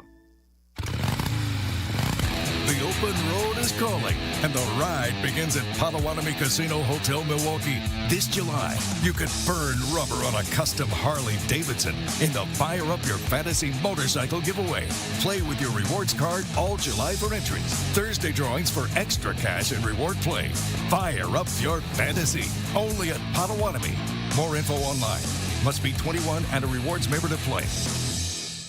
Life isn't always a highlight reel. If an accident has you sidelined, Postman Law is ready to fight for you. Over $3 billion recovered for their clients, delivering speed, ease, and results. Call 844-POSTMAN now. Postman delivers. Let them deliver for you. Summer is the time for making memories, not appointments. It's why you should go to Great Clips. Use online check-in to get in for a cooler, shorter haircut for less whenever you have time. So what are you waiting for? Get in, get out, and get back to summer with time-saving haircuts at Great Clips. It's going to be great. Purple Wave Auction remains the trusted leader in online equipment auctions. What makes the difference is you. You are part of our growing global community that continues to trust Purple Wave with the equipment that builds and feeds America. This trust placed in us by our community, from construction to ag producers and fleet drivers, brings great equipment opportunities to their next owners. Join the Purple Wave community today. PurpleWave.com.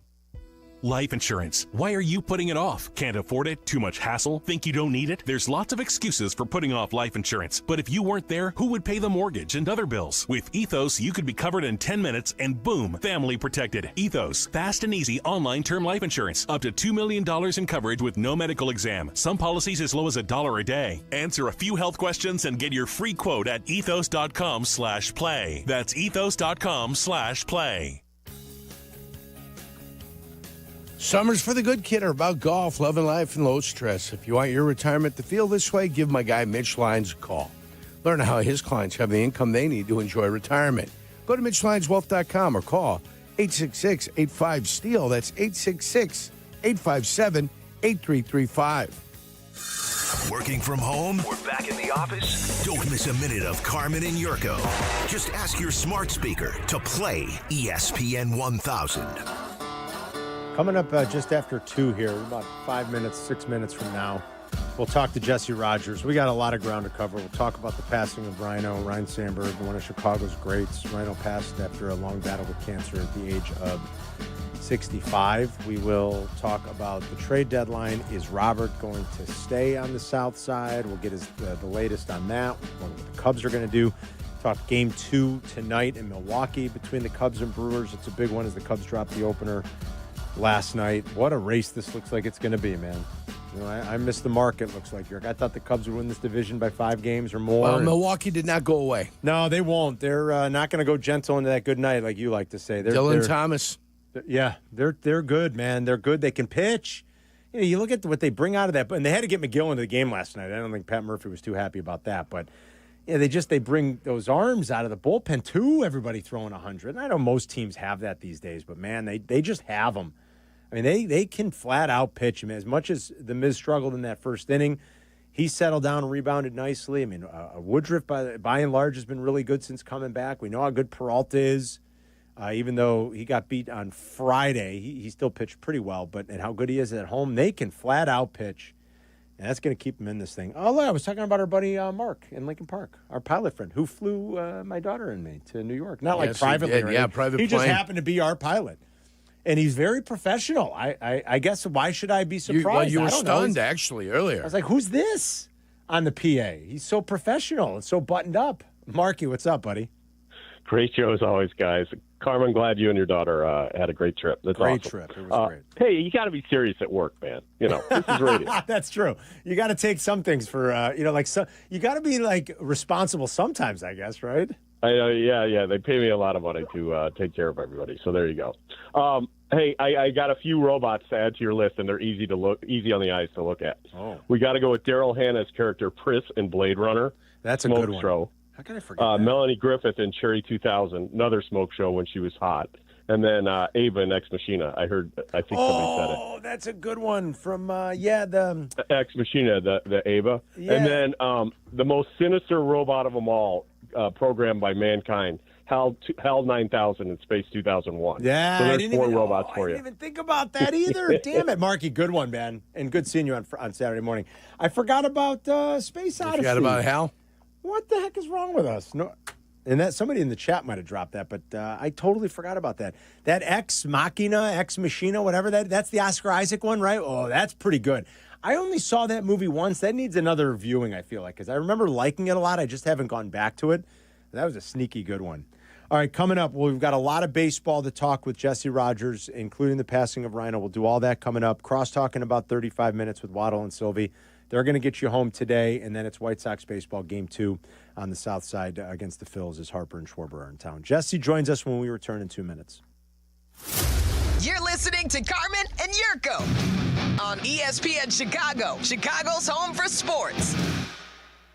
Parent Petroleum, its customers, and the Parent Petroleum Foundation work together to support local charities in an effort to give back to the community during their annual Pump-a-thon event. With every gallon of gas purchased in the months of July and August, fuel retailers donate a portion of their sales to 4 great charities: Folds of Honor, Living Well Cancer Resource Center, Casa Kane County, and Cal's Angels. Be on the lookout for Pump-a-thon signage at a participating gas station near you. Learn more at parentpetroleum.com. Hey, it's Cap, and now I'm a Chicago Window Guys guy. Why? Because Russ Armstrong makes it easy. No sketchy deals, no long-winded sales pitch, just great windows, expert installation, and the best price I could find, guaranteed. And get this, Russ himself came to my house. No subcontractors, no nonsense, just honest work and a lifetime guarantee. So yeah, I'm a Chicago Window Guy now. Join the club, 847-881-3060, or check out the reviews at ChicagoWindowGuys.com. ChicagoWindowGuys.com. With 3 locations to serve Chicagoland, Advantage Chevrolet gives you so much more. Visit and see the amazing inventory and savings at Advantage Chevrolet Bridgeview. And Advantage Chevrolet values your time. They'll have you in your new Chevy in less than 60 minutes, or they'll make your first car payment. That's right. Drive off in your new Chevy in less than 60 minutes, or they will make your first car payment. Visit AdvantageChevrolet.com. Together, let's drive. Must mention offer upon arrival before negotiation. Restrictions apply. Ask dealer for details. You know, Waddle, we haven't taken the show on the road lately. Yeah, because you must have ticked someone off again. Who, me? Or maybe you just wouldn't let them schedule a live show while you were on one of your 6-week vacation trips. All right, cheap shot again. We're back on the road at Twin Peaks in Algonquin this Friday. Join the Waddle and Silvy show for eats, drinks, and scenic views at Twin Peaks. Come on out. It is a fun Friday show. Twin Peaks, Algonquin, 2:30 to 6:30 this Friday. And please drink responsibly. Live from State Street in the heart of Chicago, you are listening to the new home of the Chicago Bears, ESPN Chicago. And this is Carmen and Jurko, WMVP, WTBC, HD2, Chicago, a good Karma Brands radio station. The great Ryne Sandberg, a Chicago Cub legend, has died. You know, he was a superhero in this city. Cub president Jed Hoyer. I can't imagine a person handling their fame better. Cub outfielder Bobby Denier. He was so consistent. For me, that was his real trademark. He was the greatest at so many facets of the game. In the minds of everyone, you know, he's always going to be homering off Suter. His last time up, Sandberg homered to tie it at 9 in the ninth. In 1984, the Sandberg game, in which Rhino brought the team back from the brink against the Cardinals in extra innings twice. He's tying on at the plate now in the 10th.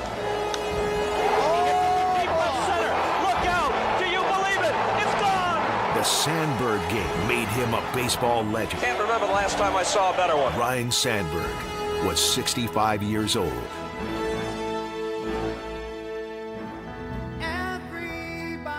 Way too many of these lately, that's for sure. Whether it's people close to us that we used to work with, like HT, or athletes that left an indelible mark on this city, what Bobby Jenks meant to the 05 White Sox and what Rhino meant to baseball in this town. My goodness.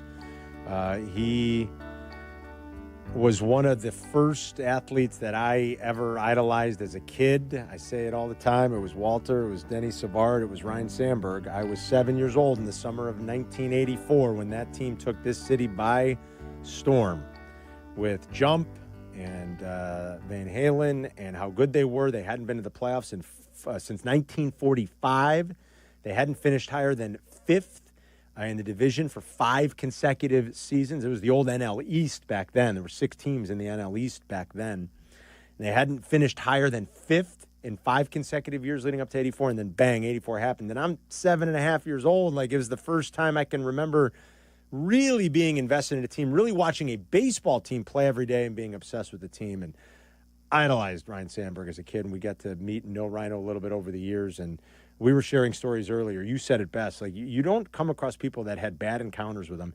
And he had a very unassuming way about him for such a great player. This wasn't a good player.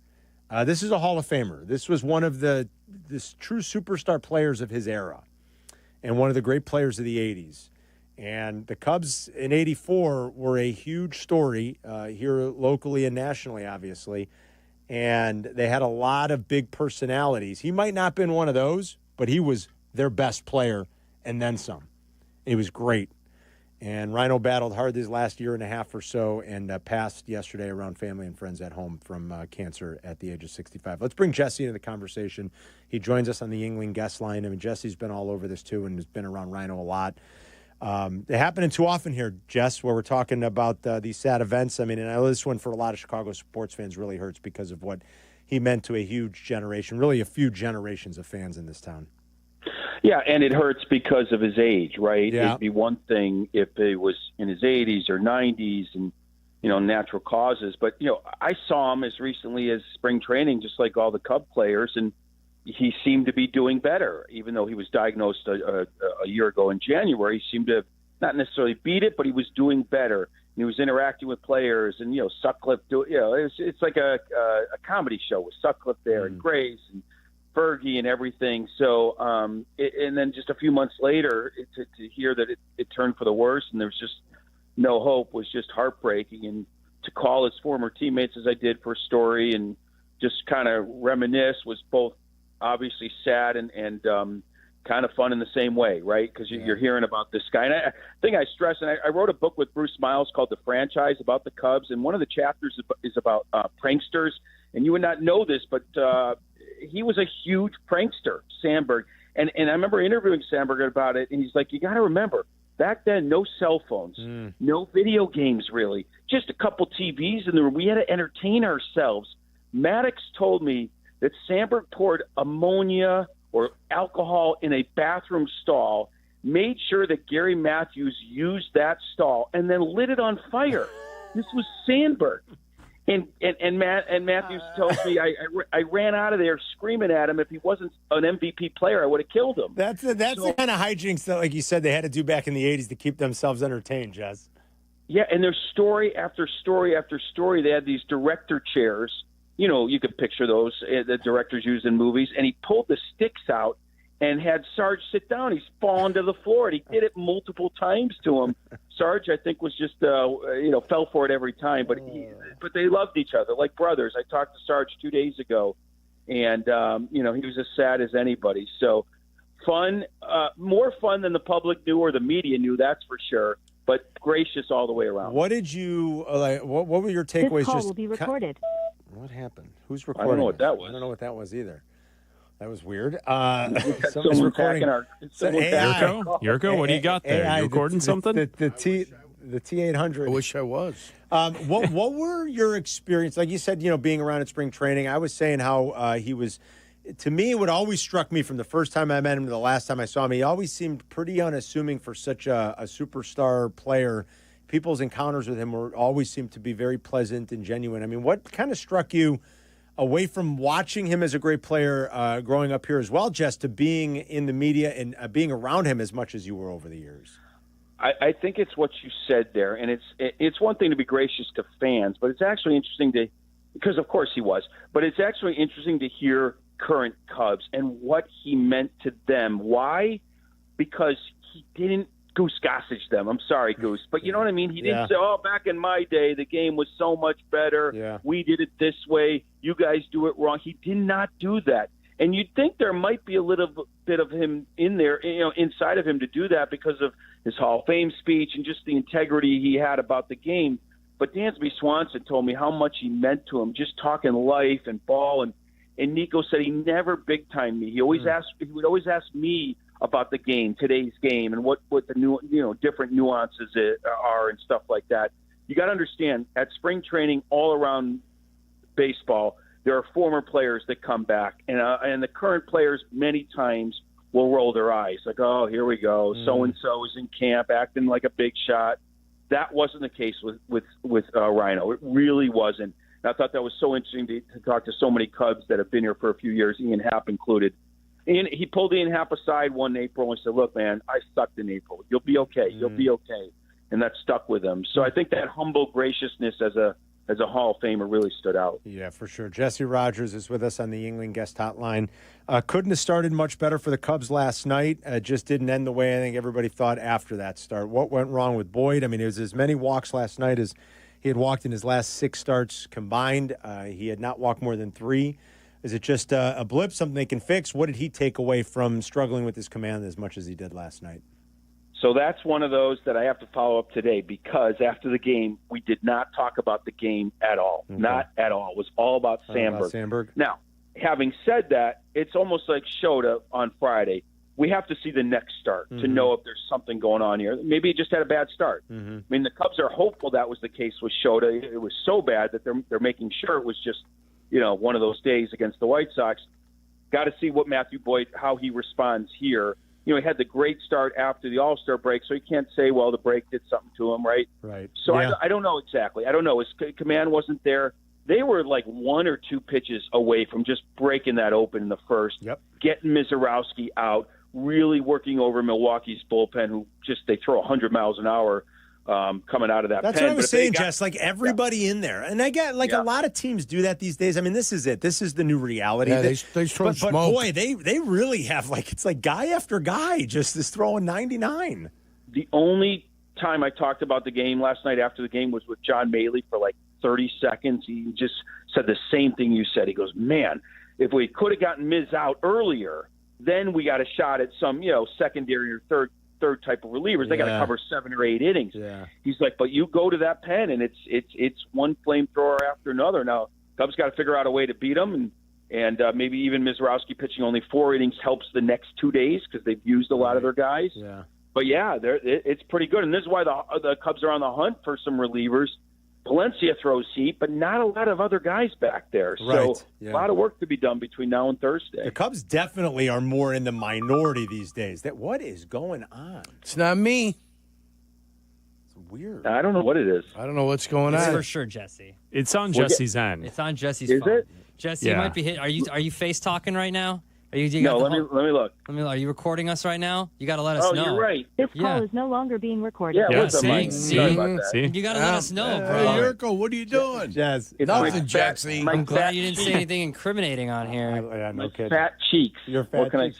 I say? The Cubs are more like maybe in the minority these days where they don't have a ton of those guys. But all right, so expound a little further on what you were saying about what they are looking to add, and is the plan still to be a reliever, a hard-throwing reliever and a starter? I know your buddy Jeff Passan wrote about maybe it's not crazy that they go out and they swing a deal from Bieber. There's some risks there, a guy coming off of surgery, but I guess he hasn't pitched in the bigs, but I guess he's pitched reasonably well as he's tuning up in the minor leagues. What do you think happens here in the next 48 hours? Oh, I think Bieber is absolutely in play. I've mentioned him a bunch in the last couple weeks, and certainly in the last few days as well. I think Bieber is in play. They would view him as last year's Matthew Boyd, who came back to Cleveland and pitched well down the stretch and into the playoffs. Look, everybody wants to hit that grand slam. It may not be there. So a couple singles and doubles might be what the Cubs have to take. First and foremost would be someone not hurt, right? That would be the goal. I think the Marlins guys are still in play. The prices come down on the Miami guys, I'm told. Other ones are still pretty high. The Nationals guys are pretty high. The Twins guys are pretty high. There are some teams still deciding what to do. Tampa Bay at the top of that list. The Cubs have talked to them about their starters, not so much recently, but if Tampa Bay sent out a mass text, we're open for business, I think the Cubs would be calling. So absolutely a starter, absolutely a hard thrower in the bullpen to pair with Valencia, and then maybe even a second starter as well. It could be 2 medium-type guys like Adrian Hauser and Bieber, but I think they'd like to go a little bit better than that. Merrill Kelly, obviously, still in play. Edward Cabrera, that would be another one. Maybe even Mitch Keller, though I don't think the price is right there just yet. So it's different levels, and I think they'd like to get one on each level. Jess, what are the Sox looking for in terms of return for Hauser? I'm glad you brought him up, and the Cubs obviously got a front row view of him the last time he started. So what are they hoping to get back for Hauser? We talked about this months ago. You settled my expectations a little. You said you got to back down what you think. What are they hoping to get back if they're going to move Hauser? So as you look at teams' prospect rankings 1 through 20, they want, I think, something between 10 and 15. They're probably hearing something between 15 and 25 right now. Okay. So maybe they land somewhere around 15. Another team's top 15 prospect. Now, maybe even closer to 20. I mean, I think Chris Getzer's realistic. This is a moment in time for Adrian Hauser, and I don't think he's going to let it slip by him. I think he's going to hold out for the best available prospect, and he will be moved.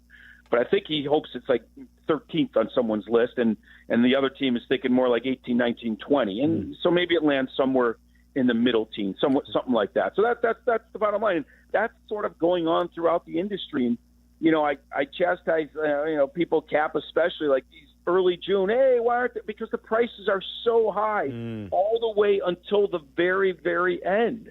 The very end. And I think tonight we'll start to see some movement, but definitely tomorrow and Thursday as we assume the prices come down. But they're not going to come down for Mackenzie Gore. They're not coming down for Joe Ryan. Right. Probably not coming down for Edward Cabrera or Mitch Keller. They're going to come down for some rentals. And that's what you got to look at. I get that. Now, pivot to Robert. It sounds like they want a top 10 for Robert. Would you agree? Yes. Yeah, absolutely. I think they'll be content, and they'll be content holding him. That seems to be the general consensus right now. Pick up the option if they got to play this game again next year. Do it. Especially if he continues to play like he's played here in July. Is that the plan for the Sox? Well, that's what they're telling teams. So you got to create leverage, even if there isn't. And I think Getz is being truthful that they're not going to let him play out the season and just let him walk, because then you have to trade him the next 48 hours. So if he doesn't trade him, then I do believe he'll pick up that option and play this game again next year. But I still think he's going to move him. This is as hot as he's been all for 2 years this month. He's healthy in this moment. That could change in the next day, next game. So I think he's going to move him. I think it's going to be the Mets, and I think it's going to be an okay prospect. I do think he'll get maybe Acuna there, Ronald Acuna's brother, someone like that.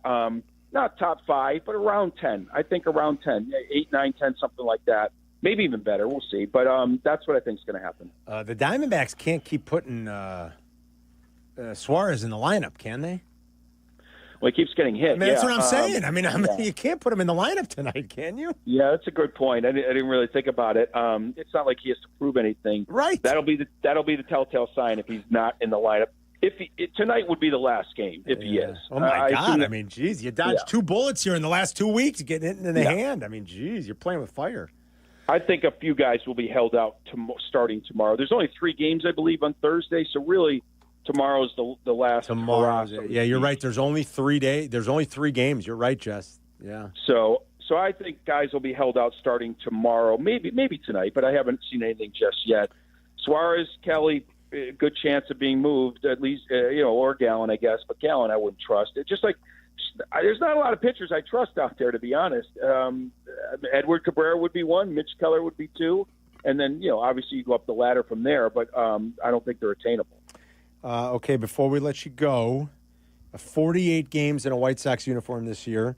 Andrew Vaughn had 13 extra base hits and, if you can believe it, 9 runs scored in 48 games. In 14 games for the Brewers, he has 8 extra base hits and 8 runs scored. I saw a lot when it happened on my Twitter feed. Please don't tell me Andrew Vaughn's going to do something to haunt the Cubs. And I was like, he stinks. Don't worry about it. But we have, in all seriousness, how many times over the years have we said, you do wonder if it were a different organization and not the White Sox in complete chaos like they were the last couple of years.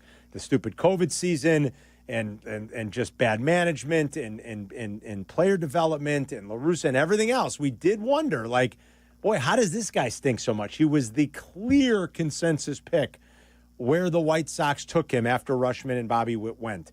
Is this for real? Is it what we all kind of wondered privately a lot, like in a real organization that understands what it's doing? They'll tap into all that talent Andrew Vaughn had coming out of college? Yeah, I go back to what Silvy said about the White Sox, in the Tim Anderson days, that they just weren't able to support the players the way they should. Right. And I think, you hear the word infrastructure in baseball a lot. That's kind of what we're talking about, like infrastructure and support staff. And, everything's great when you're hot, but when you're struggling, you need people around. You need that support system. And I think we're seeing it more and more. Not that Anderson went somewhere else and was great, but Sheets has been better. Vaughn's been better. I didn't really dive into it with Vaughn yesterday. I said hello to him. He definitely looks happier than I ever saw him on the south. I bet. Yeah, he was working hard, taking some ground balls right in front of me. Doing the we're on Washington drills. I'll try to talk to him today. It was just so busy, but it certainly seems like the White Sox in that moment didn't have the support system that they needed. And I think that's been retold over and over again, just through the through the different stories. So I don't doubt that he's going to help them because he already has and he had it in him. Yeah, I mean, he was a talented kid coming out. This isn't Nick Madrigal. Like that's exactly. That's a bad pick. Okay, yeah, that's a bad pick. This wasn't Nick Madrigal. I mean, this kid it was kind of a no-brainer where they picked, and everybody knew it was going to probably be Rushman and Witt first. And so, you know, it is in there, Jess. I agree with you. And maybe that is a scary prospect now for the Cub fans. Like, really, White Sox? Thanks for sending him to Milwaukee. He's been dynamite. I mean, they threw him a 3-1 changeup, but they didn't want to throw him a fastball yesterday with first base open. Like, this is Andrew Vaughn. I know. They're pitching around Andrew Vaughn. That's what they're doing. And it was a complete flyer by the Brewers. Aaron Savali was complaining. He wanted out. He wanted to start, and they took a flyer. That's right. I talked to Arnold when he was in the minor. When Vaughn came over and was in the minors. Man, Arnold, the GM of the Brewers, said, "Yeah, we're taking a flyer. Unreal. We're taking a flyer. Unbelievable. And it works. Yeah. All right, Jess. Good stuff. We'll talk Friday after the deadline. Yeah, there's going to be movement. Yurko, be ready. Have your phone ready. I'm There's excited. Going to be some additions. Glad you had your phone ready last night, kid. Right. Yes, that was very interesting. If you need any breaking baseball news, text Yurko later. I always go to Yurko. All right, Jess. Thanks, buddy. All right, guys. See you, buddy. See ya. There's great stuff. That was a great update there from Jesse on the Yingling guest hotline. That's when you need him. Yurko, trade deadline. The 3-1 changeup. Yeah. With first base open. Yeah. They're pitching around Andrew Vaughn. What in the world is happening? They're afraid. It's Carmen and York. We'll be right back. You're listening to Carmen and Yurko on ESPN Chicago, Chicago's home for sports. The ESPN Chicago Vegas Vacation. Come with us and we meet the full ESPN Chicago team to Las Vegas for a packed football weekend. True Fan Travel and ESPN Chicago have teamed up for this once-in-a-lifetime trip. Round-trip airfare, a 3-night stay at Mandalay Bay, entry to special ESPN Chicago live broadcasts, an all-inclusive tailgate, and tickets to the Bears-Raiders game. Go to TrueFanTravel.com. Limited travel packages remain, so log on now. TrueFanTravel.com for the ESPN Chicago Vegas Vacation, September 26th through 29th. The ESPN Chicago Vegas Vacation. Hey teachers, congratulations on another year of being awesome to the students you lead. We salute you. Now it's time to relax and take care of the things you've neglected this school year. When planning for this time, don't forget about your family. And if your family is complete, summer is a great time to take the next step, a vasectomy. Take that step with Vasectomy Clinics of Chicago, because experience really does matter. Especially with this procedure. They make it so easy with their 30-minute, no-needle, no-scalpel, in-office vasectomy. Log on to vasectomychicago.com, read the testimonials, and learn more about their procedure at Vasectomy Clinics of Chicago, with 4 convenient locations in Naperville, Tinley Park, Arlington Heights, and downtown Chicago at Lake Point Tower, now with free valet parking. Their procedure is covered by most insurance, so everything is lined up to make your decision an easy one with Vasectomy Clinics of Chicago. Visit vasectomychicago.com today or call toll-free 877-877-4VAS. That's 877-877-4827. The Taste of Elmwood Park returns. It's August 7th to the 10th. Mayor Skip Saviano, what's your favorite part? Where do I start? The live music, family fun, and sampling from over 20 of Elmwood Park's best restaurants. I love it all. How about you, Carm? Gotta be the meatball eating contest. Always a crowd favorite. And I'm excited to be the honorary MC once again this year. Join us at the Taste of Elmwood Park happening August 7th to the 10th. Grab your family and friends for a weekend of amazing food, live entertainment, and a true Taste of Elmwood Park. Hey, I have a question for you. Why are you still paying full price to light up your building? It's Chris Hune from Universal Lighting of America. We're a 2025 service provider for ComEd and NIPSCO, and we make it easy to upgrade to LED. We handle everything, install, paperwork, and best of all, your utility company may cover up to 70% of the cost. You get brighter light, lower bills, and no more changing bulbs. Call us or visit ulasaves.com, and I'll come out personally to show you how to shrink your energy bill. Hard work beats talent when talent doesn't work hard. That's why when it comes to hard work, nothing works harder than a Chevy Silverado. It's built to handle the big jobs day in and day out. Chevy has a Silverado pickup that's just right for you. 1/2 ton, 3/4 ton, and 1 ton. Call it the Goldilocks effect. No wonder Chevy Silverado is the official truck partner of the Chicago Bears. Check out the full line of Chevy Silverados at ChevyDriveChicago.com. Work hard, play harder in a new Silverado.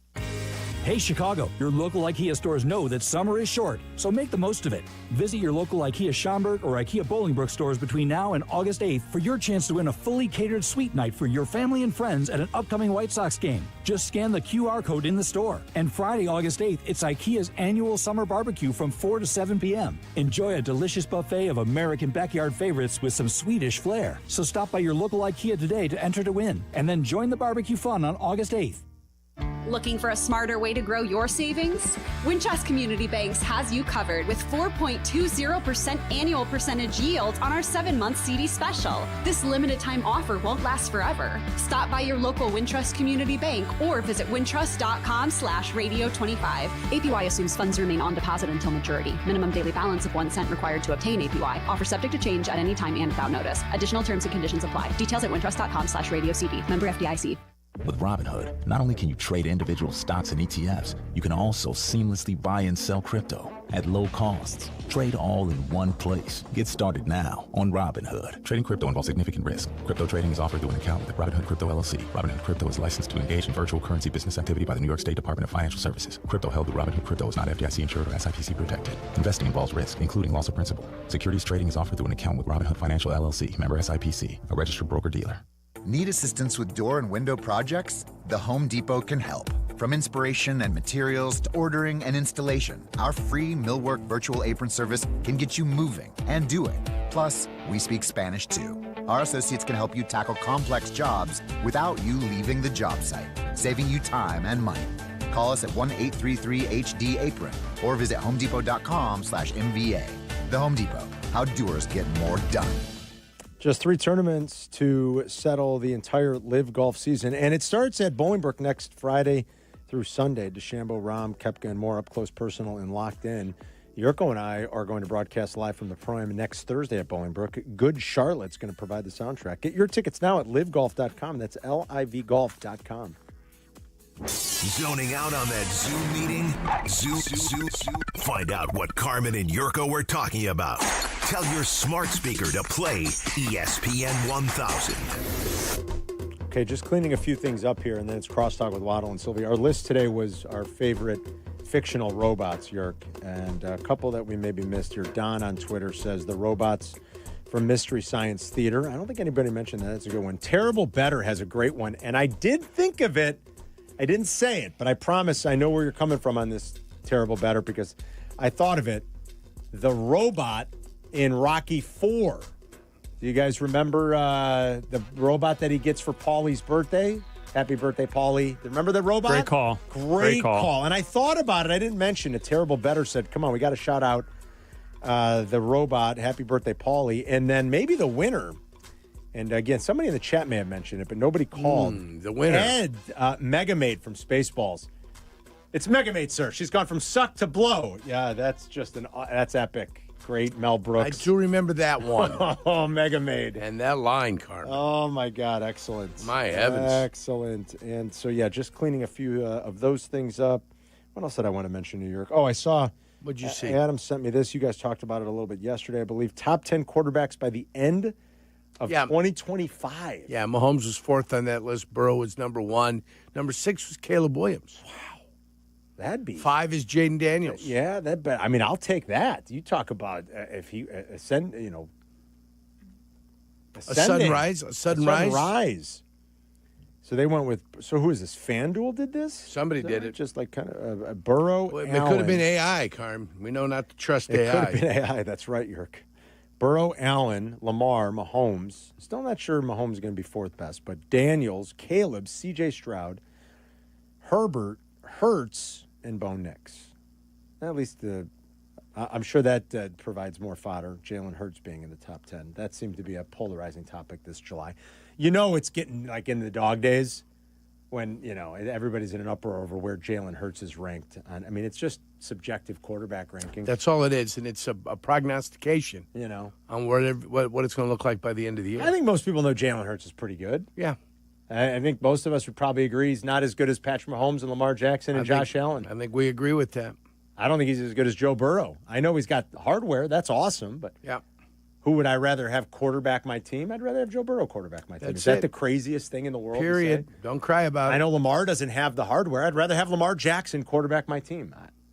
But the hand wringing over Jalen Shocking. Hurts Your quarterback plays better when the rest of your team is better. Shocking. And I think Jalen's good. He's always been a winner. He's a winner. He won at Alabama. Yeah. He didn't win a national championship at Oklahoma, but they won a bunch of games. Great teammate, hard worker, Yeah. right? Good player. I mean, yes, all those things. But he's not he's not Lamar Jackson. He's not Josh Allen. That doesn't mean people get carried away. I think dropping him to a certain point, I guess. But saying he's not top 5 to me isn't disrespectful. Not one bit. And you can't just use a Super Bowl victory as some argument. Yeah. You can't. It doesn't make any sense. That's like doing, we joked about it a lot last year. That's like making power rankings just based on standings. Yes. Well, those are standings. That's not a mathematical power ranking. You can't just say, oh, he's got a Super Bowl. He's got to be the best, or he's got to be in the top 5. No, he doesn't. You were so mad about the Chiefs last year. Yeah, it's crazy. The Chiefs were in a top but then 5. Well, listen, and I give the Chiefs credit because I don't know how they did a lot of what they did last year. They did it, though, and that's a testament to Mahomes, to Andy. The Chiefs finished, in my final power rankings, I think 10th. Now, I'll give them credit. They made it. But, on math, I think they were 10th or 11th in the final power rankings last year. Playoff team. Yeah. Oh, yeah. You're still a playoff team, of course, if you're 10th in the power rankings. Yeah.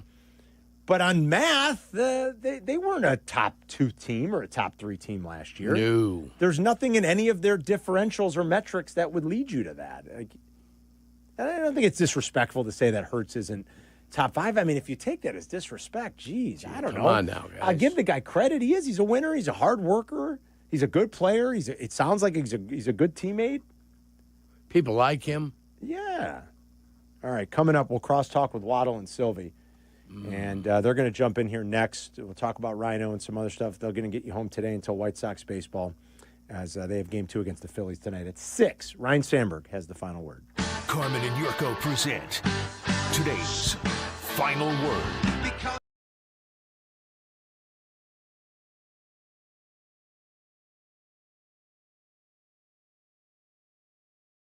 Carmen and Jurko.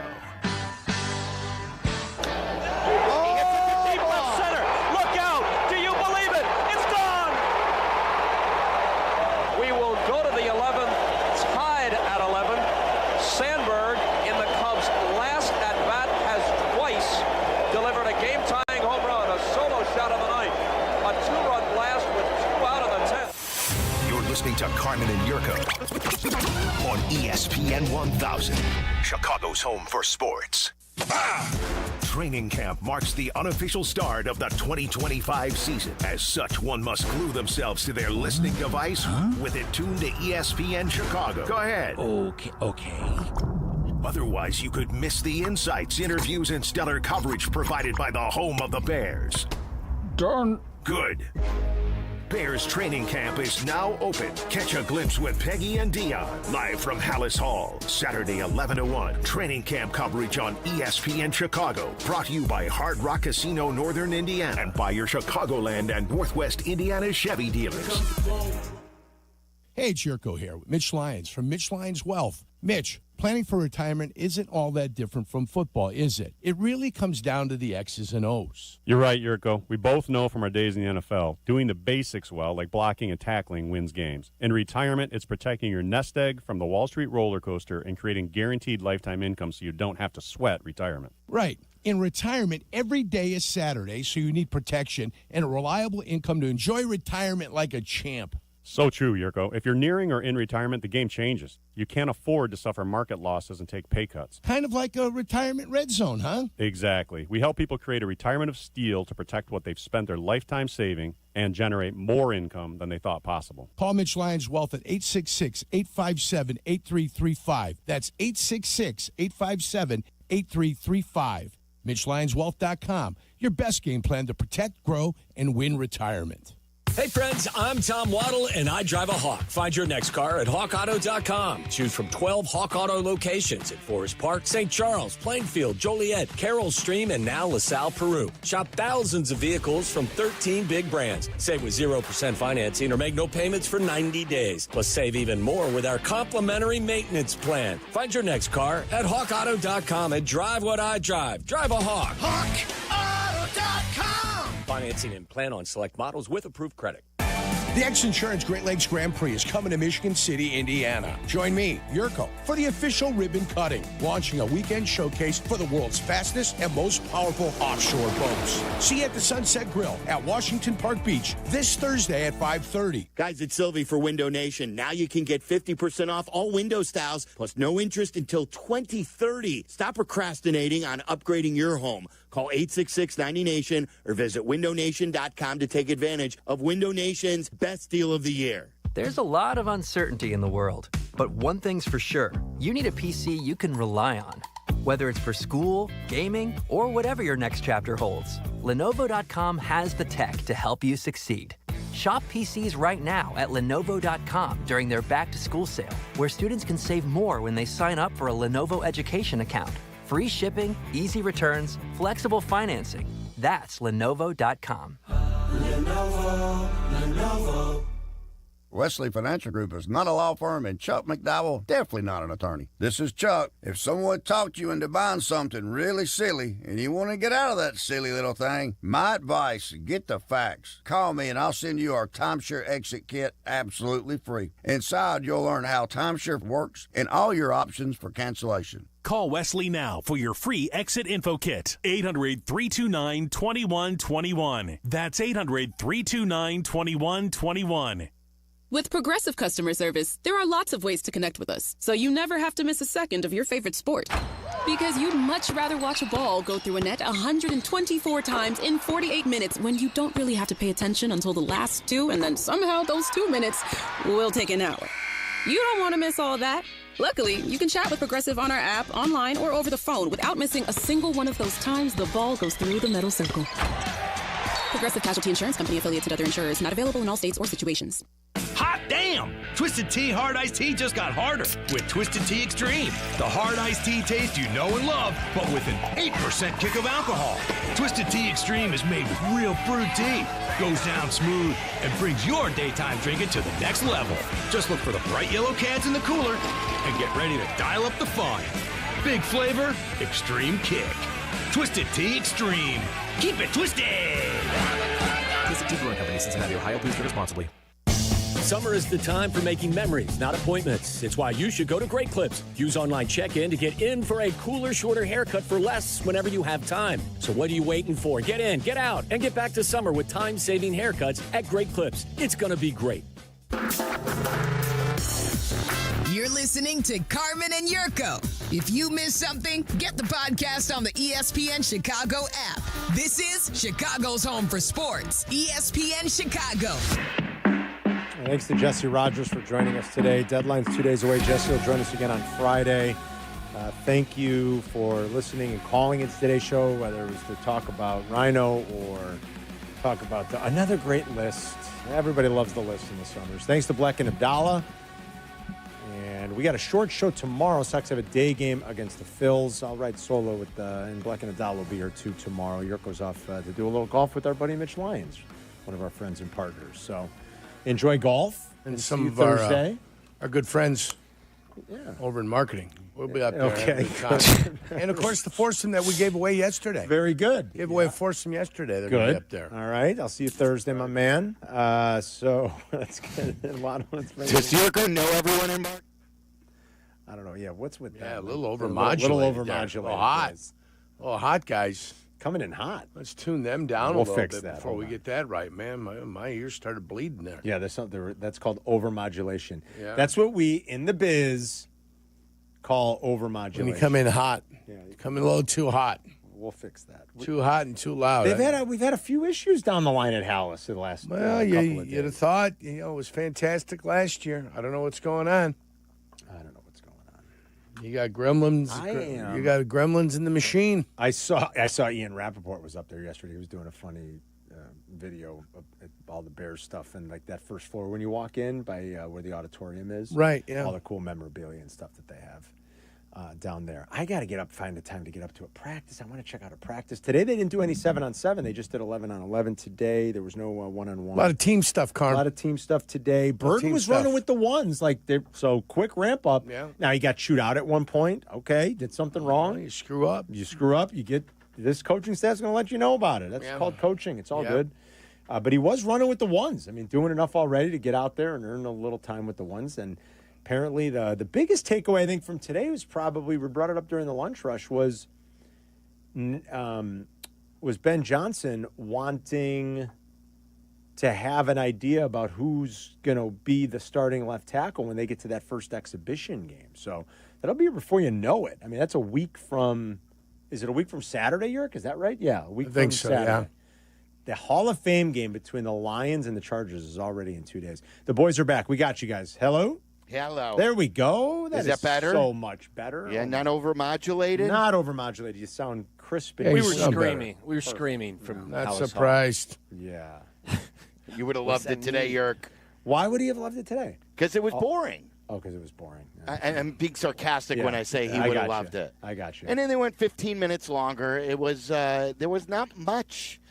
Not much today except Luther Burden getting kicked off. Mm-hmm. He yelled at them. Some fans were telling me who were closer, say he yelled, "Get off the field." Yeah, he said, "Get off the field." That's the way it should be. Johnson said that. Yeah, to Burden, and then Loveland continues to flash. Yeah.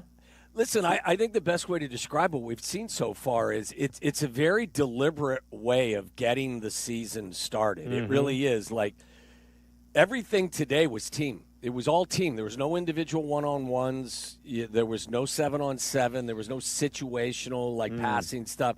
It's all been really team-focused for the most part. So, there's a method to the madness. I'm not sure we've all kind of found our rhythm with what that method is just yet. So we come into practice and expect one thing and really you see something else. But, they got after it a little bit. What's Loveland look like in person? He looks like a big wide receiver. Yeah, he does. He's not narrow. He doesn't look too thin to play tight end. He looks like a modern day. Mm-hmm. 6'4", 240-pound. Split wide receiver / tight end. But he moves well. Tell them how they lined up that one time when you're like, "Ooh, look at this." Oh, it was beautiful. It was Rome and DJ and Cole Kmet, and one of them was in the backfield, wasn't it? Wasn't one of the tight ends, I think, may have been in the backfield. But you had Cole Kmet, you had DJ, you had Colston Loveland, you had Roma Dunze, and you had Swift. And they move these guys around. I mean, that's one of the interesting parts. I haven't seen, I said this to Thayer when I saw him, is that I have not seen anything that makes me go over the top about, wow, this offense is so explosive. But I don't think that they're there yet. I think what they're trying to, I think they're focusing on installation and the basics before they kind of build out. But, Carmen, you know what it reminds me of in a grander scale? I mean, they've got a shorter time, obviously, to get Caleb going. But it reminds me of, people, and Jurko was one of them, who when Theo and Jed got here, all the critics about, well, they're not fielding a team or they're really tearing it down to build it up. And people didn't understand that because we've never seen a true rebuild as a Chicago Cubs fan. So, a lot of people scoffed at the beginning, but the goal was to get to a place they've also never been. So I think what they want to do with Caleb in this offense is really pull it back. Mm-hmm. And it's going to be very, very sloppy, at times frustrating. But the goal is to get to a place where we've never seen before because hopefully they're doing it the right way this time. Yeah, I think they're trying to master the basics, to be honest with you, is probably the best way to describe it. As silly as it sounds at the professional level, but come in and out of the huddle on time. Procedurally, they've been much better than they were a couple of days ago. The defense right now, and for obvious reason, appears to be well ahead of the offense at this point. Dennis Allen's group is giving them fits right now. Mostly run heavy is some of the stuff I wrote down. And it was 4 or 5, maybe even 6 periods of just team football, 11 on 11. So It just felt like one of those get back to basics types of practices. I mean, what's past is past, so there's nothing you can do. It's stuff that what you're talking about, guys, sounds like stuff that should have been taken care of last year. It wasn't. Right, exactly. So you got to deal with it now, and you got to hope that you can break some bad habits and teach some things that just he's not very accustomed to, and quite frankly, that a lot of young quarterbacks aren't accustomed to coming into the league today, considering the way high school and college football is played. He's not alone, and teams obviously can do it to different monicums of success. But I hear what you're saying, Silvy. Just the time to do it was last year. But okay, you got to deal with it now. Right now, you have to, but you have to still do it the right way. Yeah. Even though it's a year later, hopefully we've got a guy now who can. Because think about it, who have been the offensive gurus we've had in town? Is it a guru? I mean, or someone who knew what the hell they were doing. Ron Turner. I mean, you go back to who was the head coach? Adam Gase got a head coaching job out of it. Yeah, Gase was good. 1 year, though. He was only here for 1 year. That's and was true. with a veteran quarterback. Silvy's right. It was 1 year. I say Gase's offense was good. Trestman's offense that first year was good. He was he had no control over that team. Right. I think he knew offense, actually. Yes, he did. To his credit, I'll give Trestman that. He couldn't coach a team. Obviously, he couldn't be the head coach of a team. There's not. I wouldn't say a lot of gurus. So I think the first time you're going to be really able to kind of make a sincere evaluation of what you're seeing is when they practice with Miami next Friday. Because leading up to then, think about this. You don't want to get on the field with Miami and it just be helter-skelter. So what they're doing is they're doing the basics over and over and over again until they get to the point where that's mastered, and now we can start to open up some things and implement some of the really cool Ben Johnson ideas. I just think they're pacing themselves. And it's not, I don't even feel like we're giving anyone a pass because there really was – I don't even know how many passes Caleb Williams threw today in team settings. So, it wasn't one of those days where you would sit down and you would chart stuff and go, wow, this – no, it was kind of just nuts and bolts type of stuff today. You guys are having Sut on at 3. Is that right? Right at the top, yeah. Okay, right at 3. Sut's coming up right at 3. Costas at 3:30. That's great. And then we have Larry Boa, who, remember, was the shortstop it was Ivan DeJesus for Larry Boa, and Dallas Green had to have Ryne Sandberg in there as the prospect who had, a cup of coffee in the big leagues, and that was one of the best trades in Chicago sports history because of that. Absolutely. Maybe the best. I mean, wasn't Larry notoriously a hard ass or a red ass? Yes. Red ass. Red ass. Yeah. Oh, hot temper. Oh, good. I was around Larry a little bit when he was a manager. Because was it 1 time or 2 times, Carmen? I was trying to think about that. Was it just Phillies, or did he get the Padres or something like that? Yeah, it's a good question, Silvy. I mean, I remember when he managed the Phillies, and now he was probably being nice to me because I was with our friend Bruce Levine. Where's Bruce Levine? Yeah, right. Bruce had such good relationships with all these guys, and he still does. But you'd always heard the stories about Larry. The few times I was ever around him, he was okay. But, yeah, I mean, he was supposed to be a real red ass. That's the thing about Rhino we were saying. I was always struck by how just kind of unassuming Rhino was for a player of his stature, who was not just a good player, but was really a great player. And one of the best position, he was certainly one of the best players at his position, and was one of the game's really great players of his era. I told Yerk, I looked just to see his 10 years, his 83 to 92, 4th in wins in baseball behind replacement. Yeah, behind Cal Ripken, and so this is 83 to 92 behind Ripken, Ricky, and Wade Boggs, and then Rhino. I mean, he was really a great player, and it was this great combination of defense and gap power and speed and just. So he wasn't a good player. He was a great player, and he was very unassuming. At least he always came off to me that way. He was a joy to be around. I wasn't around him as much as you guys or had the same relationship, but I was always struck by the way he carried himself for such a great player.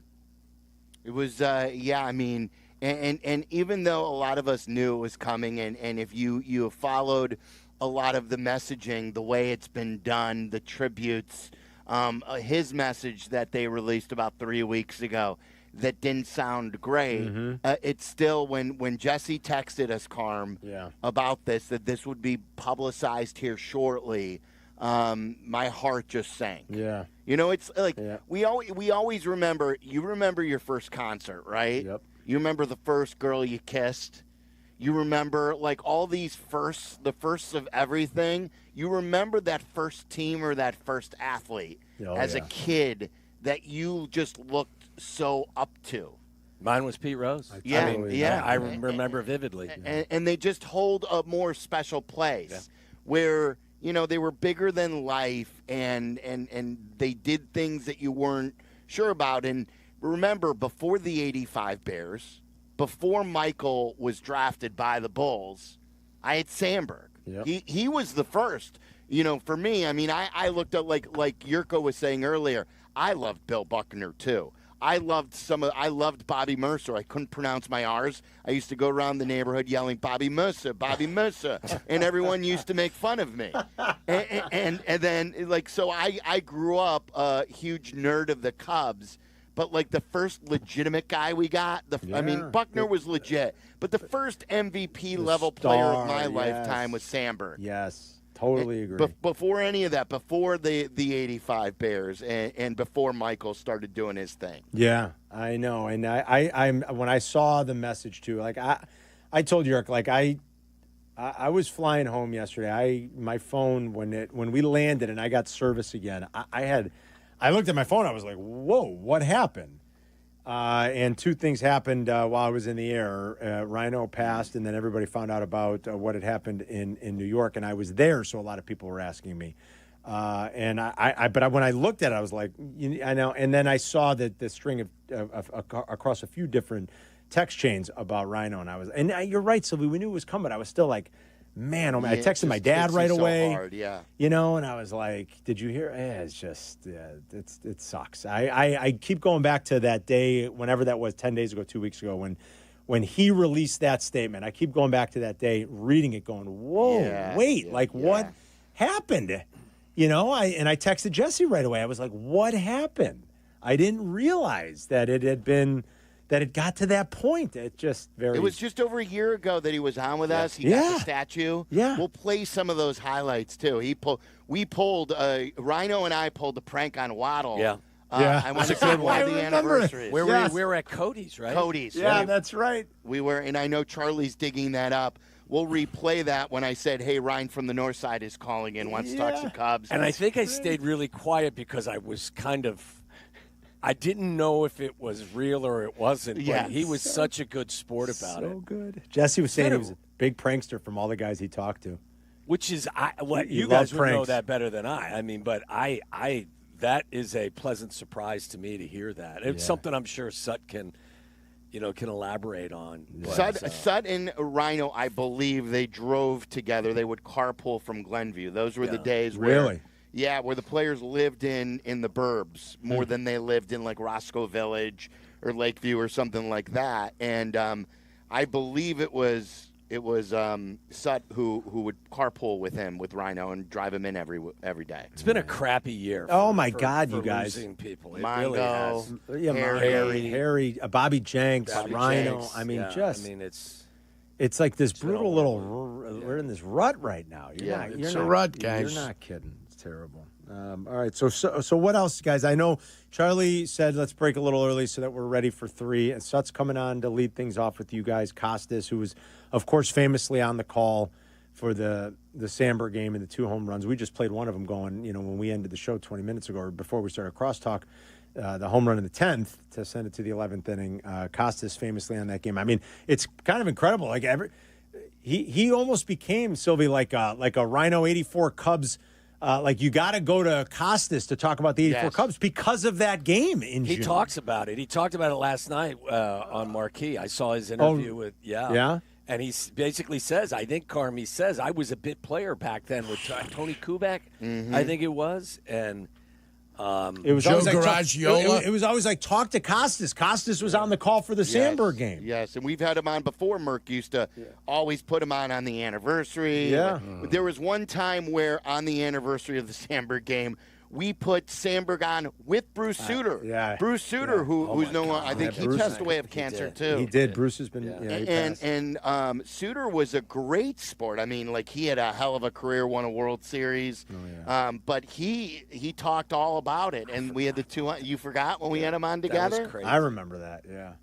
It was that was our go-to. Merck's go-to would be if we can't get the guy who hit the shot, get the guy who hit the shot against. Like when we had Craig Elo. We'd have Elo on. We never had Jordan on. No, we had Elo. We got Elo. Yeah, that's great. We had Elo. I think we had Elo on a time or two too. Oh, because of it. That's a classic. That was Merck a live move. number. That's a classic Merck. Yeah. I think Ben Johnson also addressed it today as well. I always think wanted Larry Nance. Acknowledged the passing of Rhino as well. So. All right, boys. All right, so Seth's coming up. What else on the show today? Well, you should be embarrassed for your slip up over the T1000. I know. My bad. That's my bad. When I was driving here, Carm, I thought you did something like you committed a heinous crime because I've never heard you the passion with which he was apologizing. I've never heard you apologize to the level that you apologized for that. Well, if I get something wrong, like that's my bad. For some reason, I thought he was the T1002. That's a bad miss on my part. So I was like, I got to correct that. He apologized 10 times. That's terrible. A bad miss is thinking Ben Roethlisberger played quarterback for the Bears. All right, Not that's that true. You That's a messed bad up miss. The robots, that'd be a pretty bad miss. Yeah. I guess you're right about that. So we'll talk to Sut coming up. All right, boys. Have a great show. We'll see you tomorrow. Waddle and Silvy will get you home next. You're listening to Waddle and Silvy on ESPN 1000, Chicago's home for sports. The ESPN Chicago Vegas Vacation. Come with us and meet the full ESPN Chicago team to Las Vegas for a packed football weekend. True Fan Travel and ESPN Chicago have teamed up for this once-in-a-lifetime trip. Round-trip airfare, a 3-night stay at Mandalay Bay, entry to special ESPN Chicago live broadcasts, an all-inclusive tailgate, and tickets to the Bears-Raiders game. Go to TrueFanTravel.com. Limited travel packages remain, so log on now. TrueFanTravel.com for the ESPN Chicago Vegas Vacation, September 26th through 29th. The ESPN Chicago Vegas Vacation. All right, guys, big news. Steinhoffel's is now open in Maryville Plaza. It's their 7th superstore right here in Chicagoland. You got to check it out. It's the only place we shop for furniture.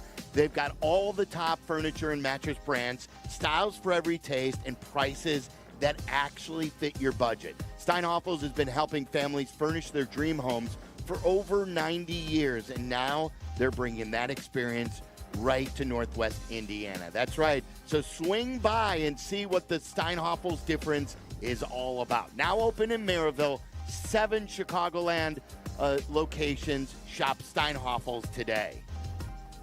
Hard work beats talent when talent doesn't work hard. That's why when it comes to hard work, nothing works harder than a Chevy Silverado. It's built to handle the big jobs day in and day out. Chevy has a Silverado pickup that's just right for you. 1/2 ton, 3/4 ton, and 1 ton. Call it the Goldilocks effect. No wonder Chevy Silverado is the official truck partner of the Chicago Bears. Check out the full line of Chevy Silverados at ChevyDriveChicago.com. Work hard, play harder in a new Silverado.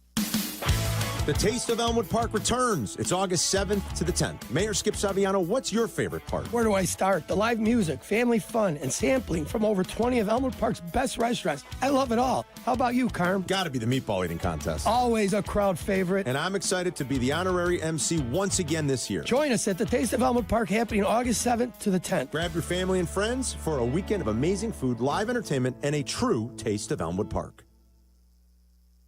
Every home team win just got more meaningful. Postman Law is turning game day victories into real opportunities with the Postman Law Home Team Scholarship, adding $100 to the scholarship fund every time Chicago's Southside baseball team wins at home. Postman Law proudly supports students in our community, and now every cheer from the stands brings them closer to a brighter future. See how your city has earned and apply now at postmanlaw.com/scholarship. Postman Law, your hometown personal injury team. This is attorney advertising. To help those who want to be helped but may not be able to afford it. That's what PGA Tour winner Grayson Murray had envisioned for a foundation before he sadly took his own life at just 30 years old. His parents channeled their grief into creating the Grayson Murray Foundation, carrying out his vision to help those struggling with mental health and addiction. To donate and learn more, visit GraysonMurrayFoundation.com. We all hear the radio ads about the IRS. They tell you to be afraid, to be scared, and they try to frighten you into calling. I'm not here to do that. Tax Relief Advocates is different. TRA is here to tell you that if you owe money to the IRS, whether it's $5,000, $50,000, or $500,000, we have a solution. It doesn't matter if you're sitting in your car, at work, or with your kids. No matter where you are, call now. 800-575-6759. Don't lose hope. TRA can eliminate or reduce what you owe to the IRS. Generous programs are now available that can give you a fresh start. Our passion is taxes and helping individuals fix their IRS problems. We have over 1,000 5-star reviews on Google and an A+ with the Better Business Bureau. You don't need to be afraid of the IRS any longer. End your tax nightmare today by visiting us online at TRA.com or call 800-575-6759. That's 800-575-6759. Tax Relief Advocates. Real solutions for real people.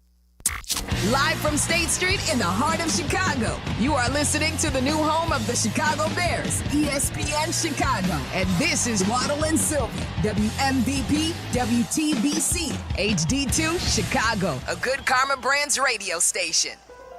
The great Ryne Sandberg, a Chicago Cub legend, has died. You know, he was a superhero in this city. Cub president Jed Hoyer. I can't imagine a person handling their fame better.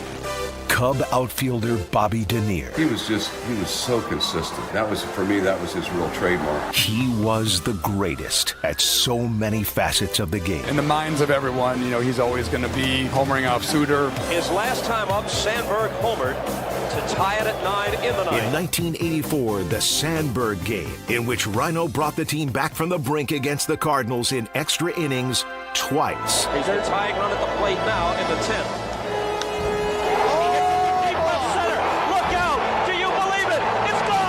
The Sandberg game made him a baseball legend. Can't remember the last time I saw a better one. Ryne Sandberg was 65 years old.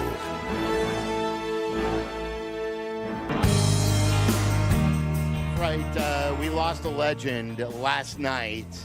Ryne Sandberg passed away at the age of 65, and he did things the right way. He grinded, he worked hard, he spoke with his actions, and he continued to do that fighting cancer. I think he made one of the most compelling Hall of Fame speeches I've heard it's going back to 2005, I think, when he went 20 years ago, almost but exactly. It was a really compelling. Every time I've heard him talk about his career in baseball itself, it's been very compelling.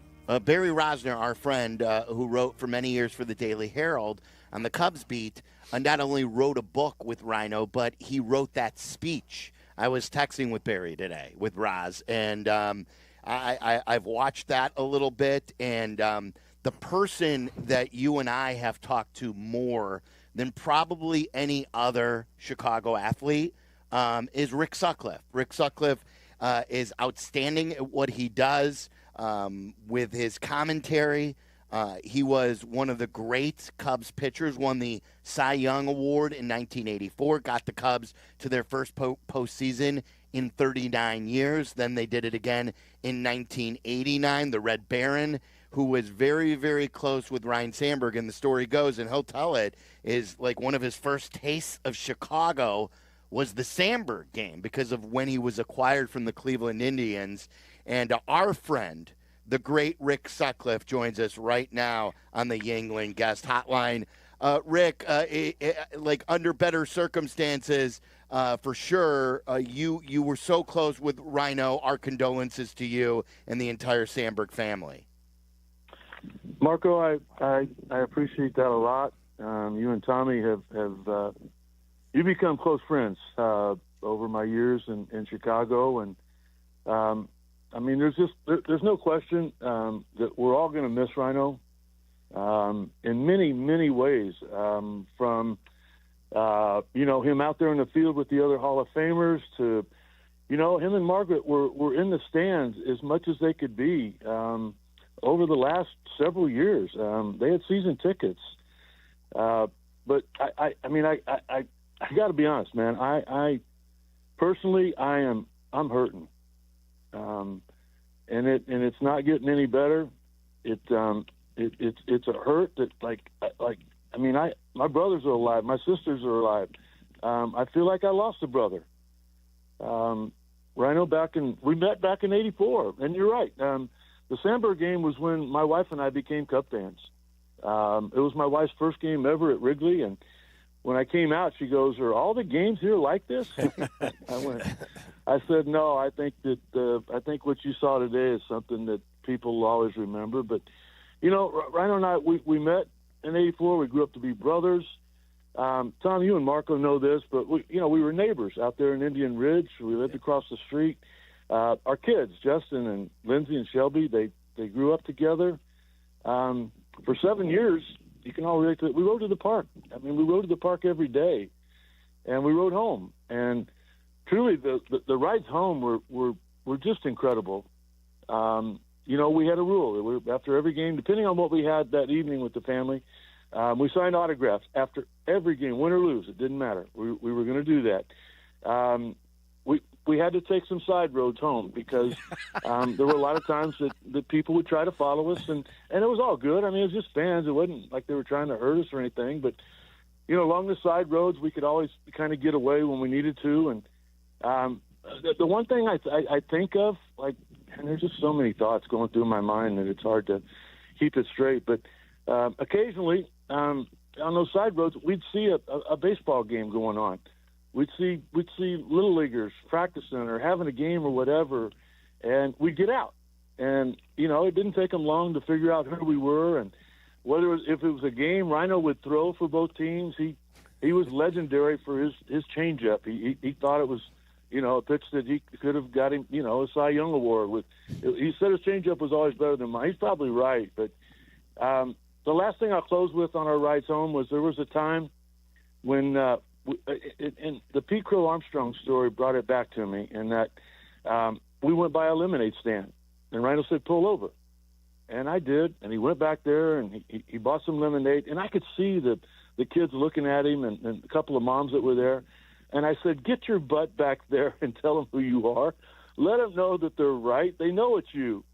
And he's like, "What?" And I go, "Come on, I'll go with you." And, just a great moment. I think there were 8 kids there and a couple of moms, and just, Ryno was a shy person. He was quiet, but there was just a lot of love in him for the kids. Not only his kids, but all of the Cub fans. They just meant the world to Ryno. Sud, I was it's interesting that you mentioned that, because I was going to say, from a distance, one could come to the conclusion that, as good of friends as you were, you had different personalities. Like, it was opposites attract.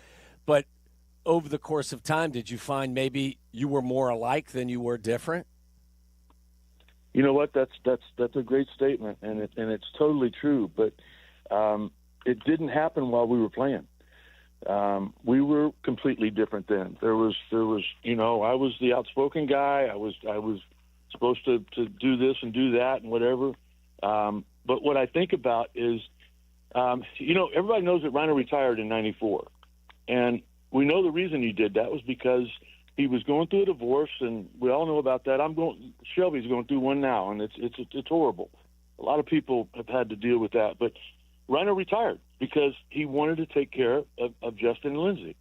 And in 1995, he didn't play, but in '95, he got married to Margaret. And you talk about an angel sent from heaven. That has been that lady from that point on. And in 1996, she looked at him over the winter, and she goes, "You're still working out." She goes, "Why aren't you playing?" And he goes, "I got to take care of the kids." And she goes, "No, you don't. I can take care of our kids. You go play." And, he told her, and she told me this about 2 weeks ago, he told her that he wouldn't have been in the Hall of Fame without her. And you know what? I honestly believe that. I don't think that his numbers were enough. And I just, Ryno became fun because of Margaret. His personality came out. He became funny. I got to share. You guys know 90% of my stories, but I think there's one here that you don't know. Ryno comes to spring training this year, and it was back in February. And I just hung up with Mark Grace 10 minutes ago. Gracie called trying to figure out what to do, and who to talk to, and I said, I ain't talking to anybody but Marco and Tom. I'm not, I'll do a marquee thing later today, I guess. I said, in spring training, Gracie said he looked great. We were laughing. We were having a ball. And, guys, the first day he gets there, he comes in right in the middle of Craig Counsell's big meeting. All the coaches are there. And he comes in halfway through it. Craig introduced him. He got a standing ovation by Plod. And then Rhino, the new Rhino that Margaret brought out, he says, hey, guys, the only reason I'm here is to save you guys. And they all kind of chuckle a little bit. And he goes, I know that every one of you at one point, Sut has cornered you. And he started wearing you out talking about how great he used to be. And the coach laughed. And Rhino goes, I'm telling you, if he gets you again, all you got to do, and I don't know where he says, just say Barracuda, and I'll come bail you out. I'll take him off of you. I'll get him off your hands. You'll be out there. And guys, I'm telling you, and I'm not kidding. He goes, and if he's really wearing you out, just say, I don't know if I can say this now, just say effing Barracuda. And he goes, I'll come running. I'll come running to get – well, the whole room is roaring. I mean, it's like, you know how I am. I'm the class clown and having fun with picking on everybody. So anyway, Counsell goes, you got anything? And Tommy, as you know from being in the dugout and the clubhouse a lot, I mean, sometimes you just got to wear it. You just gotta let it go. So I don't say anything. So the next day, at the end of the meeting, Craig goes, Rhino, you got any more? That was great yesterday. And Craig laughed harder than anybody.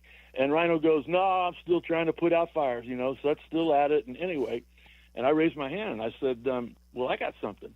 And Craig goes, what do you got? And I go, Craig, yesterday I heard Rhino say to you, he started the sentence with, back when he used to manage. And Rhino throws his hands up and goes, I was terrible. I like that. I go, hold on. I go, Craig, I've looked it up. The only percentage that was lower than Ryne Sandberg's winning percentage as a manager, Craig, it was your slugging percentage as a player. Oh. Get the flamethrower and I told out. the coaches, I go, hey, Craig can get rid of you. I can get rid of you, too, if you don't start laughing right now. That's outstanding. That's great. Anyway, that was the new Rhino. That was a Rhino that really has been around since 1996 when he put that 95 when he put that ring on Margaret's finger. Yeah, it's unbelievable. We're talking to Rick Sutcliffe, one of the great Cubs of my lifetime, of all time. Won the Cy Young when he was acquired that 1984, and is the consummate professional winner. And so what I wanted to ask you was, like Waddle and I have busted balls about the Sandberg game through the years. When did you know, if you didn't, and maybe you already did know when you came here, but you were a Dodger, you were an Indian, and games weren't on national TV often, and there wasn't Twitter, there wasn't the internet, so it wasn't like there was a box score, and then you could see what someone was. What did you know about Sandberg when you got there in '84? And then when did you realize that he was something special? Wow. I think I realized it the very first start I had as a Cub. We had lost 4 straight games at home against Philly, and after the trade when I got over there, and I wasn't able to pitch any of them. And I remember the fans and everybody was like, "Here we go again," whatever. They started talking about 1969, which I at that time knew nothing about, but. I get a start in Pittsburgh, and I beat him. I went in the 9th inning or whatever. Rhino went 2 for 3. I come back 5 days later, and my first start at Wrigley was the day after the Sandberg game. And I shut out the Cardinals. I beat them 5-0. Well, look up the box score. I mean, I'm remembering like it was yesterday. Rhino scored a run, and he drove in a run. Fast forward to the clincher in Pittsburgh. I beat the Pirates 4-1. 4-1. Rhino scored 2 runs. As I say that, the thing.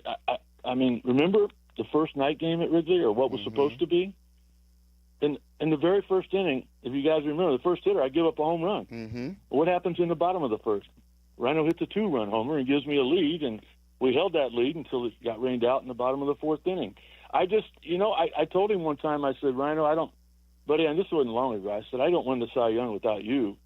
And being humble, he goes, I don't win the MVP without you. And I'm like, I think that, 1984 not only changed Rhino's life and my life, but I think there's a lot of people that can relate to that, and just how Wrigley changed from what Lee Ilias said about it in 1983 to what we all saw and got to experience in 1984. So, and like that goes with it too, is the friendship, the brotherhood that you talked about. Like, you guys didn't, what people who may not be as old as I am or lived here when I lived through and I was 12 and I never knew what a winning Cubs team looked like you guys not only set a new standard, but you guys achieved a lot of firsts. Like, the 84 playoff appearance was the first in 39 years since 1945.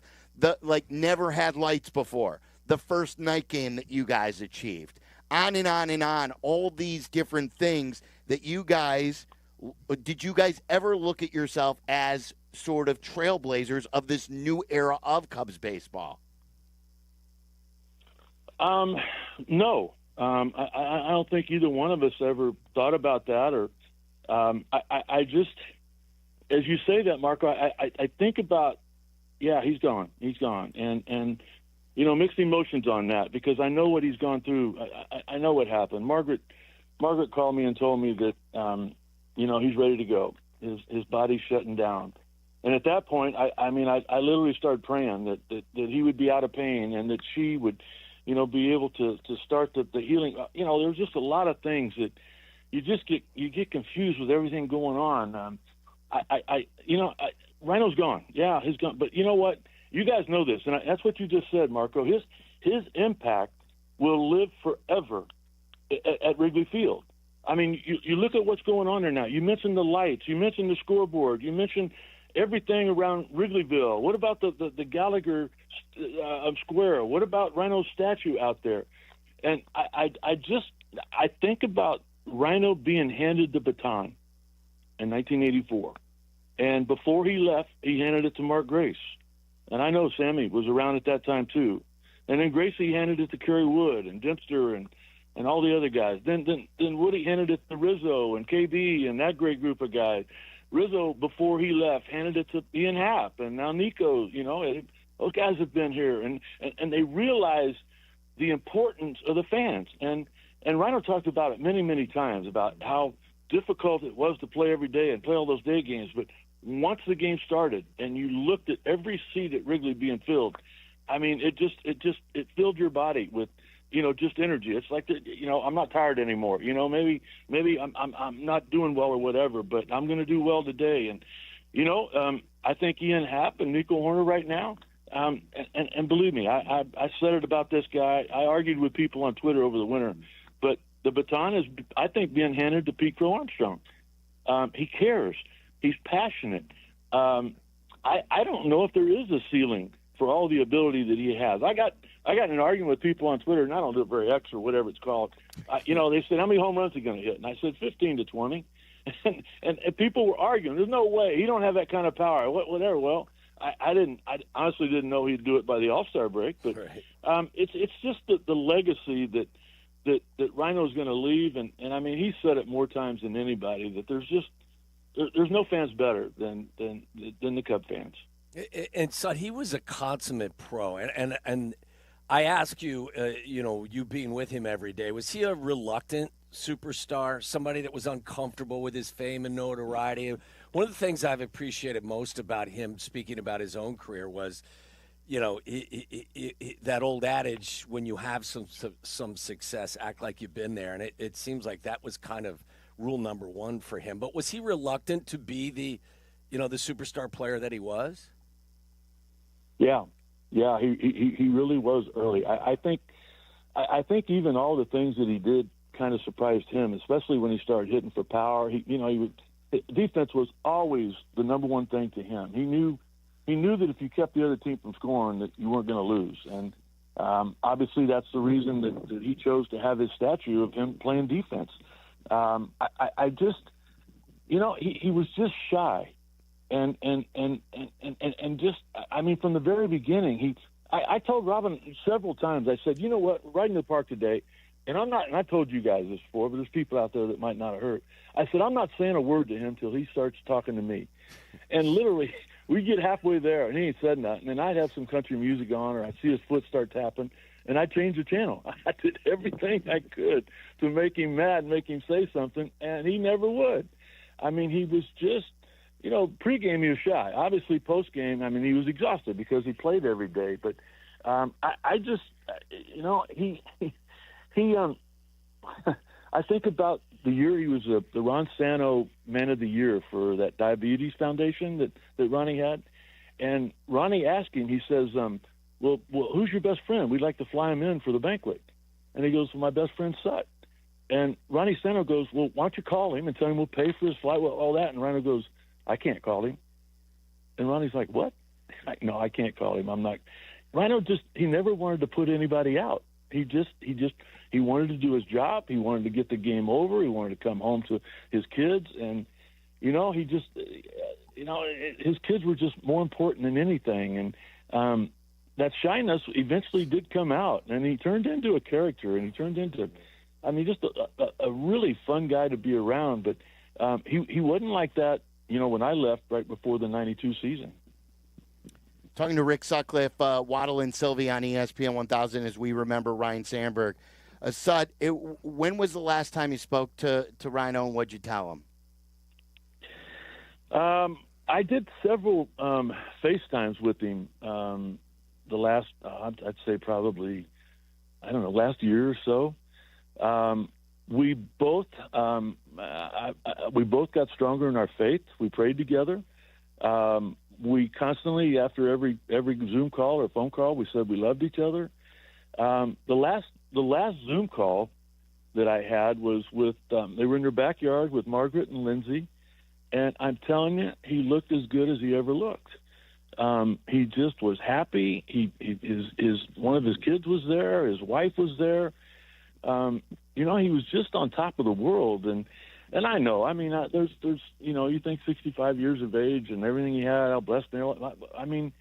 He just had so much more to give to all we talk about anymore is our grandkids and what they're doing and how he would travel to Atlanta for a tournament. And I just got back from Cooperstown with Ryder. And that was a different deal because no one, we got the VIP tour and we're in the room, and the President Joshua, he shows the list of the Hall of Famers that were coming, and Rhino's name wasn't there. And I'm telling you, I just started bawling. And my wife grabbed me, "Are you okay?" And I go, "No." And I had to walk out of the room. I was just like, no. Here, and then I literally called Margaret, I texted her, I'm sorry, on the Hall of Fame day, and she said, I fell asleep during whatever like that. And she goes, but you know what? He's watching it. And I just know that he wasn't going to die during the Hall of Fame. He wasn't going to put a cloud over what was going on there because, he knew how special it was for everybody. And he did. He was able to hold on long enough to where they got everything done there. And then he, as he told her, he said, I'm done. I'm done. I've had enough. And he was guys, I don't know if you know, but since I think it was January when he got diagnosed, but he did a lot of traveling, but I'll guarantee you 100% of it was him trying to get cured. Yeah. He went to Europe. I know he went, he exhausted every single thing that he could possibly do to beat this thing. And if Ryne Sandberg is not going to beat it, then nobody was going to beat, the hand that he was dealt. Sut, we can't thank you enough, not only for your friendship, but as you know, like there are many, many people like me who grew up looking at you guys like gods. And you shaped our childhoods. You shaped the way we cheer for sports, how passionate we've become about the Cubs. And we love talking to you. We appreciate you. And like you said to Rhino, we love you. And we love our friendship. So thank you for everything. Can't thank you enough. Marco, Tommy, that means the world to me.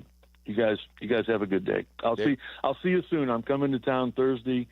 I'm doing some marquee stuff Friday, Saturday, Sunday, and then the old. I'll leave you with this. The last time Rhino and I talked, I said I need a favor. He goes, "What?"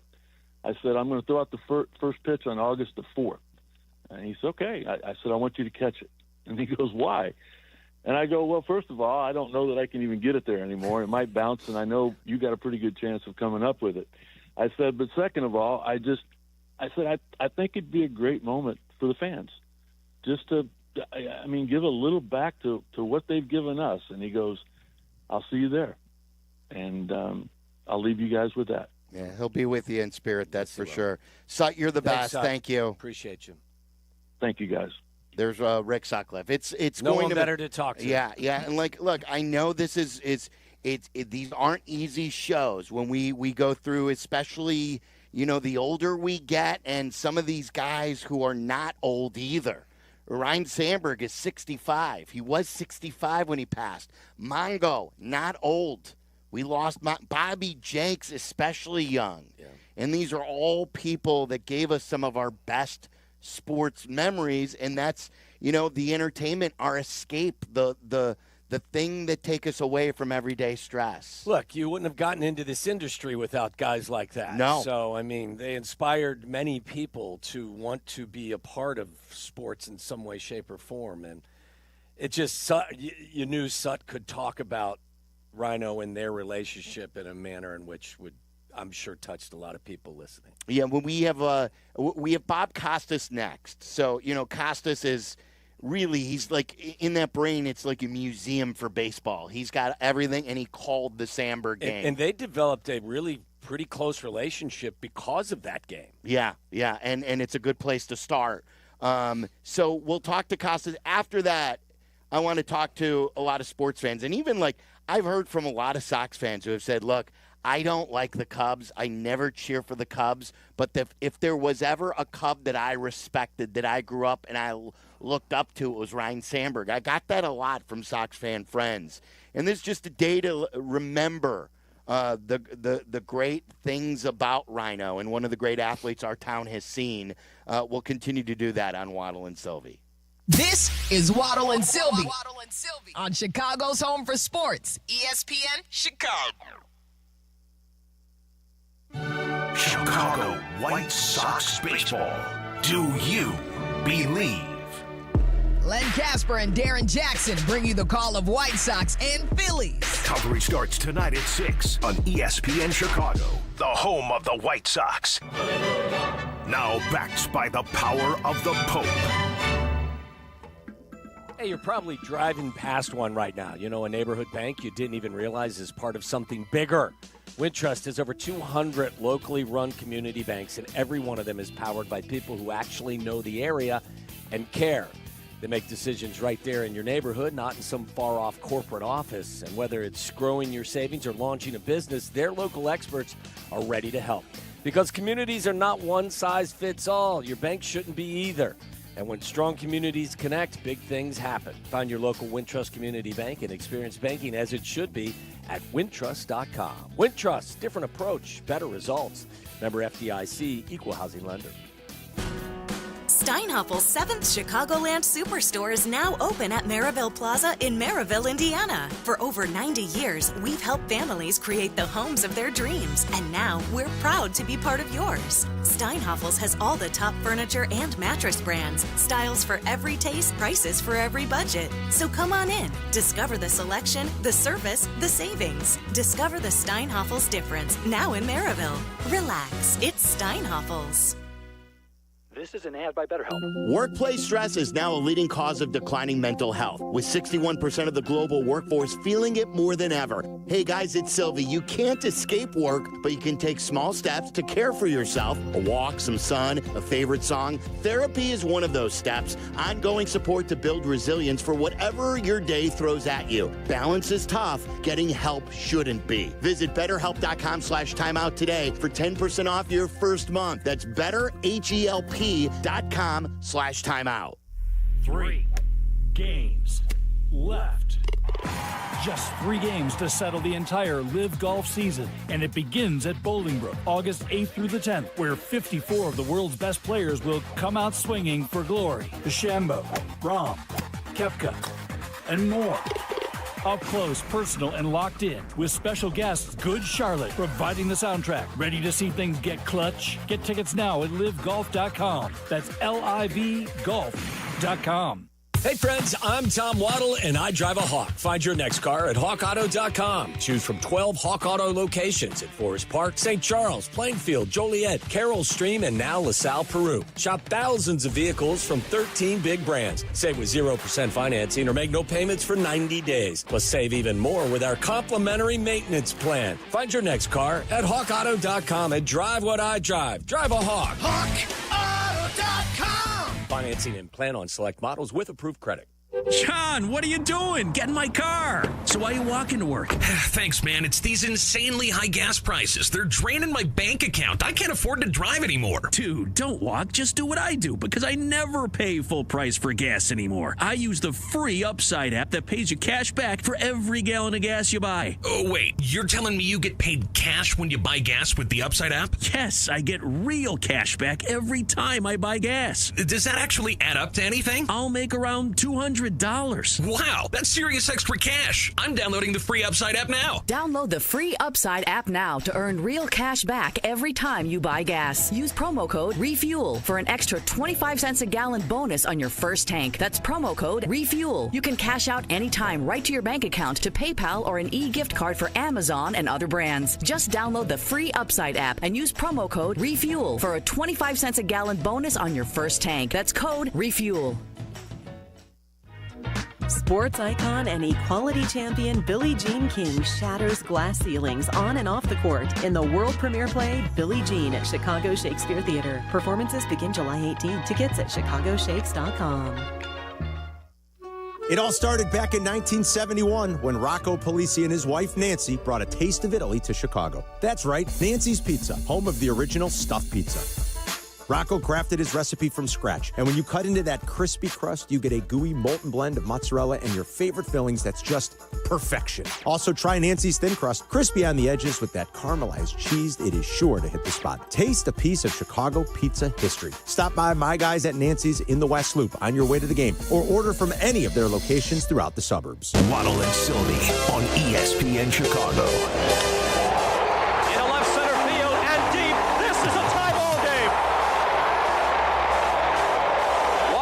Has watched leads of 7-1 and 9-3 evaporate.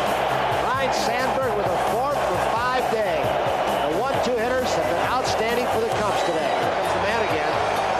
What a day he's had, Sandberg. His last time up, Sandberg homered to tie it at 9 in the ninth. He's the tying run at the plate now in the 10th. 1-1 pitch.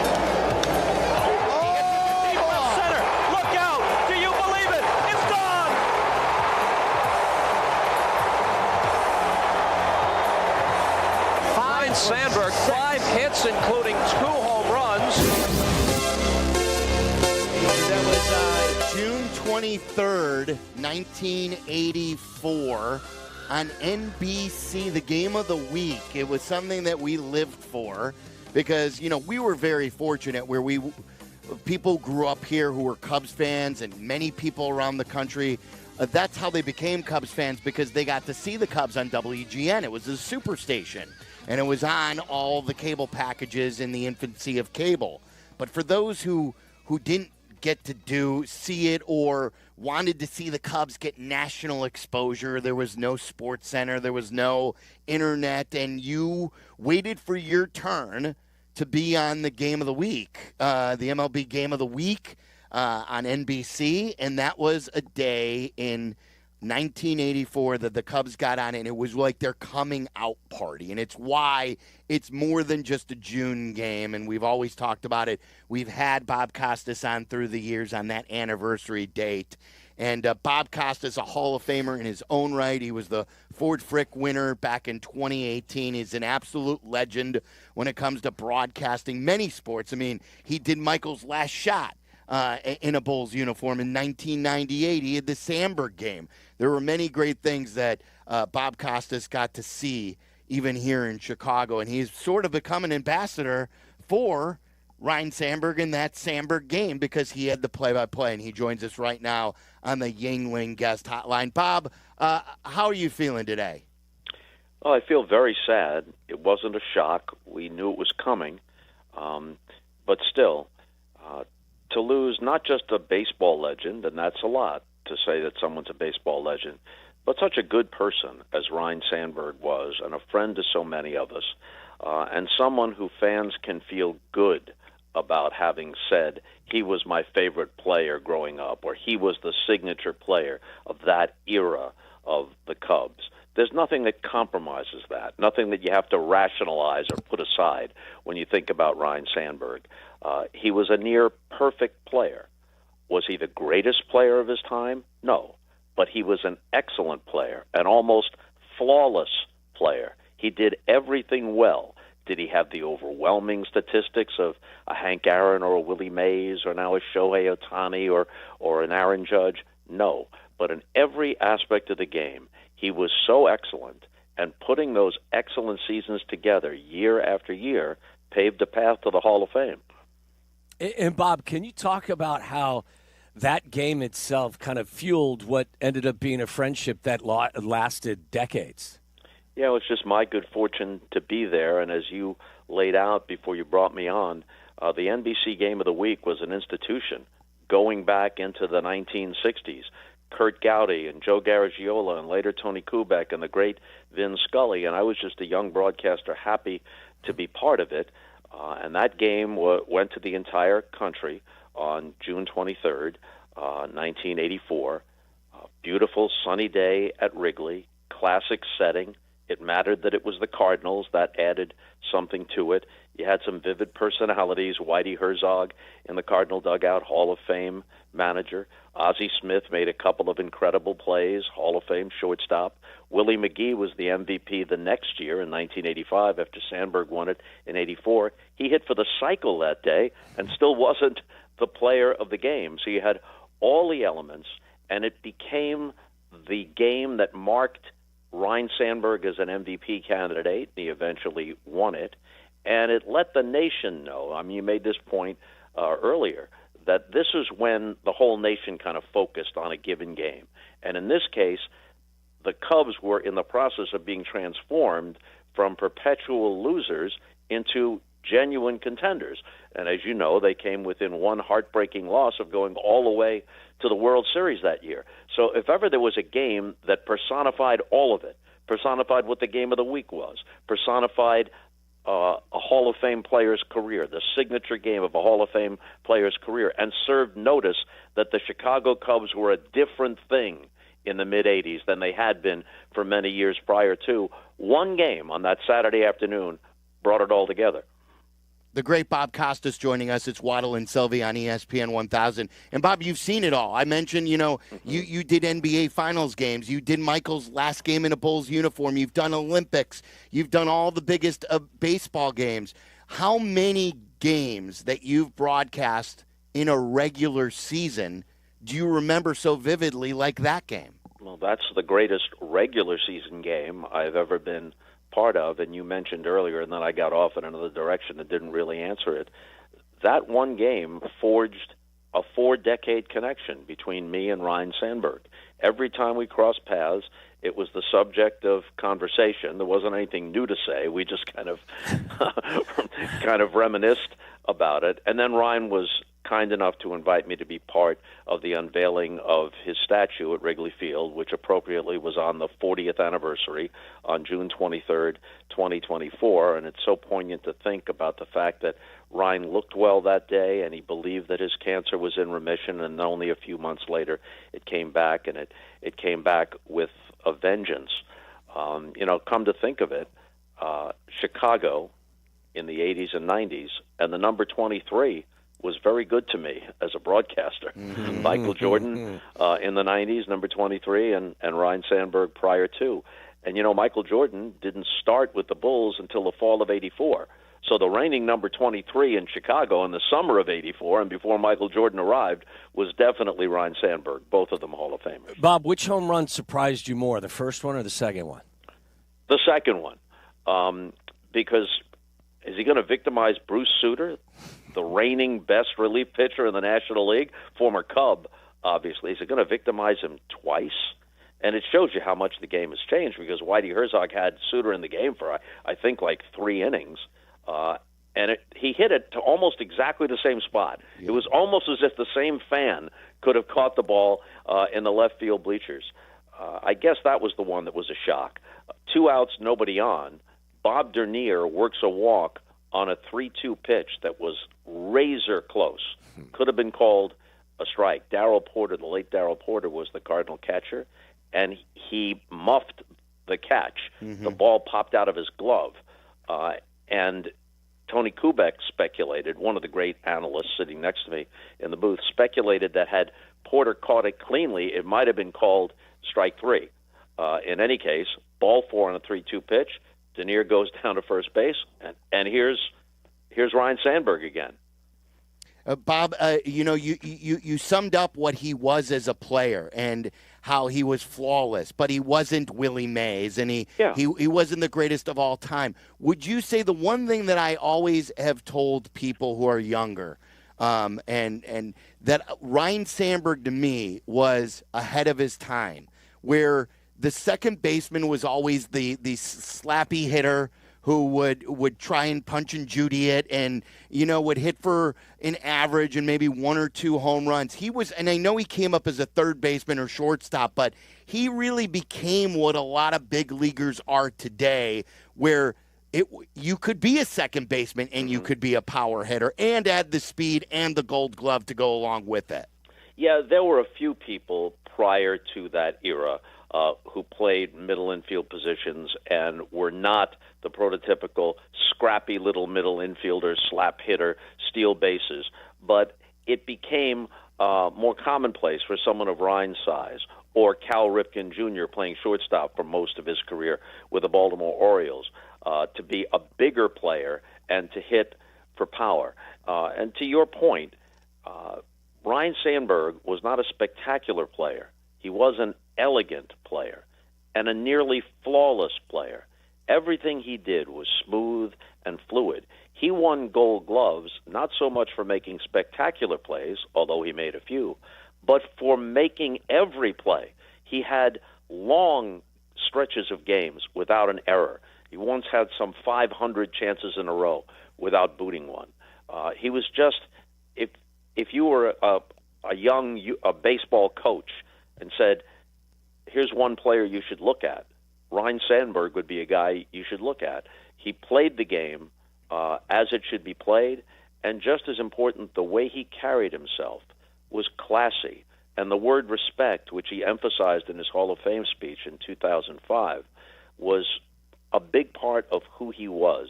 He respected the game. He played it hard, but he played it with respect. There were no histrionics attached to him. And as you may recall, on the occasion of the unveiling of his statue at Wrigley, Craig Counsell led all the Cub players in uniform out onto the balcony overlooking Gallagher.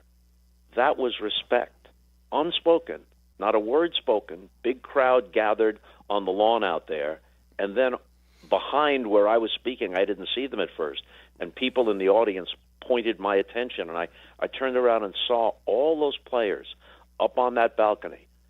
That shows the generational connections that are not unique to baseball, but they're a greater part of baseball than other sports because of its rich history and its reliance on nostalgia and history. The generational connections, and also the word respect. And respect was the most important word in Ryne Sandberg's vocabulary, and it was reciprocated because he showed respect to others and showed respect for the game. It multiplied the respect that others had for him.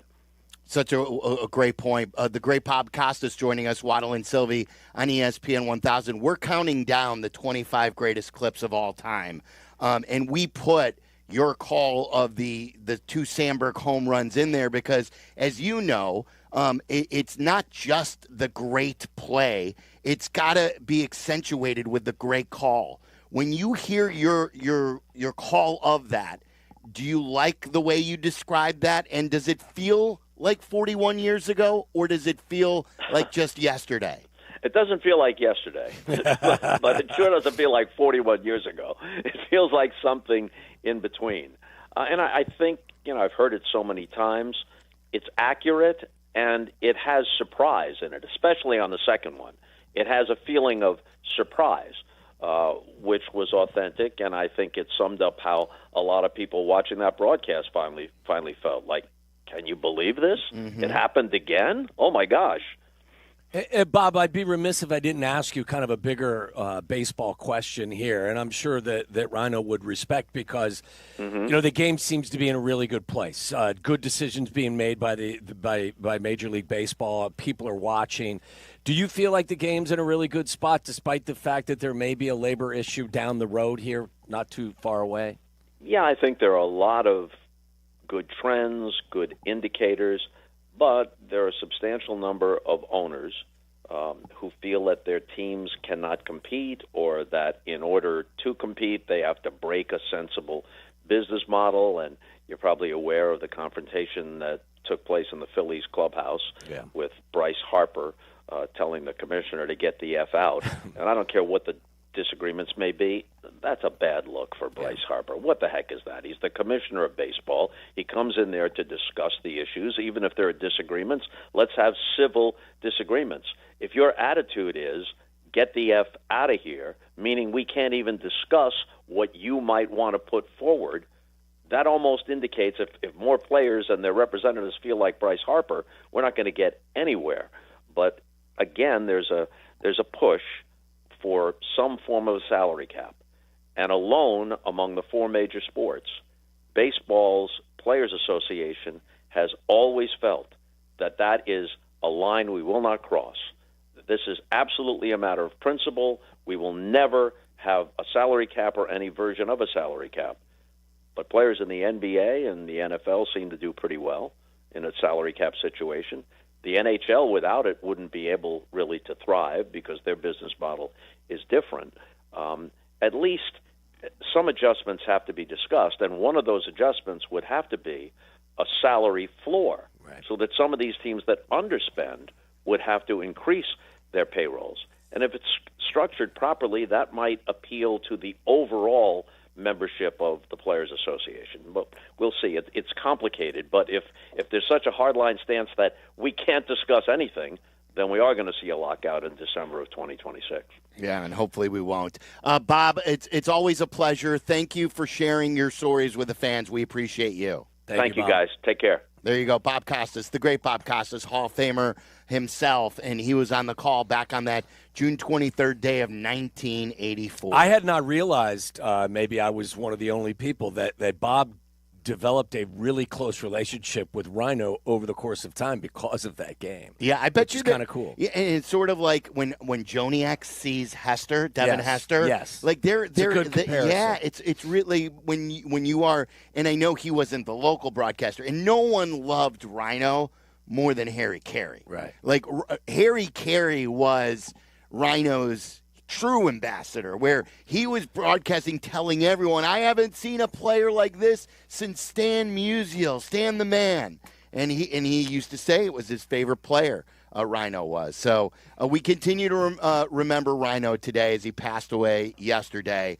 And I want to hear from you. Waddle wants to hear from you. It's a good way to share stories if you met him, what you remembered about him playing. 312-332-3776. We'll also talk Cubs and Brewers, the trade deadline coming up. We're at Hallis Hall. We'll tell you about some of the things that we've seen and we haven't seen here in training camp. So much to do.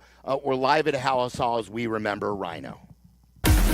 Waddle and Silvy on Chicago's Home for Sports, ESPN Chicago. Need insights on your favorite football team? I mean, do you want to know more than all your friends? Done. Courtney Cronin checks in often with breaking news, insight, and foresight on ESPN Chicago. Reports brought to you by Costa Ivonia. All right, Chicago sports fans, it's summer vacation season, and it's time to swing into action with Toyota's 2025 lineup. Leading off the RAV4, I used to drive the RAV4 and loved it. It's a utility all-star that delivers in the clutch. My entire family loved it. On deck, the spacious Grand Highlander, now more room than ever, followed by the fuel-savvy Corolla. Next up, the Slugger, the Tacoma, bringing upper deck power every at-bat and rounding out the lineup, the playmaking all-hybrid Camry. Whether you're taking a vacation or going to a game like I took the family to Cubs Sox over the weekend in the Sequoia, check out the full Toyota lineup at Toyota.com or visit your Chicagoland Toyota dealer today. Toyota, let's go places. Everyone loves a fresh haircut for summer, but with the weather warming up and the kids out of school, this season is the time for making memories, not appointments. That's why I go to Great Clips. I can use convenient online check-in to get in for a cooler, shorter haircut whenever I have time. They even send me a ready next text when it's time to come into the salon. The skilled salon stylists at Great Clips save my haircut details in clip notes so I can get the same cut next time, no matter who I see. And the best part, Great Clips haircut prices are so affordable, I can look and feel great while still having money left over for all of those fun summer adventures. So what are you waiting for? Stop wasting time and money on appointments at overpriced salons. Get in, get out, and get back to enjoying the season with cool summer haircuts at Great Clips. Download the app today. Great Clips, it's gonna be great.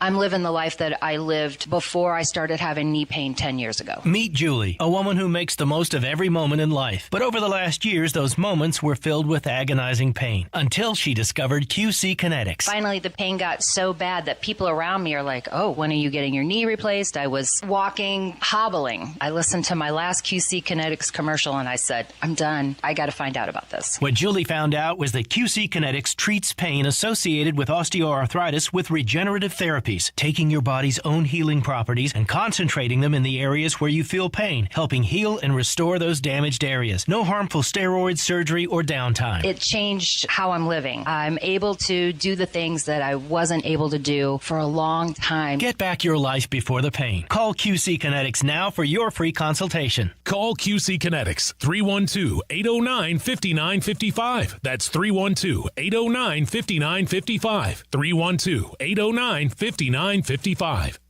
Life isn't always a highlight reel. If an accident has you sidelined, Postman Law is ready to fight for you. Over $3 billion recovered for their clients, delivering speed, ease, and results. Call 844-POSTMAN now. Postman delivers. Let them deliver for you. You've got stuff you've collected, and you want to know what it's worth.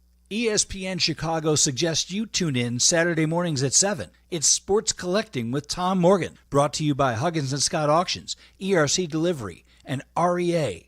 Evan Cohen here. Whether you're locking in your home run picks or riding with your favorite golfers this summer, ESPN Bet is your sports book for all the action. Go from checking stats on your favorite teams and players to placing bets in just a few taps. Plus, new customers can get $100 in bonus bets when you make your first $10 wager. Download the ESPN Bet app and sign up with promo code USL to get started today. Must be 21 plus. Gambling problem? Call 1-800-GAMBLER. Terms and conditions apply. See app for details. Offer not available in New York. The greatest stories aren't found in books or films or folk songs. The stories that truly bring us together are found in ESPN Fantasy Football. Stories of late-round love and first-round heartbreak. Tales of Hail Marys and Monday Night Miracles. Chronicles of punishments. Oh, the punishments. Friends growing closer than ever through the power of humiliation. It's all here. And while the football might be fantasy, the stories, very real. Download the ESPN Fantasy app, sign up, and write the story of your season. A SoFi personal loan is here to help you achieve something once thought impossible, overcoming high-interest credit card debt. Walk the tightrope of your finances with one low, fixed-rate monthly payment, no fees required, and as soon as the same-day funding. That's right. Pull off your own debt-defying stunt with a SoFi personal loan. Visit SoFi.com/trick to learn more. Loans originated by SoFi Bank, N.A., member FDIC. Terms and conditions apply. NMLS 696891.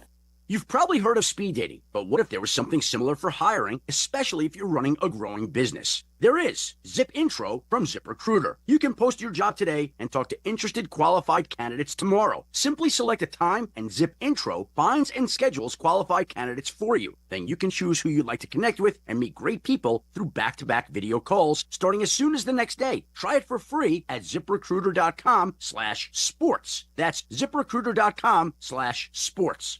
Hey guys, it's Silvy. Don't wait any longer to upgrade your windows. Right now at Window Nation, get 50% off all styles and no interest until 2030. It's their biggest deal of the year. I did it. Now it's your turn. 866-90Nation or windownation.com. Waddle and Silvy, from our State Street studio to your hellish commute home. We're there with you, making it bearable. Never mind. Back to Waddle and Silvy on ESPN Chicago.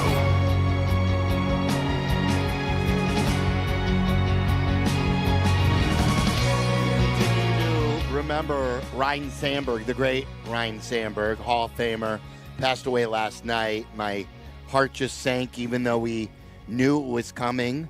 And we'll continue to do that.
Regular season, those were the years, and he was very, very quiet, and you very rarely went to him for an interview. But fast forward to like 2016, and he came out of his shell well before that, where he wanted to get back into baseball. And when Mariotti was here on the radio station, those who don't remember, Jay Mariotti was a columnist for the Sun Times, very polarizing. I was his sidekick, and he had a good relationship with Rhino, and we hired Rhino as our baseball analyst, and he would do a weekly with us. And this was a guy who at times would never speak. Right. And now here he was speaking about the game, and he offered so much insight. And then what he did with the Phillies, going down to the minors to be a manager, working his way up, and then he fulfilled his dream of being the manager. Most guys don't do that. No. And then, so like in 2016, Baez hits the home run game 1 against the Giants in the NLDS. Late night, I'd been drinking. We go to the festival in what's next to HP, to Highland Park, with all the bars, with the Wooden Nickel and all those places. Oh, Highwood. Highwood. We went to Taste of Highwood, or the Fall Fest and a Pumpkin Fest, I think it's called. Mason's walking with me, holding his hand. He's 2 years old. We got Braxy in the stroller. I'm a little hungover, and a guy comes up to me in sunglasses and a Cubs hat, and we're all wearing Cubs gear. We're in the playoffs in 2016. And he goes, "Silvy, what's up?" And the guy's got a beer in his hand. And I look at him and I go, "Hi, how's it going?" It's Rhino. Come on. What do you mean? You didn't recognize him? Yeah, but not him? at first. He had a hat, sunglasses, drinking a beer at like 11 in the morning, and that's sort of who he became. And I'd see him at Deer Path Inn, a restaurant you introduced me to, and he'd hang out. He was very quiet. Like I was, I was done in '94. Isn't that his last year? So like, I want to say '95. Well, that was his first retirement, right, and then he came back. Right. Yeah. But I mean, you'd see him at different events. He was always very quiet, but then fast forward 10, 15, however many years later, he was very gregarious. Yes. And Waddle is always gregarious. You can meet Waddle, and many fans did today. Many fans stopped and said hello to both of us. It was nice. And we're going to be out on Friday. So this is our first event of the football season. Come out to Algonquin. We're going to be at the Twin Peaks in Algonquin. We learned yesterday it's either the original Twin Peaks. I don't think it is. Or it's a new Twin Peaks. Those are the two descriptions I got from you and Charlie. I did a little research and found out I believe the initial Twin Peaks in Chicago was the one on Wheeling. Okay. That we had been to several times. Right. We listen. We had a little conversation with one of the Bears players' fathers, who was a former teammate of mine as well. I got an opportunity to spend a little time talking to Frank Komet, who said he may join us. He may come out to the show on Friday. Yes. Let's talk to him. And his dad was your gym teacher, he right? He was my PE How teacher. funny is, like, the world is just tiny. And we used to brag that, hey, did you know our PE teacher has a son who's playing football at Purdue? Like, that was big time for us at Niles North. Yeah. And sure enough, that was Frank Komet. Yes. And now Frank Komet's son plays for the Bears as well. Yes. All these years later. Yeah. He reminded me of a funny story today that I didn't remember, but he swears was true. So you want to tell that on the other side? Can you do that? Maybe. Come on, you got to share the story. Share the story. I mean, he won't. Do it. I will. On the other side, we'll do that. We have not taken your calls on Sandberg, and like I've always explained, and I'll do so at the next segment too. Like, when you're a young sports fan, the guy who got you in to watching sports, that man or woman who got you into watching sports, you always look at through a different lens. Yeah. You love just a little bit more. 312-332-3776. Plus, we're at Hallis Hall. We'll tell you about the day that was here at Bears Camp today. So don't forget, Friday, we're out in Algonquin at Twin Peaks. It's Waddle and Silvy. You're listening to Waddle and Silvy on ESPN 1000, Chicago's home for sports. The ESPN Chicago Vegas Vacation. Come with us and meet the full ESPN Chicago team to Las Vegas for a packed football weekend. True Fan Travel and ESPN Chicago have teamed up for this once-in-a-lifetime trip. Round-trip airfare, a 3-night stay at Mandalay Bay, entry to special ESPN Chicago live broadcasts, an all-inclusive tailgate, and tickets to the Bears-Raiders game. Go to TrueFanTravel.com. Limited travel packages remain, so log on now. TrueFanTravel.com for the ESPN Chicago Vegas Vacation, September 26th through 29th. The ESPN Chicago Vegas Vacation. Hey, let's be honest. Watching the highlights the next morning just doesn't cut it. You want the big plays, the game-winning drives, the buzzer beaters. You want them live. And that's where Xfinity Sports and News TV comes in. With over 50 sports and news channels, you're covered from game time to prime time. You're getting the local channels you love, the news you need, and the sports you just can't miss. And here's a bonus. Peacock Premium is included at no extra cost, and that means even more live sports, more hit shows, and more movies all in one spot. Here's a kicker.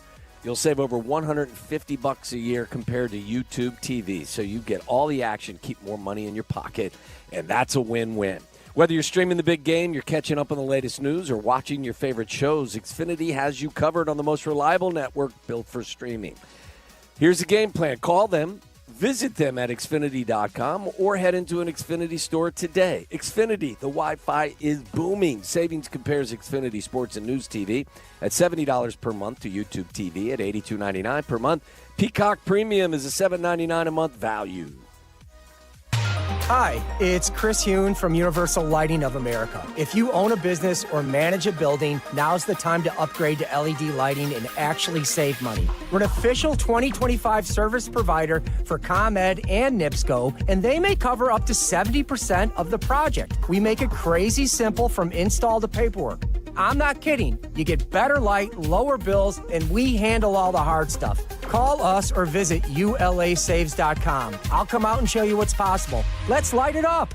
Hard work beats talent when talent doesn't work hard. That's why when it comes to hard work, nothing works harder than a Chevy Silverado. It's built to handle the big jobs day in and day out. Chevy has a Silverado pickup that's just right for you. 1/2 ton, 3/4 ton, and 1 ton. Call it the Goldilocks effect. No wonder Chevy Silverado is the official truck partner of the Chicago Bears. Check out the full line of Chevy Silverados at ChevyDriveChicago.com. Work hard, play harder in a new Silverado.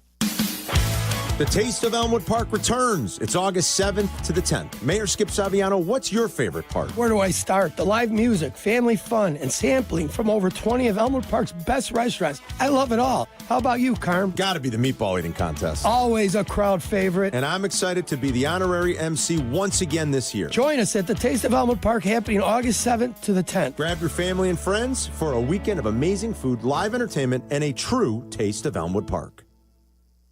Actual price will depend on product and subscription plan. Featured products are compounded drug products, which the FDA does not approve or verify for safety, effectiveness, or quality. Prescription products require an online consultation with a healthcare provider who will determine if appropriate. See website for details, restrictions, and important safety information. Want to boost in and out of the bedroom? Hims has you covered. Introducing a new 2-in-1 approach to level up your game. Tadalafil for better bedroom performance and zinc for testosterone support. Put it all together and you've got what you need to turn things all the way up. Getting started is simple. Just go to hims.com/joy to start your free online visit. Through Hims, you can access ED treatments including pills, chews, and more. 100% online. No office visits, no pharmacy lines. Just fill out a simple intake form and a licensed medical provider will determine if treatment's right for you. If prescribed, it ships free and discreetly to your door. Find affordable treatment options at up to 95% less than brand names at hims.com/joy. That's hims.com/joy, HIMS.com/JOY. $4.5 million. The Veroliak Law Group wins again for their clients. That's right. The Veroliak Law Group recovered $4.5 million for a client who was injured in a truck accident. If you're injured, make sure to call the Veroliak Law Group. Live from State Street in the heart of Chicago, you are listening to the new home of the Chicago Bears, ESPN Chicago. And this is Waddle and Silvy, WMVP, WTBC, HD2, Chicago, a good Karma Brands radio station. Willie McGee was already given the Player of the Game award. I don't know if you know that. No, I wasn't watching. I was 17 years old. It's the middle of summer.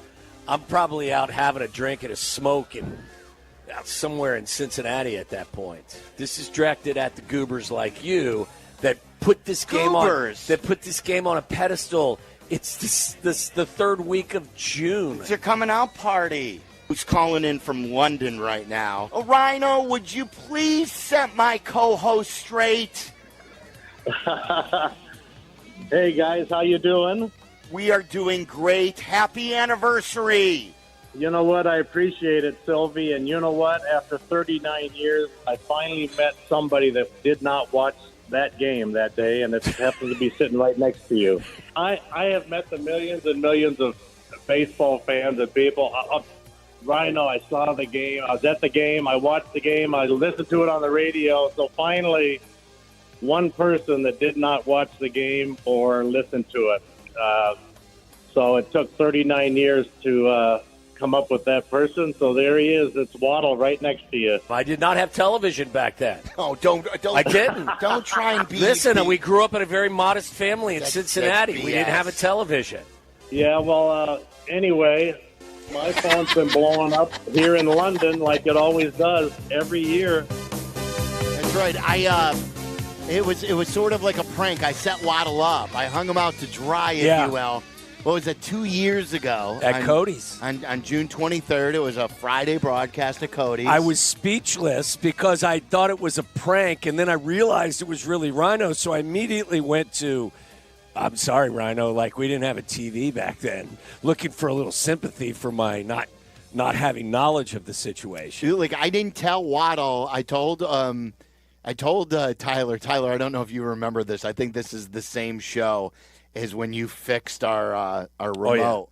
And but I kept texting you.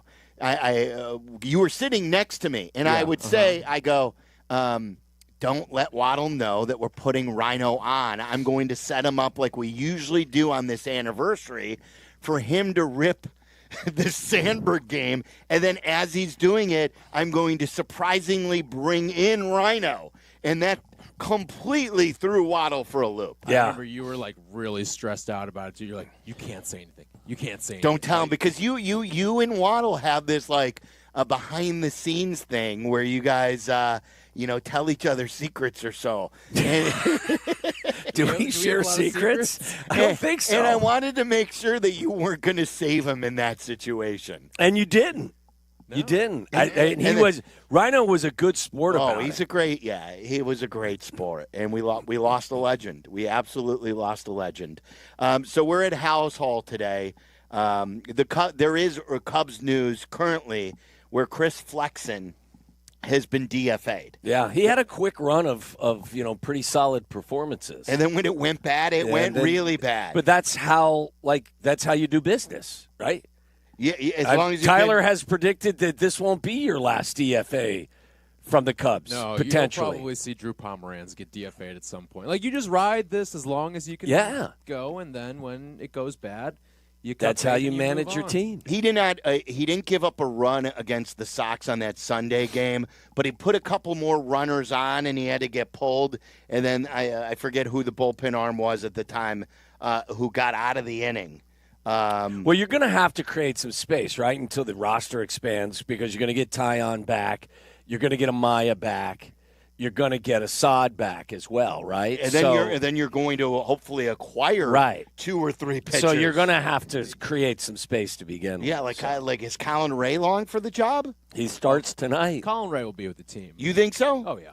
He'll Colin be in. Ray's made some of the biggest starts of the year. Yeah, because the last couple he's making one weeks. tonight. Yeah. Because he's starting tonight, but if you're bringing back Assad, if you're bringing back Tyon, and then if you acquire a starting pitcher, what are you doing? Is he long relief? He'll then? go to long relief, but listen to the way that Craig Counsell talks I about know. Colin Ray versus how he talks about. Spent a lot of guys like time Ben with him Brown. in Milwaukee, right? So there's a spot on this team for Colin Ray, no matter what. All right.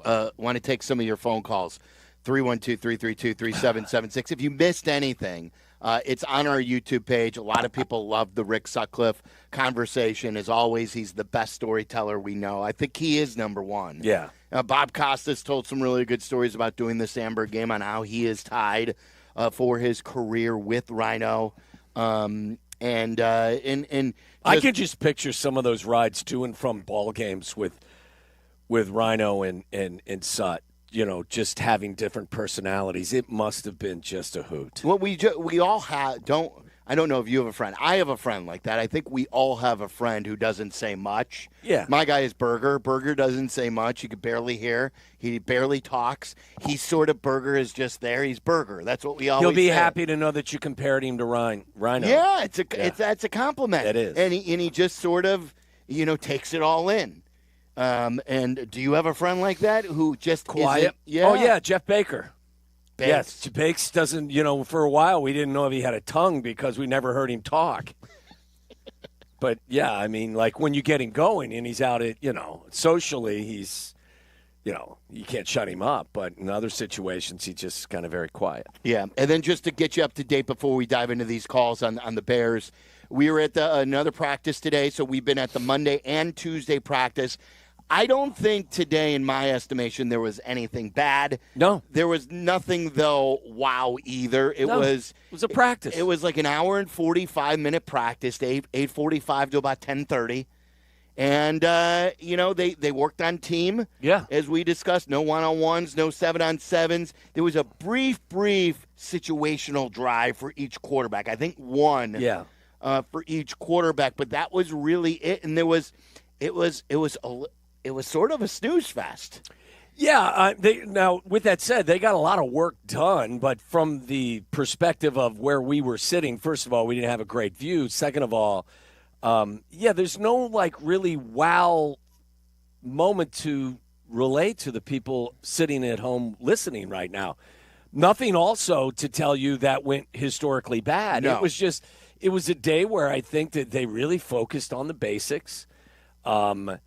I said this earlier. I'll repeat it as expected. I think the defense is very much ahead of where the offense is right now. But they're focusing on the little things right now.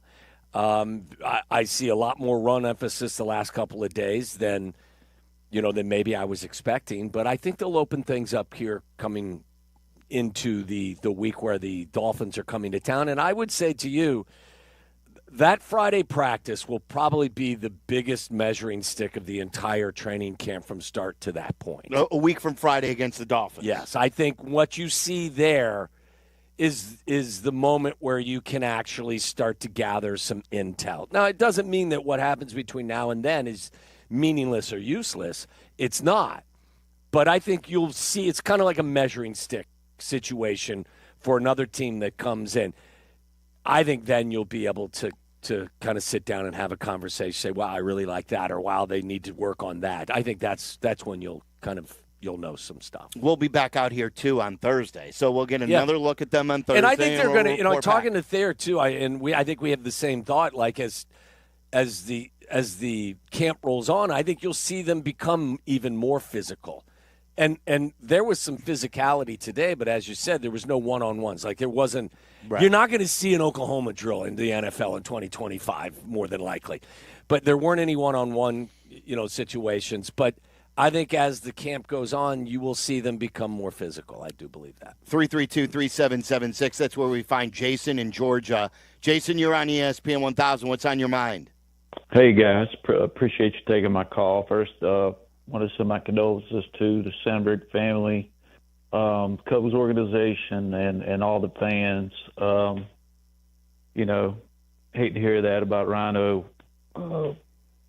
Tragic loss for baseball. A couple of things first, not to drag on too long. I want to talk about the player, myself being a baseball fan, 51 years old, grew up playing the game, went on to play in college, etc. So I'm a big baseball fan still. Sandberg, true class act, antithesis of Bush League, played the game the right way, drove the ball the gaps, ran the bases, played the field, just a class act up and down. This whole process, I've been on hold for a while, has been kind of cathartic for me. So let me paint the picture quickly. Growing up in the 80s, 12, 13, 14 years old, get off the bus or summer break, you look forward to day games at Wrigley Field before they had lights. Sandberg, Ron Say, Harry Carey, Steve Stone. I mean, that's embedded in my brain. We would watch day games, me and my two brothers, Wrigley Field, play outside a little bit, eat dinner, then watch the Braves at 7:05. We loved Dale Murphy, Bob Horner, those kind of guys. But my youngest brother, Justin, who passed away in 1996 at the age of 18 in a car accident, his favorite player was Ryne Sandberg. And we would ask him why. He would say because he was a good player, and that's all it takes for a kid to have a favorite player is they just like them and they think they're good. And now every time, I think back to the Cubs and them still playing at Wrigley, they still have the Ivy. If you can romanticize about baseball, you can romanticize about the Cubs and Ryne Sandberg. And it hits home for me because, I too lost my dad at 65 due to cancer. And then, of course, my brother passing away. So I am a lifelong Cubs fan. And when I think about the Cubs, I think about those days of being a kid, laying around in the floor, fighting during the commercial breaks, watching the Cubs. So I just wanted to weigh in from that standpoint because I think a lot of people, at my age, who can identify with Ryne Sandberg, they do so in that way. It takes them back to a time of, we didn't lock our doors. Kids played wiffle ball, rode bikes. Our parents worked hard. We were a middle-class family, but the one thing that brought us together was, watching those day games and growing up with baseball. So you're gonna make me cry. Yeah. Jason, thank you. That was well put. And you're like that. That's what it's all about. That's the beauty of sports. Yes. Right there. Yeah. And then I think that magic age, like at least for me, I can't speak for everyone, is 12, 13, like 11, 12, 13 years old, like right before high school, when things become a little more serious. It was, I was in 7th grade. I've told you this story before. I was in 7th grade at Old Orchard Junior High, and I never had a Cubs winning team, not even close. And so the 84 season starts, and they finally start winning. And so I would come in, and my homeroom teacher, his name was, I've told you this before, Mr. Bonus. And Mr. Bonus would wear bow ties. It was back in his thing was the bow tie. He'd wear a suit, and he'd wear a bow tie. And I started putting on the chalkboard the standings and how the Cubs were in first place. And he looked at me, and he goes, Mark, you cannot put the standings up. It is only May, and the Cubs won't be there at the end of the season. And I said, nope, this year's different, Mr. Bonus. He goes, here's the deal. You can't do it until you come back from summer break. If they're still in first place, you could update the standings on my blackboard the rest of the year. So I was an 8th grader in a new homeroom, and that year I would come back before the start of school every single day to update the standings, the NL East back in the day, on how the Cubs led. And, like, those days as a 7th or 8th grader, a guy like Ryne Sandberg and Leon Durham and Jody Davis, he mentioned Ron Say and Bobby Dernier. I could almost go through that entire lineup. Rick Sutcliffe on the mound, Steve Trout, Scott Sanderson. And it just hits you harder. They are more meaningful. Yeah, Scott Sanderson passed away several years ago as well. He was a Lake Forest resident and was very much seen around the community. Very nice guy, and it's just. You remember history, you remember your childhood for sure. Yep. So. James in New Lenox, you're on ESPN 1000. What's up, James? Hey, guys. Obviously, pretty sad day. Wanted to throw something out there, and, I've been doing like a deep dive rabbit hole thing on Sandberg today. So I've been watching videos, I've been reading articles, and I kind of combined some information that I came across, which I don't know if anybody has. I definitely know Jesse Rogers doesn't have it. Was that a shot? Was that a shot at Jesse? Yes, it was definitely a shot. Okay. Wow. He's probably busy making promises to his kids he can't keep. Hello. So I watched a YouTube video earlier in the day, and it mentioned that Ryne Sandberg's last hit was on September 21st of 97. It was at Wrigley Field against the Phillies in a game that he was taken out so he could get a standing ovation, okay? Mm-hmm. His first hit ever was as a Philly against the Cubs at Wrigley Field on September 27th of 1981. Isn't that crazy? In a game that he entered in place of a Hall of Famer that got pulled in Mike Schmidt in a 14-0 blowout. So he replaced a Hall of Famer, got his first hit. He was a September call-up. He only played like 13 games, and it took him like 8 or 9 games to get in and get that hit. But that's just crazy. How do you come up as a Philly, get ahead against the Cubs at Wrigley Field, then get traded to the Cubs, play your entire career, become a Hall of Famer yourself, and then you have your last hit at Wrigley Field against your original team? It's just crazy. Like, so many things happen in baseball that people point out, and you think and to yourself, like, just what are the chances of that? It's kind of one of those things where, in a time like this, when you're looking at somebody's mortality, sometimes you got to really think that there's no coincidences. Like, people's stories are kind of written, and we have free will and stuff like that, but, you're put where you need to be and when you're needed to be there and stuff like that. And just look at the impact that he's had on people. I know Cap and Hoodie earlier on one of their rejoins had part of Sandberg's speech. And I was doing fine with everything, even though Sandberg was like my favorite player growing up, because I'm 45, so it's like right in my wheelhouse. I held it together perfectly fine until they did that rejoin. And part of his speech, he went out of his way to say that Ron Santo now has another Veterans Committee vote. Like, if that doesn't tell you who Sandberg, if that doesn't tell you what kind of guy he was, and I had mentioned to them that, you could pretty much say, like Sutcliffe was saying, that the ambassadorship of being like a Cub great was passed from Santo to Sandberg, and now we just have to see who it's going to be next. But Silvy, cancer survivor, awesome. Like I'm sure this was difficult for you, and you having so much love for the Sandberg game, and then Waddle. Like, I'm not wishing anything bad on you, so don't take it that way. But, really take in what people are saying about Sandberg. And I know you do, because I know you're a good guy who cares. And I know you weren't a Hall of Famer, but like Bears fans and the people of Chicago, like, hold you in the same esteem as Sandberg. So just know, hopefully it's 30, 40 years from now, when you do end up going, people are going to be talking about you the same way, telling stories. You're just like a beloved city figure. So I'll hang up and listen, guys, and just,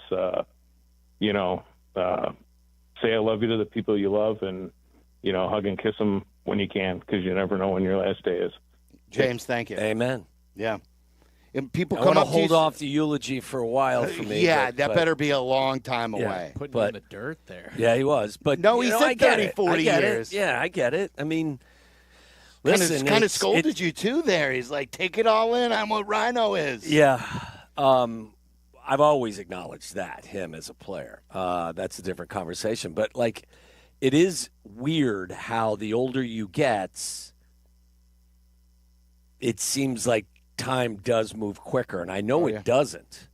The clock doesn't accelerate just because you're getting older. But it does feel like, Well, someone once told me, and I don't know if I could even really explain it. It's sort of deep about, like, life.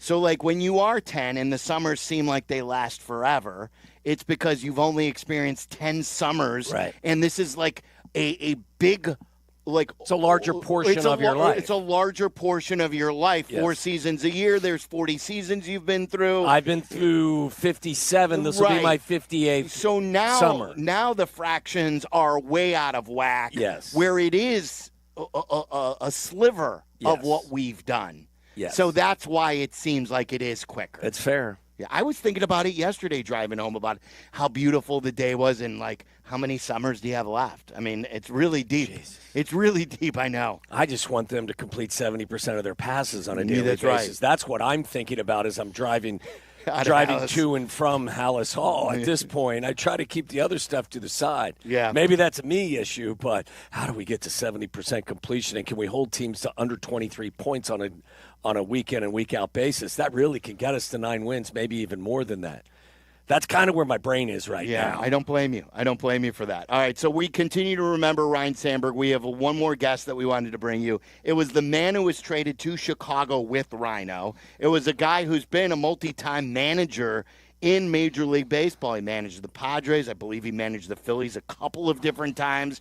I think he was on a coaching staff, too, all the way through 2017 or 18. So Larry Boa, who was acquired for Ivan DeJesus, and this minor leaguer named Ryne Sandberg will join us coming up next. You're in the middle of the Waddle and Silvy Show, ESPN Chicago. Win a suite for a Sox game. IKEA is giving you the chance to win a fully catered suite night for an upcoming White Sox game. Visit IKEA Schaumburg or IKEA Bolingbrook and scan the QR code in store to register. And on August 8th, the final day of the contest, you can register and enjoy IKEA's annual summer barbecue. Enjoy American backyard favorites and some Swedish flair. Win a Southside Suite Night. Get full details at ESPNChicagoContest.com. Hey teachers, congratulations on another year of being awesome to the students you lead. We salute you. Now it's time to relax and take care of the things you've neglected this school year. When planning for this time, don't forget about your family. And if your family is complete, summer is a great time to take the next step, a vasectomy. Take that step with Vasectomy Clinics of Chicago, because experience really does matter. Especially with this procedure. They make it so easy with their 30-minute, no-needle, no-scalpel, in-office vasectomy. Log on to vasectomychicago.com, read the testimonials, and learn more about their procedure at Vasectomy Clinics of Chicago. With 4 convenient locations in Naperville, Tinley Park, Arlington Heights, and downtown Chicago at Lake Point Tower, now with free valet parking. Their procedure is covered by most insurance, so everything is lined up to make your decision an easy one with Vasectomy Clinics of Chicago. Visit vasectomychicago.com today or call toll-free 877-877-4VAS. That's 877-877-4827. Hey, it's Carmen, and I've got the golf course for you, a championship-style course, quiet atmosphere, unrivaled course conditions. I'm talking about Stonewall Orchard Golf Club. Stonewall Orchard's been one of my favorite courses in Chicagoland for years. Check them out up north in central Lake County. Their pristine country club course conditions are a huge draw. They have been the host site for the Illinois PGA, several U.S. Open qualifiers, and currently the Korn Ferry Tour qualifier. Treat yourself to one of the finest must-play courses in the Midwest. Go to stonewallorchard.com and book a tee time today. Howard, my head is on a swivel at crosswalks these days. Oh, yeah, cars everywhere. I had a buddy on a bike get clipped by a Jeep who took off. What do you do? Well, it's important to seek immediate medical attention, take pictures, and gather witness names and numbers. Aiken Law can also help obtain video footage, police reports, and work with insurance companies or anything else necessary. And that's why I have 3126 million saved in my phone. Howard is our lawyer on the Cap and J Hood Show, weekday morning 7 to 10 on ESPN Chicago. Hey Chicago, your local IKEA stores know that summer is short, so make the most of it. Visit your local IKEA Schaumburg or IKEA Bolingbrook stores between now and August 8th for your chance to win a fully catered suite night for your family and friends at an upcoming White Sox game. Just scan the QR code in the store. And Friday, August 8th, it's IKEA's annual summer barbecue from 4 to 7 p.m. Enjoy a delicious buffet of American backyard favorites with some Swedish flair. So stop by your local IKEA today to enter to win, and then join the barbecue fun on August 8th. Chicago summers are no joke. It's been hot, guys, and if your windows aren't keeping the cool air in, you're just wasting energy and money. Window Nation can help with energy-efficient windows that keep your home comfortable, even on the hottest days. Hey, guys, it's Silvy. Right now at Window Nation, you get 50% off all window styles, plus no interest until 2030. That's zero interest for 5 whole years. The biggest deal of the year, and with one-day installation, there's no reason to wait. Call them at 866-90Nation or head to windownation.com. The Nissan No-Hitter is rolling on the White Sox Radio Network. Enter now at NissanNoHitter.com. If the Sox throw a no-hitter this season, you could win a brand new 2025 Nissan Rogue. Presented by your Chicagoland and Northwest Indiana Nissan dealers. The X Insurance Great Lakes Grand Prix is coming to Michigan City, Indiana. Join me, Jurko, for the official ribbon cutting, launching a weekend showcase for the world's fastest and most powerful offshore boats. See you at the Sunset Grill at Washington Park Beach this Thursday at 5:30. That's the ease at which you get information. You want it, you get it. Like that. Ask your phone. Group chat. Smartphone. You're always connected and informed in real time. No waiting. So if you're diabetic and still using finger sticks to read your blood sugar, what are you waiting for? Knowing your blood sugar levels instantly is important for managing diabetes. Call US Med at 888-665-0696. To learn more about continuous glucose monitors, a real-time instant method to track your blood glucose, US Med is an approved provider for Medicare and over 1,000 private insurers. And the best part? Call 888-665-0696 and we'll give you a free insurance benefits check today. So call 888-665-0696 today. That's 888-665-0696 and manage your diabetes as easy as... Tired of yelling at frozen screens and endless buffering? Switch to Astound, reliable gig speed Wi-Fi for only $35 a month, price locked in for 3 years. Plus, get up to $200 Amazon gift card when you sign up today. Astound Wi-Fi, it just works. Waddle and Silvy are back.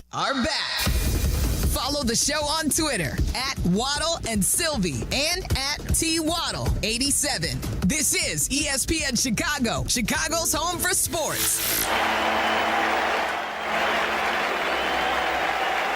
Batting second and playing second base, making his 5th consecutive All-Star start, the National League top vote getter from the Chicago Cubs, Ryne Sandberg.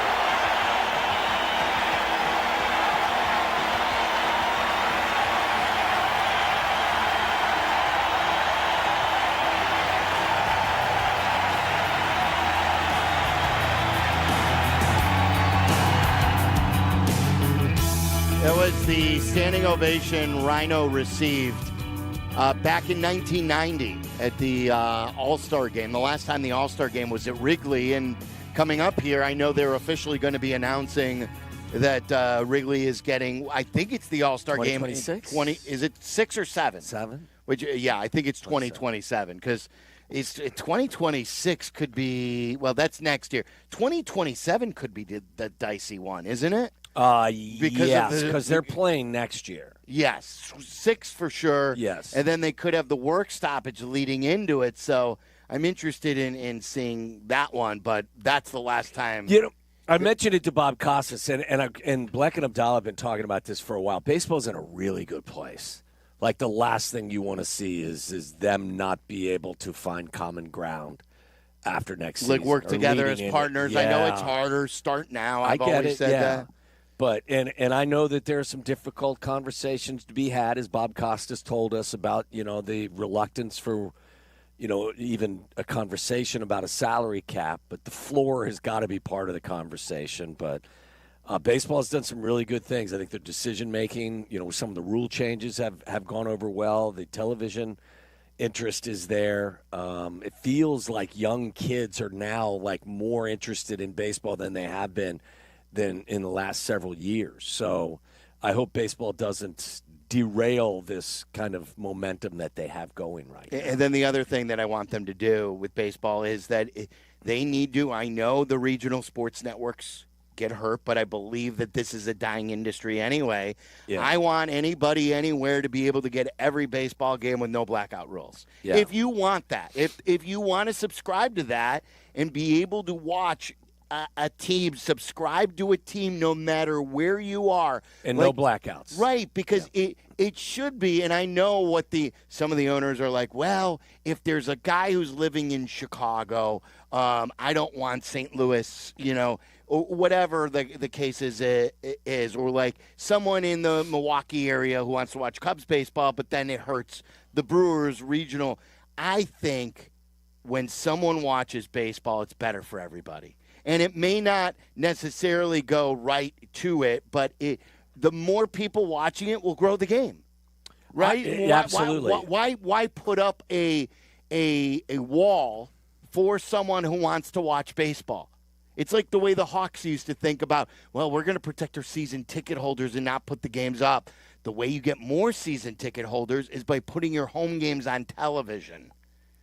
Yeah, I'm with you 100% there. And the other thing is I have zero tolerance these days for professional sports franchise owners who don't want to actually run their teams in a competitive manner. If you don't have, the intestinal fortitude, or you don't have the desire to want to be part of this, then just sell the team. And I know that I'm not going to be able to force the Pirates owner to sell his team, but go ahead and capitalize on the enormous appreciation of the value of your asset, and take your money and go, and allow somebody who is willing to step in and put a competitive product on the field, or try to put a competitive product on the field for your fan base. Like, when was the last time the Pirates fans had anything really to be excited about? No. Reds fans as well. I don't think the Reds have won but maybe a 1 or 2 playoff games in the last decade, because the owners aren't interested in actually being competitive with regard to the cost of fielding a competitive team. And my hope is that baseball doesn't have a hiccup and they don't have any type of work stoppage. But at the same time, if you have owners that are locked in, in the financial framework of several decades ago, this is going to be a slog. This isn't going to be easy. And then that's my thing that I've always said to you in relation to having a cap and then a floor. Yeah. Is the NFL, what is the difference between the team that spends the most and the least?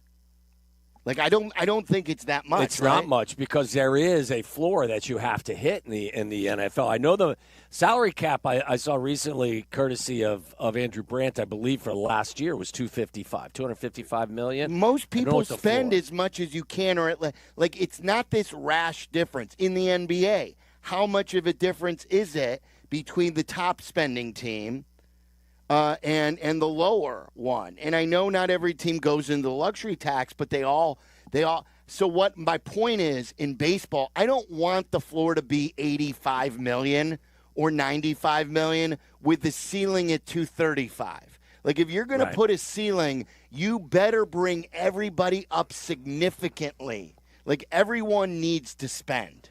So, yeah, there has to be a minimum. There does. I'm trying to find it now. $279 million is the salary cap for the 2025 season here in the National Football League. But my assumption is that the floor, the minimum is. I would like to hear what team is spending the least and how lower that is than the ceiling. And that's my point, that it shouldn't be millions and millions of dollars. And that's what I'm worried about with baseball. Let's get to Waddle's world right now.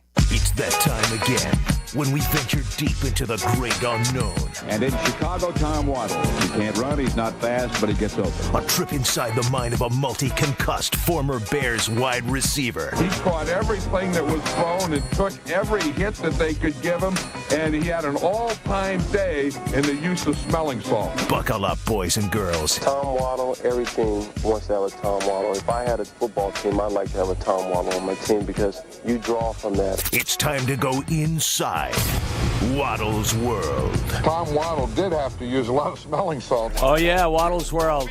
Brought to you by our great friends and partners at Wintrust Community Banks. They are Chicago's banks.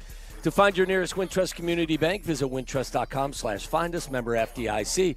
The first thing that speaking of Major League Baseball, the first question I have for you is, what do you make of the last two starts from your top two pitchers as a Chicago Cubs fan? Don't like Shota Imanaga, is there anything that concerns you with regard to what you saw in that game Friday against the Chicago White Sox? And what about last night? Last night, do you realize, statistically, was Boyd's worst start of the year. He gave up 5 walks. He had only given up 3, maximum of 3 in any of his other starts. He gave up 5 earned runs, and he had only given up 4 runs, I believe, one time back in June. So Boyd had by far his worst outing of the season. I don't like to see it, but I'm not going to worry until they duplicate it. So, like, if they go around the next time and Shota gets rocked again, or doesn't look like a top pitcher, and I want to see Boyd's next outing. Everyone's entitled to a stinker, and Boyd certainly has been so good lately. He was due for one of these. He was. So, but the timing isn't great just because with the trade deadline and they are short on arms to begin with. And what has happened to all the guys that are potential trade targets for all of you? Suarez gets hit in the hand. Clase's got a gambling issue. I believe Cease also got hit, had a comebacker hit him in the hand. Like everyone you guys are looking for. Lugo got re-signed by the Royals. I guess Suarez, though, today, I think there's been tweets that he's been cleared. X-rays are negative. No, yeah, I think that was fine. that was last night that the X-rays were negative. They wanted to send him for more testing, and supposedly it's the best possible outcome. Are you interested in Dylan Cease? I don't think so. No, really. I mean, if you can get, he's not having this great year. He's a free agent, but his specs are all still really good. Are they? Yeah. Like if and he plays in a very pitcher-friendly park, and I know Wrigley can be. If you can get him for, I don't want to give up a lot for Dylan Cease. He doesn't solve a long-term issue. We've seen him blow up in the postseason. I don't know. I don't know. You don't know. You're not sold. I'm not sold. No. Well, Tyler, tell me what you're giving up for Dylan Cease as a rental. He's an expiring deal. No top 100. I think I read a stat that lately no top 100 prospect has been traded for a rental. The thing, though, is the Padres aren't going to flip him for prospects. They're going to flip him for on-the-roster players, and I think that if San Diego is going to trade him, it will probably be a 3-team deal. You're going to have to add somebody. You're going to have to add somebody. They will. I think it's either, I keep forgetting, is it Cabrera from the Marlins? Edward Cabrera. Edward Cabrera or Keller from the Pirates. That's what I keep reading, that those two are the most likely pitchers to come to the Cubs. And then that they're still in on Suarez. And then a relief arm, too. Big relief arm went off the market today, too, with Sir Anthony Dominguez going to Toronto. And his name is not spelled S-I-R. No, space it's not Sir Anthony. John. It's Sir Anthony. And by the way, I mean, he was from the Orioles, right? Yeah. To think that the Orioles were one of baseball's best teams last year, Yes. weren't they? They've been building to that. who they are this year. Kind of crazy. There was a couple of NFL stories on ESPN recently that I thought were worth looking at. One was they were ranking the top talent or the best rosters under 25 in the National Football League. Do you know where your Chicago Bears ended up on that list? So this is the best roster of young players? Yes. 25 years or younger? Yeah, under 25. Under You got to 25. be under 25 to make this list. I am going to say middle of the pack. I'm going to go 17. 17? Really? Yeah. Tyler, have you seen the list? I have, yes. The number one team is, well, are you looking at my No, computer? I'm not. Do you know I'm who? looking at- They're not number one, and they're not 17. They're better than that. They're better Do you than know 17. who number one is? Number one of young players. Ranking the NFL team talent under 25. The Chargers. That is not correct. And this is Houston Texans. Aaron Schatz, who is big Bleck and Abdallah Yes. guy. Houston Texans. Houston Texans are number one. Okay. Well done. Number 2 is the Seattle Seahawks. Number 3 is the Washington Commanders. Number 4 is the Giants. Number 5 is your Chicago The Bears. Giants, huh? Yes. Without a quarter, I mean, they're not waiting it then with a quarterback, huh? No, they are not. They have blue chip players. They are saying in Malik Neighbors, Abdul Carter, who's a rookie this year, Jackson Dart, who they have listed as a quarterback on this, and Kayvon Thibodeau. Who do they have for the Bears as their blue chippers? Do they have- Blue chip players: Caleb Williams, Roma Dunze, Darnell Wright, and Colston Lovely. Okay. So they have the Lions at 6, the Patriots at 7, the Jags at 8, the Titans at 9, and the Chargers round out the top 10. It's interesting that you mentioned the Chargers there, because that was a team that I thought would be at the top of the list as well. But no. There was another article by Barnwell about those in the National Football League that have the most pressure on them in the 2025 season: players, front office members, and coaches. Are you surprised in the slightest? I don't know if you've seen this article. I have not, no. Caleb Williams was not mentioned. Yeah, I'm very surprised by that. Braxton Jones was mentioned. Wow. I bet you, like, knowing the East Coast nature of these lists, that Dable and Shane are close to the top of the list with the Giants. I have to give me a second. I will pull it up because it has disappeared from the ESPN The site. head coach of the Mike McDaniel, I bet, would be on the list. Those are my guesses. Listen, you know how I feel. I think he'll rise to the occasion, but I don't think there's a player in the National Football League that has more pressure on him than Caleb Williams. I'm with you. All things considered. So I was very, very surprised to see that Barnwell did not have him on the list. They were NFL players, coaches, and GMs under the most pressure in the 2025 season. He had J.J. McCarthy number 1. Okay, well, you got to step into how many games they win last year? 14. 14 games. They're a Super Bowl team. Depending Definitely on the believe there's quarterback. pressure. Definitely believe there's pressure on him. But it's his first year. And he's got a proven head coach, play caller. I think he's going to be given a little bit of a, pass is the wrong word, but some breathing room here. And by the way, I was saying to Tyler before the show as well, there's a good chance that Jordan Addison's not going to be available week 1 because of the issue he had. He's not going to go to jail for it, but there will be some NFL discipline. I think they're projecting a 3-game suspension. And Justin Jefferson's dealing with a hamstring problem right now as well. And He'll be back, though. He'll be back. But there's talk that they're going to be cautious with it because he's had significant hamstring issues in the past. Sure. Breece Hall is on Barnwell's list. That's weird. So I found this list to be Brian Schottenheimer's on his list. Woolen, the cornerback from the Steelers. Braxton Jones is on his list. Bryce Young is on his list. Bryce Young actually played very well when he returned to the starting job. Brian Dable is also on the list, as you mentioned. Terry Fontenot, GM of the Falcons. Shedeur Sanders is on his list. It's a real hipster list. What's that? I like that. What is it? Real hipster list. Yeah, I mean, Tariq Woolen. Trying to be different. Very much so, Charlie. I think that our quarterback's got as much pressure as anybody on him in the National Football It's very League. Barnwell-y. Is that who did it? Yes. Very Barnwell. Yeah. And it probably was 80 pages, wasn't it? It was very long. All right, when we come back, I do have some nonsense that I would get to. I'll keep it kind of light, considering the theme of the show today and the feeling that we have. So I won't go too far into the dark, but a couple of things I'll bring to you. And don't forget, tomorrow we're going to be not tomorrow, I'm sorry. Friday, we're going to be out. It's only Tuesday. Feels like it's Thursday. On Friday, we're going to be out at Twin Peaks in Algonquin. So text your friends. Come out and see us. Algonquin, Twin Peaks, this Friday, 2:30 to 6:30. And don't forget Wilbon coming up at 5. You're listening to Waddle and Silvy on ESPN 1000, Chicago's home for sports. Chicago White Sox baseball. Do you believe? Len Casper and Darren Jackson bring you the call of White Sox and Phillies. Coverage starts tonight at 6 on ESPN Chicago, the home of the White Sox. Now backed by the power of the Pope.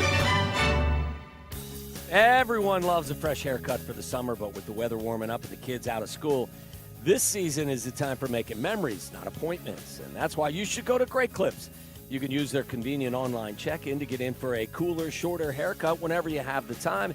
And they'll even send you a ready next text when it's time to come into the salon, where the skilled salon stylists at Great Clips are going to save your haircut details and clip notes so you can get the same great cut the next time you're in, no matter who you see. And the best part, Great Clips haircut prices are so affordable, you can look and feel great while still having money left over for all of those fun summer adventures. So what are you waiting for? Stop wasting time and money on appointments at overpriced salons. Get in, get out, and get back to enjoying the season with cool summer haircuts at Great Clips. Download the app today. Great Clips, it's going to be great. Yes, the dreaded slice. Time for a little practice. No better place to hone your skills than at Golf Center Displays. 80 bays across 3 tiers with an automated tee-up system that lets you hit onto 300 yards of targeted turf. No need bending over, just focus on your swing. Their renovated facility boasts new range turf, new carpet, and new hitting mats, ensuring you will have the ultimate golfing experience. Golf Center Displays, 353 North River Road in Des Plaines. Start your painting project and save big on everything when you shop at Menards. Pittsburgh's premier interior paint is a paint and primer in one that provides excellent all-around performance and a durable finish that's easy to clean. Visit us in-store or on Menards.com to save big on all Pittsburgh paints and get your project started today. Plus, check out our weekly flyer and find more great deals happening this week. Save big money at Menards. Are you confident your retirement game plan is as strong as steel? Hey, it's Jurko from Mitch Lyons Wealth. MitchLyonsWealth.com is full of tools for you to access at no cost to make sure you're positioned to win retirement. Go to MitchLyonsWealth.com today and get a free copy of Mitch's book or his retirement documentary. You can set a no-obligation 10-minute call with Mitch and his team to see if strategies they are utilizing might improve your retirement. That's MitchLyonsWealth.com, your best game plan to protect, grow, and win retirement. There's a lot of uncertainty in the world, but one thing's for sure, you need a PC you can rely on. Whether it's for school, gaming, or whatever your next chapter holds, Lenovo.com has the tech to help you succeed. Shop PCs right now at Lenovo.com during their back-to-school sale, where students can save more when they sign up for a Lenovo education account. Free shipping, easy returns, flexible financing. That's Lenovo.com. Lenovo. Wesley Financial Group is not a law firm, and Chuck McDowell definitely not an attorney. This is Chuck. If someone talked you into buying something really silly and you want to get out of that silly little thing, my advice, get the facts. Call me and I'll send you our timeshare exit kit absolutely free. Inside, you'll learn how timeshare works and all your options for cancellation. Call Wesley now for your free exit info kit. 800-329-2121. That's 800-329-2121.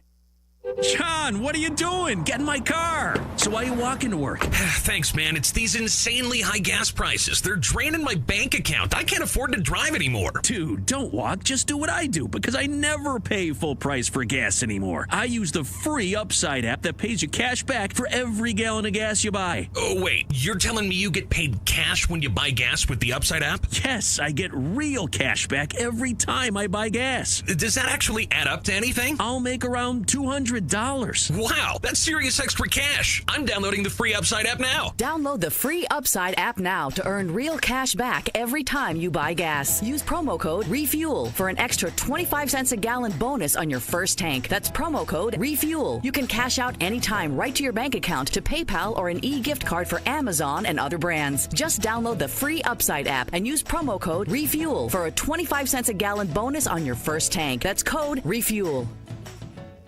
On the road or off-road, Chevy Silverado is built for tough performance in any conditions. It's a real workhorse in the trenches. Check out the full line of Silverados at ChevyDriveChicago.com. Chevy Silverado, official truck partner of the Chicago Bears. Follow Chicago's Home for Sports on Twitch at ESPN 1000 Chicago. Waddle and Silvy are back on Chicago's Home for Sports, ESPN Chicago. You are a roller coaster enthusiast, so I will ask you. Love it. How many times does a coaster have to malfunction before you'll actually not get on it? Probably kind of like my rule about the pitchers. Like once, okay, you understand. Okay. But if it's constantly getting stuck, then I'm worried about going on the roller coaster. Siren's Curse at Cedar Point Amusement Park in Sandusky, Ohio.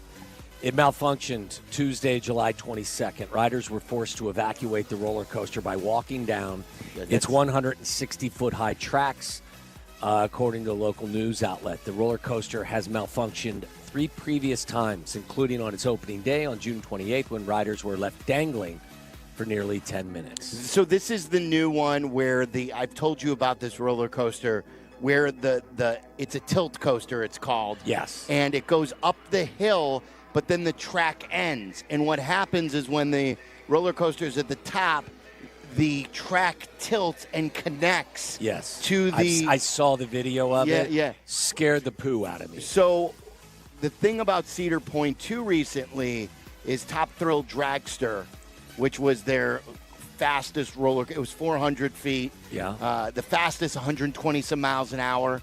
That thing shut down because it kept malfunctioning. They came out with Top Thrill 2, which debuted last year, and they had to shut that down. And they've already had some problems this year with Top Thrill 2. I think it's going okay. But now, in this is the premier roller coaster amusement park in the country. Do you feel like you could actually, you probably could, I'm afraid of heights. Thrill seekers were forced to walk down the 160 That'd be even more high difficult. tracks. Yes. Yes. I always do that. I love roller coasters until it becomes real. One of the people that got stuck said the walk down was definitely 10 times scarier than actually riding the ride. Right. It's a fantasy when you don't think anything can happen to you. And, yes, you're high and yes, you're fast, but you know you're safe. The minute that it becomes real and that you're stuck and then you've always seen the stairs as you've gone up. So would you ride this? Would you ride this roller coaster? Probably not. What was the name of the roller coaster again, Waddle? Siren's Curse. See, I feel like that's a warning sign. Yeah, that's a little too ominous. I feel like most roller coasters have to be a little bit intimidating, but this one is like 2 steps shy of being called you will die on this roller coaster. Well, what coaster is inviting to you but also doesn't provide, I don't know. Raging Bull is intimidating, but it's Susie's Fun Ride down the roller coaster is not going to get people on it. But the American Eagle. Just gave you a good example. Yeah, what was American Eagle, Raging Bull, the Viper. Yeah. Goliath. Batman. So you don't think Siren's Curse is... No, that's a curse. Yeah? Yeah. Oh, boy. Here's a good story for you. A Denver pastor and his wife have been accused of running a cryptocurrency scam and using the proceeds to pay for home renovations and vacations. Okay. All right. Yeah. Well, crypto, I never would I could get scammed with something with crypto because I don't get it. I don't understand any of it. Well, I mean, that's fine. The point is this is a pastor who has been asking for donations, and he's taking your money if you're part of his church, and he's into a crypto scam and trying to get his house looking good. I think this Netflix documentary is coming out soon. Oh, what's it called? No, I don't know. Oh, it's called Pastor. The Siren's Curse. Yeah. All right, that's really all I got for you today. It's been, as Tyler advertised to me before the show started, pretty calm day in the world. Yeah. Obviously, we continue to remember our friend and Chicago sports legend Ryne Sandberg, who passed away yesterday at the age of 65. His cancer came back after he was in remission, and the last few months have been rough, and he passed away last night. If you want to weigh in and talk to us about Rhino, 312-332-3776. We're going to talk to Michael Wilbon about Rhino coming up next. This is Waddle and Silvy on ESPN Chicago, Chicago's home for sports. Got a few minutes? Check out our shorts. YouTube. Got an hour? Watch interviews and silly show moments. YouTube. Got nothing going on now? Join us on our live stream. It's all on YouTube right now. Subscribe at ESPN 1000 Chicago. There was the gold rush, the oil boom, the tech boom, and now it's the Wi-Fi boom, and Xfinity Wi-Fi is booming. Xfinity gives you everything you need to ride the Wi-Fi boom with powerful, reliable connection. 99.99% network reliability and ultra-low lag for smoother streaming. Need to connect it all? Do it. You, the kids, the grandparents, the poker crew, hundreds of devices, all booming together. And it's not just the Wi-Fi that's booming. Get the most reliable Wi-Fi, best-in-class equipment, unlimited data, and one consistent price for 5 years. No annual contract, just the 5-year price guarantee from Xfinity. Tap into the Wi-Fi boom today. Visit Xfinity.com or call them at 1-800-XFINITY. Restrictions apply, not available in all areas. New residential customers only. Select plans only. Xfinity Gateway with Xfi complete required for unlimited data except in certain areas. Most reliable Wi-Fi based on Open Signal Awards USA. Fixed broadband experience report August of 2024. Actual speeds vary. Property managers and GCs use FinishingChicago.com's contractors for finishes and protective coatings in the most iconic venues, interior spaces, and essential infrastructure.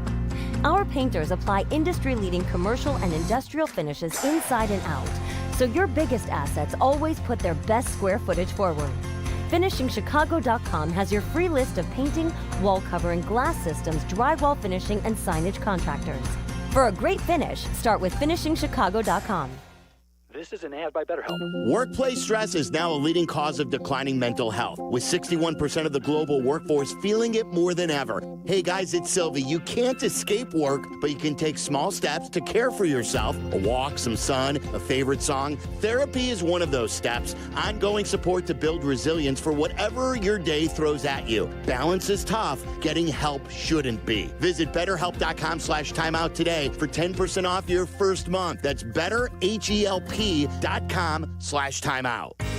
Hey Chicago, your local IKEA stores know that summer is short, so make the most of it. Visit your local IKEA Schaumburg or IKEA Bolingbrook stores between now and August 8th for your chance to win a fully catered suite night for your family and friends at an upcoming White Sox game. Just scan the QR code in the store. And Friday, August 8th, it's IKEA's annual summer barbecue from 4 to 7 p.m. Enjoy a delicious buffet of American backyard favorites with some Swedish flair. So stop by your local IKEA today to enter to win, and then join the barbecue fun on August 8th. Empower. Tim collects bobbleheads. A lot of bobbleheads. Baseball bobbleheads. Race car bobbleheads. Little Chihuahua bobbleheads. He's got an entire room strictly for bobbleheads. Does he need them? No. Is his wife mad about it? A little. But Tim works with Empower, and he got good at money, so he can be a little bad. Ooh, horse bobblehead. Classy, Tim. Empower. Invest well, live a little. Start today at empower.com. Every great team has its core players, but when the season gets tough, adding the right free agent can make all the difference. The same goes for business. At Robert Half, we found that 67% of companies surveyed plan to increase their use of contract talent to handle workload peaks and backlogged projects. With Robert Half's specialized recruiters' experience, combined with our award-winning AI, you can quickly find the skilled candidates you want. At Robert Half, we know talent. Discover how we can help at roberthalf.com/talent. The X Insurance Great Lakes Grand Prix is coming to Michigan City, Indiana. Join me, Jurko, for the official ribbon cutting, launching a weekend showcase for the world's fastest and most powerful offshore boats. See you at the Sunset Grill at Washington Park Beach this Thursday at 5:30. Live from State Street in the heart of Chicago, you are listening to the new home of the Chicago Bears, ESPN Chicago. And this is Waddle and Silvy, WMVP, WTBC, HD2, Chicago, a good Karma Brands radio station. Uh-oh, guess what day it is? Guess what day it is? Huh? Anybody? Guess what today is? It's Wilbon Day. Woo-hoo! Chicago native Michael Wilbon, host of Pardon the Interruption with Waddle and Silvy on ESPN Chicago. That's right.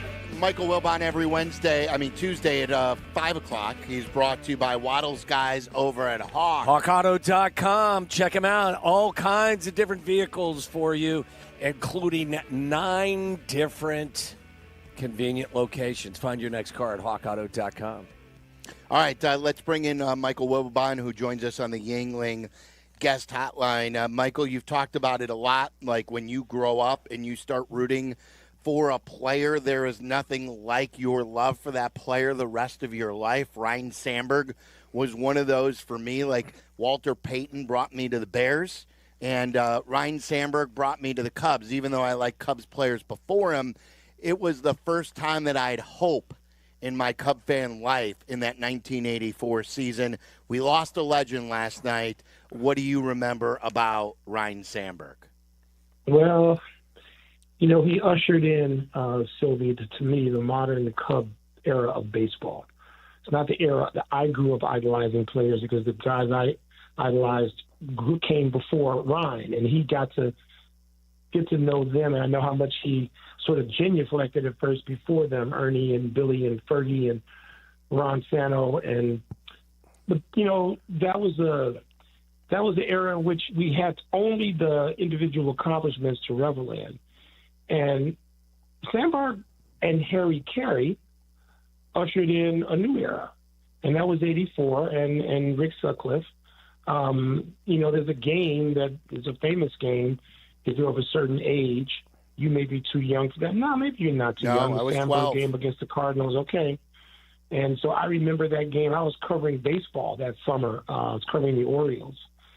And, he beat the Cardinals essentially by himself that day with those 2 home runs in June of '84. And, there are no lights at Wrigley yet. You're just coming off the era of all those great players that I mentioned, but it was '84 in which the Cubs were finally competitive.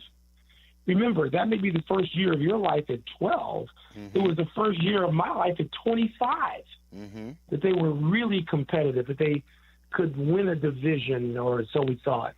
And they did. And so we thought they could get to the World Series, and they had a 2-0 lead on the Padres. And we thought they were going to get there. But Ryne Sandberg ushered that in.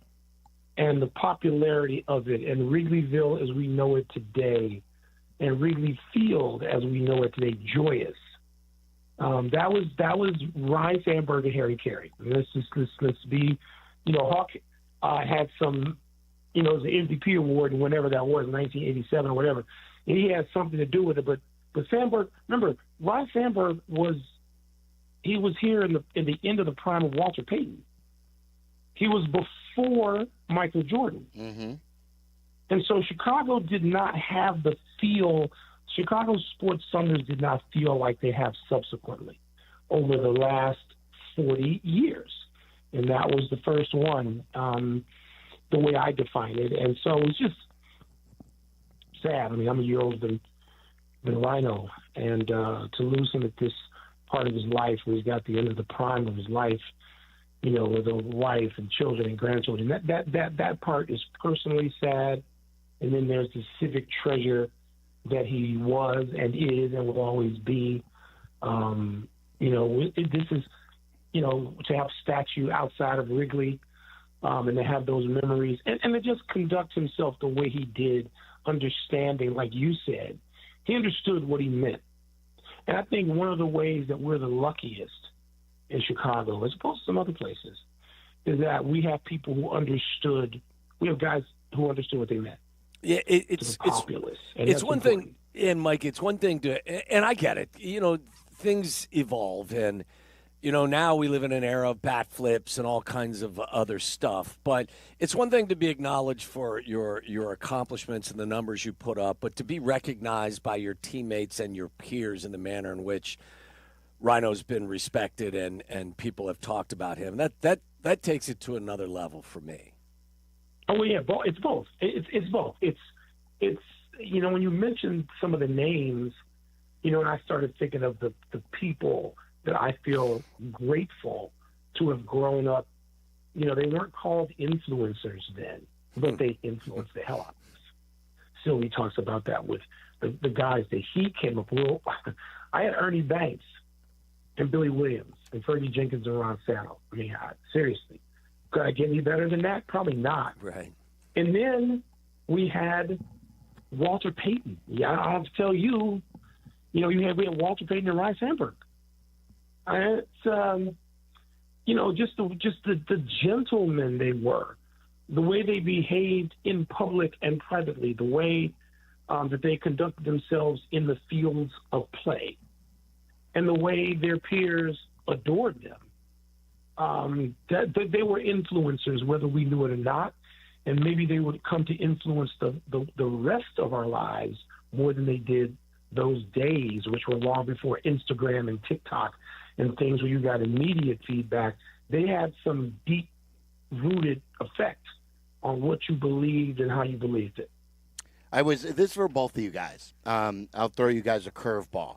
My mom texted me, and she was asking me about what she thought she was trying to put together her Mount Rushmore of Cubs players, and like Sandberg being on it, and Ernie and Billy, and who her fourth would be.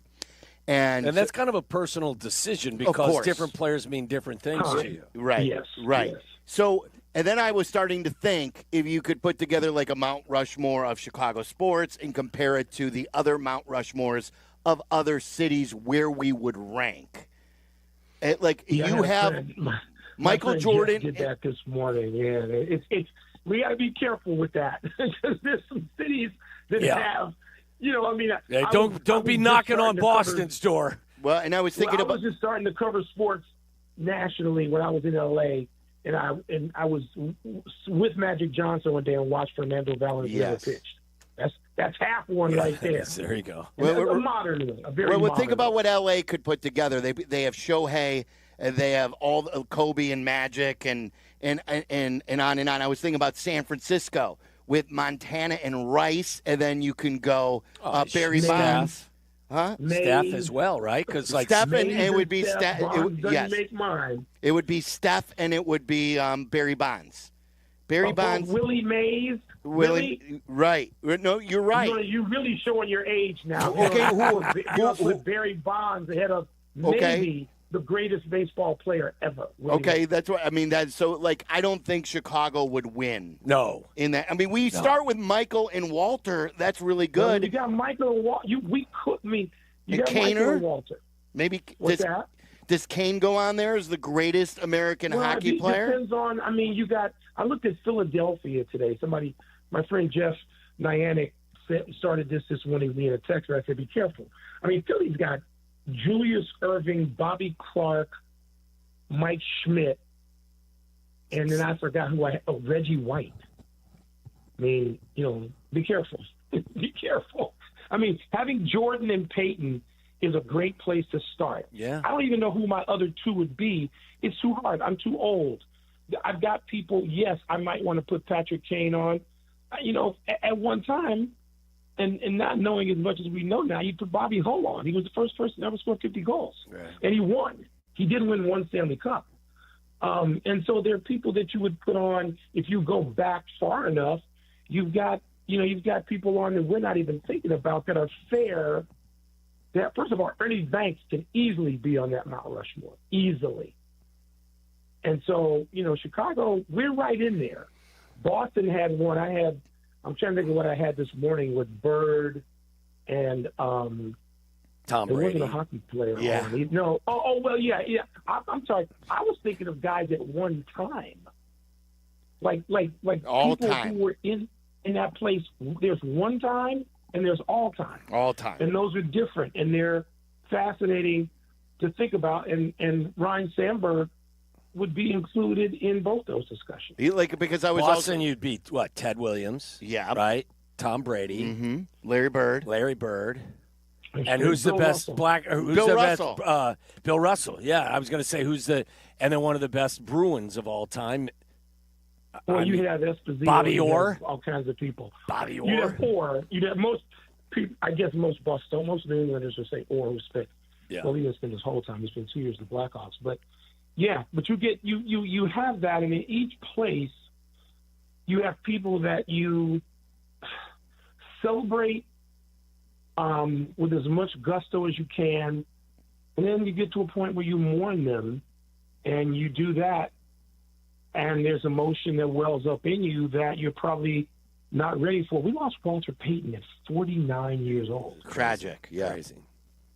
I mean, people, don't realize that Walter was that young. And I think of Chicago just losing people. My God, we could have our own Mount Rushmore of losing people unbelievably young. A movie was made about that once upon a time. Mm-hmm. And so, we have, sort of the best of it, and we have something that is really harder to swallow. But, the other thing is Ryne was a great ball player. I mean, he was MVP in that 1984 season. It really jump-started the modern Cubs. And he's a Hall of Fame player. At one point, he was the only second baseman to hit 30 home runs back-to-back seasons. And there were a lot of things that Ryne was the first to do in the 1980s and 90s. And people can, we start to talk about how we feel about him, and those should be first and foremost in our minds. But Ryne Sandberg was one hell of a baseball player. 10 All-Star appearances, 9 straight Gold Gloves.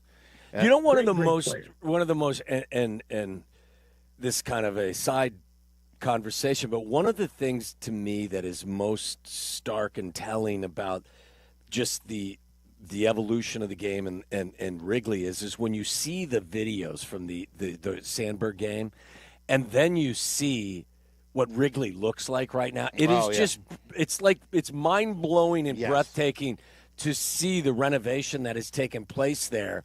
And I think it's all for the better as well.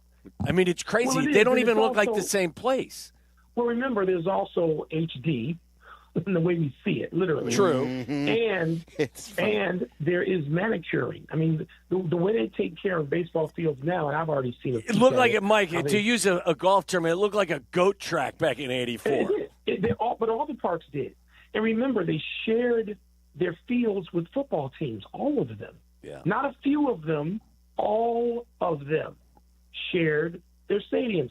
Not just with football, one football team, but there might be a Saturday game, a Sunday game, and then a Tuesday baseball game. So they look like goat tracks. But you know what? I can say this, having walked into Wrigley Field, and I know what it felt like and looked like when I was 10 years old, and I know what it feels like and it looks like at 65. And you know what? To me, it doesn't seem that different. Yeah, I'm with you, too. As different as it is, it still feels like the same place. Really? I think that's why I think that's a testament to you guys speak as Cub fans as well, so I mean. But I think that's as good. It shows you how good of a job they've done. Yeah. It hasn't lost the charm, but it's gotten the upgrades of the modern amenities. Yeah. It's a wonderful place to go and just sit and eat your lunch. Yes. If you wanted to do that. Yeah. I want to go to some football. We're sitting in the basement of House Hall right now. We went to practice today. We were at practice yesterday. We've been at a couple practices last week. On your network, Michael, and I know you don't love the modern way in some of these shows. Everything's a hot take. In this morning on Get Up, in these last 2 days, they went from there's one person who thinks that there should be lots of patience given to Caleb Williams, considering that it's a new head coach and everything he went through last year. And then there are a couple other guys on the same panel who think too much leeway has been given to Caleb, and there shouldn't be any patience given that he needs to be great and he needs to be great now. Where is your level of patience? Or what? They're going to spank him or take away his money? I mean, his lunch money. That's why I don't pay attention to that stuff. I just don't. Wait. So, my time. What is proper context? What is the best way? The context is he's a second-year quarterback with a rookie head coach who is going to hopefully really coach him hard in a direction in which he needs to be coached. This is not an instant work. It's a work in progress, and they're not going to be great in September. And I don't care whether or not somebody thinks that they don't need to have patience. Of course, you got to have patience. What's the alternative? If I was sitting on that set, and I used to sit on all these sets, I would look at the person and say, "What's the alternative to having patience? What are you going to do to him? Beat him? What are you going to do? Take off your belt?" So some of these things are just stupid, and people don't get challenged in common sense ways. They want to talk about, they've got, numbers, and they've got trends, and they've got, what some scouts says. The Bears are going to have to be patient with Caleb Williams. They just chose him first overall. So what are they going to do? They're going to be patient. Now, you can be annoyed. You can coach him hard. You can cajole him. You can threaten him. You can do all those things. Like when somebody said the other day, Ben Johnson threw the first team off the field. Good. Tommy, how many times did Ditka throw the first team off the field? Quite a bit. Okay. So threw a player off today, Michael. Yeah. He threw Luther Bird and the rookie off. Good. Because that's called coaching. Yeah. You think Bill Walsh didn't throw Jerry Rice and Joe Montana off the field? I've been there. Yes, he did. So what? And nobody ever looks at anybody. These are all very smart, capable guys who play the game on these sets and say, so what? Nobody does that because that tends to stop the conversation, and it tends to, in most of their cases, turn them just right back to Aaron Rodgers and back get his money. So there's not really, if you want to get levels deep, you have to do that without going back to the same old drivel. So if you're not, you're not married to numbers and all kinds of other things, and I know that you're not when these types of evaluations take place, but what would you, Michael Wilbon, very experienced sports consumer, what would you, and huge Bears fan, what would you consider a successful season for the Bears' second-year quarterback? It's almost like I said last year when we had this conversation a year ago. I want to see steady improvement. And I do mean improvement because I don't think September is going to be pretty. They might go out there and beat the hell out of the Vikings, and people are acting ridiculous about a guy who I was so glad to see. Who was it? Somebody was on the set of Get Up yesterday and was talking about the Vikings quarterback's a rookie. He handed the ball off, and he threw the ball about 12 times a game at Michigan, which means nothing. And they've got him being Joe Montana and leading the Vikings to the Super Bowl, and that's just stupid. I don't care how long you played the game. So he's a rookie. And if he's going to be that great, he's going to lead the Vikings someplace that they haven't been since Fran Tarkenton, then I'll go back and apologize. But some of these, again, these opinions are so bizarre, and they're not challenged.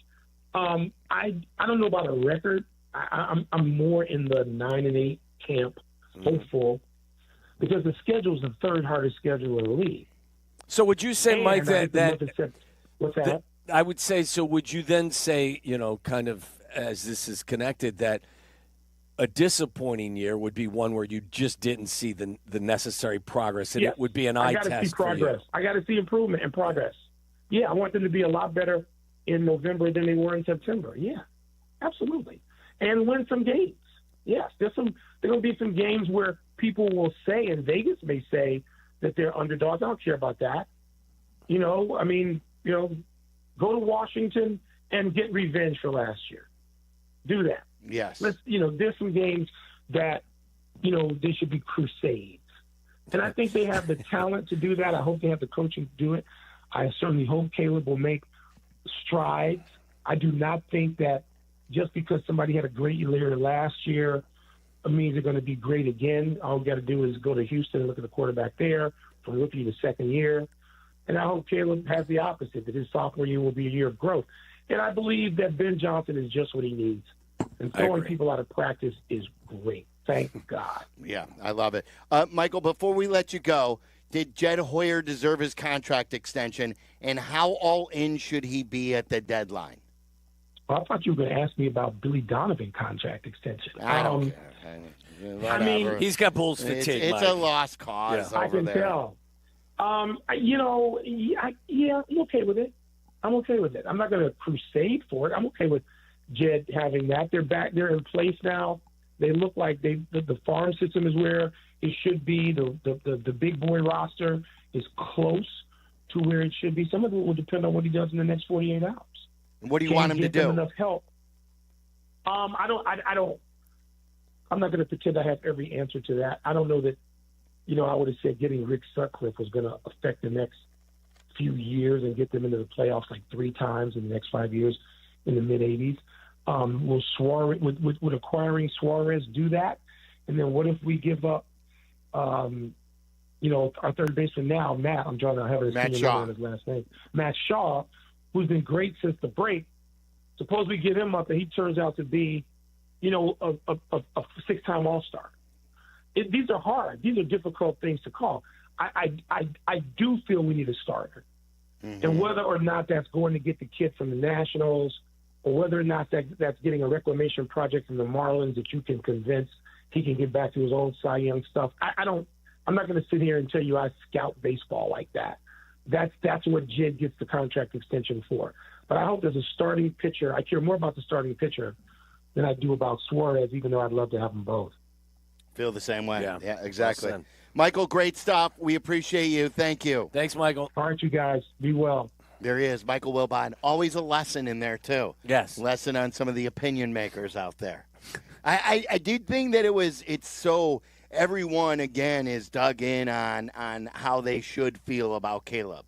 I forget his name, the one who is the one, the football reporter who broke the story with Scotty Scheffler in Louisville when Jeff he got Darlington? Darlington. Darlington is very much thinking that people have been too soft on Caleb. And anyone who wants patience to Caleb is ridiculous considering that he's the first overall pick from a year ago. Well, I think the patience for me comes into the equation based on the amount of this was a splintered environment. There was a lot of chaos that existed here. So, having to be rewired in a lot of ways, that's where my patience will be part of the equation. But, look, I'm not going to lie, but by the time we get to November, it better look significantly better than it did last year. Oh, yeah, of course. I mean, you said the same thing about with going last year with better than Justin. Yes, that was and it better be better now than correct. Last year. And despite it not being exactly how I had hoped it would be, it was significantly better than the previous experience with the quarterback. There was progress made, in my opinion. That progress has to be even more significant in year 2 because look at what you've got. You've got a rebuilt interior of your offensive line. You spent a second-round pick on an offensive tackle. You spent the 10th pick of the draft on a tight end. You added another receiver. You added Ben Johnson. It's go time. I'm not expecting you to be the MVP of the league, but I'm expecting you to be, in the top third of the league in terms of starting quarterbacks at the very least. Yeah. Coming up next, want to get to Aki's A-list. Couple of reminders. If you missed any of the tributes that we had today for Ryne Sandberg, you're a big Cubs fan, maybe you were in the office, you're just getting into your car right now. You did miss Rick Sutcliffe, and you did miss Bob Costas. But truly, you never really miss them because anything that you want to grab is available on demand. You can grab it on our YouTube page. It's youtube.com/@Waddle and Silvy. When you're there, make sure you subscribe. Or you grab it on our ESPN Chicago app or wherever you get our podcasts. The Sutcliffe stuff, as always, were the best stories. Costas was awesome, as you'd expect him to be. But it was a very emotional conversation with Rick Sutcliffe. And he's always fantastic with us. You'll want to grab that. He was on at 3 o'clock. All right, Aki's A-List coming up. And don't forget, on Friday, we're going to be out at Twin Peaks in Algonquin. So make your plans to meet us up north in Algonquin this Friday at Twin Peaks. Waddle and Silvy on Chicago's home for sports, ESPN Chicago. The ESPN Chicago Vegas Vacation. Come with us and meet the full ESPN Chicago team to Las Vegas for a packed football weekend. True Fan Travel and ESPN Chicago have teamed up for this once-in-a-lifetime trip. Round-trip airfare, a 3-night stay at Mandalay Bay, entry to special ESPN Chicago live broadcasts, an all-inclusive tailgate, and tickets to the Bears-Raiders game. Go to TrueFanTravel.com. Limited travel packages remain, so log on now. TrueFanTravel.com for the ESPN Chicago Vegas Vacation, September 26th through 29th. The ESPN Chicago Vegas Vacation. Hey, it's your buddy Tom Waddle here, and I drive a Hawk. Find your next car at HawkAuto.com. Choose from 12 Hawk Auto locations in Forest Park, St. Charles, Plainfield, Joliet, Carroll Stream, and now LaSalle, Peru. Shop thousands of vehicles from 13 big brands. Save with 0% financing or make no payments for 90 days, plus save even more with their complimentary maintenance plan. Find your next car at HawkAuto.com and drive what I drive. Drive a Hawk. Financing and plan on select models with approved credit. You ever notice that some people are picky when it comes to their beer? Yeah, and Yuengling gets it. That's why they brew a beer for everyone's taste. You want something light and easy? They've got it. Rich and toasty? That too. Something classic? That's their bread and butter. So whether you're on the golf course, watching the game, or grilling in the backyard, there's a Yuengling. Check out the lineup next time you're out. You might end up bringing home more than one. Yuengling, the oldest brewery in America. DG Yuengling & Son, Pottsville, PA. Save big on everything for your next project when you shop at Menards. Give your home a fresh, updated look with Pittsburgh's exterior paint. Ultra is a paint and primer in one that provides excellent height and coverage, and it can be tinted to create thousands of color options. View our entire selection of Pittsburgh's exterior paint today on Menards.com. Plus, view our weekly flyer and check out all the great deals happening this week. Save big money at Menards. Guys, I tell you all the time, there's nothing taboo about getting a therapy, talking to someone who is available to you, and it's why you should turn to BetterHelp.com. Our listeners get 10% off their first month, BetterHelp.com. I talk to someone regularly. Mental health is health, guys. The healthier the brain is, the healthier the body is, whether it's just workplace stress that we all experience, whether it's being a better dad, being a better husband, whatever it is, when you get to talk to somebody, it's just easier to get through life. And if you certainly have a big-time problem, you need to talk to a therapist. And BetterHelp.com has over 30,000 therapists. They're the world's largest online therapy platform with over 5 million people served globally. And get this, the reviews are outstanding. They have a 4.9 out of a 5 based on that 5-point scale, with over 1.7 million client reviews. Go to BetterHelp.com and get the help that you need. BetterHelp.com, get 10% off first month at BetterHelp.com. $4.5 million. The Veroliak Law Group wins again for their clients. That's right. The Veroliak Law Group recovered $4.5 million for a client who was injured in a truck accident. If you're injured, make sure to call the Veroliak Law Group. Hey, this is Chauncey. For 25 years, I've been your host of Chauncey's Great Outdoors. Clever name, huh? I came up with it, and I stand by it. Chauncey's Great Outdoors, Saturday morning from 6 to 7 on ESPN Chicago. Every 40 seconds, a child is reported missing. Find the Children is a nonprofit organization dedicated to helping find missing kids. You can be a part of their mission by donating your unwanted car. Call 1-800-294-0222. You'll receive the maximum tax deduction, and we provide fast, free pickup. Call 1-800-294-0222. Donate your unwanted or unused car. Call 1-800-294-0222. This advertisement was paid for in partnership with Cars R Us and Find the Children. As a fan, you know all the important sports cliches. And when you save money by bundling your home and auto with Progressive, you can get out there and give it 110%, even though that's mathematically impossible. And remember, failure is not an option. Well, it's always an option, just not a good one. But you're not worried because you've got ice in your veins. You're on fire. How can both of those things be true at the same time? Well, that's between you and your doctor. So get out there and leave it all on the field. Leave what? Who cares? Just leave it and save with a bundle from Progressive. Progressive Casualty Insurance Company affiliates and other insurers. Not available in all states or situations. Just 3 tournaments to settle the entire Live Golf season, and it begins at Bolingbrook next Friday through Sunday. DeChambeau, Rahm, Koepka, and more. Up close, personal, and locked in with special guest Good Charlotte providing the soundtrack. Get your tickets now at livegolf.com. That's livegolf.com. Listen to us now, live on the ESPN Chicago app. Listen to the show in HD at 100.3 HD2 FM. Listen now on ESPN 1000. This is Waddle and Silvy, ESPN Chicago, Chicago's home for sports. It's time for Aki's A-List. From the mind of the man who understands the 4 Ps of Waddle's world. Aki's A-List.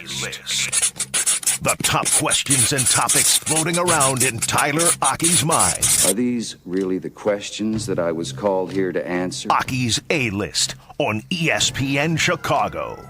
That's right. Aki's A-List is every day. And Tyler's got questions. We try to provide the answers. Tyler, what do you got today? All right, let's start with some football since we are up here at Hallis Hall. I thought this was interesting from Pat Finley yesterday when he was talking about Rome Odunze and the receivers. He thought that Rome Odunze would be the receiving leader for this Bears team in 2025. And this earlier today was Ben Johnson talking a little bit about the first-round pick from a year ago. Yeah, to me, he fits that prototypical X receiver where you can line him up outside the numbers, and provided he gets a one-on-one with a corner, he's going to win most of his matchups. Slant routes, stop routes, go routes, the whole route tree outside the numbers. And that's what I've seen from him so far. He's a really detailed route runner. I think he had a route yesterday in one-on-ones that was really impressive. He's looking one way, breaks the other way, and really snaps it off for a sharp cut. And when you have a long guy that can win contested catches and torque down the field and all that, but yet still can drop his weight and get into and out of routes like he can, that's really a unique skill set that we're going to look to capitalize on. So Ben Johnson seems like he's a fan, and the front office obviously a fan by taking him in the top 10 last year. But do you guys agree with Pat Finley's assessment that Rome Odunze will be the leading receiver on this team? I hope so, yeah. I think it's very, very possible that that's the case. I would not be shocked in the slightest. I'm really excited also to see how they're going to use DJ. We saw him in the backfield in individual drills yesterday. I believe that Ben Johnson's also talked about, hey, listen, the strength of this guy's game is run after the catch. We're going to get him the football in a number of different ways and let him do what he does best. So I think in terms of a standard one receiver, I think there's a really, really good chance that Rome is that guy by the end of this season. They just I don't know if I'm necessarily going to go on a limb and say Rome needs to be the number one or needs to have this. What I wanted to do is have most of them live up to what we expect from them. Last year was the opposite. Weren't we saying, hey, they're going to get this out of this guy, they're going to get this out of that guy, and they got none of it out of any of them. Some people thought there would be 3,000-yard receivers, and there were none. DJ didn't do what we thought he would do. I don't think Rome did what we thought he would do. Keenan Allen didn't do what we thought he would do. DeAndre Swift didn't do what we thought he would do. Cole Kmet didn't do what we thought he would do. They all underachieved. And this year, I want to walk away from the season saying everyone got better under Ben Johnson, whether that's DJ leading the way or Rome leading the way, Loveland in there. The sum of the parts has to make this a great offense and not just individuals going out there and getting numbers. Two guys will have the most impact on all of that, though. One is the coach, the other is the quarterback. How many times did we see? I think Rome Odunze was Carm had a great group of numbers. I think he was third in the league in contested catches contested catch percentage. He was also, I believe, the number one receiver in the league that was missed most frequently off-target throws. Yeah. However, it's determined. Right. Their communication was bad. There were so many different moments where the deep ball just was not where it needed to be. So these guys can all be doing what they're supposed to do, but as you said, it's all connected. Like the quarterback has to make sure he's completing better than 62% of his passes, and he has to get better at his deep ball accuracy, which was just awful last year. So there's been a lot of rave reviews, too, about Colston Loveland as well. Where do you see him fitting into the receiver hierarchy in terms of, like, production? Towards top three, I'll say. Yeah, I think I think DJ and Rome are going to be 1 and 2, and then my expectation is you drafted Colston Loveland 10th overall, and we know how he likes to use tight ends. My expectation would be that Colston Loveland would be number 3 in terms of catches. Are you worried that Burden is so far behind that he could dig himself a hole and we may not? Is it too? I mean, I know worried, it's too early, but it's on my radar. Like that he never got out of the gate the right way, and it may not be as productive of a rookie year as we think. But Loveland, who has been hurt, is like going right away. He's fitting. It seems like he's fitting in. Yeah, one of the things that was most troubling to me today, and there wasn't a ton of it, was we were told by Ben Johnson that Luther Burden, although he's not been available to practice, he's been in all the meetings and he's staying on top of all the other stuff. We saw him out there today where he had a moment where he had to be removed from the play because he didn't know what he was doing. And he yelled. He said, "Get out of there." And then you also showed me, this was great, standing next to Waddle, and something that, like, even though I've covered football, that I may not be paying as close attention to as someone who played the position, about the way Luther Burden was leaning. Yeah, I mean, it was an easy tell. Like, he was stacked on the outside of a tight end, I believe, just off the line of scrimmage, and you could tell by his body lean he was going in motion. Like, he was leaning to his left. And that's something that, everyone who plays defense, that's one of the first things you're going to look for. And you just can't, like, that. Those are the little things that have to be cleaned up. Again, you can't do the big things if you don't do the little things. They're just things that, that's sloppy to me. And you don't expect sloppiness from someone who hasn't been able to actually practice. You would expect that guy to be on his P's and Q's more so than the guys that are actually been out there practicing, and that didn't seem to be the case at times today. All right, some baseball stuff. Jeff Passan, the ESPN did a big article today about trades that all the insiders and experts want to see, and there was only one Cubs trade in there, and it was the Cubs trading for Shane Bieber, who's coming off of Tommy John. He's making his rehab starts now with the minor leagues in Cleveland, and another name that Jesse floated to me earlier today was watch out for Zach Eflin, who is a guy who has had some good years. He's having a terrible season this year, but maybe that could be like your Cole Hamels guy who was really good in those seasons leading in, and then this season just kind of needs a change of scenery. Right. Which trade would you rather make? Because the upside's certainly higher with Shane Bieber, but he's coming off of injury. Zach Eflin's not. Would you rather go for Zach Eflin or Shane Bieber? And this is not the marquee starting pitching trade you make. This is the secondary starting This is the pitching. second one? Like, yeah.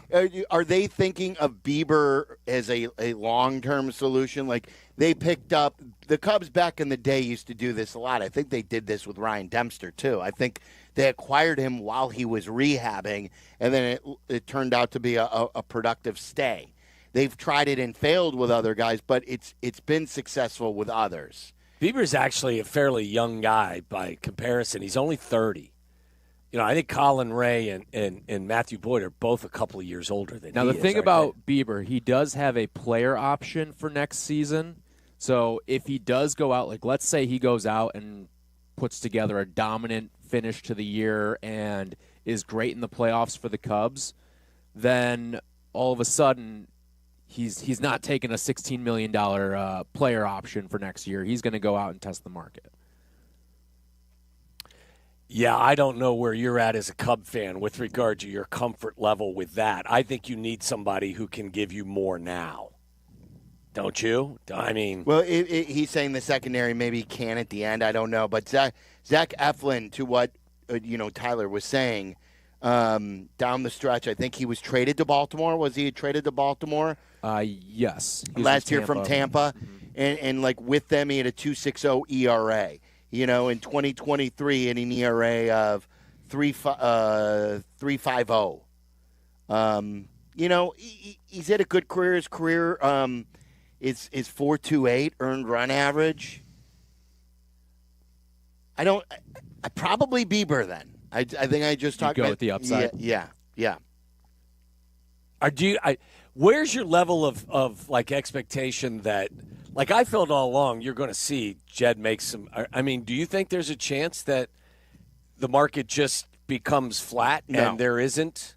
I mean, there's always a chance, but I think it's just going to be a lot of late action at the trade. Like, I think Thursday it's going to go boom, boom, boom, boom, boom. Let's gamble. But who's the best option that you truly think is a viable trade commodity? Mitch Keller, yeah. Keller from the Pirates. And how Unless excited Joe would you Ryne be? gets traded. He's pretty good. Right. I mean, and that's long-term help, yeah, that's too, like right? a three more years, I think you got. And he's not a top-of-the-rotation guy. He's like a mid-rotation guy. But he's a younger guy, too, like, and his fastball is like top 3 percentile in all of baseball. But there was a time where the thought of maybe it was Seth Lugo, maybe Mackenzie Gore, like those things are obviously Lugo signed an extension with the Royals. When you take into account what you could get like the long-term aspect of it, I think I'd rather have Mitch Keller than Seth Lugo. Really? But Mackenzie Gore. Gore is kind of the pipe dream. Right, but you'd have to give up the farm for him. Which I would be totally cool doing. Okay, so let me set the market here. Over under 2.5 trades for the Cubs. I go over.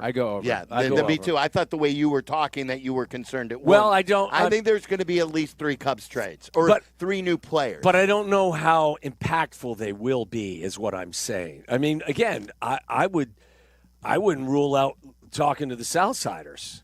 Like I don't know. Yeah. I mean, you are obviously asking to catch lightning in a bottle. Okay, let me throw Hauser in there with the other 2 names, with Bieber and with Eflin. Which one, guys? You're just talking about an innings eater. And he's hot now. He's hot now, But are we going to see what has happened with some of these other pitchers where eventually he's going to go back to what he was? Well, when will that happen? Will that happen next year? If that happens next year, who cares? Yeah. No, I mean, it could happen this year. I mean, we're starting to see it with some guys. I would still probably... it's tough because, like, there's... I'd probably go with Bieber just because he's got the highest. Yeah. Now, if you're saying this is the only starting pitching trade you're going to make, I'd probably take Hauser. Because you need someone for now, and there's no guarantee you could get that with Bieber. Yeah. Little bit of breaking news here. Oh. And this is going to hurt you, Waddle. Bengals defensive end Trey Hendrickson is planning to end his holdout and report to camp on Wednesday. To turn it into a hold-in or to participate? It's a hold-in. It'll be a hold-in. That way he's not getting fined ridiculous amounts of cash. Why don't they hold in from the start? I don't know. Why do they get probably fined? Because he was pissed off and to make a scene. Yeah. Shamar Tuner, from what I think Bigsy reported, is going to be out. They're expecting a month, right? Yeah. Isn't that what Bigsy reported? Yep. Adengbo looks more to me, again, just a couple days in Pags. He looks like a guy who's going to be more effective inside than outside. Are we really putting all of our eggs in the Dom Robb and Booker basket? Oh, I hope not. It kind of feels like that's where it is, though. It wasn't good enough. It wasn't even close to being good enough last year. And you needed to improve. Now, maybe you get some natural improvement from Montez Sweat, but still, like, you need someone on the opposite end there. Yeah, we need to talk about Sweat, too, coming up. We were in one of our text groups. We were debating the lowest level of success you would want from Montez Sweat. Like, what's the lowest? The minimum. The minimum amount of. And I think this is a good topic where, Tyler, we focus on one bear a day, and we say, DJ Moore, what's the lowest minimum amount of success to make this a successful season?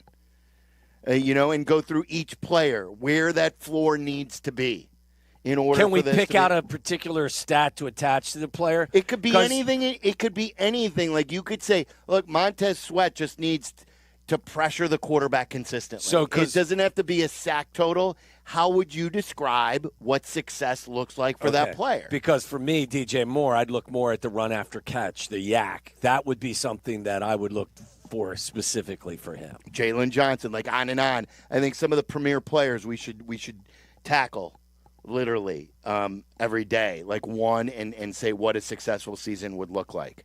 All right, there you go. That's Aki's A-list. Oh, did Waddle have an accident while partying back in the day? Oh, yeah. A former Bear tried to refresh his memory, but his memory wasn't refreshing. He'll tell you the story coming up next. The afternoon drive is easier with Waddle and Silvy. Chill out. They're coming right back. ESPN Chicago. Courtney Cronin, the latest from Hallis Hall and wherever Bears roam in Chicago. Be an informed fan with ESPN Chicago. Brought to you by Costa Ivoni. Everyone loves a fresh haircut for summer, but with the weather warming up and the kids out of school, this season is the time for making memories, not appointments. And that's why you should go to Great Clips. You can even use their convenient online check-in to get in for a cooler, shorter haircut for less whenever you have the time.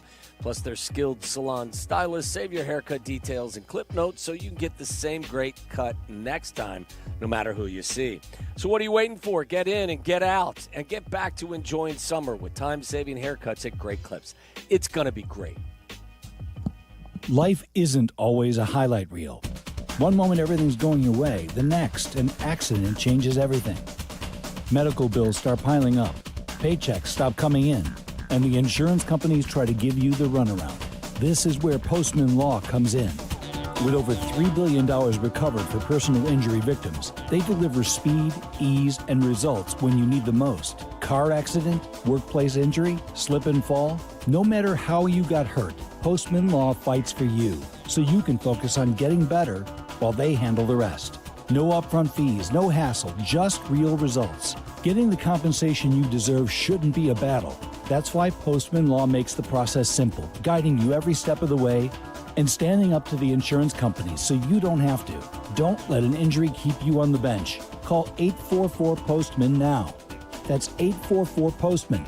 Postman delivers. Let them deliver for you. Bulls and Sox fans, don't miss Bulls Night at Rate Field on August 8th. See Benny the Bull and Southpaw as the White Sox take on the Guardians at 6:40 p.m. With a specially priced ticket, receive a limited edition Derrick Rose bobblehead while supplies last. Spend $125 or more at the team store and get a free Southpaw City Connect bobblehead. And be sure to stick around for a post-game fireworks show presented by Fanatics. One city, two teams, see black and red. To purchase tickets, visit whitesox.com/promos. To help those who want to be helped, but may not be able to afford it. That's what PGA Tour winner Grayson Murray had envisioned for a foundation before he sadly took his own life at just 30 years old. His parents channeled their grief into creating the Grayson Murray Foundation, carrying out his vision to help those struggling with mental health and addiction. To donate and learn more, visit GraysonMurrayFoundation.com. You ever get decision paralysis, like figuring out what to watch or what to eat? Well, the same applies if you're hiring. It can be overwhelming to have too many candidates to sort through. But with ZipRecruiter, you can proactively find the best ones quickly. How? Through their innovative resume database. ZipRecruiter's resume database uses advanced filtering to quickly hone in on top candidates for your roles. See someone who stands out? You can unlock their contact info instantly. Try it free at ZipRecruiter.com/sports. That's ZipRecruiter.com/sports. For over 20 years, Purple Wave Auction has been the trusted leader in online auctions, offering the easiest way to buy and sell equipment. From bulldozers to backhoes and combines to cranes, we host multiple weekly auctions in construction, ag, and fleet equipment. With our no reserve format and sell where it sits approach, you can bid on local equipment without waiting for far off auction dates. Get registered for free and start bidding today at purplewave.com. Hard work beats talent when talent doesn't work hard. That's why when it comes to hard work, nothing works harder than a Chevy Silverado. Check out the full line of Silverados at ChevyDriveChicago.com. Chevy Silverado, official truck partner of the Chicago Bears. Guys, it was another scorcher out there today, mid-90s up here at Hallis Hall, and Window Nation is going to help you beat the energy bills with energy-efficient windows. You're going to get the return on investment you're looking for. A couple of years ago, my air conditioner wasn't working as well as it should have because the windows weren't working, and they weren't blocking the warm air from coming in and the cool air from leaving my house.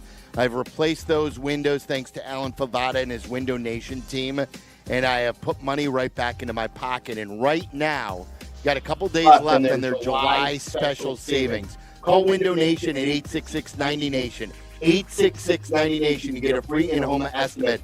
So they'll explain to you what you need and what you don't need, or go to windownation.com.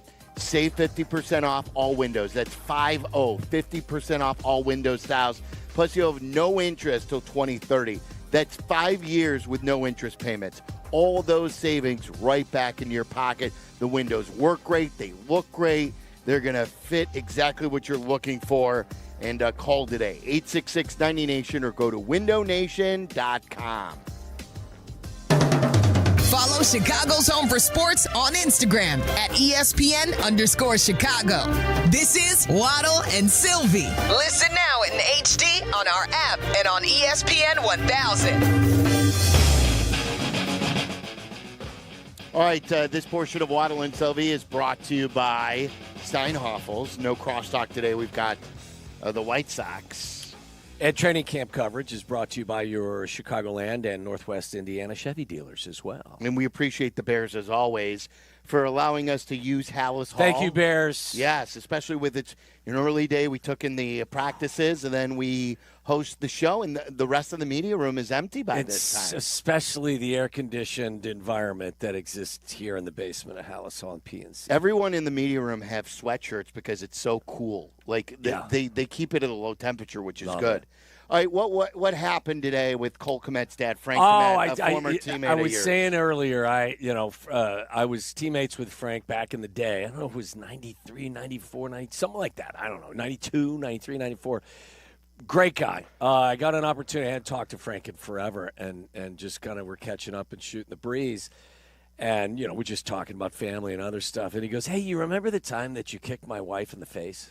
Huh? And I looked at him, and I was terrified. I was like, Frank, what are you talking about? Like, you joking. He goes, it wasn't intentional. And I go, I don't remember what happened. And he was like, don't you remember we were all out having a great time after a game one time? And it was him and his wife and me and my wife and the Morrisseys and another couple. And he said, like, something happened, and I was falling down, and my foot came up into the air, and I kicked his lovely wife in the face. And I didn't mean to. It was not intentional. Of course you wouldn't mean to. I know that, but that is very you. Out partying, having a misstep, something happens. I didn't mean it. I apologize to both Frank and to Cole. But did you apologize to him today? No, I did to Frank. I said, Frank, I'm so sorry.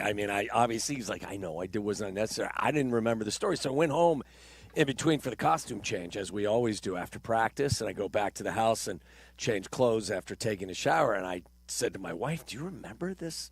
And she didn't either. So, like, as the elder statesman in the group, I was just, maybe it was a memory issue, but it sounds on par with Thursday. We should shout at Cole Kmet as he's coming off the field. No. Say, sorry for kicking your mom. I didn't, no, we're not going to do that. That's not what we're going to do. We're not going to do that. But that's like one of those nice trips down memory lane.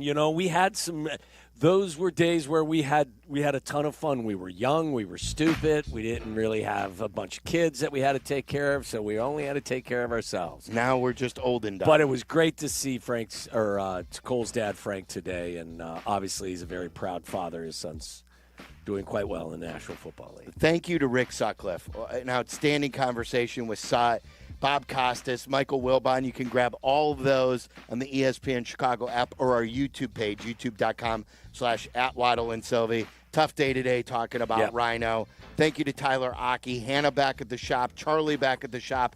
Thank you. For Waddle, I'm Silvy. It's ESPN 1000. Have yourself a great Tuesday night. Waddle, he's gone. Really excited. That was a big thrill. Hi, it's Andre Dawson, including myself, Ed Belfour. There's a very low percentage of this